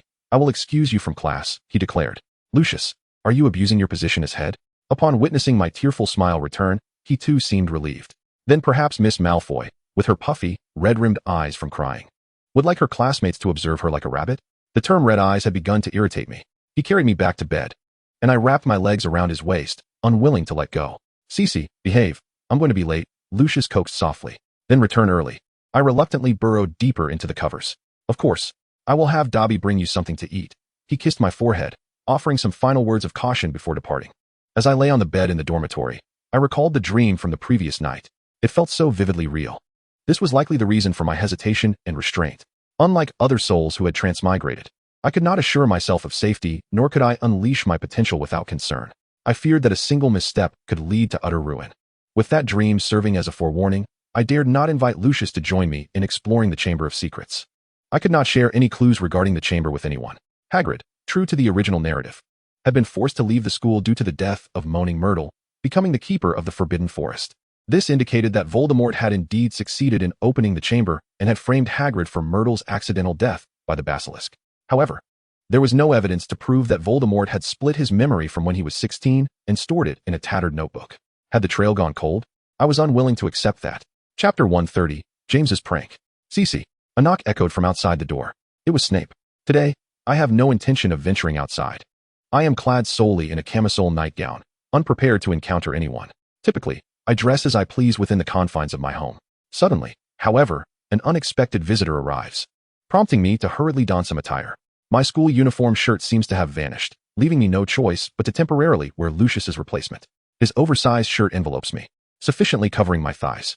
I glance at my reflection in the mirror, ensuring that I am not revealing too much. They are here. I rush to the door, eager to let them in. Cece, come quickly. Not just Severus, but also Sirius stand at the threshold like sentinels. They stare at me, their eyes wide with astonishment, as if I have transformed into a specter. Cece, are you wearing Lucius's shirt? Severus's gaze shifts to the side, while Sirius scrutinizes me with a mischievous glint in his eye. Indeed, my shirt is temporarily misplaced, so I borrowed his. I respond nonchalantly. Isn't it common for siblings and larger families to swap clothes? Sirius exclaims in disbelief. To avoid the shirt appearing excessively oversized, I cinch it at the waist with Lucius's tie, transforming it into a shirt dress. It looks rather charming like this, I assert. Sirius seems to recall something amusing, covering his mouth as he chuckles. Severus shoots him a glare, their contrasting reactions raising my suspicions. So, are you both here to discuss Lucius's shirt? I feel their stares intensifying, prompting me to quickly throw on Lucius's sweater for added modesty. We heard you were unwell, so we decided to check on you, they explain. Lucius merely mentioned you were under the weather and that there was no need for a visit to the infirmary. Thank you both. I'm perfectly fine, I respond, feeling unexpectedly touched. Noticing Severus producing various potions, all carefully concocted for common ailments, I spot one specifically for menstrual discomfort. Surely, he cannot presume my cycle is approaching. How attentive of him. My cheeks flush with warmth. Cece, you're not genuinely unwell, are you? Sirius inquires, moving to check my forehead. No. I quickly wave my hands in protest. He awkwardly retreats to his seat. I was concerned you might feel bored, so I brought you a little something. He presents a model of a heavy motorcycle, enchanted to zoom across the table, emitting puffs of smoke and a revving sound. This is a quintessential boy's toy, complete with a tiny figure performing stunts. It truly is quite impressive, although I am not particularly drawn to motorcycles or firearms that boys typically favor. I will certainly appreciate this thoughtful gift from a friend. What is truly amusing is not this. You cannot possibly know the hilarity that ensued when James's roommate inadvertently consumed the bag of cookies sent by Lily. The scene was utterly delightful. Sirius vividly recounted how Wormtail Peter chased after Lily in the classroom, loudly declaring his affection. He even composed an ode in honor of Miss Evans, transforming it into a song. Her eyes, as green as a freshly pickled toad, her hair a vivid crimson like blood. I could discern that Snape was clearly displeased, yet he refrained from curbing Sirius's teasing. The corners of his mouth, strained into a thin line, betrayed an almost uncontrollable amusement. Clearly, that moment was genuinely comical. James must have orchestrated it. Chapter 131, A Pot from the Sky. This mischievous fellow would never miss the opportunity to showcase his talents. However, why Wormtail Peter, and not Lupin?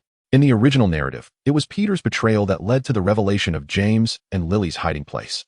Yet, since that event had yet to transpire, why did James's prank fortuitously target Peter this time? James claimed that all the boys in their dormitory had a fondness for Miss Evans, so he decided to lend a hand. He placed the cookies on his desk, as typically, who would dare pilfer another's belongings? It was not without reason. Peter had a history of such misdemeanors. Snape and Sirius exchanged banter, piecing together the entire affair. It turned out that James, fully aware of Peter's penchant for swiping his treats, simply placed the snacks he received from home alongside those cookies on his desk, like a fisherman casting his line. He allowed the willing to take the bait. In the end, Peter fell for it, and one could hardly blame James. It also served to indirectly reveal Lily's use of a love potion on him. Truly, a dual triumph. James, truly a worthy heir of the Potters. Old Potter may have quadrupled his fortune, but he was no mere technocrat. His keen sense of capital and strategic prowess were equally inherited by James. No well-established pureblood family is devoid of skill. Even Crabbe and Goyle understand the importance of physical training, playing the role of muscle. They know to refrain from overshadowing others, feigning ignorance while being acutely aware. Severus, are you not going to check on Lily? Given Peter's public display, she is likely quite incensed. Moreover, this young lady has audaciously shifted the blame onto Severus. Sirius, feigning righteous indignation, could not hide the glint in his eyes, which revealed his amusement at the unfolding drama. She wept, claiming that the potion was gifted to her by Severus, believing it to enhance the flavors of food. What a masterful deflection. Severus, what was your reaction at that moment? I did not inquire of Snape, but turned my gaze towards Sirius. One wonders how much of a love potion Miss Evans administered to him. He astonishingly accepted it. We were all left speechless.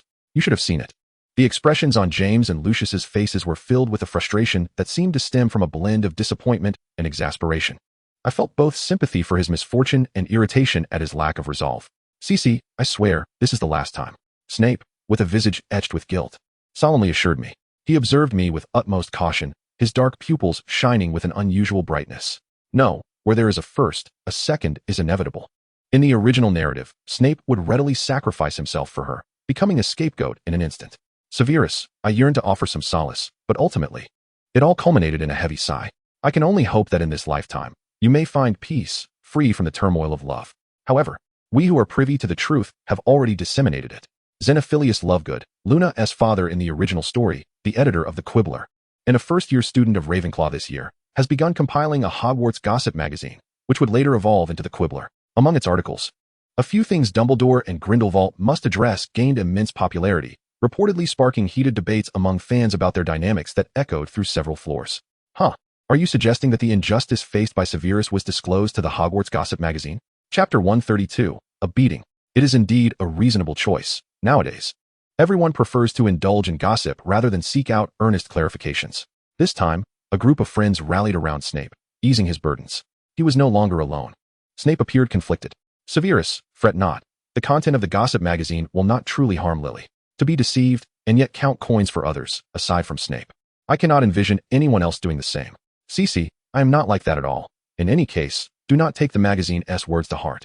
It was only much later that I discovered that the buzz surrounding me remained ever so high. Apart from Lucci, the pairings of Sirius with Cece, James with Janie, and Snape with Cece were the focal points of affection among fans. The most absurd part was that these gentlemen would privately organize votes to garner support for themselves. What a chaotic situation. Meanwhile, Xenophilius, the editor of the gossip magazine, thrived on commissions from his channels, reaping bountiful rewards. I too attempted to garner votes for myself, but regrettably, no fans were willing to contribute. When Xenophilius shared his past embarrassments with Luna, he mentioned this incident. That was the only instance of our intersection. As for the love potion incident, several occurrences transpired each year at Hogwarts, yet they all faded into obscurity. Snape and Sirius were concerned about disturbing my rest. After conversing with me for a while, and seeing that my health was stable, they prepared to head off to class. I nestled in my dormitory, studying while awaiting Lucius's return. Typically, Lucius returned quite late each day. However, today, just as class concluded, the door to the dormitory swung open. "Are you feeling better?" He seized the potions textbook from my hands. I felt a twinge of embarrassment. It was my own sentimental nature that had stirred his concern. Could it be that the time was drawing near? Has anyone visited? Lucius cast a glance at the motorcycle model on the table and the myriad of potion vials scattered about. Yes, Sirius and Severus came to see me. As I prepared to share the amusing anecdotes of the day, I noticed Lucius scrutinizing my attire. "Lucius? What is it? You're wearing my shirt." After Severus and Sirius departed, I had removed Lucius's sweater and tie, donning only this shirt. It could almost serve as a dress. His demeanor was fierce, his approach direct, and I found myself utterly disoriented by his kiss. He enveloped my hands in his embrace, while his other hand ventured beneath the hem of the shirt. Why was his reaction so intense? I had long since succumbed to his advances. That shirt had become part of his collection, frequently pulled out for me to wear, and at times, he would insist I don a tie. When he learned I had received Severus and Sirius clad solely in his shirt, he furiously punished me. Just moments ago, he had kissed me passionately, yet now he turned on me with a vengeful spirit, ready to intimidate me further. The collar of the shirt was left wide open, and before I could fasten a button, he pressed me into his embrace. "I have taught you well." I found myself draped over his lap, compelled to arch my back and elevate my hips. My waist felt pliable. This position accentuated the roundness of my form. I dared not meet his gaze, overwhelmed with embarrassment, my platinum locks falling to shield my face. "Don't move. If you do, it will be 10 more. He dared to threaten me. My struggles intensified. Slap. Chapter 133, The Duel Club. The pain was minimal. It was the humiliation that stung. "Cece, if you need me to leave a deeper impression, that's unnecessary. I won't dare again." He scooped me up, positioning me to kneel on his lap. My hands instinctively rested on his shoulders. His gaze seemed to pierce through me, as if he intended to consume me whole. I was acutely aware of how ambiguous our earlier actions had been. Good heavens, what was I anticipating? "Cece, are you having lascivious thoughts again?" I feigned innocence. widening my eyes to prove my purity. Stop pretending. The moment your eyes darted, I knew what you were thinking, Lucius revealed without hesitation. His smile mirrored that of a mischievous child caught in the act of stealing. That expression was one of utter triumph. I had never imagined I would fall so completely under the spell of this golden-haired boy. Do not be shy, Lucius gently reassured. However, his words only intensified my embarrassment. Luke leapt onto the bed, now quite perceptive, knowing to keep his distance whenever Lucius teased me, lest he be caught in the crossfire. Luke was hungry, and I needed to attend to him. I wished to dismount from him. Cecily, first satisfy my hunger, I said. Luke, I'm afraid you must forage for yourself again. In the second year, the original work not only delved into the Chamber of Secrets, but also introduced a tradition, the Dueling Club. Unlike the original narrative, this club was not established by the inept Professor Gilderoy Lockhart, but was instead led by the heads of houses, guiding students in practice each year, starting from the second year. The formidable Severus Snape, who exuded authority in the original text, now stood nervously alongside us. This was his first duel as well. Slughorn, as the head of Slytherin, organized the event and invited Lucius to serve as his assistant. Listen up, all students, pair off. Today we shall practice the disarming spell. With Lucius requisitioned, I had no choice but to seek another partner. Cecily, it was Snape and Sirius, both evidently eager to invite me to team up. Sirius, you will partner with Miss Rich. Lucius directly exercised his privilege, pairing Sirius with her. Cecily, you shall team with Severus. Since Snape had taken the blame for Lily's rejection, Lucius had grown considerably closer to him. Perhaps this is what the ancients referred to as kindred spirits? Miss Rich shot a petulant glance at Lucius, seemingly displeased with her pairing. Sirius had always been indifferent towards the daughter of the Minister for Magic. It was not due to any prejudice against half-bloods. Rather, Miss Rich, buoyed by her father's position, had received privileges unearned, leading to a somewhat skewed perspective that prompted her to retaliate against the goodwill of others. Transitioning from obscurity to the spotlight. Akin to a nouveau riche, she sought to flaunt an allure that was not rightfully hers. This gilded Cinderella fancied herself a charmer. The courtesy extended by the heirs of pure-blood families was interpreted by her as a sign of their infatuation. Unlike Lucius, Sirius was far less restrained. He had little patience for those oblivious to their own worth. He toyed with his wand, exuding an air of nonchalance. Come on, he said, his demeanor radiating effortless elegance. His dark, curly bangs partially concealed his striking gray eyes. Leaning slightly forward, he executed a flawless bow. Though he was irreverent and arrogant, he was not unpleasant. It was all due to that face that ensnared countless hearts. Even in silence, he commanded attention, captivating eyes that could not help but linger. And Miss Rich was evidently one of his many entrapped admirers. As Sirius's patience was on the brink of exhaustion, Miss Ritchie finally regained her composure. Chapter 134, A Bite to Eat. Disarmament spell. In an attempt to mask her fluster, she spoke impulsively, nearly misdirecting the incantation. Lucius, quick-witted and nimble, pulled me aside just as sparks erupted from the spot I had occupied. How frightening. Who is this Miss Ritchie? Ah, my apologies. I even began to doubt whether she was truly as infatuated and foolish as she appeared. Second-year students possess limited magical prowess, and aside from prodigies like Lucius and Sirius, most can only master spells such as the Dance Charm, Expansion Charm, Freezing Charm, General Counter Spell, and Forgetfulness Charm. The disarmament spell is indeed a technique that requires special practice. It is no wonder that Lucius had to dart around, attending to his classmates during training. The risk of collateral damage in dueling is genuinely perilous. Noticing my shaken demeanor, Severus opted to find a secluded corner to shield us from any unforeseen attacks. Sirius, can you two manage on your own? Lucius hinted with a glance. No problem. Just keep an eye on Sissy, Sirius replied, erecting a barrier reminiscent of that employed by Slughorn in the chief tournament, ensuring the magic within the arena did not indiscriminately spread and harm innocents. He was no longer as casual as before. Disarmament spell? Ah. Miss Ritchie's wand slipped from her grasp, landing in Sirius's hand. How painful. She rubbed her wrist, casting a reproachful look in his direction. Apologies. My strength was insufficient to fully seize your wand, Sirius offered insincerely. Now it's my turn. Miss Ritchie reclaimed her wand and shouted at Sirius, disarmament spell. Yet Sirius's wand remained firmly in his possession. Why is it ineffective against you? Miss Ritchie exclaimed, genuinely astonished, as she exerted all her strength this time. Now it's my turn. Consequently, following the conclusion of the lesson, Miss Ritchie, having endured repeated disarmament spells, was promptly sent to the infirmary. No other curses involved. You are the first to be admitted solely due to the disarmament spell, Madame Pomfrey diagnosed. You have a fracture. I must inform Slughorn that repeated exposure to the disarmament spell is quite dangerous. Who was your partner? Madam, it was Sirius Black. Miss Ritchie has just been fitted with a splint and feels somewhat better. That is quite normal. His magical prowess is extraordinary, and he cannot yet control it well. Here is a note. You may return. Bandaged, Miss Ritchie appeared in the Slytherin dining hall. Lucius, could you assist me? She plopped down in my seat. Miss Ritchie's boldness astounded me. She had been waiting here all along. Was this a ploy for Lucius to feed her? Miss Ritchie, the one who caused you injury is none other than I. How could this become a bother for the chief? Sirius seated himself beside Miss Ritchie, a position that rightfully belonged to him. Lucius, on the other hand, allowed Goyle to make some space. Ever since Sirius entered the dining hall, countless young women's gazes had been fixated upon him. Now, as he sought to make amends by feeding Miss Ritchie, he attracted even more envious and resentful stares. Reluctantly, Miss Ritchie acquiesced to his gesture, yet her self-satisfied expression betrayed her true feelings. Oops, you've got me choked up. Chapter 135, The Dark Lord's Covetous Gaze. The pumpkin soup she had just sipped was suddenly sprayed across her body and face. To make matters worse, the food before her was also caught in the crossfire. A portion of her crimson hair was stuck to the mess, rendering her appearance rather unseemly. Lucius and I, seated opposite her, struggled to suppress our laughter, exerting every ounce of willpower. In an attempt to maintain my composure and avoid being rude, I pinched my thigh, hoping the pain would stifle my urge to laugh. Upon noticing my struggle, Lucius removed my hand from my leg and covered my mouth, urging me to rest my head on his lap. What lay before my eyes was the firm expanse of Lucius's abdomen and thigh, compelling me to hastily avert my gaze. Sirius, quick-witted and agile, had already distanced himself. As an official member of the Slytherin Quidditch team, his reflexes were nothing short of impressive. Miss Ritchie, utterly mortified, was on the verge of losing her composure. Sirius, in a bid to assist, thrust several napkins haphazardly toward her face. It's all right.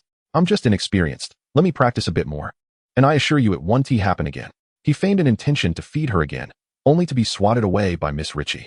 No thanks. I'm full, she cried, dashing out in tears. Have you two had your fill of amusement? Sirius approached. At that moment, I remained nestled in Lucius's lap, laughing uncontrollably. Lucius had already preemptively shielded himself from the ruckus. His hand rested on my waist, as if to prevent me from accidentally tumbling to the ground. This is a public setting. You two ought to rein it in a bit, Sirius hinted. I too felt that we were slightly out of line. Yet at the Slytherin table, those reveling in the spectacle were merely chuckling to themselves, indifferent to our intimate display. I'm merely trying to save you two from embarrassment, Sirius muttered under his breath. And I am particularly grateful to you, I exclaimed, wiping away tears of laughter as I embraced the boy who resembled a woeful puppy. Sirius appeared taken aback by my enthusiasm. Our embrace was brief. He did not seem as carefree as he pretended. I shall await your arrival in the classroom shortly. To my astonishment, he departed the restaurant prematurely. Lucius, what is amiss? Why is he in such haste? It is unclear. Perhaps he has other matters to attend to. Sissy, let us not concern ourselves with him. I have Quidditch practice this evening. I wish to accompany you.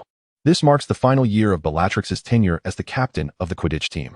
Although Slughorn has stripped her of her titles as head girl and student council president, he has still afforded her a measure of dignity. The Black family boasts a long and illustrious lineage, standing as a pillar among pure-blood families. Slughorn has lived for over half a century. Aside from his prowess in potion-making, he is widely renowned for his ability to cultivate an elite circle. Like a collector of stamps, he surrounds himself with those he deems advantageous. Voldemort was once among his prized stamps. In the original narrative, he spent much of his life in hiding and remorse, believing that Voldemort's creation of Horcruxes stemmed from his guidance. He is a quintessential Slytherin, adept at seeking profit while avoiding harm, and enjoys forming alliances. Yet, he is not inherently malevolent. This time, he has placed his bets on Lucius. The Slug Club has also been entrusted to Lucius for management and coordination. This opportunity allows Lucius to access Slughorn's extensive network. His connections extend beyond Slytherin, including some wizards of Muggle descent. His talent for discerning character is remarkable, almost akin to an alchemical transformation of stone into gold.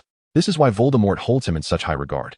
I surmise that Voldemort's urgent summons for Lucius to return to Malfoy Manor relates to this very reason.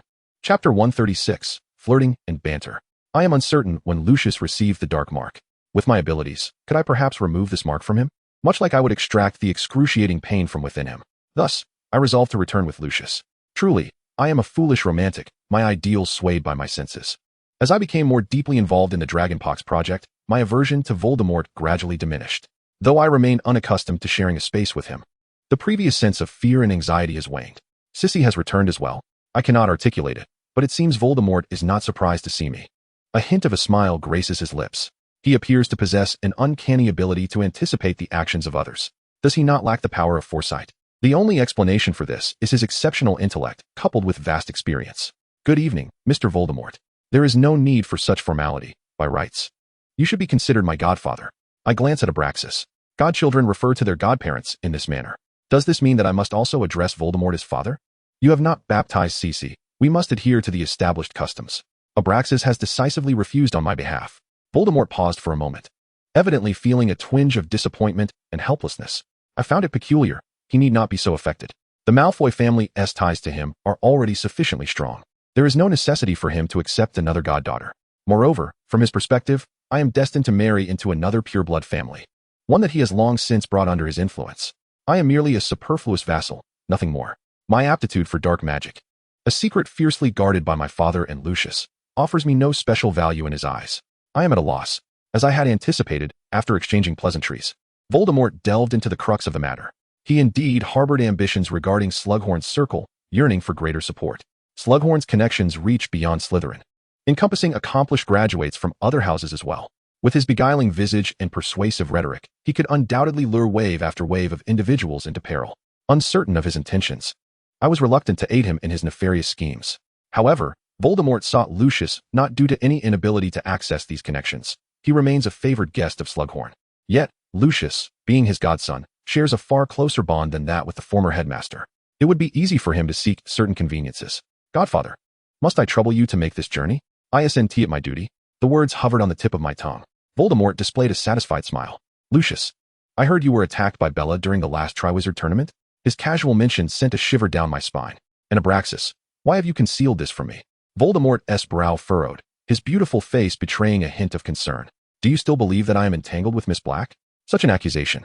Is this truly something for Lucius and me to hear? In the officially recognized fanfiction, The Cursed Child, both you and Bella have children. How could I know? Her gaze seems almost glued to you. Father, oh father, your jealousy is palpable. Chapter 137, The Exclusive Mark. I exchanged a glance with Lucius, urging him to depart from the tense atmosphere. They undoubtedly had much to discuss that they did not wish for us to overhear. As night fell, we decided to rest at Malfoy Manor. Everything remained unchanged. The feeling of returning home is delightful. I leapt onto the bed, enveloped by the soft, fluffy bedding, as though lying upon clouds. Lucius, exasperated by my habits, chided, Cece, you have yet to bathe. You cannot roll around on the bed. I will not heed your admonitions. Malfoy Butler, our bed is quite expansive, and I am filled with trepidation at the thought of him discovering my presence, prompting me to retreat to the innermost corner. Alas, how insufferable it is that, despite being in the same room, he employs the art of illusion. I find myself firmly ensconced in his embrace. Lower your voice, lest father suspects our activities, Lucius whispers as he covers my mouth. At his words, a wave of heat rushes to my cheeks. Noticing my cessation of struggle, he gradually loosens his hold on me. Lucius, do you think that our unwavering support for him may one day lead to our own downfall? We both possess a profound understanding of who he is. We have long been inextricably linked, navigating a perilous sea where risk and reward coexist. Lucius lies beside me, gazing up at the ceiling, which has been enchanted to display a celestial tapestry of swirling stars. The nebulae and the occasional shooting star instill a sense of tranquility within me. In the grand cosmos, our existence is utterly insignificant, akin to a solitary red blood cell, unnoticed amidst countless divisions. Only in our mutual regard does everything attain significance. I caress his flawlessly smooth left arm, its fair skin and elegant lines a testament to beauty. His physique, honed through frequent exercise, reveals muscles that swell with power when exerted. The mere thought that this very arm could bear the mark of darkness fills me with despondency. I possess so much, the memories of this body and the potentialities of the future, yet I feel paralyzed, indecisive. Since when have you taken such an interest in my arm, Cece? I am considering where to bite. I attempt to divert the conversation, feigning an intention to nibble at him. Do not change the subject, you are troubled. Lucius asserts with certainty. I embrace his arm against my chest, recognizing the peril of being marked by Voldemort. I shut my eyes tightly, resigning myself to fate. Even if voicing my fears might jeopardize my safety and life, I would not hesitate. My arrival in this vast expanse of stars is but a mere drop in the ocean, incapable of stirring any waves. Yet, if I can seize the opportunity to alter a single destiny, then this journey, even if abruptly halted, would hold profound meaning for me. Father indeed devised a mark. Lucius recalls. It is likely a precursor to the dark mark. However, I have heard whispers that this mark was intended for father, he murmurs, his voice barely above a whisper, as if fearing eavesdroppers. It is said to occupy a private location. Cece, I can almost tangibly sense his breath. I wish to inscribe upon you my own unique mark. Here it is, Chapter 138, Lucius's Mark. My breath quickens. The tips of his platinum hair brush against my bare skin. I find no escape from his relentless pursuit.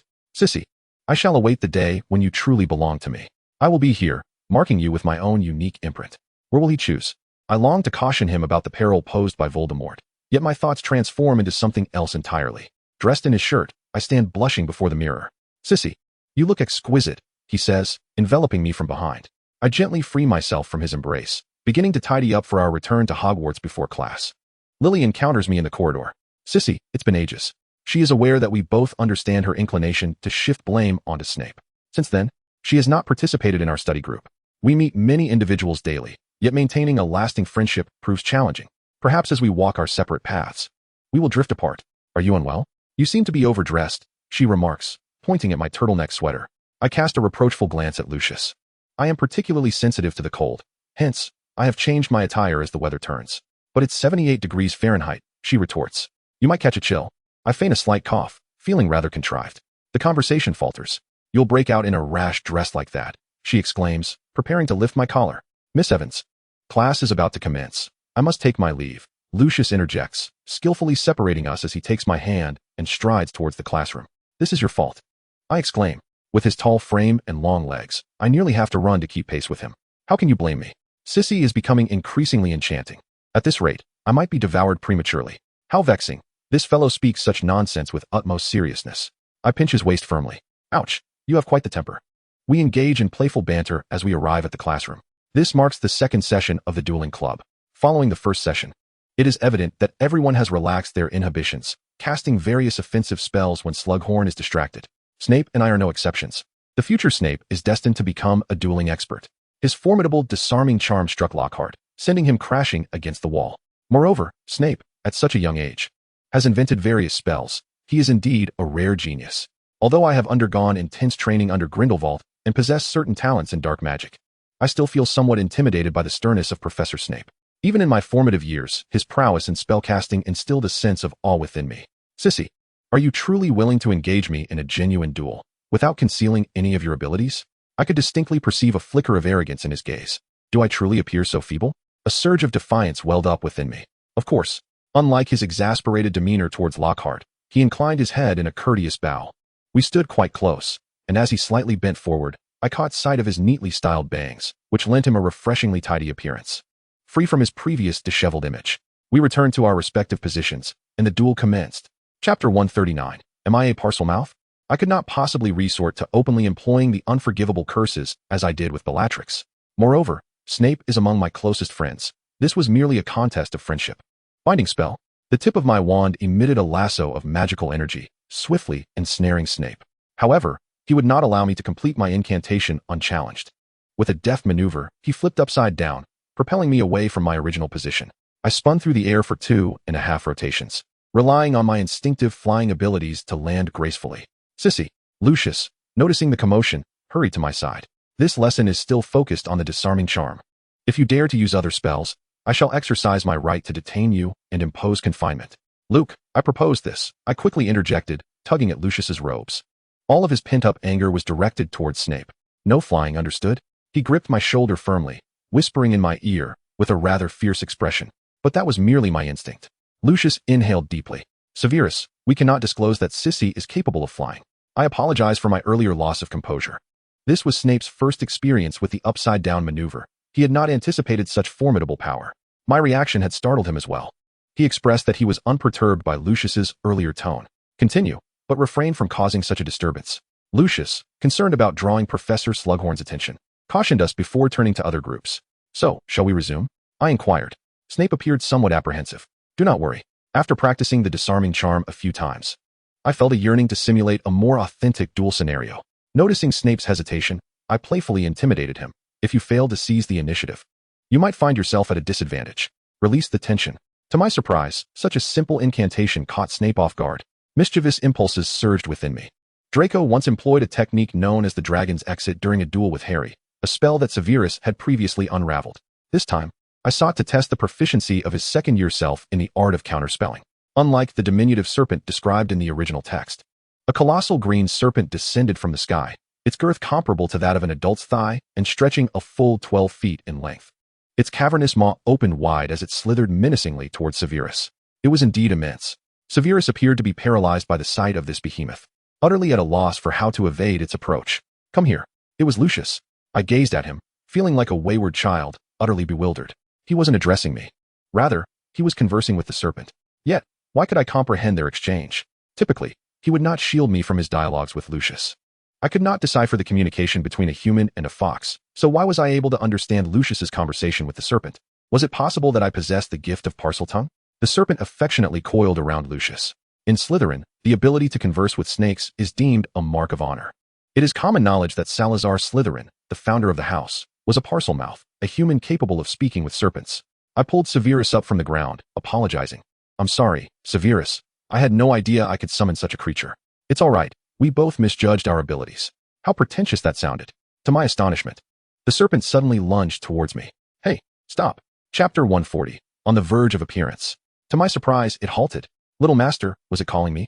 I gazed at her in disbelief. The voice she emitted was reminiscent of a woman's.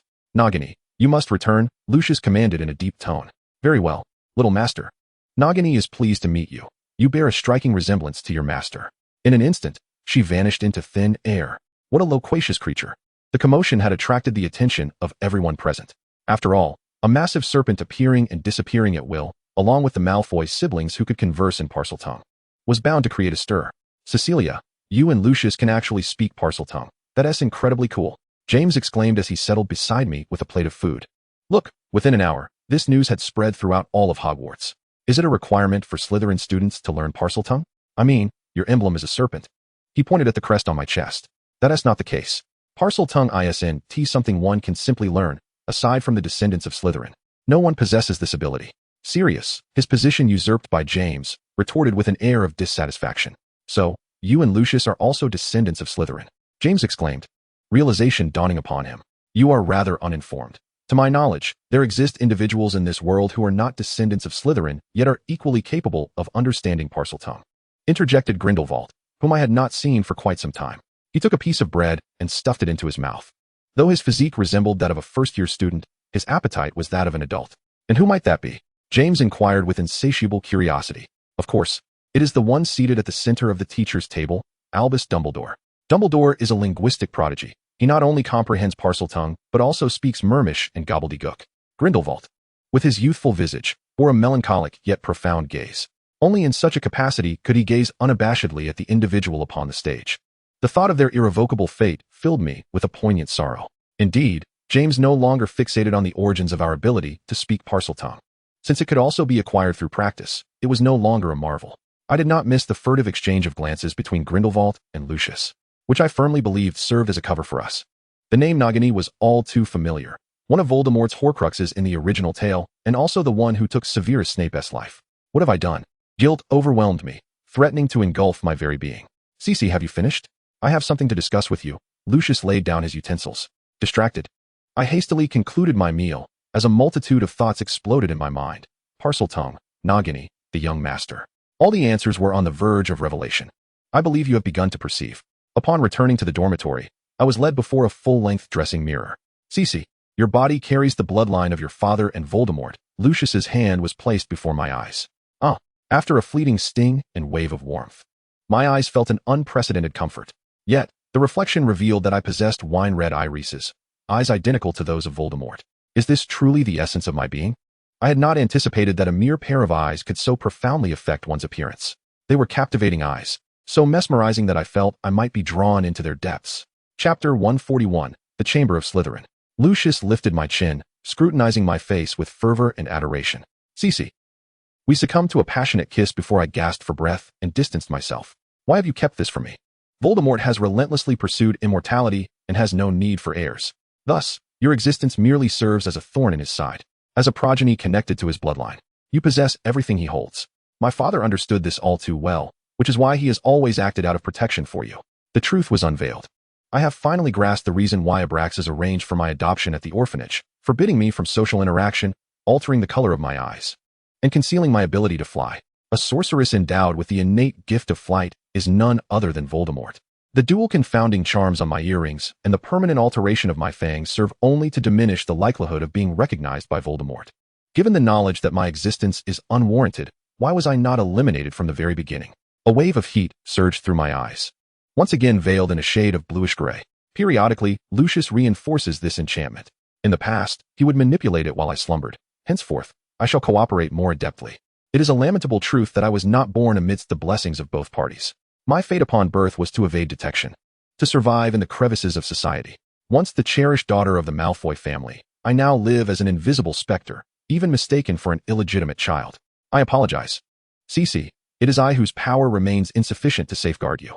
Without strength, Malfoy Manor is but an enormous cake, accessible for anyone to partake. While ordinary individuals pose little threat, the presence of Voldemort alters the equation entirely. Lucius aspires to be the guardian of my being, tirelessly bearing the weight of this burden. Lucius, I too shall grow stronger. Please have faith in me.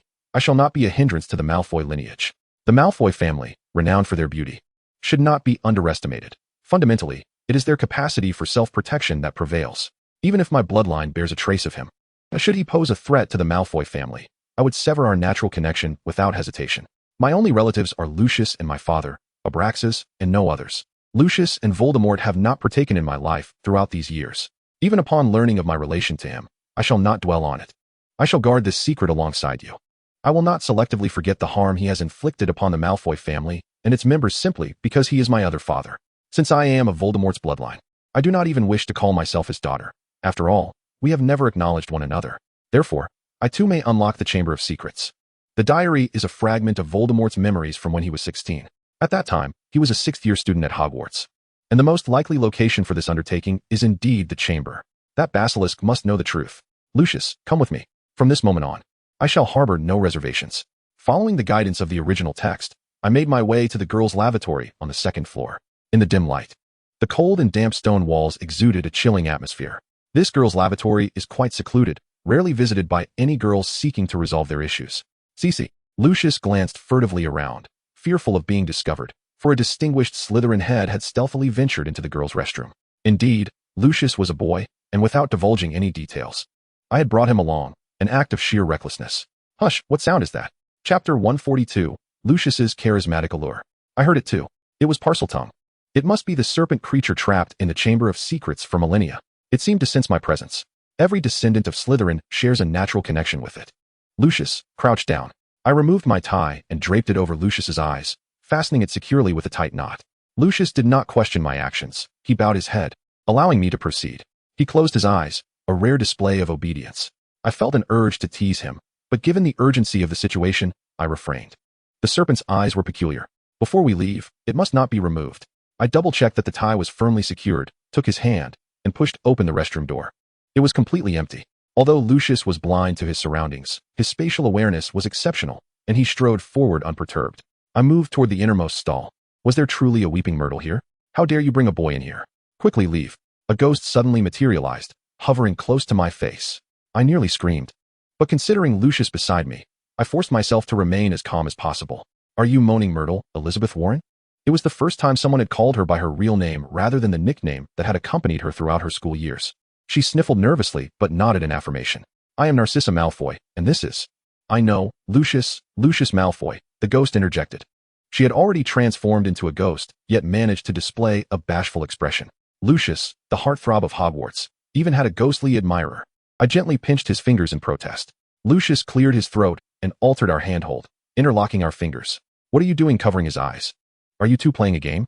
Myrtle's knowing expression made it clear that her notion of game was far from innocent. No, I quickly denied. Lucius's suppressed laughter only fueled my irritation. Myrtle, may I ask you, do you know how you died? I sought to confirm the consistency with the original narrative. Indeed, she became quite animated. I heard a boy conversing with someone. I shouted at him to leave the girls' restroom. Then I saw a pair of bright yellow eyes. It was true. She had perished from gazing into the eyes of the serpent creature. Lucius tightened his grip on my hand, continuing the conversation with an array of probing inquiries. Moaning Myrtle, in her eagerness to respond, offered him an abundance of details. Truly, this fellow was infatuated beyond measure.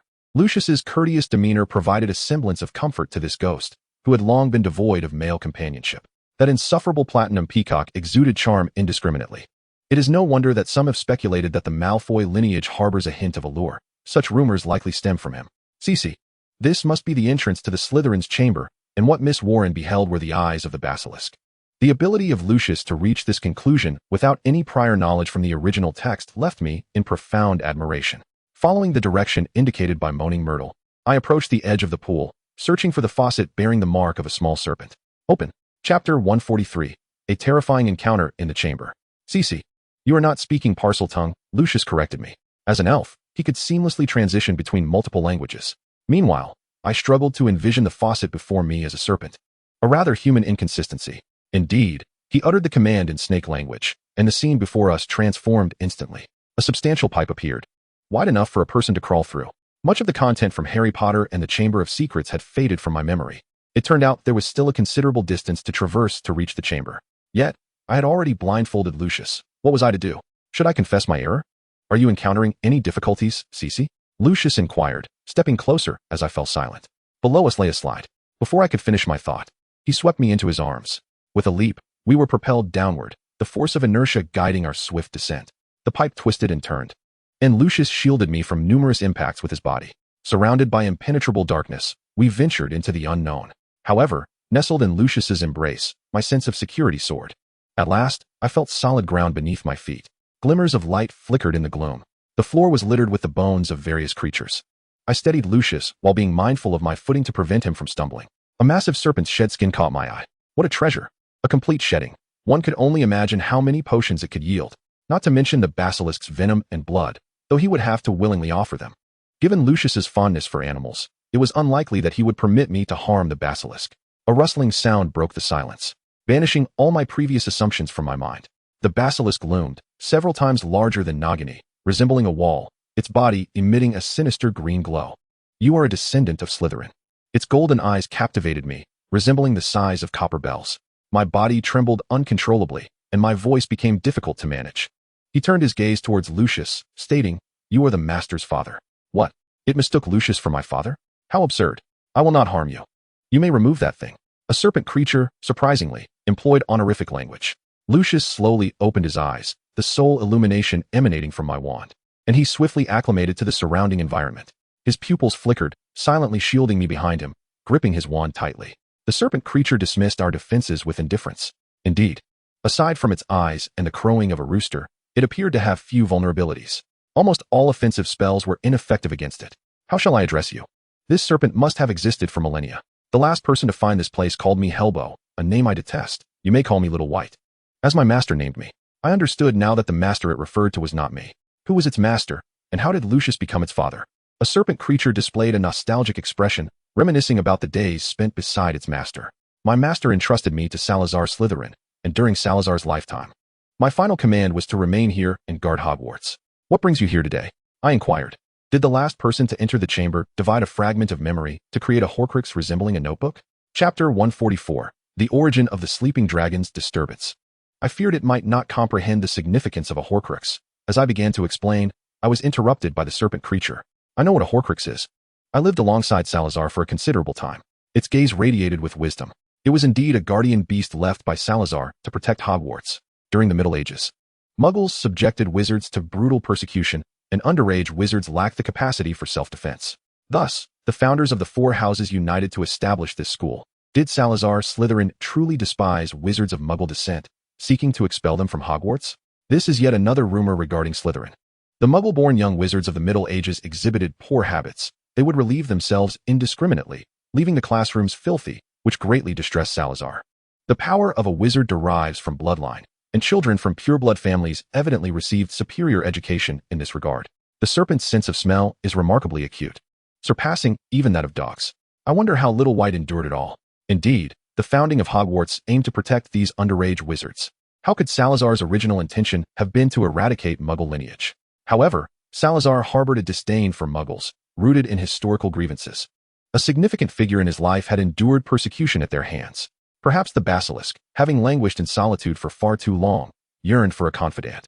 Had it not been for my master compelling me to forge a pact with Salazar and his descendants, I would not have languished in this lightless abyss for a millennium.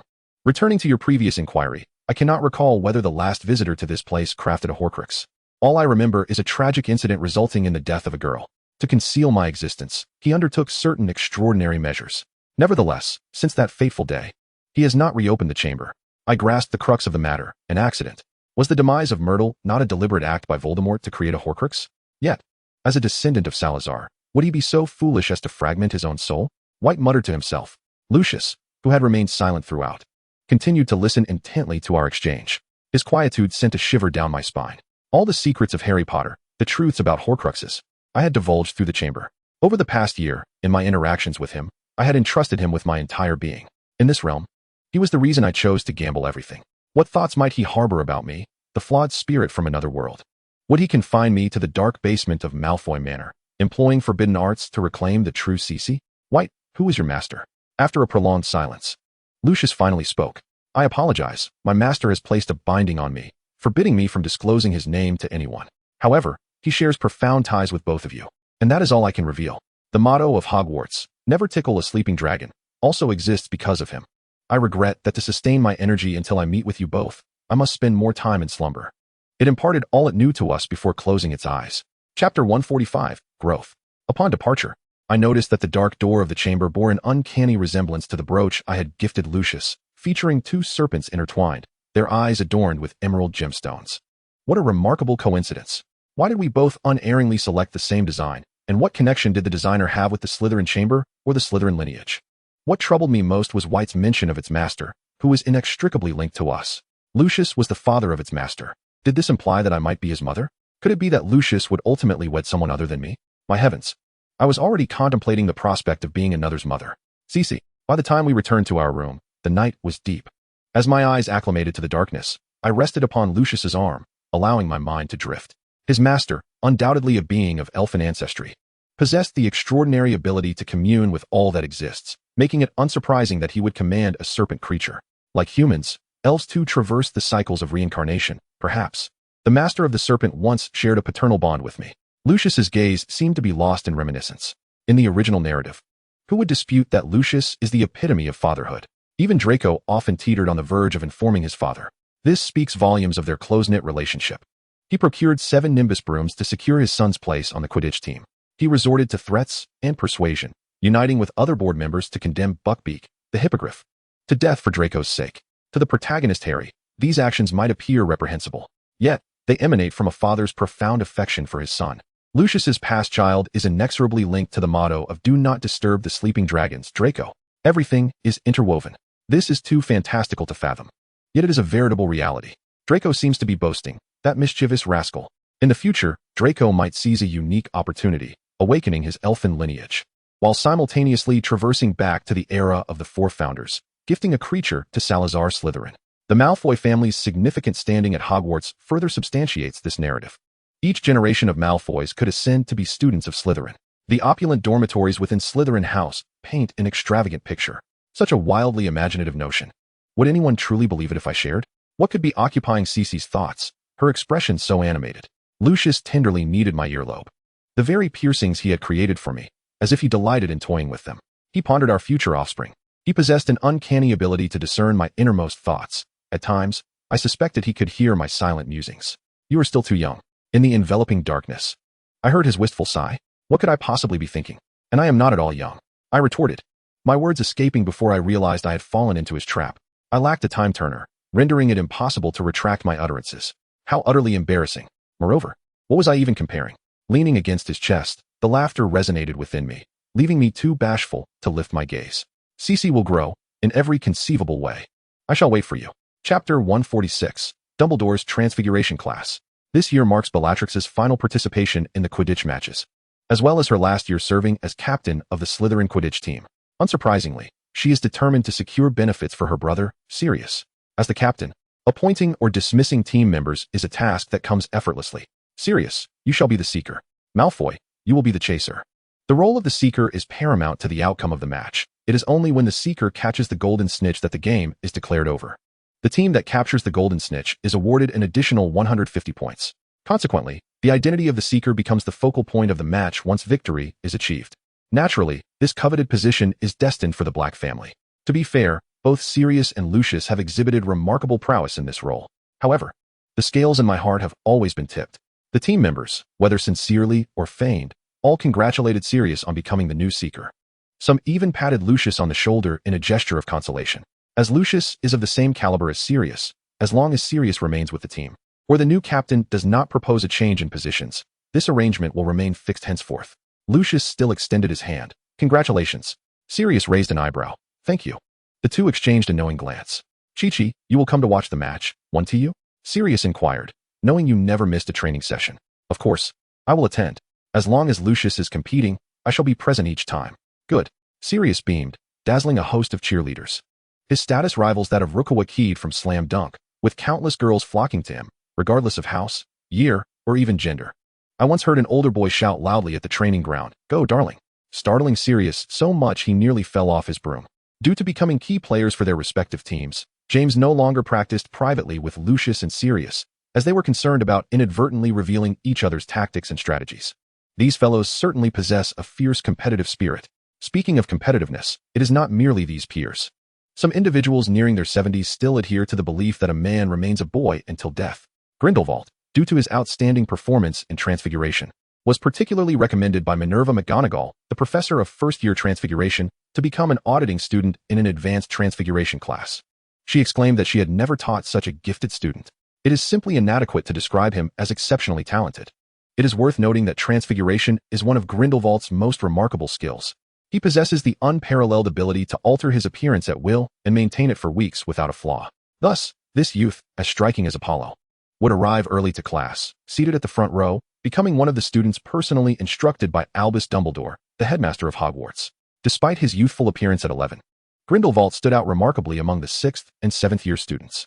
For reasons unknown, Minerva McGonagall, who could be regarded as Dumbledore's right hand, was not privy to Grindelwald's true identity. Clearly, he was the most perilous adversary to Dumbledore.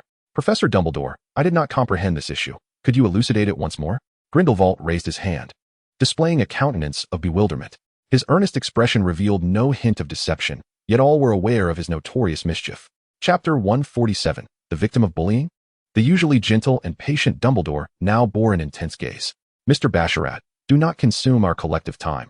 If you fail to grasp such a rudimentary question, perhaps Professor McGonagall's assessment of your capabilities is somewhat inaccurate. May I seek your assistance after class? Grindelwald's youthful visage reflected an eager thirst for knowledge, and the other upperclassmen offered understanding smiles. Anyone faced with a remarkably gifted young man, coupled with an insatiable hunger for learning, would be deeply moved. Though, one might question the nature of his thirst. Dumbledore paused for a moment, ultimately acquiescing to his request. The youth displayed a satisfied expression, as if he had gained the privilege to freely enter the headmaster's office. He quietly settled down, lost in contemplation of the figure at the podium. The man deliberately concealed his appearance, though his silver hair and beard radiated an air of scholarly dignity. Yet in Grindelwald's mind, the man with bright blue eyes, elongated fingers, and flowing red hair held greater allure. He dared not press too hard, for numerous unresolved issues lay between them. Grindelwald's progress was exhilarating. As soon as class concluded, Lucius shared this delightful news with me. How does he divulge everything to you? It was hard to fathom that a once mighty figure would discuss such matters with his grandson. Perhaps he believed I had successfully attained love? Lucius bore a sly smile, as if I were feigning ignorance, yet the profound affection in his gaze stirred my emotions. Lucius also kept a watchful eye on the possibility of Voldemort creating Horcruxes, and he had privately arranged a meeting with his father. As for the outcome of their father-son communication, I remained uninformed. During our weekly gatherings, I still caught glimpses of Voldemort, and his interactions with Abraxas posed no apparent issues. Everything seemed to remain at a standstill. It was only much later that I grasped the undercurrents of tension as they engaged in covert dealings. The Malfoy family excelled at preparing for the future. On this day, Severus informed me that we had received a high-priced order, amounting to many times the usual rate. The client was exceedingly anxious about exposure and had engaged an intermediary to liaise with us.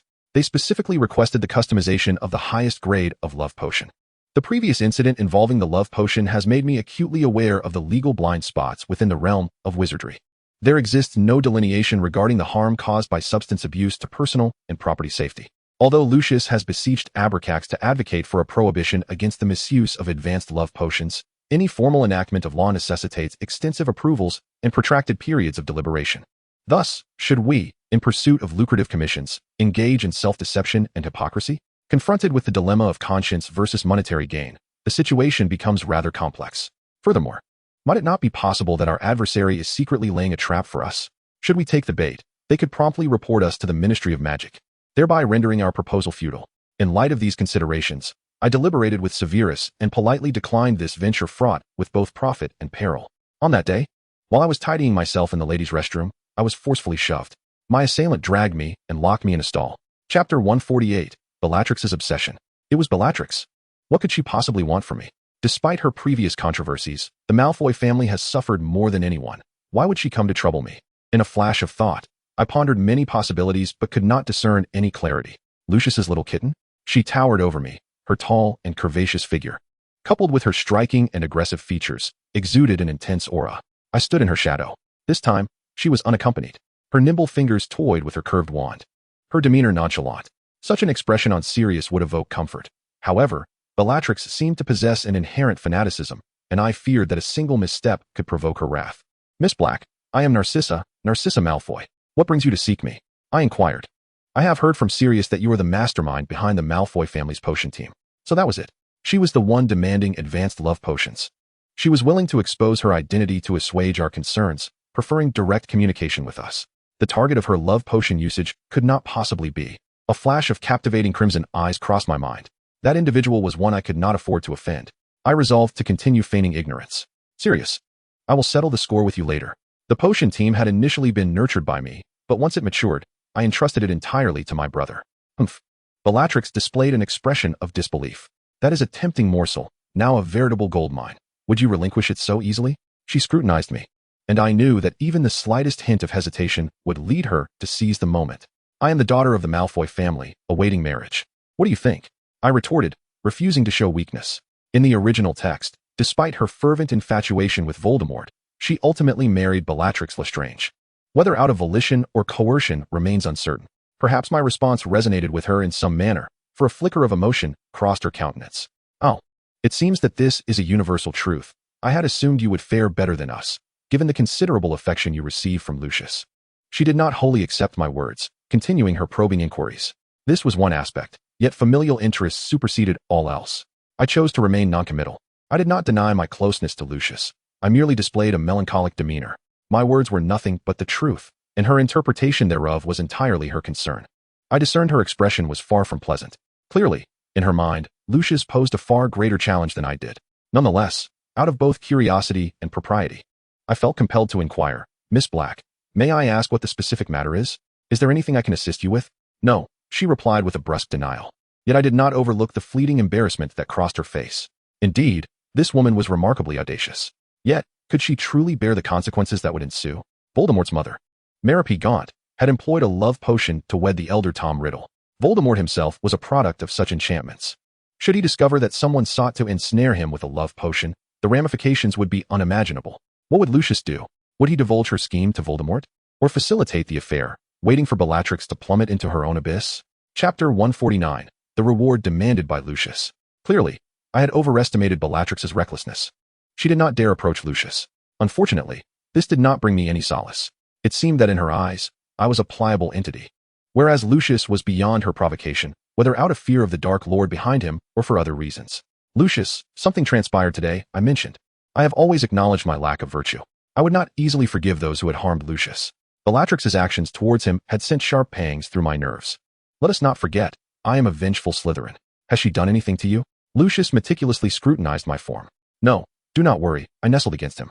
But Lucius, would you care to witness a performance? Cece, your smile increasingly resembles that of Lucius. He tenderly caressed the crown of my head. I understood the adage that one's appearance reflects their heart. Perhaps this was the essence of marital resemblance. I teased him, often remarking how he was as cunning as a fox. I find this description quite appealing. We can indeed resemble it more closely. I have a set of garments that I shall wear for you tonight. What is that? It cannot even be considered clothing. Seeing my silence, Lucius displayed a look of smug satisfaction. Cecily, there are matters that need not sully our hands. The objective can still be achieved. It was evident that Lucius had devised a scheme. Orion, this is how the Black family raises their daughters. Voldemort, a man of considerable caution, immediately sensed something amiss with the wine upon his visit to the Black Manor. He thrust the goblet before Orion Black's eyes. As a brilliant master of potions, how could he fail to recognize the presence of a love potion? Witnessing the man's bewilderment, Voldemort cast a disdainful glance and forcefully poured the wine down his throat. Thus, Orion's pursuit of his niece, Bellatrix, ignited a scandal within the pureblood circles. The attempt to intertwine bloodlines was, in a way, understandable for the bloodline purist Black family, particularly as Walburga was no longer in her youth. In an instant, Grimmauld Place became a forbidden ground, filled with incessant screams and uproar. Yet, is there truly a wall that does not allow whispers to pass through? Ultimately, the scheme wherein Bellatrix colluded with the Black family's house elf, Creature, to administer a love potion to Voldemort came to light. She had unwittingly brought ruin upon herself, becoming the laughingstock of the pureblood community. Even her most beloved aunt, Walburga, did not side with her in rejecting the proposed union with Lestrange. Instead, she insisted upon a wedding immediately upon their graduation. The origin of the love potion was not overlooked by the Black family, yet the conclusion drawn was that it had originated from their own apothecary. Now, there was no way to cleanse oneself of the stain. A prohibition on love potions was hastily pushed forward by the Wisingamot in light of this uproar. Are you satisfied? Lucius held a pendant marked with an insignia in his palm. Indeed, nothing could surpass this. His exceptional skill in kissing left my gaze somewhat dazed. After resizing, a leather necklace was snugly fastened around my neck, the pendant positioned perfectly at the center. He used magic to erase the seams. Unless it was destroyed, I would not be able to remove it easily. Wearing it would serve as your reward to me, Cecily. Chapter 150, A Glimpse of Eternity. He led me before the mirror. The most vulnerable part of my body lay under his control. With each breath, the leather of the necklace lightly brushed against my skin. His slender fingers reached the pendant's location. The initials, L, Lucius, were unmistakable in their significance. I shall forever belong to you. The constricting necklace contrasted starkly with my fair skin and the dark material. It clung tightly to my neck, leaving no slightest gap. It was so exquisite that Lucius had long anticipated I could never bear to remove it. It declared to everyone that I belonged to someone, urging them not to harbor any intentions toward me. It seemed unjust. I too desired to design a symbol exclusively for myself. With eagerness, Lucius readily consented. Time passed swiftly, and the Quidditch match between Slytherin and Gryffindor was imminent. I had prepared my supportive paraphernalia early on, unfurling banners and selecting the prime vantage point. James had donned his Gryffindor robes well in advance, exuding the same spirited charm. In the stands, the red and green colors were starkly contrasted. He seemed to be searching for something. To my astonishment, he waved toward the Slytherin cheering squad. I hesitated to assume too much, yet his gaze unmistakably fixed upon me. Reluctantly, I waved back in response. He gestured, and I quickly grasped his intent. Before the eyes of all, he reminded me to remember my umbrella. He consistently kept in mind my status as a vampire, fearful of the sunlight. I felt both touched and embarrassed. To divert the attention of onlookers from me, I hastily opened my dark green parasol. I wondered if Lily would come to watch James's match. In the original narrative, Lily finally acquiesced after 7 years of James's pursuit. At that time, amidst Voldemort's reign of terror, Muggleborns lived in constant fear. James, hailing from the ancient pureblood family of Potters, was relatively close to Muggles and could provide Lily with the best sanctuary. Without a doubt, Lily was a wonderful mother, sacrificing herself to protect Harry. Similarly, in the original tale, Narcissa, upon hearing news of her son's safety, resolutely chose to deceive Voldemort, falsely claiming that Harry had died. However, did James and Lily truly come together out of love? I cannot ascertain. If it takes two individuals 7 years to confirm their feelings for one another, I must say, that duration seems rather prolonged. As for Lucius and me, I released the umbrella, resting my hand on the railing, leaning my body halfway over. The Slytherin Quidditch team had entered. I had gathered Lucius's flowing hair into a graceful style, adorned with a bow reflecting Slytherin's elements. This resembled the hairstyle depicted in the films. Perhaps no one knew that among the multitude of Harry Potter fans, an ordinary individual could experience such a moment. I excitedly waved my hands at him, shouting, "Go Slytherin! Go Lucius!" My voice was soon engulfed by the roaring cheers that surged forth. Yet, in the depths of it all, he still looked my way with an unspoken connection. His dazzling platinum hair billowed in the air. Holding his broomstick, he simply stood there, embodying elegance. As if everything around had vanished into oblivion, we found ourselves solely in the company of one another. A glance could span an eternity.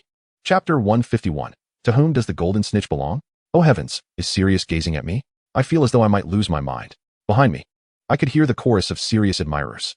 Indeed, some members of Hufflepuff and Ravenclaw had joined the Slytherin cheering squad. I even spotted a few scattered figures of Gryffindor girls. Truly, in the eyes of young women, beauty reigns supreme. The whistle blew, and the match commenced under the watchful eyes of the crowd. This time, it was an official competition. The previous playful skirmishes would not suffice, and scoring would demand true skill and prowess. It must be said that Bellatrix placed immense importance on this match, having meticulously adjusted the lineup, even with an inclination towards favoring her brother. Sirius possessed enough skill to stand on his own. The players surged forth like arrows released from a bow. Lucius, alongside 2 other teammates, deftly evaded the Quaffle's attacks while synchronizing their efforts to propel the bludger into the opposing goal. Their fluid movements suggested a mastery of flight that transcended mere reliance on equipment. Their speed was astonishing, reaching a pace nearly imperceptible to the naked eye. Only Sirius appeared languid, leisurely surveying his surroundings, seemingly unconcerned with the pursuit of the golden snitch. This fellow, must he show off at such a critical moment? The seeker from Gryffindor seemed to have caught sight of the snitch. The commentator's voice resonated with fervor. Sirius, go for it. In no time, the cheers for Sirius coalesced into a resounding chorus throughout the arena. The spirit of the Gryffindor team visibly waned. Meanwhile, Slytherin pressed their advantage. Once again, it was Lucius Malfoy. Slytherin scores another 10 points. The prowess of the second-year Slytherin team was formidable. The influx of fresh talent revitalized the entire squad. This year also marked the imminent departure of Captain Bellatrix Black, who was determined to make a triumphant stand. Look, she remains as fierce as ever. A continuous stream of commentary flowed from the announcer, leaving the audience breathless. Lost in heightened tension and concentration, I barely noticed the presence of two individuals beside me. Cece, it is Father and Lord Voldemort. Father, Mr. Voldemort. I quickly approached to greet them. We noticed you from the board's box. My platinum hair is far too conspicuous. I must remember to wear a hat next time.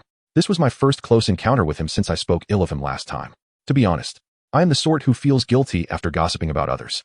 Being in such proximity to him rendered me profoundly uneasy. Moreover, Lucius and I had devised a plan that would thwart Bellatrix's ambitions. In the knowledge that Voldemort would be rendered vulnerable by a love potion, I chose to remain discreet. Despite the fact that the other party was assisting us in advancing our efforts against Dragonpox, I found myself lacking in emotional, logical, and moral integrity. I am indeed a troublesome and dramatic individual, reaping benefits while pretending to be virtuous. Chi-Chi, are you worried about the match? I reassured her, fear not. Slytherin has already secured victory. Voldemort's deep and magnetic voice resonated in my ears. Did he believe my apparent despondency stemmed from the competition? Was he expressing concern for me? What should I do? The guilt intensified. Slytherin was assured of victory? It became evident that Voldemort had discerned Sirius's seemingly indifferent demeanor as he traversed the pitch, while in reality, his focus was unwaveringly fixed on capturing the elusive golden snitch. In the realm of martial prowess, speed is paramount. Why are the Seekers the center of attention? It is because they must detect minute details, fleeting flashes of gold, and the soft rustle of the snitch's wings to unveil its whereabouts. He saw it. Voldemort was the first to call it out. Indeed, Sirius's demeanor shifted. He pounced upon that glimmer of gold like a famished wolf. The snitch appeared beneath his broom, seemingly within arm's reach. Right on his heels was the Gryffindor Seeker, attempting to create an obstacle, striving to arrive ahead of him. Alas, both in flying technique and the broom he wielded, he was fundamentally inferior to Sirius. Suddenly, Sirius executed a 360-degree spin on his broom, eliciting a terrified shriek from the Gryffindor trailing closely behind. Sirius. He caught the snitch. It turned out that he relied on his extraordinary bodily control to execute a perfect maneuver on his broom. This was nothing short of a display of skill. The crowd erupted into thunderous applause. A few girls behind me even fainted from excitement. Below, Abraxas and Voldemort applauded in admiration. Indeed, a man remains a boy at heart, forever enamored with competition. At that moment, Sirius, with piercing intensity, guided his broom towards our section, clutching the golden snitch, its wings still buzzing. He paid no mind to the cacophony of cheers as the commentator announced Slytherin's victory. Like a warrior presenting a trophy, he offered his most sincere affection to the girl he cherished. Why was he making his way toward me? Chapter 152, The Claim of the Golden Snitch. Then, a gust of wind swept through, enveloping me in a warm embrace. The protective gear I wore pressed uncomfortably against me. The familiar scent of his cologne enveloped me. Luke, congratulations. You were incredible, I exclaimed with excitement, completely oblivious to Voldemort and Abraxas still nearby. I longed to kiss him, but in full view of the crowd. He seemed to perceive my embarrassment, his azure eyes brimming with significance. Taking the initiative, he bestowed a gentle kiss upon my cheek. The surrounding cheers erupted in waves, a tribute to the heroes of the Slytherin battlefield. Sirius, came Bellatrix's voice from behind, laden with warning and ire. Sirius's gaze darkened. His fists clenched with such intensity that the golden snitch almost crumbled beneath his grip. Meanwhile, the current captain of Slytherin seized the opportunity to snatch the snitch away. She leapt from her broom, landing gracefully in the stands, kneeling on one knee to present the snitch to Voldemort. Instantly, the crowd erupted in uproar. It is well known that in Quidditch tradition, players use the golden snitch as a token of confession. Bellatrix, confessing her allegiance to Voldemort with the golden snitch? My father, seated nearby, turned a shade of green. After all, Bellatrix was already engaged to Lestrange. This was nothing short of a blatant act of betrayal. I tugged at Lucius's sleeve, desperate for someone to alleviate this awkwardness. Godfather, Bellatrix's intention must be to convey the sincerity of the Black family through the golden snitch, Lucius proposed, finding a way to reconcile the situation. Truly, you are remarkable. I sighed in relief within, secretly observing my father's expression, which had softened somewhat. Bellatrix, realizing her impulsiveness, cast a grateful glance at Lucius, acknowledging his interpretation. Voldemort chose to accept the snitch from her hand. At last, the arena resounded with thunderous applause. At that time, Voldemort was not yet the figure of dread he would later become. He was surrounded by a throng of fans more fervent than Sirius's. Beyond his formidable magical prowess, he boasted the lineage of a Slytherin heir, not to mention his unmatched handsomeness among the assembly of men and women present. Even in his 40s, he retained an allure, enriched by the maturity that time bestows. If he lingered a few moments longer, Sirius's admirers might just defect en masse, forming groups to vie for his attention. I was still anxious about my father's predicament when, unexpectedly, Voldemort placed the snitch into my father's hands. What could this possibly signify? I felt as though I might explode.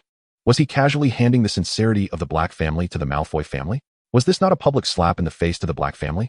At this moment, I truly did not know how Lucius would manage to salvage the situation. Bellatrix, loyalty is not merely a phrase or a single declaration. I hope you will exercise caution in your words and actions and recognize your rightful place. I have acknowledged the sincerity of the Black family. But the snitch is merely a snitch. Do not disappoint me again. The moment these words escaped my lips, they left Bellatrix in a cold sweat. Voldemort was still seething over the incident involving her use of potions against him. Indeed, it is quite ironic to resort to a love potion, only to encounter a formidable barrier. A flying thief is merely a flying thief, yet not just that. The profundity of the Chinese language has finally dawned upon me. For Bellatrix, it is the flying thief that is offered. In contrast, when Voldemort presents the flying thief to his father, it conveys an entirely different significance. However, I hesitate to speculate recklessly. One must understand that it is far better to underestimate one's position in others' hearts than to overestimate it. Underestimation can yield pleasant surprises, while overestimation may only lead to calamity, perhaps even to irretrievable ruin. I discerned no delight in the eyes of my father and Lucius. Rather, there was an evident wariness. Clearly, Voldemort's actions have thrust the Malfoy family into the spotlight, whether intentionally or not. Is he perhaps orchestrating a rivalry between the Blacks and the Malfoys for his own amusement? I felt a gaze persistently following me. It was Sirius, one of the unwitting victims. He had indeed caught the golden snitch, yet was instead utilized by Bellatrix as a mere tool for flattery. Sirius, congratulations. That was truly exhilarating. I stepped forward to embrace the boy who had been deprived of the spotlight. It was he who deserved the accolades of this match. Sissy, did you see? Have you been watching all along? He inquired softly, not releasing me. Yes, I saw it. You spun 360 degrees on the broom. It was so thrilling. My heart nearly leapt from my chest. I gently extricated myself from his embrace. Aside from Lucius, I am not accustomed to being too close to other boys. A fleeting glimmer of disappointment flickered in his eyes. I was unaware that Mr. Voldemort would be attending. I was prepared for the golden snitch. Sirius, you really are relentless. James suddenly leapt onto Sirius from behind, tousling his slightly curled hair. Although they lost the match, the bond between James and Sirius remained unaffected. Let this one slide. Next time, I shall. Sirius muttered, somewhat disgruntled by James's ambush. I would not afford him that opportunity.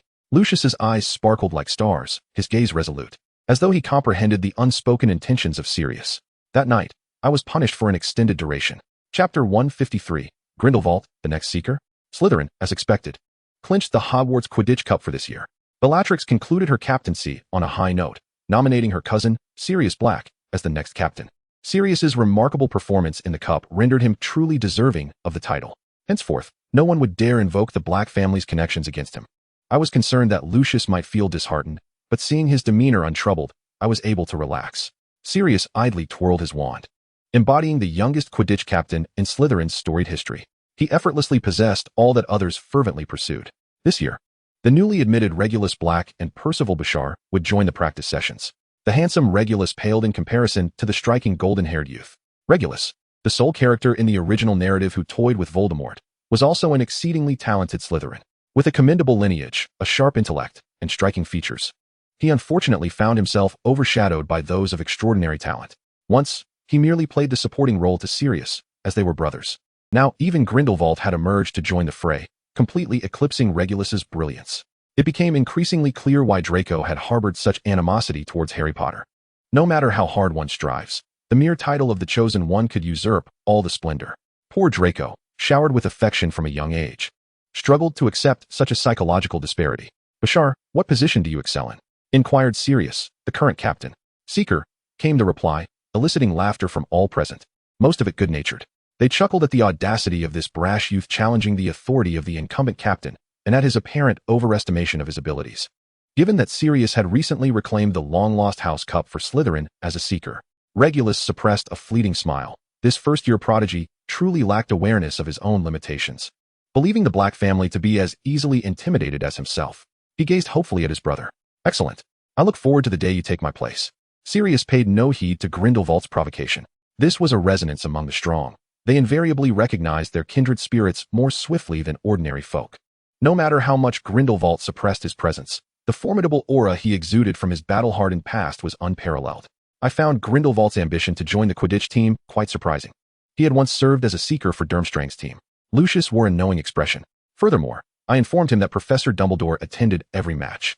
He smiled slyly, transforming once again into a golden bird, as that spirited young man sought to evoke their youthful memories.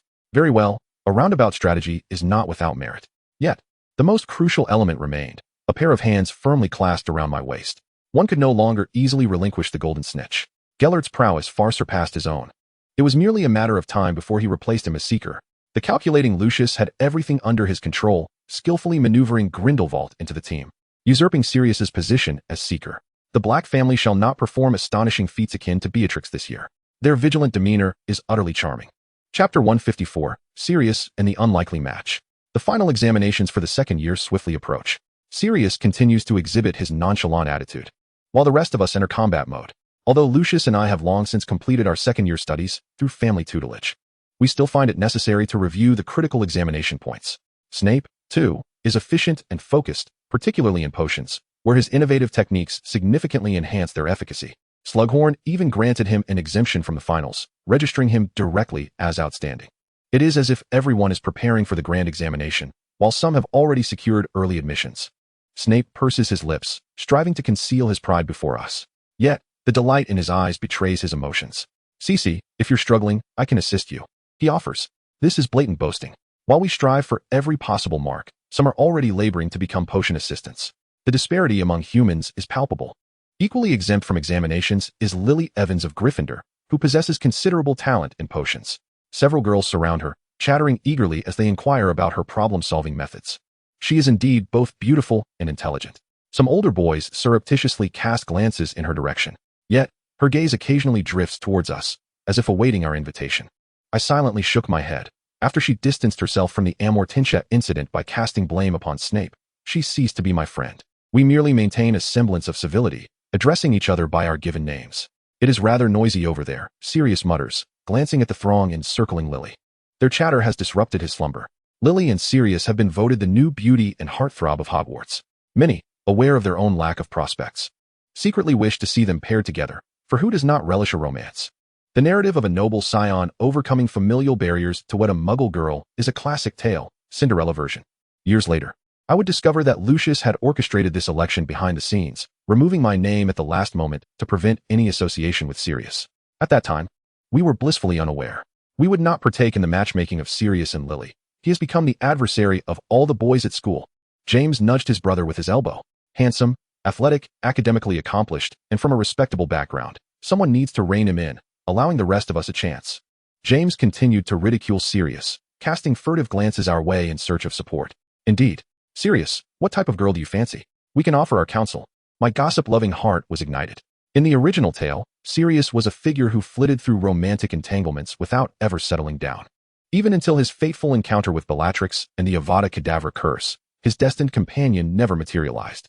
I even found myself questioning whether his loyalty to the Potter family was merely a projection of his feelings for James. Alas, James, being a straightforward man, could not reciprocate those sentiments.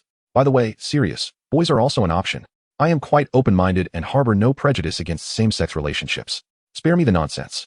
Chapter 155, The Unexpected First in the Year. His rapid denial indeed hinted at something amiss. However, since Sirius is my friend, grappling with this issue would only lead to discomfort. Thus, I cast a fleeting glance between James and Sirius before hastily lowering my head, stifling my laughter. Enough of this. My inner fangirl. Studies must take precedence. The two gentlemen opposite me, in an unspoken agreement, distanced themselves from one another.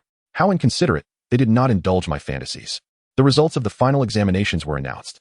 Astonishingly, the top student was none other than Lucius, who had spent the least time studying. Quickly confess. Did Grindelwald secretly provide you with private tutoring? This is utterly unjust. In the dormitory, I pressed him for the secret to his academic success. Efficiency, efficiency. Moreover, I promised my father and godfather that I would be the best. Their wager seemingly pertained to me. Lucius, however, refrained from elaborating. Nevertheless, his first-place ranking faced skepticism from many, including Lily Evans' admirers. They suspected Lucius had leveraged the Malfoy family's influence to bribe the examiners. Given her Muggle heritage, Lily could not possibly possess such class privilege. It was merely one exam. Do not fret for me, Molly. Lily, along with another red-haired girl from the same house, quickly became bosom friends. Ah, Slytherin. They exchanged no words, yet both understood each other's sentiments. They merely believed Lucius embodied the house motto, the ends justify the means. It was not until much later that I learned the time-turner Hermione once utilized was an invention of Lucius.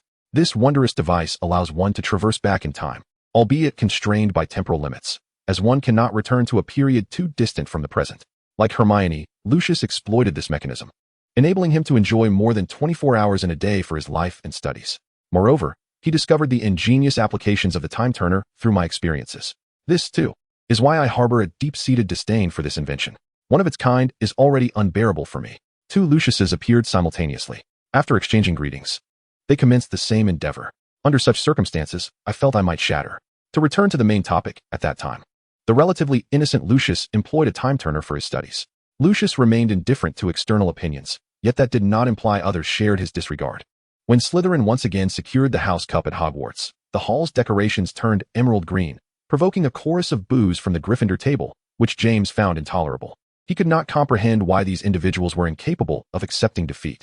They embodied a mentality of entitlement, believing that any superiority on the part of their opponents was due to favoritism or connections, never reflecting on their own shortcomings. The students of Gryffindor, known for their insatiable curiosity, often equated bravery with mischievousness. Their antics frequently resulted in lost points. At that time, there was yet to be a Harry, who would consistently receive special consideration from Headmaster Dumbledore. Without adhering to their own results, they readily spoke of fairness. He tugged at his deep crimson tie, silently gesturing to us. "I'll come to your table later," he mouthed. I nodded in acknowledgement, catching a glimpse of Lily Evans's enigmatic gaze behind him. The Hogwarts Express was also present. He gestured animatedly, saying, "Your seat has long been reserved." I responded as he approached the Slytherin table. He scratched his head, smiling brightly. "Sissy, may I invite you to visit the castle of Kriebstein in Germany this summer?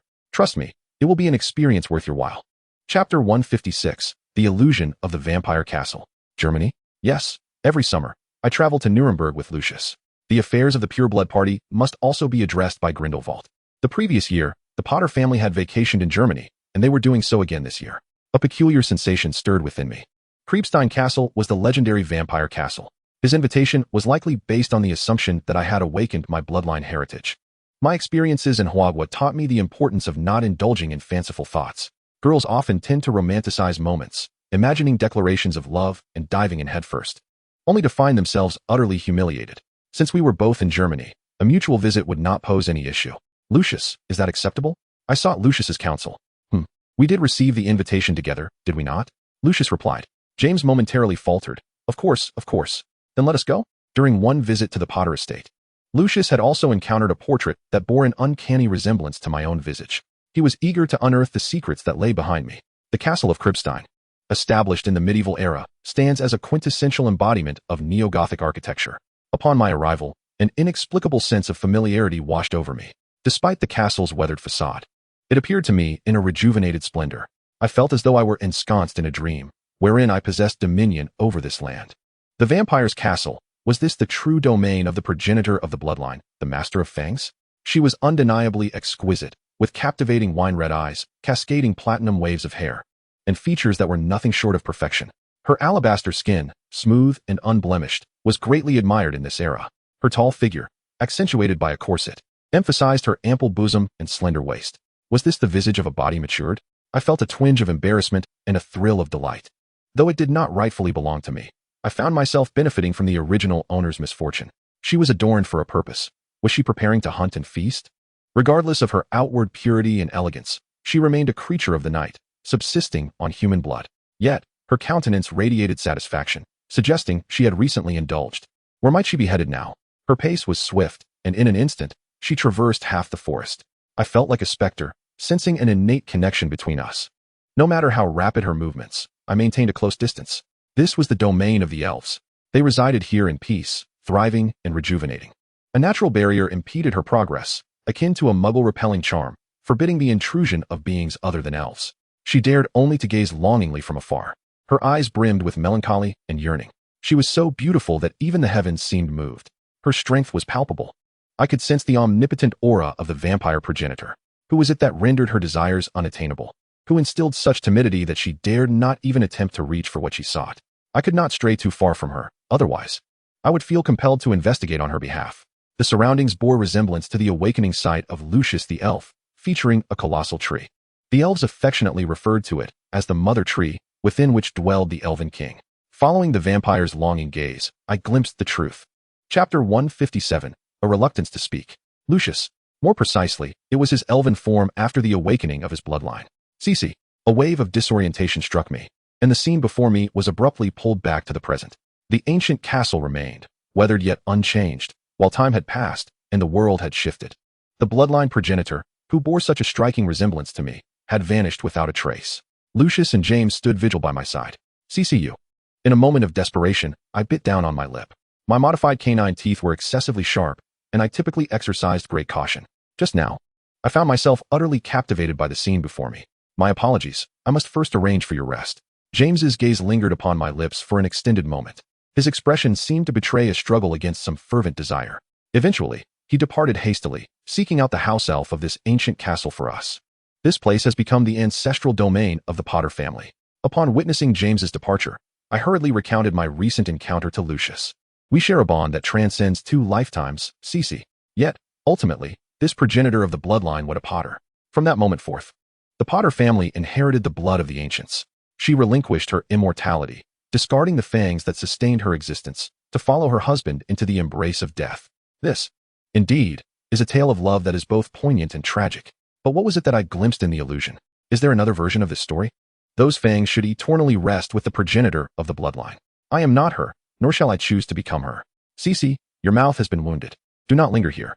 Although we have been assigned guest rooms, we have yet to inspect the entire area. I refuse to be the subject of scrutiny, leaving behind any unseemly evidence. Lucius gently kissed my injury. He was drawing my blood. I finally comprehended why the bloodline feels ecstasy in the exchange of blood. The mingling of bodily fluids is far more intimate than a mere kiss. For reasons unknown, his fangs seemed to have elongated. The tips of his teeth felt as though they possessed a narcotic quality, intoxicating me. As the kiss concluded, I nearly collapsed against him. I am but a prey destined for the hunt, yet I find myself secretly yearning for the hunter's approach. What is happening to me? Cece, do not resist. Lucius's voice was imbued with an unprecedented sensuality. His hand covered my eyes. In losing my sight, my other senses became infinitely heightened. Esteemed guests, the master invites you both to dine in the dining hall. A voice called from beyond the door. My heart jolted. Has my vigilance diminished so greatly that I failed to hear his footsteps? Lucius pressed closely against me, and I felt his suppressed desire. Shall I assist you? I mustered the courage to propose. Cece, do you comprehend what you are saying? Lucius's voice bore a hint of irritation, yet I sensed he was not truly angry. Next time, I shall teach you that one must not keep the master waiting. Will it take long? I suddenly felt a mischievous urge to tease him. You. He playfully bit my earlobe as a form of punishment. Cece, you have learned to be naughty. He cast me a knowing glance. You will soon discover that facts outweigh eloquence. Long after, I came to realize that my inquiries today had cost me the opportunity to plead for mercy. Truly, it was akin to lifting a stone only to strike my own foot. I shall refrain from speaking out henceforth. Chapter 158. Who comes knocking at midnight? Lucius and I hastily tidied up before opening the door. The castle steward was notably tall and handsome. For a moment, upon seeing me, he appeared momentarily taken aback. I did not miss the surprise that flickered in his eyes, which were of a striking crimson hue.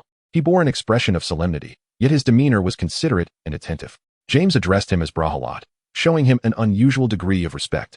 With his silent gait and red eyes, I wondered if he might be one of the vampire lineage. If so, my masquerade as a member of the bloodkin would surely be unveiled.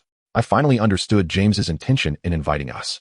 He wished to ascertain whether I had awakened the bloodline of the vampires, enlisting the help of a steward belonging to the bloodkin for verification. A profound sense of guilt washed over me. Yet, concurrently, despite our initial deception, the sensation of being scrutinized left me feeling somewhat disheartened. How despicable of me, to both deceive and yet stand to gain. Just as I was preparing to confess, the steward presented me with a specially concocted drink. Why was I the only one served? My mind brimmed with questions. Did he not perceive me as an ordinary human? Miss Malfoy, please partake. I found myself in a quandary. I turned to Lucius, who softly murmured an apology, lifting the enigmatic drink to his nose for a gentle sniff. Before taking a tentative sip, he nodded at me, signaling that all was well. I'm sorry, Cece has a frail constitution and cannot consume many things. I must try it first, Lucius clarified hastily, worried that James might misunderstand. It's perfectly all right. Being cautious is only natural. James's gaze remained unwaveringly fixed upon the cup, intent on witnessing my consumption. I drank it down in one go. Strangely, I felt no discomfort whatsoever. Seeing my lack of reaction, James seemed to exhale in relief, and an untranslatable fervor ignited in his eyes. Much later, I learned that the drink was named Life After Death. For ordinary mortals, it incited an immediate craving for blood, whereas the bloodkin or those bearing their lineage would remain unaffected. This ancient recipe was one of the legacies of the Potter family. My deep ties to the bloodkin explained my lack of response. But why had Lucius, who had also sampled it, shown no reaction? With a mind swirling with questions, I lay in a foreign land, tossing and turning, unable to sleep. Naturally, James had arranged for us to have 2 guest rooms. I found myself somewhat restless.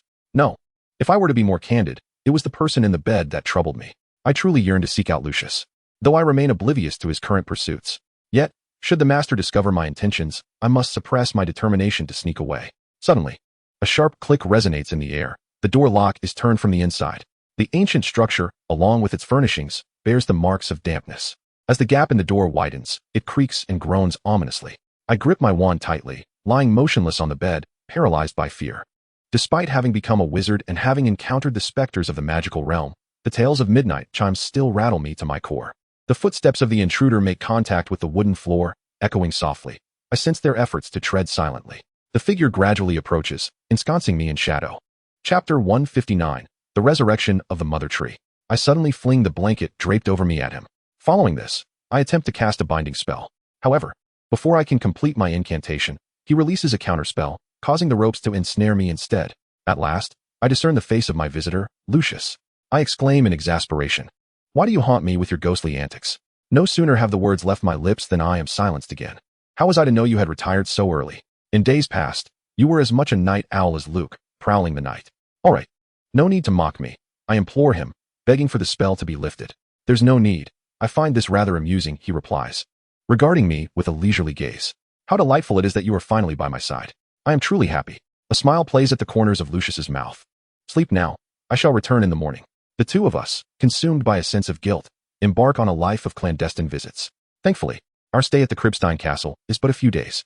It is rather exhausting not to indulge in lazy summer mornings, rising early each day to race back to my chamber. Nonetheless, my curiosity about this place remains insatiable, particularly regarding the mysterious forest. I wonder if any fairies still dwell within. Following the path etched in my memory, I venture deeper into the woods alongside Lucius. I keenly observe his demeanor, uncertain if this journey will awaken any memories within him. The path becomes increasingly rugged as we progress, with countless vines seemingly intent on obstructing any intruders. Yet, upon encountering Lucius, they choose to part gracefully. Is this the power of the fairies? Lucius nods, his countenance grave. The vines appear to communicate their history to him in their own manner. As we pass through the barrier of vines, the deeper we tread, the more shocking the scene becomes. The once vibrant environment has succumbed to a profound silence. The once vibrant mother tree, where the illustrious elven king resided, now lies lifeless. The magnificent elven king himself is nowhere to be found. I ponder the nature of his connection with Lucius. Their appearances are strikingly similar. The themes of reincarnation have long flourished in the realm of online literature in Hogwarts. Yet who among us dares to draw such conclusions in the realm of reality? Lucius removes a ring, transforming into the form of an elf. Silent tears stream down his face before the mother tree.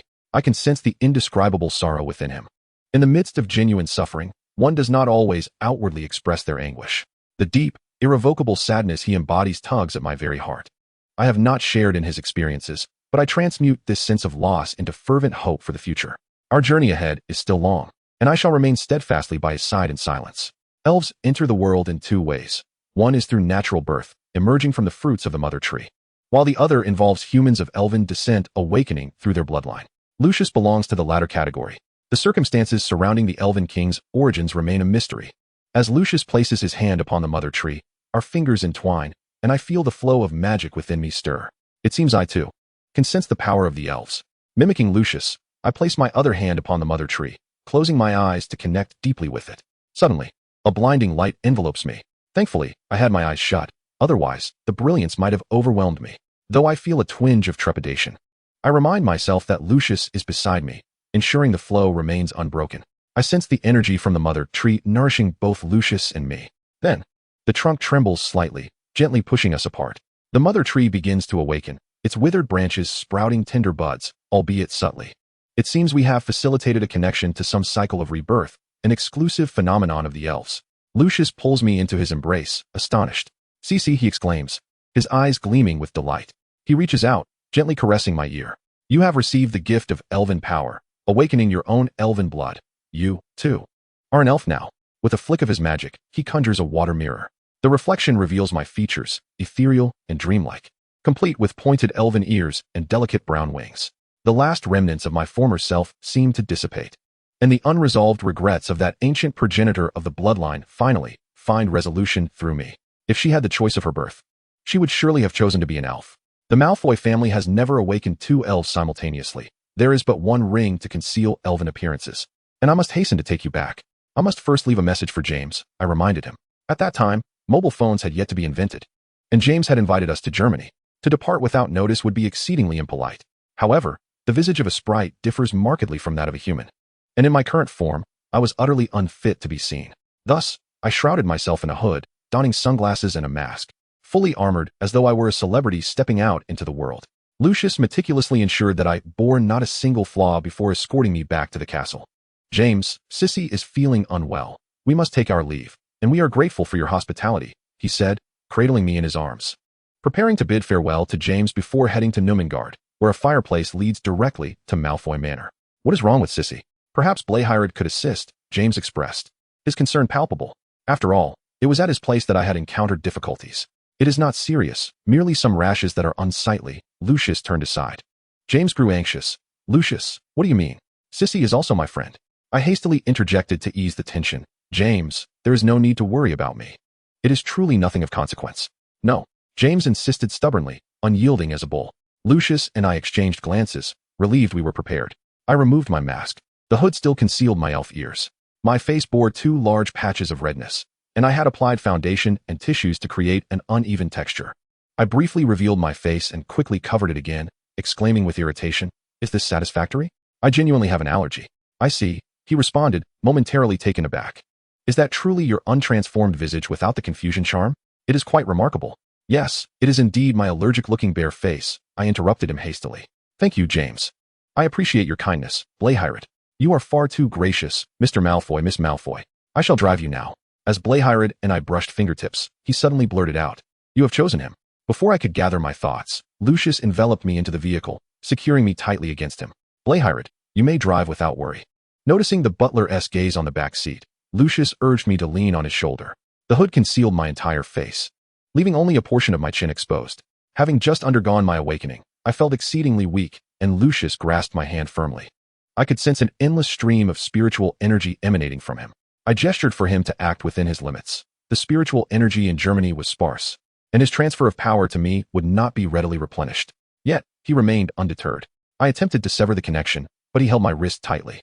In frustration, I prepared to lightly bite the back of his hand as a form of punishment. "Do not bite." His other hand found its way to my neck. Chapter 161, The Sugar Baby. "My magical essence could very well shatter your lips." Terrified, I quickly sealed my mouth shut. "Should you persist, I shall fasten a muzzle upon you," Lucius whispered menacingly in my ear. I pinched him fiercely. How could he even conceive of such a thing? That device was far too provocative. With Blaehirad watching, I dared not overstep my bounds. Grindelwald was not easily deceived like James. In my current state, he would undoubtedly detain me for further study at Numengard. How could I possibly breach his defenses and return to Malfoy Manor? "Young Master Malfoy, has your schedule been moved forward?" Rosier emerged to greet us. Cece had fallen ill and needed to return to England immediately. Thankfully, we had not encountered Grindelwald first. Cradled in Lucius's arms, I languidly lifted my gaze to Miss Rosier. She reached out to touch my forehead, finding no anomaly in my temperature. Her brow furrowed slightly. "Shall I summon a physician?" "No need," I replied. "However, Mr. Grindelwald insists that you remain here for the entire summer." Rosier responded with evident reluctance. Truly, it was a case of entering the dragon's lair only to find oneself in a tiger's den. Why was returning home proving so arduous? Lucius had no choice but to remove the brooch he had gifted me. "Cece, use the brooch to return home quickly and seek out your father." "Understood." Without hesitation, I activated the brooch's locator. I was finally going home. This journey had been anything but easy. Just as I began to breathe a sigh of relief, a voice resonated from the living room. "Who are you?" It was Voldemort. Why was he in Malfoy Manor? Indeed, the Slytherin estate was connected to Malfoy Manor. With my father's permission, he could come and go at will. All my careful planning had come to naught. I dared not make a sound, for any utterance would expose me. Are you Cece? He approached me closer. I bit my lip, shaking my head vigorously, too frightened to draw my wand. My wand, a twin to Lucius's, was nearly indistinguishable. A gust of wind swept through. Ah, another spell without a wand. My hood fell back, revealing my cascading hair and pointed ears. An elf? You cannot speak? He knelt down, removing my sunglasses and mask. Or perhaps you prefer to converse in your own tongue. I remained unresponsive. After my transformation into an elf, the confusion charm on my earrings and Lucius's spell concealing my eye color had both failed. Your eyes, like mine, are red, he remarked, gesturing toward them. We bear some resemblance, he observed, scrutinizing me closely. Your disguise is rather poor, he stated, using a crystal-clear stream to cleanse my face thoroughly. His hand reached for a strand of my long hair. You are the first living elf I have ever encountered. To him, I am a novel species worthy of his study. His gaze appears as if he wishes to dissect me. Tom, release her. Father has finally returned. I hurriedly threw myself into his embrace. The weight upon my heart finally lifted. My tears soaked his garments. It was terrifying. As if Voldemort sought to extract a portion of my blood. Do not weep. He gently stroked my hair, reminiscent of the tender moments from my childhood. Patting my back softly. Abu, when did you take in an elf? Abracadabra held me tightly, charging towards the Malfoy family's secret chamber, disregarding Voldemort's shouts behind us. Father, I whispered softly to him, concerned about potential misunderstandings. Upon hearing Voldemort mention the term taking in, Abraxas's face flushed with anger. That is also you whom I have taken in. Chapter 162, The Assistance of Voldemort. Taken in? I seem to have overheard something I should not have. Lucius, come back and save me. I was cradled in Abraxas's arms, facing away from Voldemort, yet I could still feel his terrifying presence. For any individual in power, the history of their humiliation is their Achilles heel. A person deeply entwined with his disgraceful past would undoubtedly be dealt with swiftly by Voldemort. I even began to suspect that the dragon pox was a curse Voldemort had planted upon my father.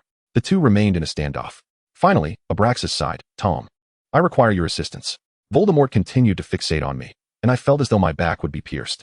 I even feared that, if it were possible, my demise might mirror that of the original text, with Nagini delivering the fatal blow. If his eyes could cast the killing curse, I believed I would have perished countless times already. This is Cece. She has awakened the bloodline of the elves. This is a secret of the Malfoy family. And it seems that crafting a ring to conceal my awakening has posed a challenge for my father. Mr. Voldemort, I apologize. I was merely startled. Seeing my father acknowledge my identity to Voldemort, I complied. Voldemort recognized my voice, as if relieved. His ruby-like eyes displayed evident pleasure. As a person of authority, he most often conceals his emotions. His display of genuine feelings is exceedingly rare, and his expression was nuanced. Perhaps it stemmed from his suspicion regarding my being taken in by Abraxas. Thankfully, this misunderstanding did not persist into the night. What is it that you need me to do? He adopted a listening posture. Indeed, my father broached the subject of the ring. It turns out that the ring upon your hand possesses this function, implying that Lucius awakened the elven bloodline before Cece did? Is that why you bestowed the position of the Malfoy head upon him? Indeed, even Lucius's affairs could not remain concealed. Voldemort, he is astonishingly astute. While others merely take their first step, he has already traversed the entire path. As you can see, Abraxas gazed intently at Voldemort.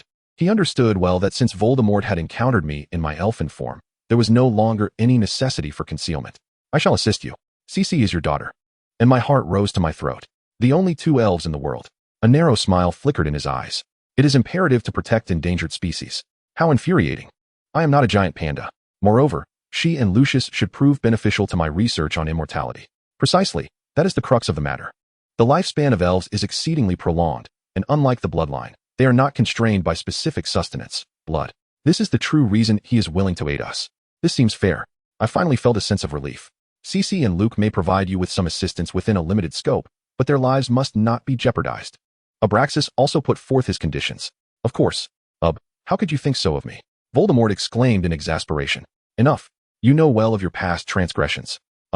That was merely Voldemort stood up anxiously, intent on defending himself. You nearly perished that time. You foolishly attempted to sever your Muggle bloodline. I should never have allowed you to meet your Muggle father alone. If not for me, Abraxas glanced at me, choosing to remain silent. I apologize. It shall never happen again.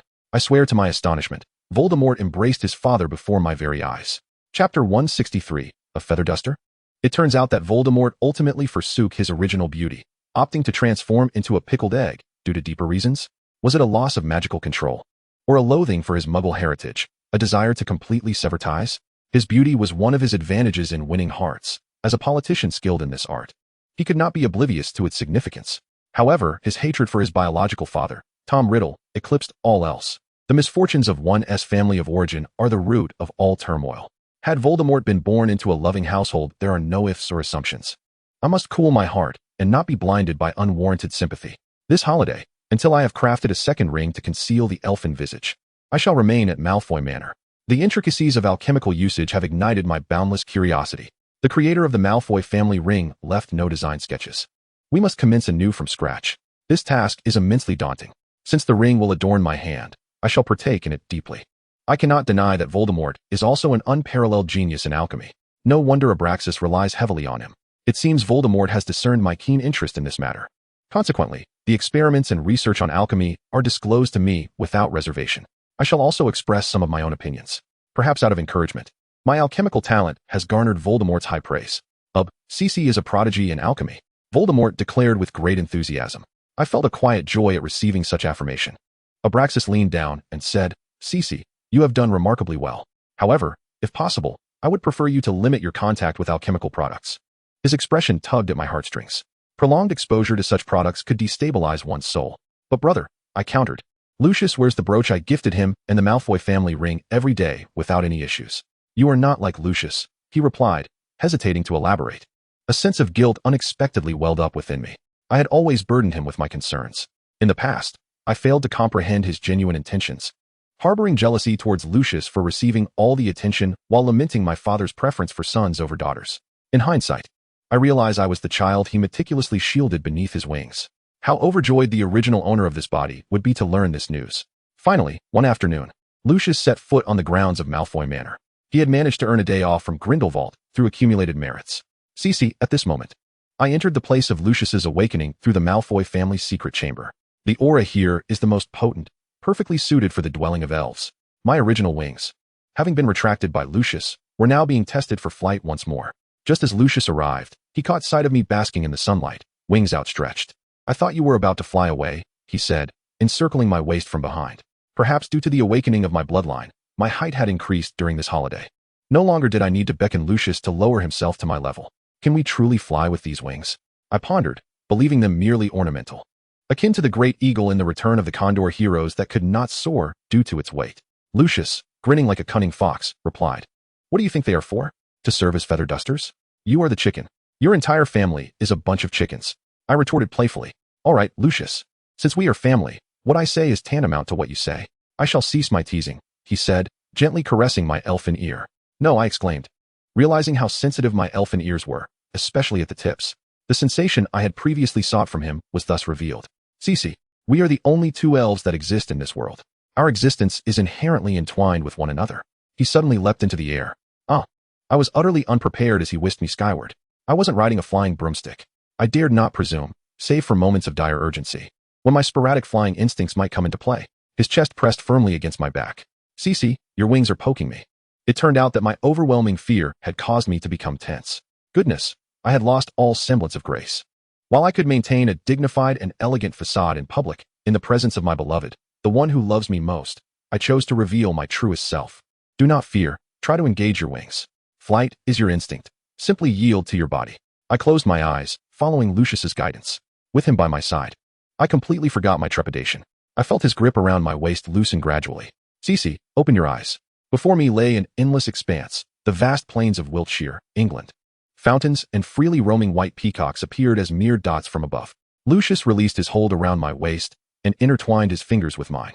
Our golden eagles followed suit, astonished to see their master contend for dominion over the skies. Golden eagles mate for life. When one dies, the other shall never live on alone. I glanced at Lucius beside me. Our love mirrored this bond. One life, one pair.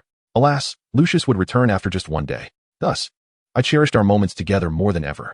With his identity as an elf now revealed, Lucius no longer concealed it, presenting the ring symbolizing the Malfoy family head to Voldemort for examination. Throughout the day, we lived in the form of elves at Malfoy Manor. Even in his elven guise, Dobby still kept his distance from him, trembling like a leaf at the mere sight of Lucius. Lucius, you are quite reviled, I remarked. His elven form was exquisite, and I couldn't help but tease him. To playfully jest with a breathtaking beauty was a delight. Cece, Lucius is quite exasperated. To my surprise, he unleashed his magical prowess, compelling me to spread my wings. Lucius, you. What? I felt as if I were intoxicated, my mind a muddled haze. Cece, your weakness lies in my hands. He approached my neck, asserting, the price of provoking me is steep. You cannot bear it. He toyed with the pendant around my neck, a testament of my belonging to him. I bit my lip, striving to regain my clarity. Master, Lucius. The same opening words conveyed profoundly different meanings. In my last lucid memory, I recall his slightly widened eyes and the upward curve of his lips. It is no wonder that Voldemort relishes being addressed by others. That name undoubtedly possesses a certain enchantment. Chapter 165, The Red Eyes Have Vanished. Lucius stated that, to prevent me from indulging in further reckless behavior, he intended to leave a profound impression upon me before departing. Consequently, I tirelessly endeavored to enhance my spiritual power, seeking a means to avoid being compelled to unfurl my wings by him. It was not until much later, as the elven clan continued to flourish, that I realized such a method simply did not exist. No elf could ever refuse the demands of the elven king. How could I have forgotten that this fellow bore an uncanny resemblance to the elven king within the illusion? Voldemort finally crafted a ring to conceal the elven visage just before our return to school. It contained a complex magical array, endowed with formidable defensive capabilities. Cece, do try it on. If it doesn't fit, I shall resize it, he said, his wine-red eyes bloodshot from sleeplessness. My heart stirred slightly. He, too, was another father of this body. Regrettably, he had never experienced love and knew not how to express it. Thank you, Mr. Voldemort, I said, extending my hand to receive the ring. In the future, someone will wear it for you. I shall be watching over you. A statement devoid of context. Yet his gaze was warm, imbued with tranquility. Why aren't Lucius's eyes red upon awakening? He inquired with a smile. I do not know, I stammered. Truly, I could not afford to be distracted for even a moment. Voldemort was exceedingly terrifying. You genuinely do not know, Cece? He surveyed me with an air of leisure, a look of strategic contemplation gracing his features. It instilled in me an illusion that he had already discerned my true identity. Upon learning that I was of Voldemort's bloodline, I began to practice mental shielding techniques under Grindelwald's tutelage. Like a reflex honed through countless repetitions, I emptied my mind. My focus faded. How could the battle-hardened Voldemort fail to perceive that I was conjuring a spell to resist his invasive thoughts? He let out a scoff, filled with self-mockery. He attempted to draw me closer, but I instinctively pulled away from his grasp. By the time I noticed the hurt in his expression, it was too late. I'm sorry, I gazed into his eyes, and suddenly, my mind was beset by a stabbing pain. Cursed be it, I had fallen prey once more. The villain deserves no sympathy. I exerted all my strength to repel his consciousness. I had no idea how long he had viewed my memories or what he had seen. Cece, do you believe I am a villain? Fortunately, he had not grasped the crucial point. In response to his accusation, I remained silent, directing my gaze elsewhere. I would never be deceived again. Your temperament truly mirrors that of Abraxas, stubborn, obstinate, preconceived, and unyielding. You shall not speak of my father. He is the finest man in the world. I glared at him, only to discover a smile playing at the corners of his lips. He was clearly teasing me, deriving amusement from my discontent. I resolved to ignore him, clutching the ring tightly in my hand as I sprinted back. I distinctly remembered that I must never don the ring in his presence, lest it unveil my crimson eyes. No one knew what color the eyes of a fairy might be, but among humans, only Voldemort possessed red eyes.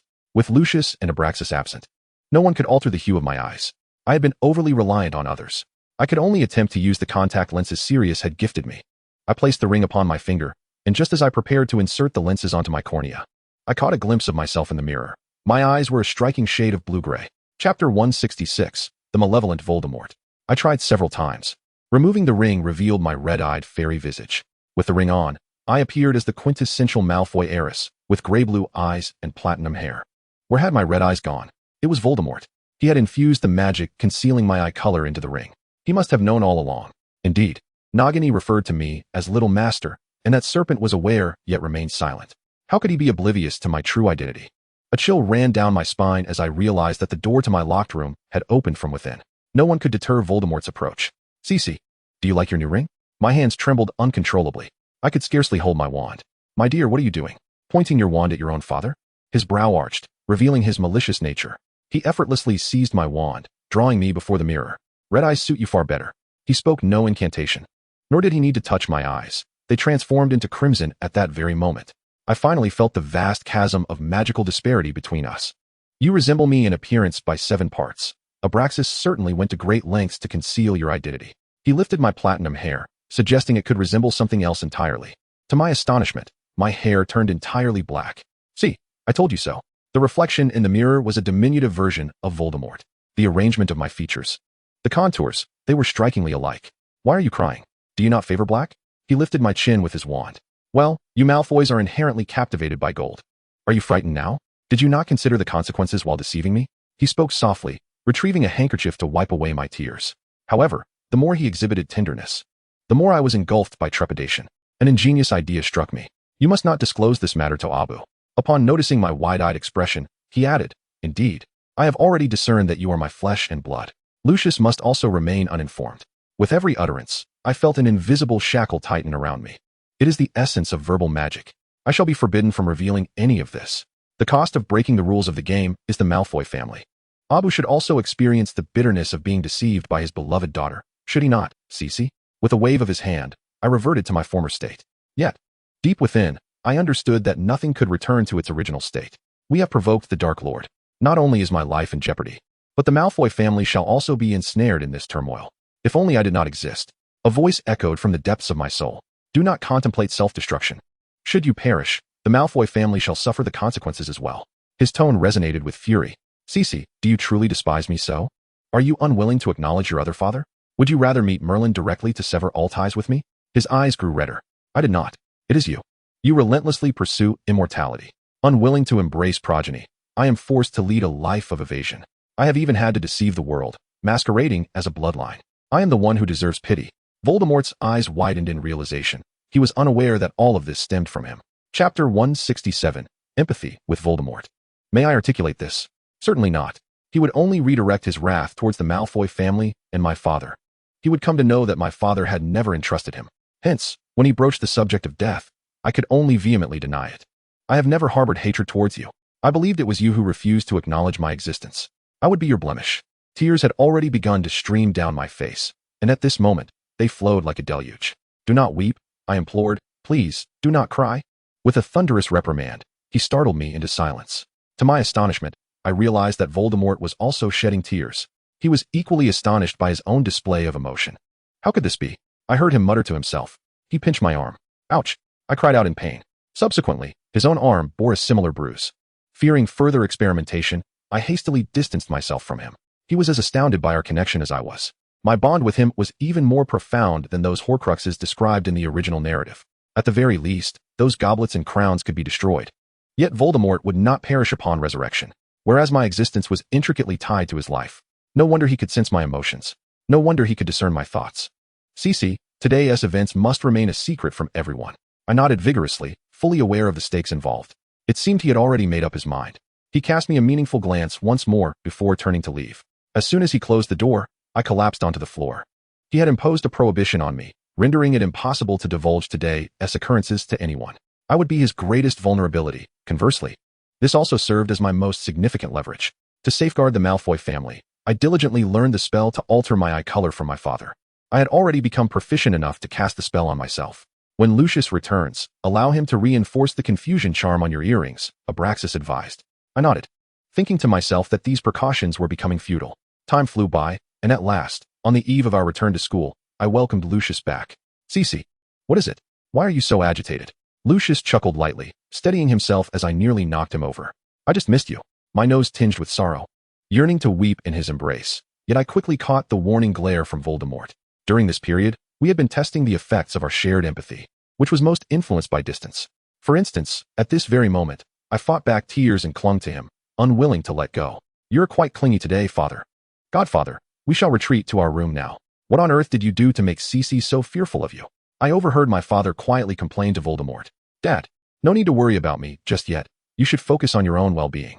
Upon returning to the room, I meticulously examined Lucius's body. There were no visible injuries, merely that he had grown taller and more muscular. Cece, why are you so impatient? Lucius displayed his perfect upper body, with a set of well-defined abdominal muscles. He was playfully pinned to the bed, waiting leisurely for my next move. I noticed that the magical suppressor on his wrist had vanished. It can be removed now. This signified that Lucius's magical prowess had surpassed tenfold compared to before. He had achieved a personal breakthrough, freeing himself from the constraints of the suppressor. Impressive, I thought, enviously feeling the surge of magic within him. Chapter 168, The Much-Awaited Ball. Cece, don't be naughty. I unexpectedly met his unyielding gaze. You still have things to teach me, Professor Malfoy. I referenced his previous promise made at the Cribstein Castle regarding my lessons. Last time, our session had to be hastily concluded due to concerns about James waiting too long. A spark lit up in Lucius's eyes, clearly taken aback by my boldness. Cece is a diligent student. I've heard you've already begun your preparations. How about letting me assess your progress first? What experience do I possess in this regard? It is purely out of a desire to best him in every verbal exchange. The outcome this time mirrors that of previous encounters, a tale of self-provocation leading to a sorrowful downfall. His other hand found its way to the nape of my neck, as if he held a peculiar fascination for it. Predators often prefer to grasp their prey by the nape, leaving no room for retaliation. I refused to believe it was unintentional. Rather, it was clearly deliberate. Experience has taught me that succumbing to the allure of beauty can result in losing both the fair maiden and the battle. Time has flown, and I am no longer the naive newcomer, wide-eyed and wandering. This year marks a significant moment, as I am eligible to attend the Hogwarts Christmas Ball. The splendid scenes depicted in the original narrative ignite a yearning within every young girl. Hermione Granger's enchanting lilac cake dress has etched itself indelibly in the hearts of all Harry Potter enthusiasts. At Malfoy Manor, I remained largely invisible, shielded from social interactions due to his protective nature. Opportunities to attend balls were exceedingly rare, amidst the clinking of glasses and laughter. Lucius's daily life unfolds while I often retreat to the attic, listening to the distant strains of music, wallowing in self-pity. Thus, my anticipation for this ball is palpable. Cicely, do you need to review the dance steps once more? Lucius extends his invitation, always finding legitimate reasons to serve his own interests. Yet, it is somewhat understandable. Gazing at my reflection, I too find it hard to resist the allure of elegance akin to that of a ballet dancer, although the reality starkly contrasts with such aspirations. My once worrisome concerns about stunted development prove to be unfounded. Even my sleeping posture must be chosen carefully. Side sleeping is preferable to avoid feeling suffocated. I am compelled to select visually diminutive lingerie from the ready-to-wear boutique. Even clad in gossamer thin fabric, I appear more developed than my peers, a stark contrast to my waist, which is scarcely grasped by a hand. Complemented by wine-red eyes and platinum curls, it is no exaggeration to describe myself as a vision of beauty. It is all your fault. I am not inclined to be the center of attention amidst a throng of professional dancers. To ensure I present my best at the ball, Lucius has engaged a champion from the Blackpool Dance Festival to offer specialized guidance and choreography. Their fees are indeed astonishing, yet for the Malfoy family, it is but a trifling expense. But is it truly necessary? My current level with Lucius is already sufficient to captivate the audience. One can only hope he does not regret this decision. I cannot fathom which unfortunate soul, after failing to perform well in a competition, resorts to tears beneath the covers. As Lucius wears a teasing expression, I wept only once, yet I remain ensnared by your grasp, my cheeks flushed with embarrassment. Chapter 169. The turmoil of changing dance partners. In social dancing, it is customary to maintain a necessary distance. However, as we practice, we invariably draw closer together. At such moments, Lucius always smiles like a cunning fox. In a duet, the male partner leads, yet the instigator often wears an expression of feigned innocence. My frustration runs deep. That evening, after dinner, Lucius was summoned to the study by his father. I presumed they would engage in their usual discussions regarding the current circumstances. However, before long, I witnessed Lucius storming out in a fit of rage, disregarding even the most basic etiquette, a most uncharacteristic display for a Malfoy. I hurried after him, only to be halted by my father. "Cece, come here." This marked the first occasion my father had summoned me to the study. My awkward demeanor elicited a hint of guilt from Abraxas. "Have a seat." I unconsciously fidgeted with the hem of my dress, my heart racing with trepidation over the reason for my father's summons. "Cece, regarding your relationship with Lucius," he paused, causing my heartbeat to quicken. I bore no opposition to his gaze. But Lucius is the head of the Malfoy family. One must uphold the family's stature. My mind began to swirl, yet my keen intuition warned me that what followed would not align with my hopes. "Miss Ritchie, I eagerly anticipate receiving an invitation from Lucius." His father, Minister Ritchie, had alluded to this on numerous occasions. My father, with one hand resting on his forehead, conveyed an unmistakable sense of pressure. "What do you mean?" I endeavored to maintain my composure.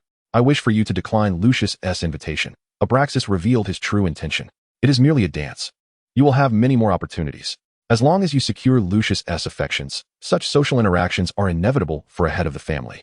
I scarcely recall how I exited the study. I merely felt a profound sense of absurdity. I had even commissioned a matching outfit with Lucius at the bespoke tailor. The scene in the changing room, where we measured each other's dimensions, remained vivid in my mind. Everything was for the sake of familial benefit, a lesson ingrained in us from an early age. Yet, how could I voice such sentiments? I, too, was reluctant to return to my room, even if I remained silent. I was on the verge of confronting Lucius's decision to change dance partners. After all, such a choice would indeed be the most advantageous for all parties involved. As his partner, I would only serve to diminish his masculine allure.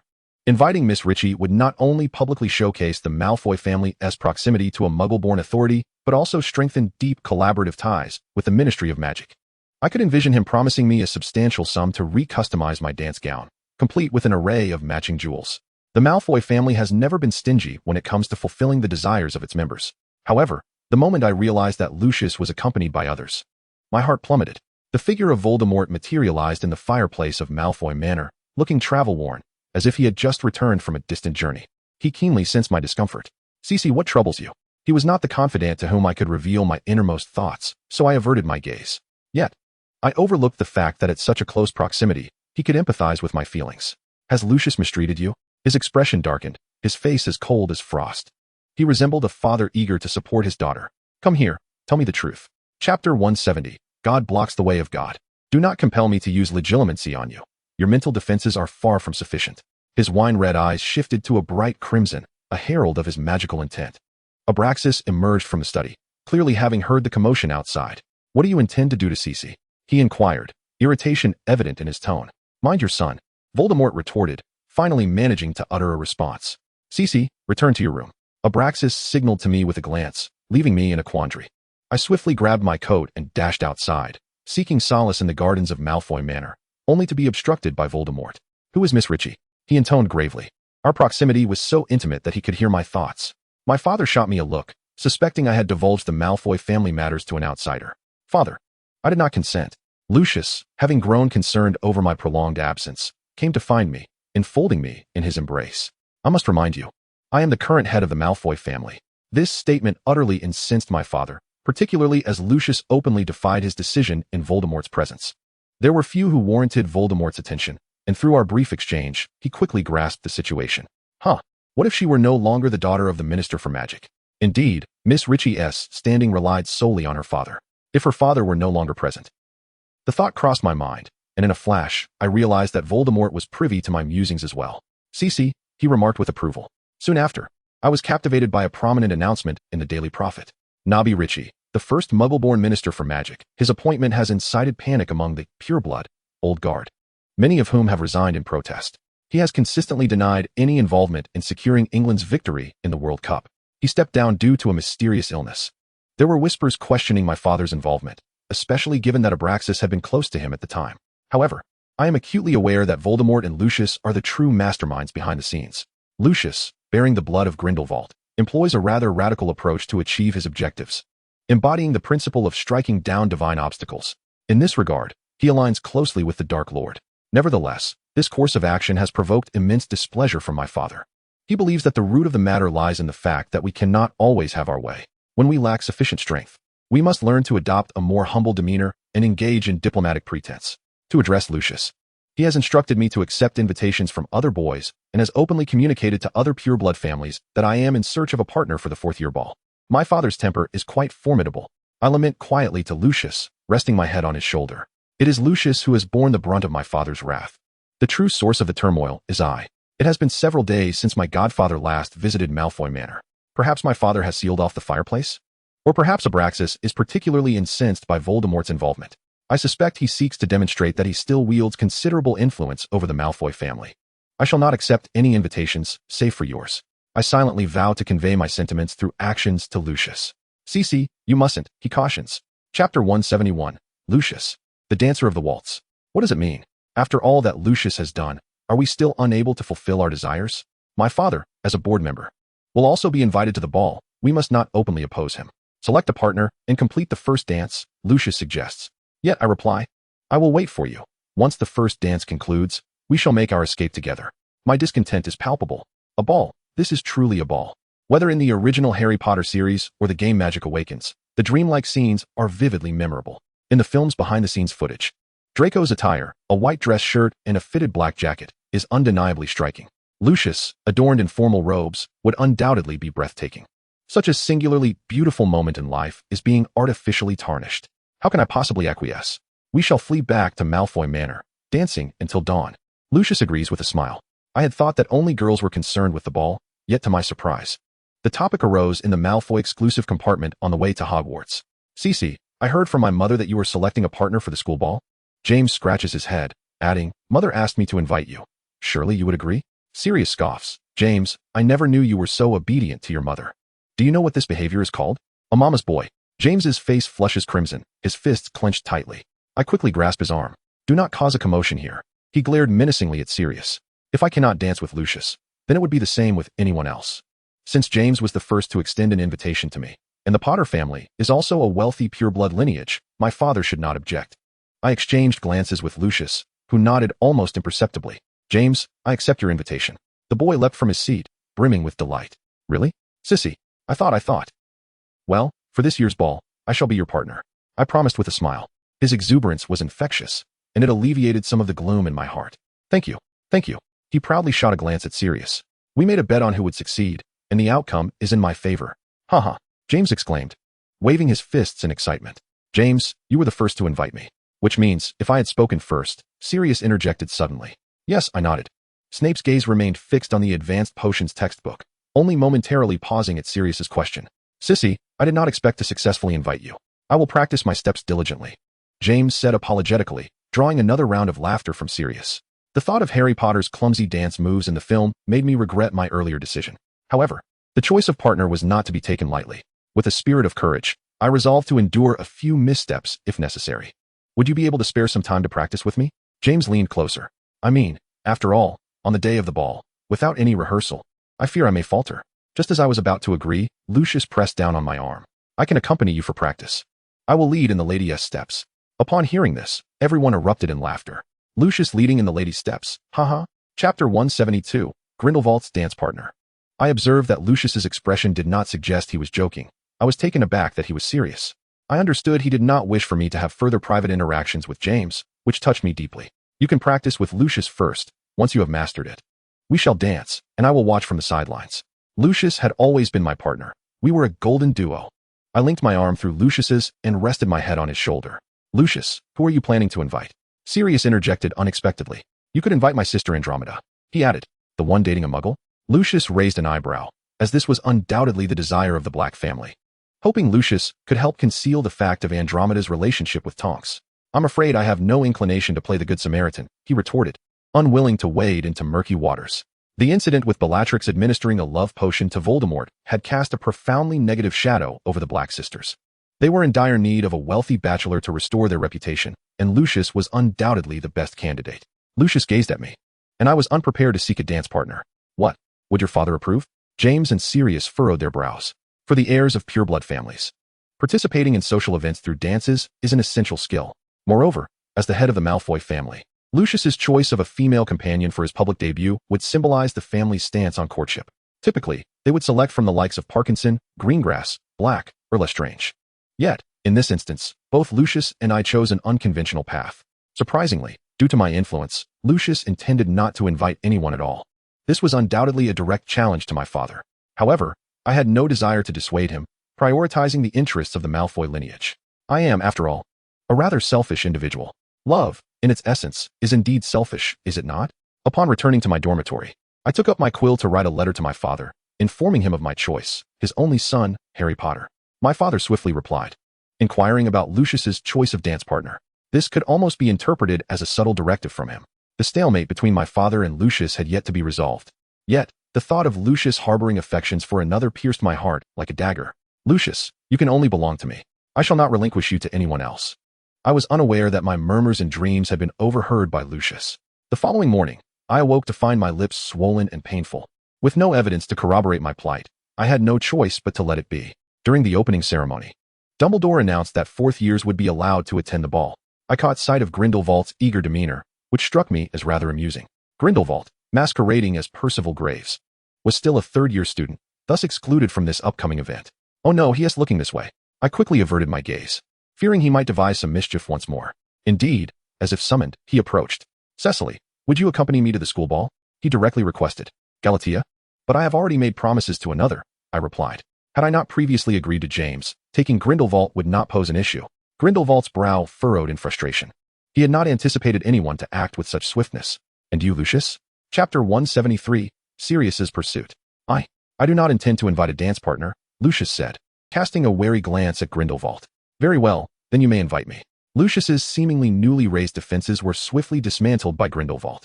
But we are both men. He faltered, likely recalling that Grindelwald's destined partner, the other owner of the blood bond, was also of the same gender. This request, while unconventional, was not entirely out of the realm of possibility. From this moment forth, will Lucius not find himself? In the original text, Draco and Harry's relationship garnered immense popularity. Now, with Abraxas and Voldemort drawing so close, well, the Malfoy lineage spans 3 generations. In other words, becoming Grindelwald's nominal partner serves as the most effective means to alleviate tensions with his father.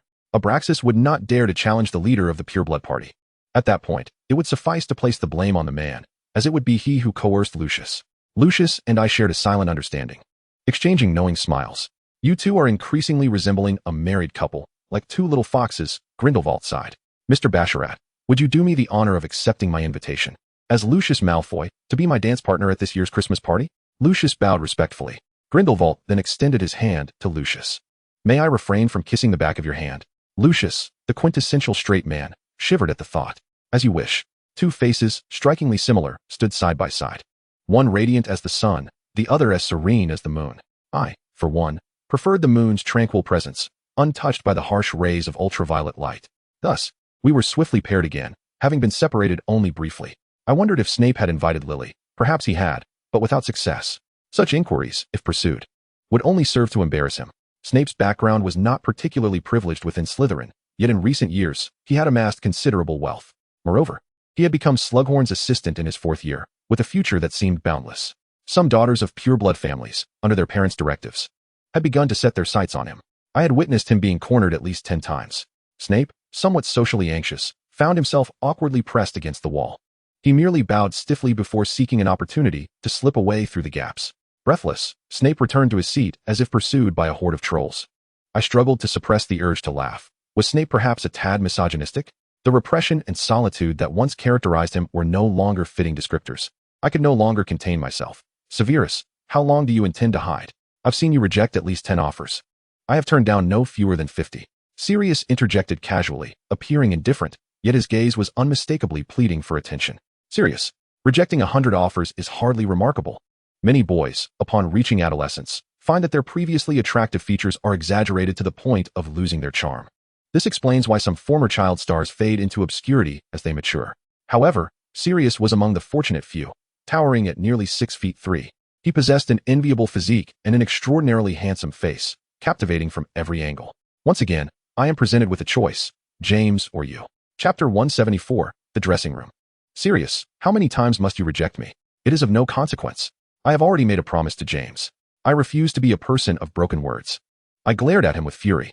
Sirius, who is accustomed to being adored, bore a look of defeat. Cece, do you not feel any? He began, but then fell silent. Closing the book, he turned to me, his eyes filled with resentment and disappointment, before rising abruptly from his seat. Snape obscured his face with the book, perhaps reveling in my plight. What kind of company do I keep? Although I could not partner with Lucius, we chose the same series of gowns. Lucius could hardly bear to see the enchanted measuring tape mock me. Fortunately, the dressing room at the tailor's was vast and exclusively owned by the Malfoy family, allowing us some privacy. To fully showcase the beauty of the garments, the room was adorned with mirrors on all sides. I was exposed from every angle. Clutching the hem of my dress to my chest, I called out, Lucius, could you assist me with the zipper at the back? This dress clung to me like a second skin, tightly hugging my form. It is rather snug, I noted, feeling a bit uncomfortable as the bodice constricted my chest. I distinctly recalled that there had been ample room during the fitting. I turned to face Lucius, standing tall. Is it beautiful? My hand lingered at my collarbone. I had never worn such a fitted garment before. Usually, at Hogwarts, I was cloaked in the school robes that concealed my more delicate curves. How embarrassing. Let us make a few adjustments, Lucius suggested, calling for the designer to provide professional advice. He sensed my discomfort. Cece is not accustomed to overly revealing styles, he noted. However, Mr. Malfoy, that is precisely the young lady's asset. It should be accentuated, the designer eagerly advised. Cece possesses many virtues. There is no need to emphasize that particular area. As I was gazed upon with affection, warmth surged within me. When it was just the two of us, Lucius confessed. Cece, I have regretted my past choices. Regretted what? I longed to hear him articulate his feelings. Regretted yielding you to others. Ultimately, he fulfilled my wish. Those young rascals had the opportunity to dance with you. Along with that inexplicable arrangement, Lucius expressed with indignation. Young rascals? Come now, they are merely my peers. I slipped out of the gown, clad only in my undergarments. A sudden sense of danger enveloped me. Moments ago, Lucius had dismissed everyone. Here, It was just the two of us, surrounded by mirrors. We were the protagonists in every reflection. My face had turned a deep crimson. He was impeccably dressed in formal attire, as if he were ready to attend a grand soiree. Meanwhile, I appeared utterly disheveled. How unfair. I felt as though I was clinging to him, my very being almost suspended upon his. Would I be consumed today? A wave of anxiety coursed through me, yet I sensed my consciousness slipping away. I felt like prey, surrendering to my fate without a struggle. Ultimately, he merely held me in his embrace for an extended period. Cece, are you looking forward to it? He asked. What? A question posed with knowledge of the answer. I was too embarrassed to respond. His voice was husky and alluring, sending shivers through me, rendering me unable to support my own weight, nearly collapsing into his arms. Chapter 175, Melting Away Past Grievances. Mr. Malfoy, Mr. Lucius Malfoy has arrived. The designer burst into the room. It appeared Lucius had arranged for surveillance as well. Fortunately, I was already attired appropriately. Cece, have you found a suitable gown? Abraxas seemed to ignore Lucius entirely, addressing me alone. We've made our selection and are ready to return. Lucius spoke as he handed his garments one by one to the staff. Father, please don't be angry with Lucius. He was compelled by Grindelwald to be his partner. Now, everyone would assume that the Malfoy heir was. Is this truly your wish? To thrust your only son into the maelstrom of public opinion? All because he once mildly defied your expectations? From the moment we were born, we were indoctrinated with the notion that family is paramount in the Malfoy lineage. In the end, the ones who hurt us the most are our own kin. I blurted it all out. Indeed, Abraxas displayed a look of regret. Had he not insisted on tearing us apart, how could Grindelwald have found an opportunity? Now, the die was cast, and it was too late for regrets. Lucius, how could you have agreed to this? Abraxas' expression was one of exasperation. Father, who besides the Godfather can possibly stand against Grindelwald? You overestimate my capabilities. Lucius wore a gloomy countenance, his frustration evident as a straight man reluctantly forced into a facade. Abraxas appeared remorseful, understanding that the whispers of scandal would soon engulf Lucius, subjecting him to immense pressure. The excessive intimacy between Lucius and me would only lead outsiders to believe it was a strategy to conceal his orientation. Abraxas himself had once been caught in a web of rumors until he wed Lucius' mother. The instigator of it all was none other than his troublesome father. Let us return, I suggested, noticing the rift between my father and Lucius finally beginning to dissolve. I discreetly squeezed his fingers, quickening my steps to match theirs. How could he? I widened my eyes in disbelief, gazing at him in astonishment. Lucius lifted his gaze towards Abraxas. Father, Cece and I wish to wander through the Duke of B's confectionery shop. It is a dessert establishment we opened with Flume, which currently monopolizes the distribution of wizarding sweets worldwide. Very well, your godfather is at home. Ensure you return early, he replied, and with that, he vanished before us with a flick of his wand. I kept trying to reach him. We had already left the mundane clothing store, and there was no secluded space nearby for me to gather my thoughts. It dawned on me what it meant to be a solitary vessel caught in a torrential downpour. In Diagon Alley, we unexpectedly encountered Snape, who was there to procure potion ingredients. Cece, Lucius, are you in trouble? Snape inquired, noticing our troubled expressions as he approached. I could not bear to speak harshly to the innocent Snape. No, we merely wish to browse, though we have differing opinions on our next destination. Then why not go together? What is the harm in that? Cece, aren't you the one who adores shopping? I recall you saying you could spend an entire day without feeling fatigued, Snape said with a slight smile. That was in the past, but not now. With Lucius's teasing, I can hardly walk a few steps. My thoughts raced. Oh heavens, someone save me. I am at my wit's end. Chapter 176, A Heated Argument. This is simply outrageous. What do you take me for? The moment I arrived home, without even greeting Voldemort and my father, I dashed to my room in tears. Cece, Lucius exclaimed helplessly. He had not anticipated such an extreme reaction from me. Alohomora. He breached the barriers I had set up. I do not wish to see you. I hurled a cushion in his direction. How utterly humiliating. With so many passers-by, someone must have noticed. Cece, I am sorry, Lucius said as he embraced me from behind.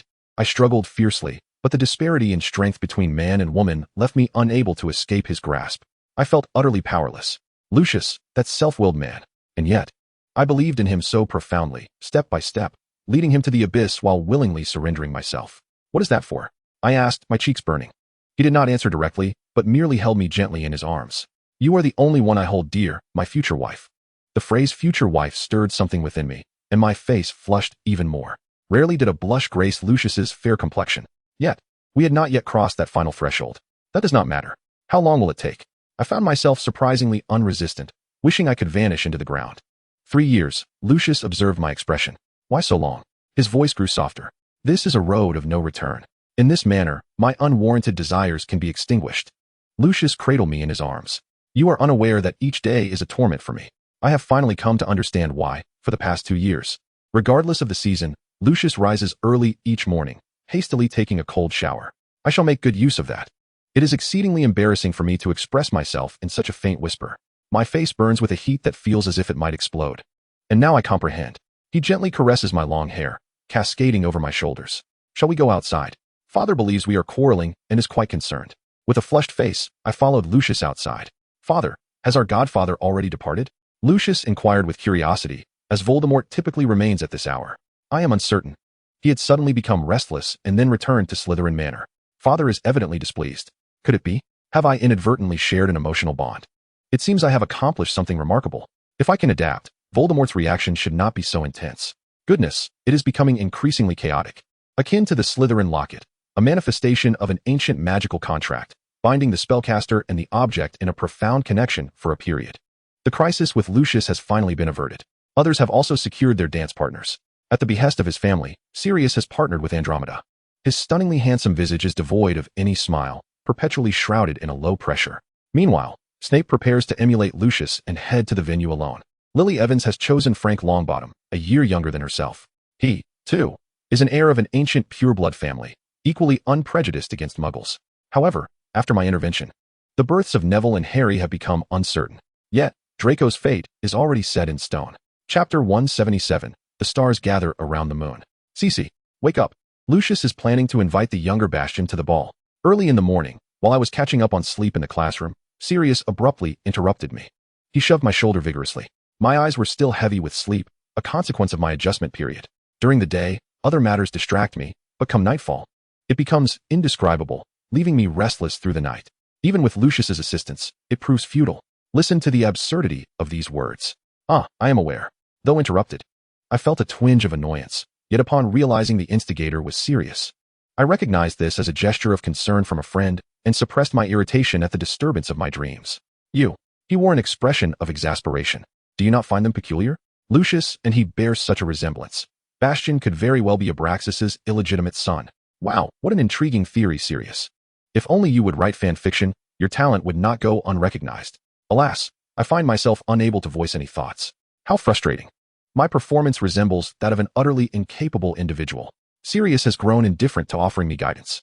He has directly summoned Snape and James, preparing to impart a significant lesson to Lucius. James, in particular, is bewildered, as the cherished offspring of Mr. Potter. He cannot fathom the vigilance that larger families maintain regarding illegitimate offspring, influenced by the declining birth rate.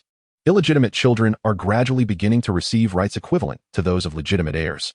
Sirius harbors concerns that Lucius's formal introduction of Bashard into the social sphere will jeopardize my future standing within the Malfoy family and the dowry I may be allocated. Lucius's public acknowledgement of Bashard signifies the Malfoy family's acceptance of this illegitimate child. As someone who has always been somewhat inconspicuous, my presence will only diminish further. He utilized this rationale to persuade James. The ultimate outcome is that, to showcase my popularity and enhance my significance in the eyes of the Malfoy family, James, Sirius, and Snape will all accompany me as my partners at the ball. What a ludicrous idea. Sirius, I am but one person. I cannot be divided into 3. I pulled him aside to whisper in his ear. We are all doing this to help you, Sirius replied, his face radiating pride. He added, we can dance together. A constellation surrounding a singular star? Is that not splendid?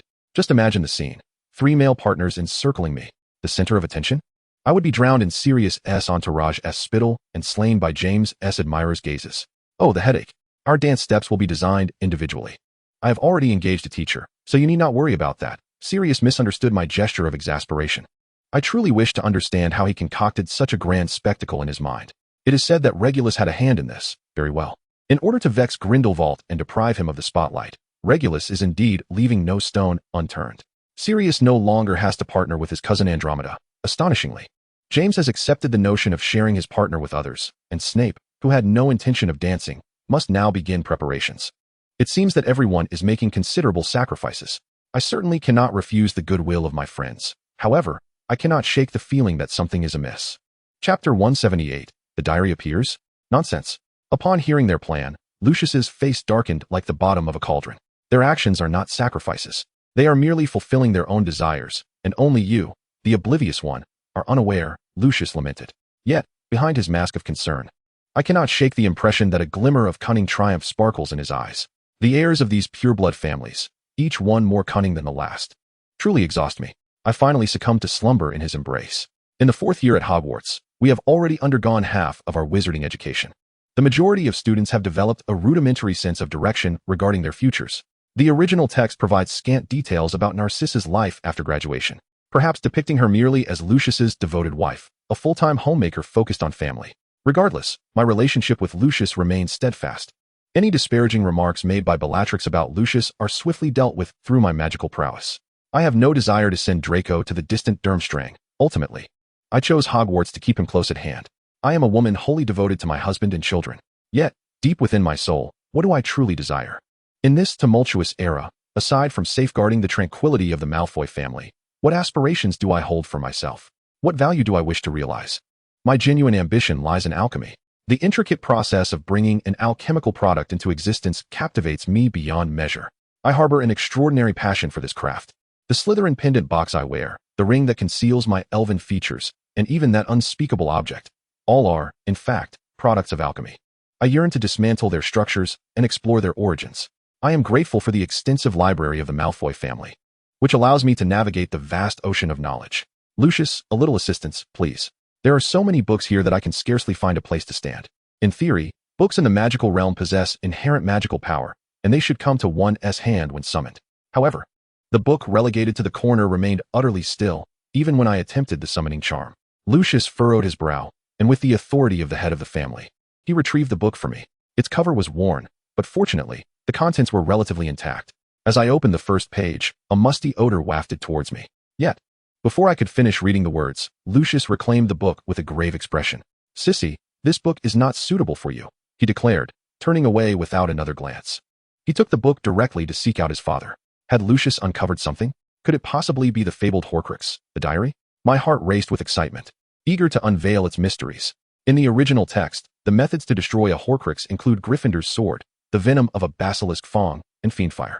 However, my empathic connection with Voldemort complicates matters significantly. Our proximity means he can sense my thoughts and intentions, rendering my efforts futile, were it not for our entwined fates. Should my intentions be discovered by him, he might take my life without hesitation. What course of action must I undertake to ensure my own safety, while also seizing the initiative? Chapter 179, My Period of Inactivity. However, first and foremost, I must ascertain whether that old tome is indeed the fabled soul vessel.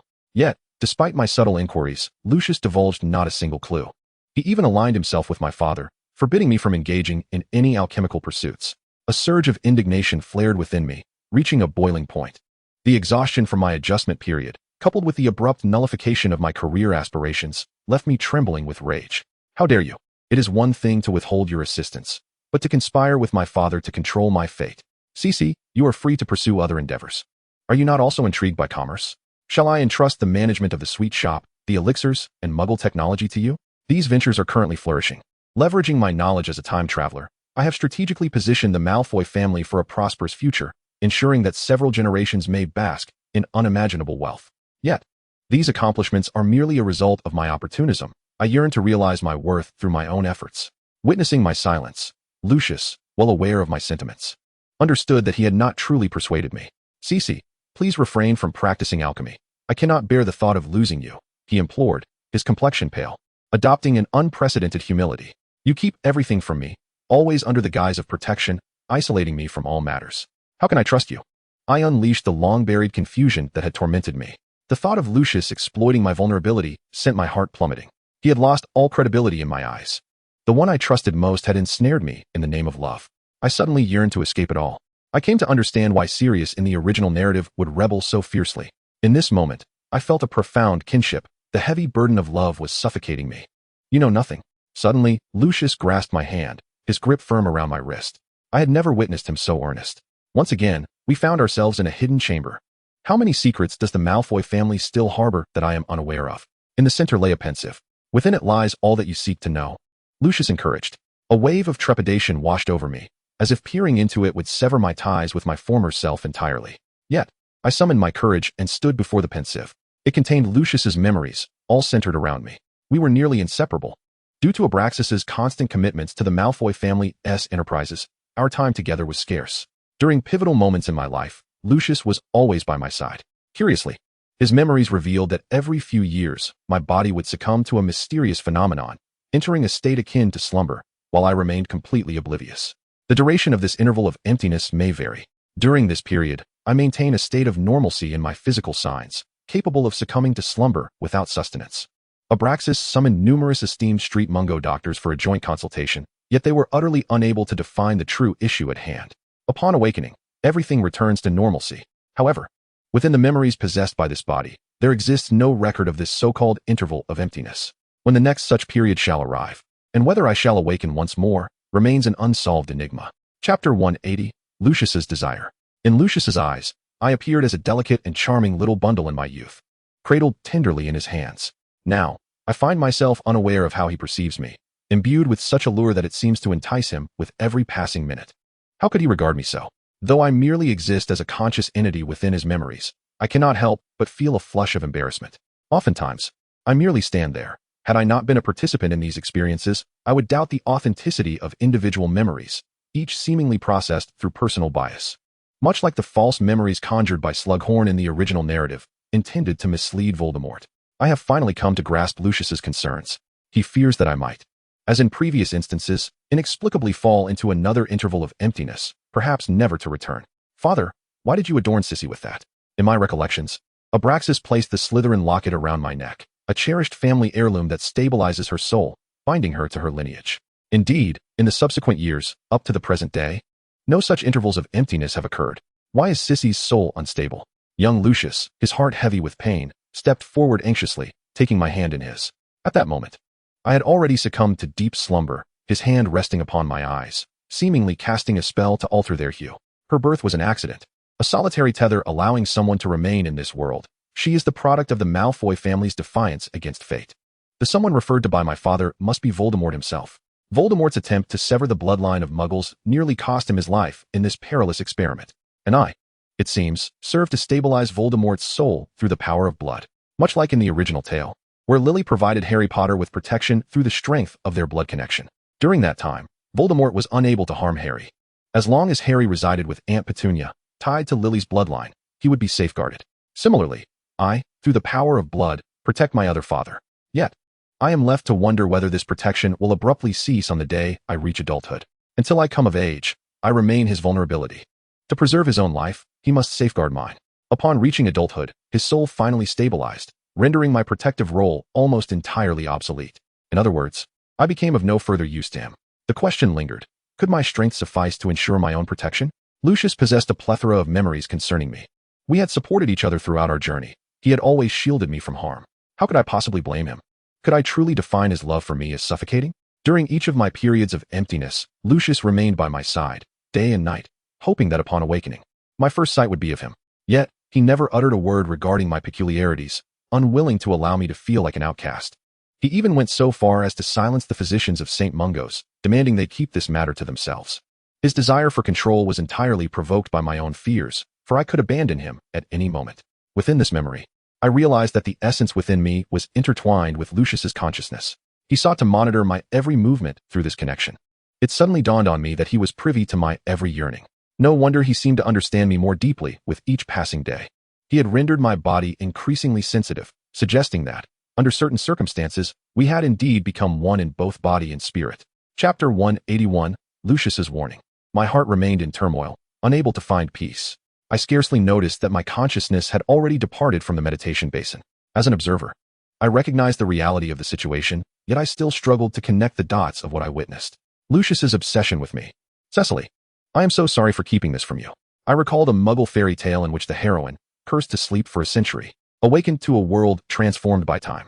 Lucius's gaze seemed to drift into nostalgia, reminiscent of the bedtime stories he once told me. We sat side by side, our platinum hair entwined. I often pondered, if you were to fall into a deep slumber, only to awaken and find me aged and frail, would your love for me remain? Just as I was about to retort, he silenced my thoughts. Fortunately, I have awakened the elven blood within me, ensuring that I will not cause you discomfort. My cheeks flushed crimson. He was indirectly suggesting that I was vain. Though I had to concede that there was truth in his words, the silver-haired head of the Malfoy family would always remain the most handsome of grandfathers. Growing old together would be the most splendid outcome. Cecily, I can no longer bear the thought of your next period of emptiness, so please forgive me. Lucius, I am still unaware of what lies ahead for me. His amused gaze fell upon my exaggerated reaction. I felt like a prey in its last throes, lamenting the imminent loss of my life. What was happening? I yearned to cling to his neck with fervor, yet discovered I was utterly devoid of strength. He laid me upon the bed, and in that moment, I awakened the elven blood within me. Cece, did I cause you pain? This was my first encounter with such power. My apologies. I had forgotten that the vampiric kind are the sworn enemies of elves, capable of driving fledgling elves to madness. No, that expression lacks precision. It is more akin to being consumed by an insatiable desire, is it not? Cece, do you wish for it? I endeavored to avert my gaze from him. Promise me, do not delve into alchemy again, and I shall grant you the antidote. I fought to remain lucid, biting my own lip in defiance. What a stubborn girl I am. He tenderly caressed my face, his touch cool, as if he were my savior. My body had long since slipped from the grasp of conscious control. By the time I realized it, it was too late. How did I become this way? The decorum and restraint of yesteryears had been cast aside, lost among the clouds. My complexion flushed, my gaze wavering. Lucius. I still had words trapped within my mouth, uttering them in a muddled whisper. Lucius, I need you. Cece, is this how you typically indulge yourself? Lucius, like a demon, coaxed forth my innermost desires. Cece, his voice lingered in my ears. The marks upon my neck had vanished, yet I remained rooted in place. What had just transpired? A mere illusion, a phantasm conjured by Lucius. Had he not dispelled it in time, I might have become ensnared within its depths, unable to extricate myself. That was my intent for you. His audacity knew no bounds. Alchemy could very well reignite the dormant period. I cannot afford to take such risks. Until a solution is found, do not dare to challenge me, for otherwise, you shall remain ensnared in the very illusion we just experienced. You know, I have longed to do so for quite some time.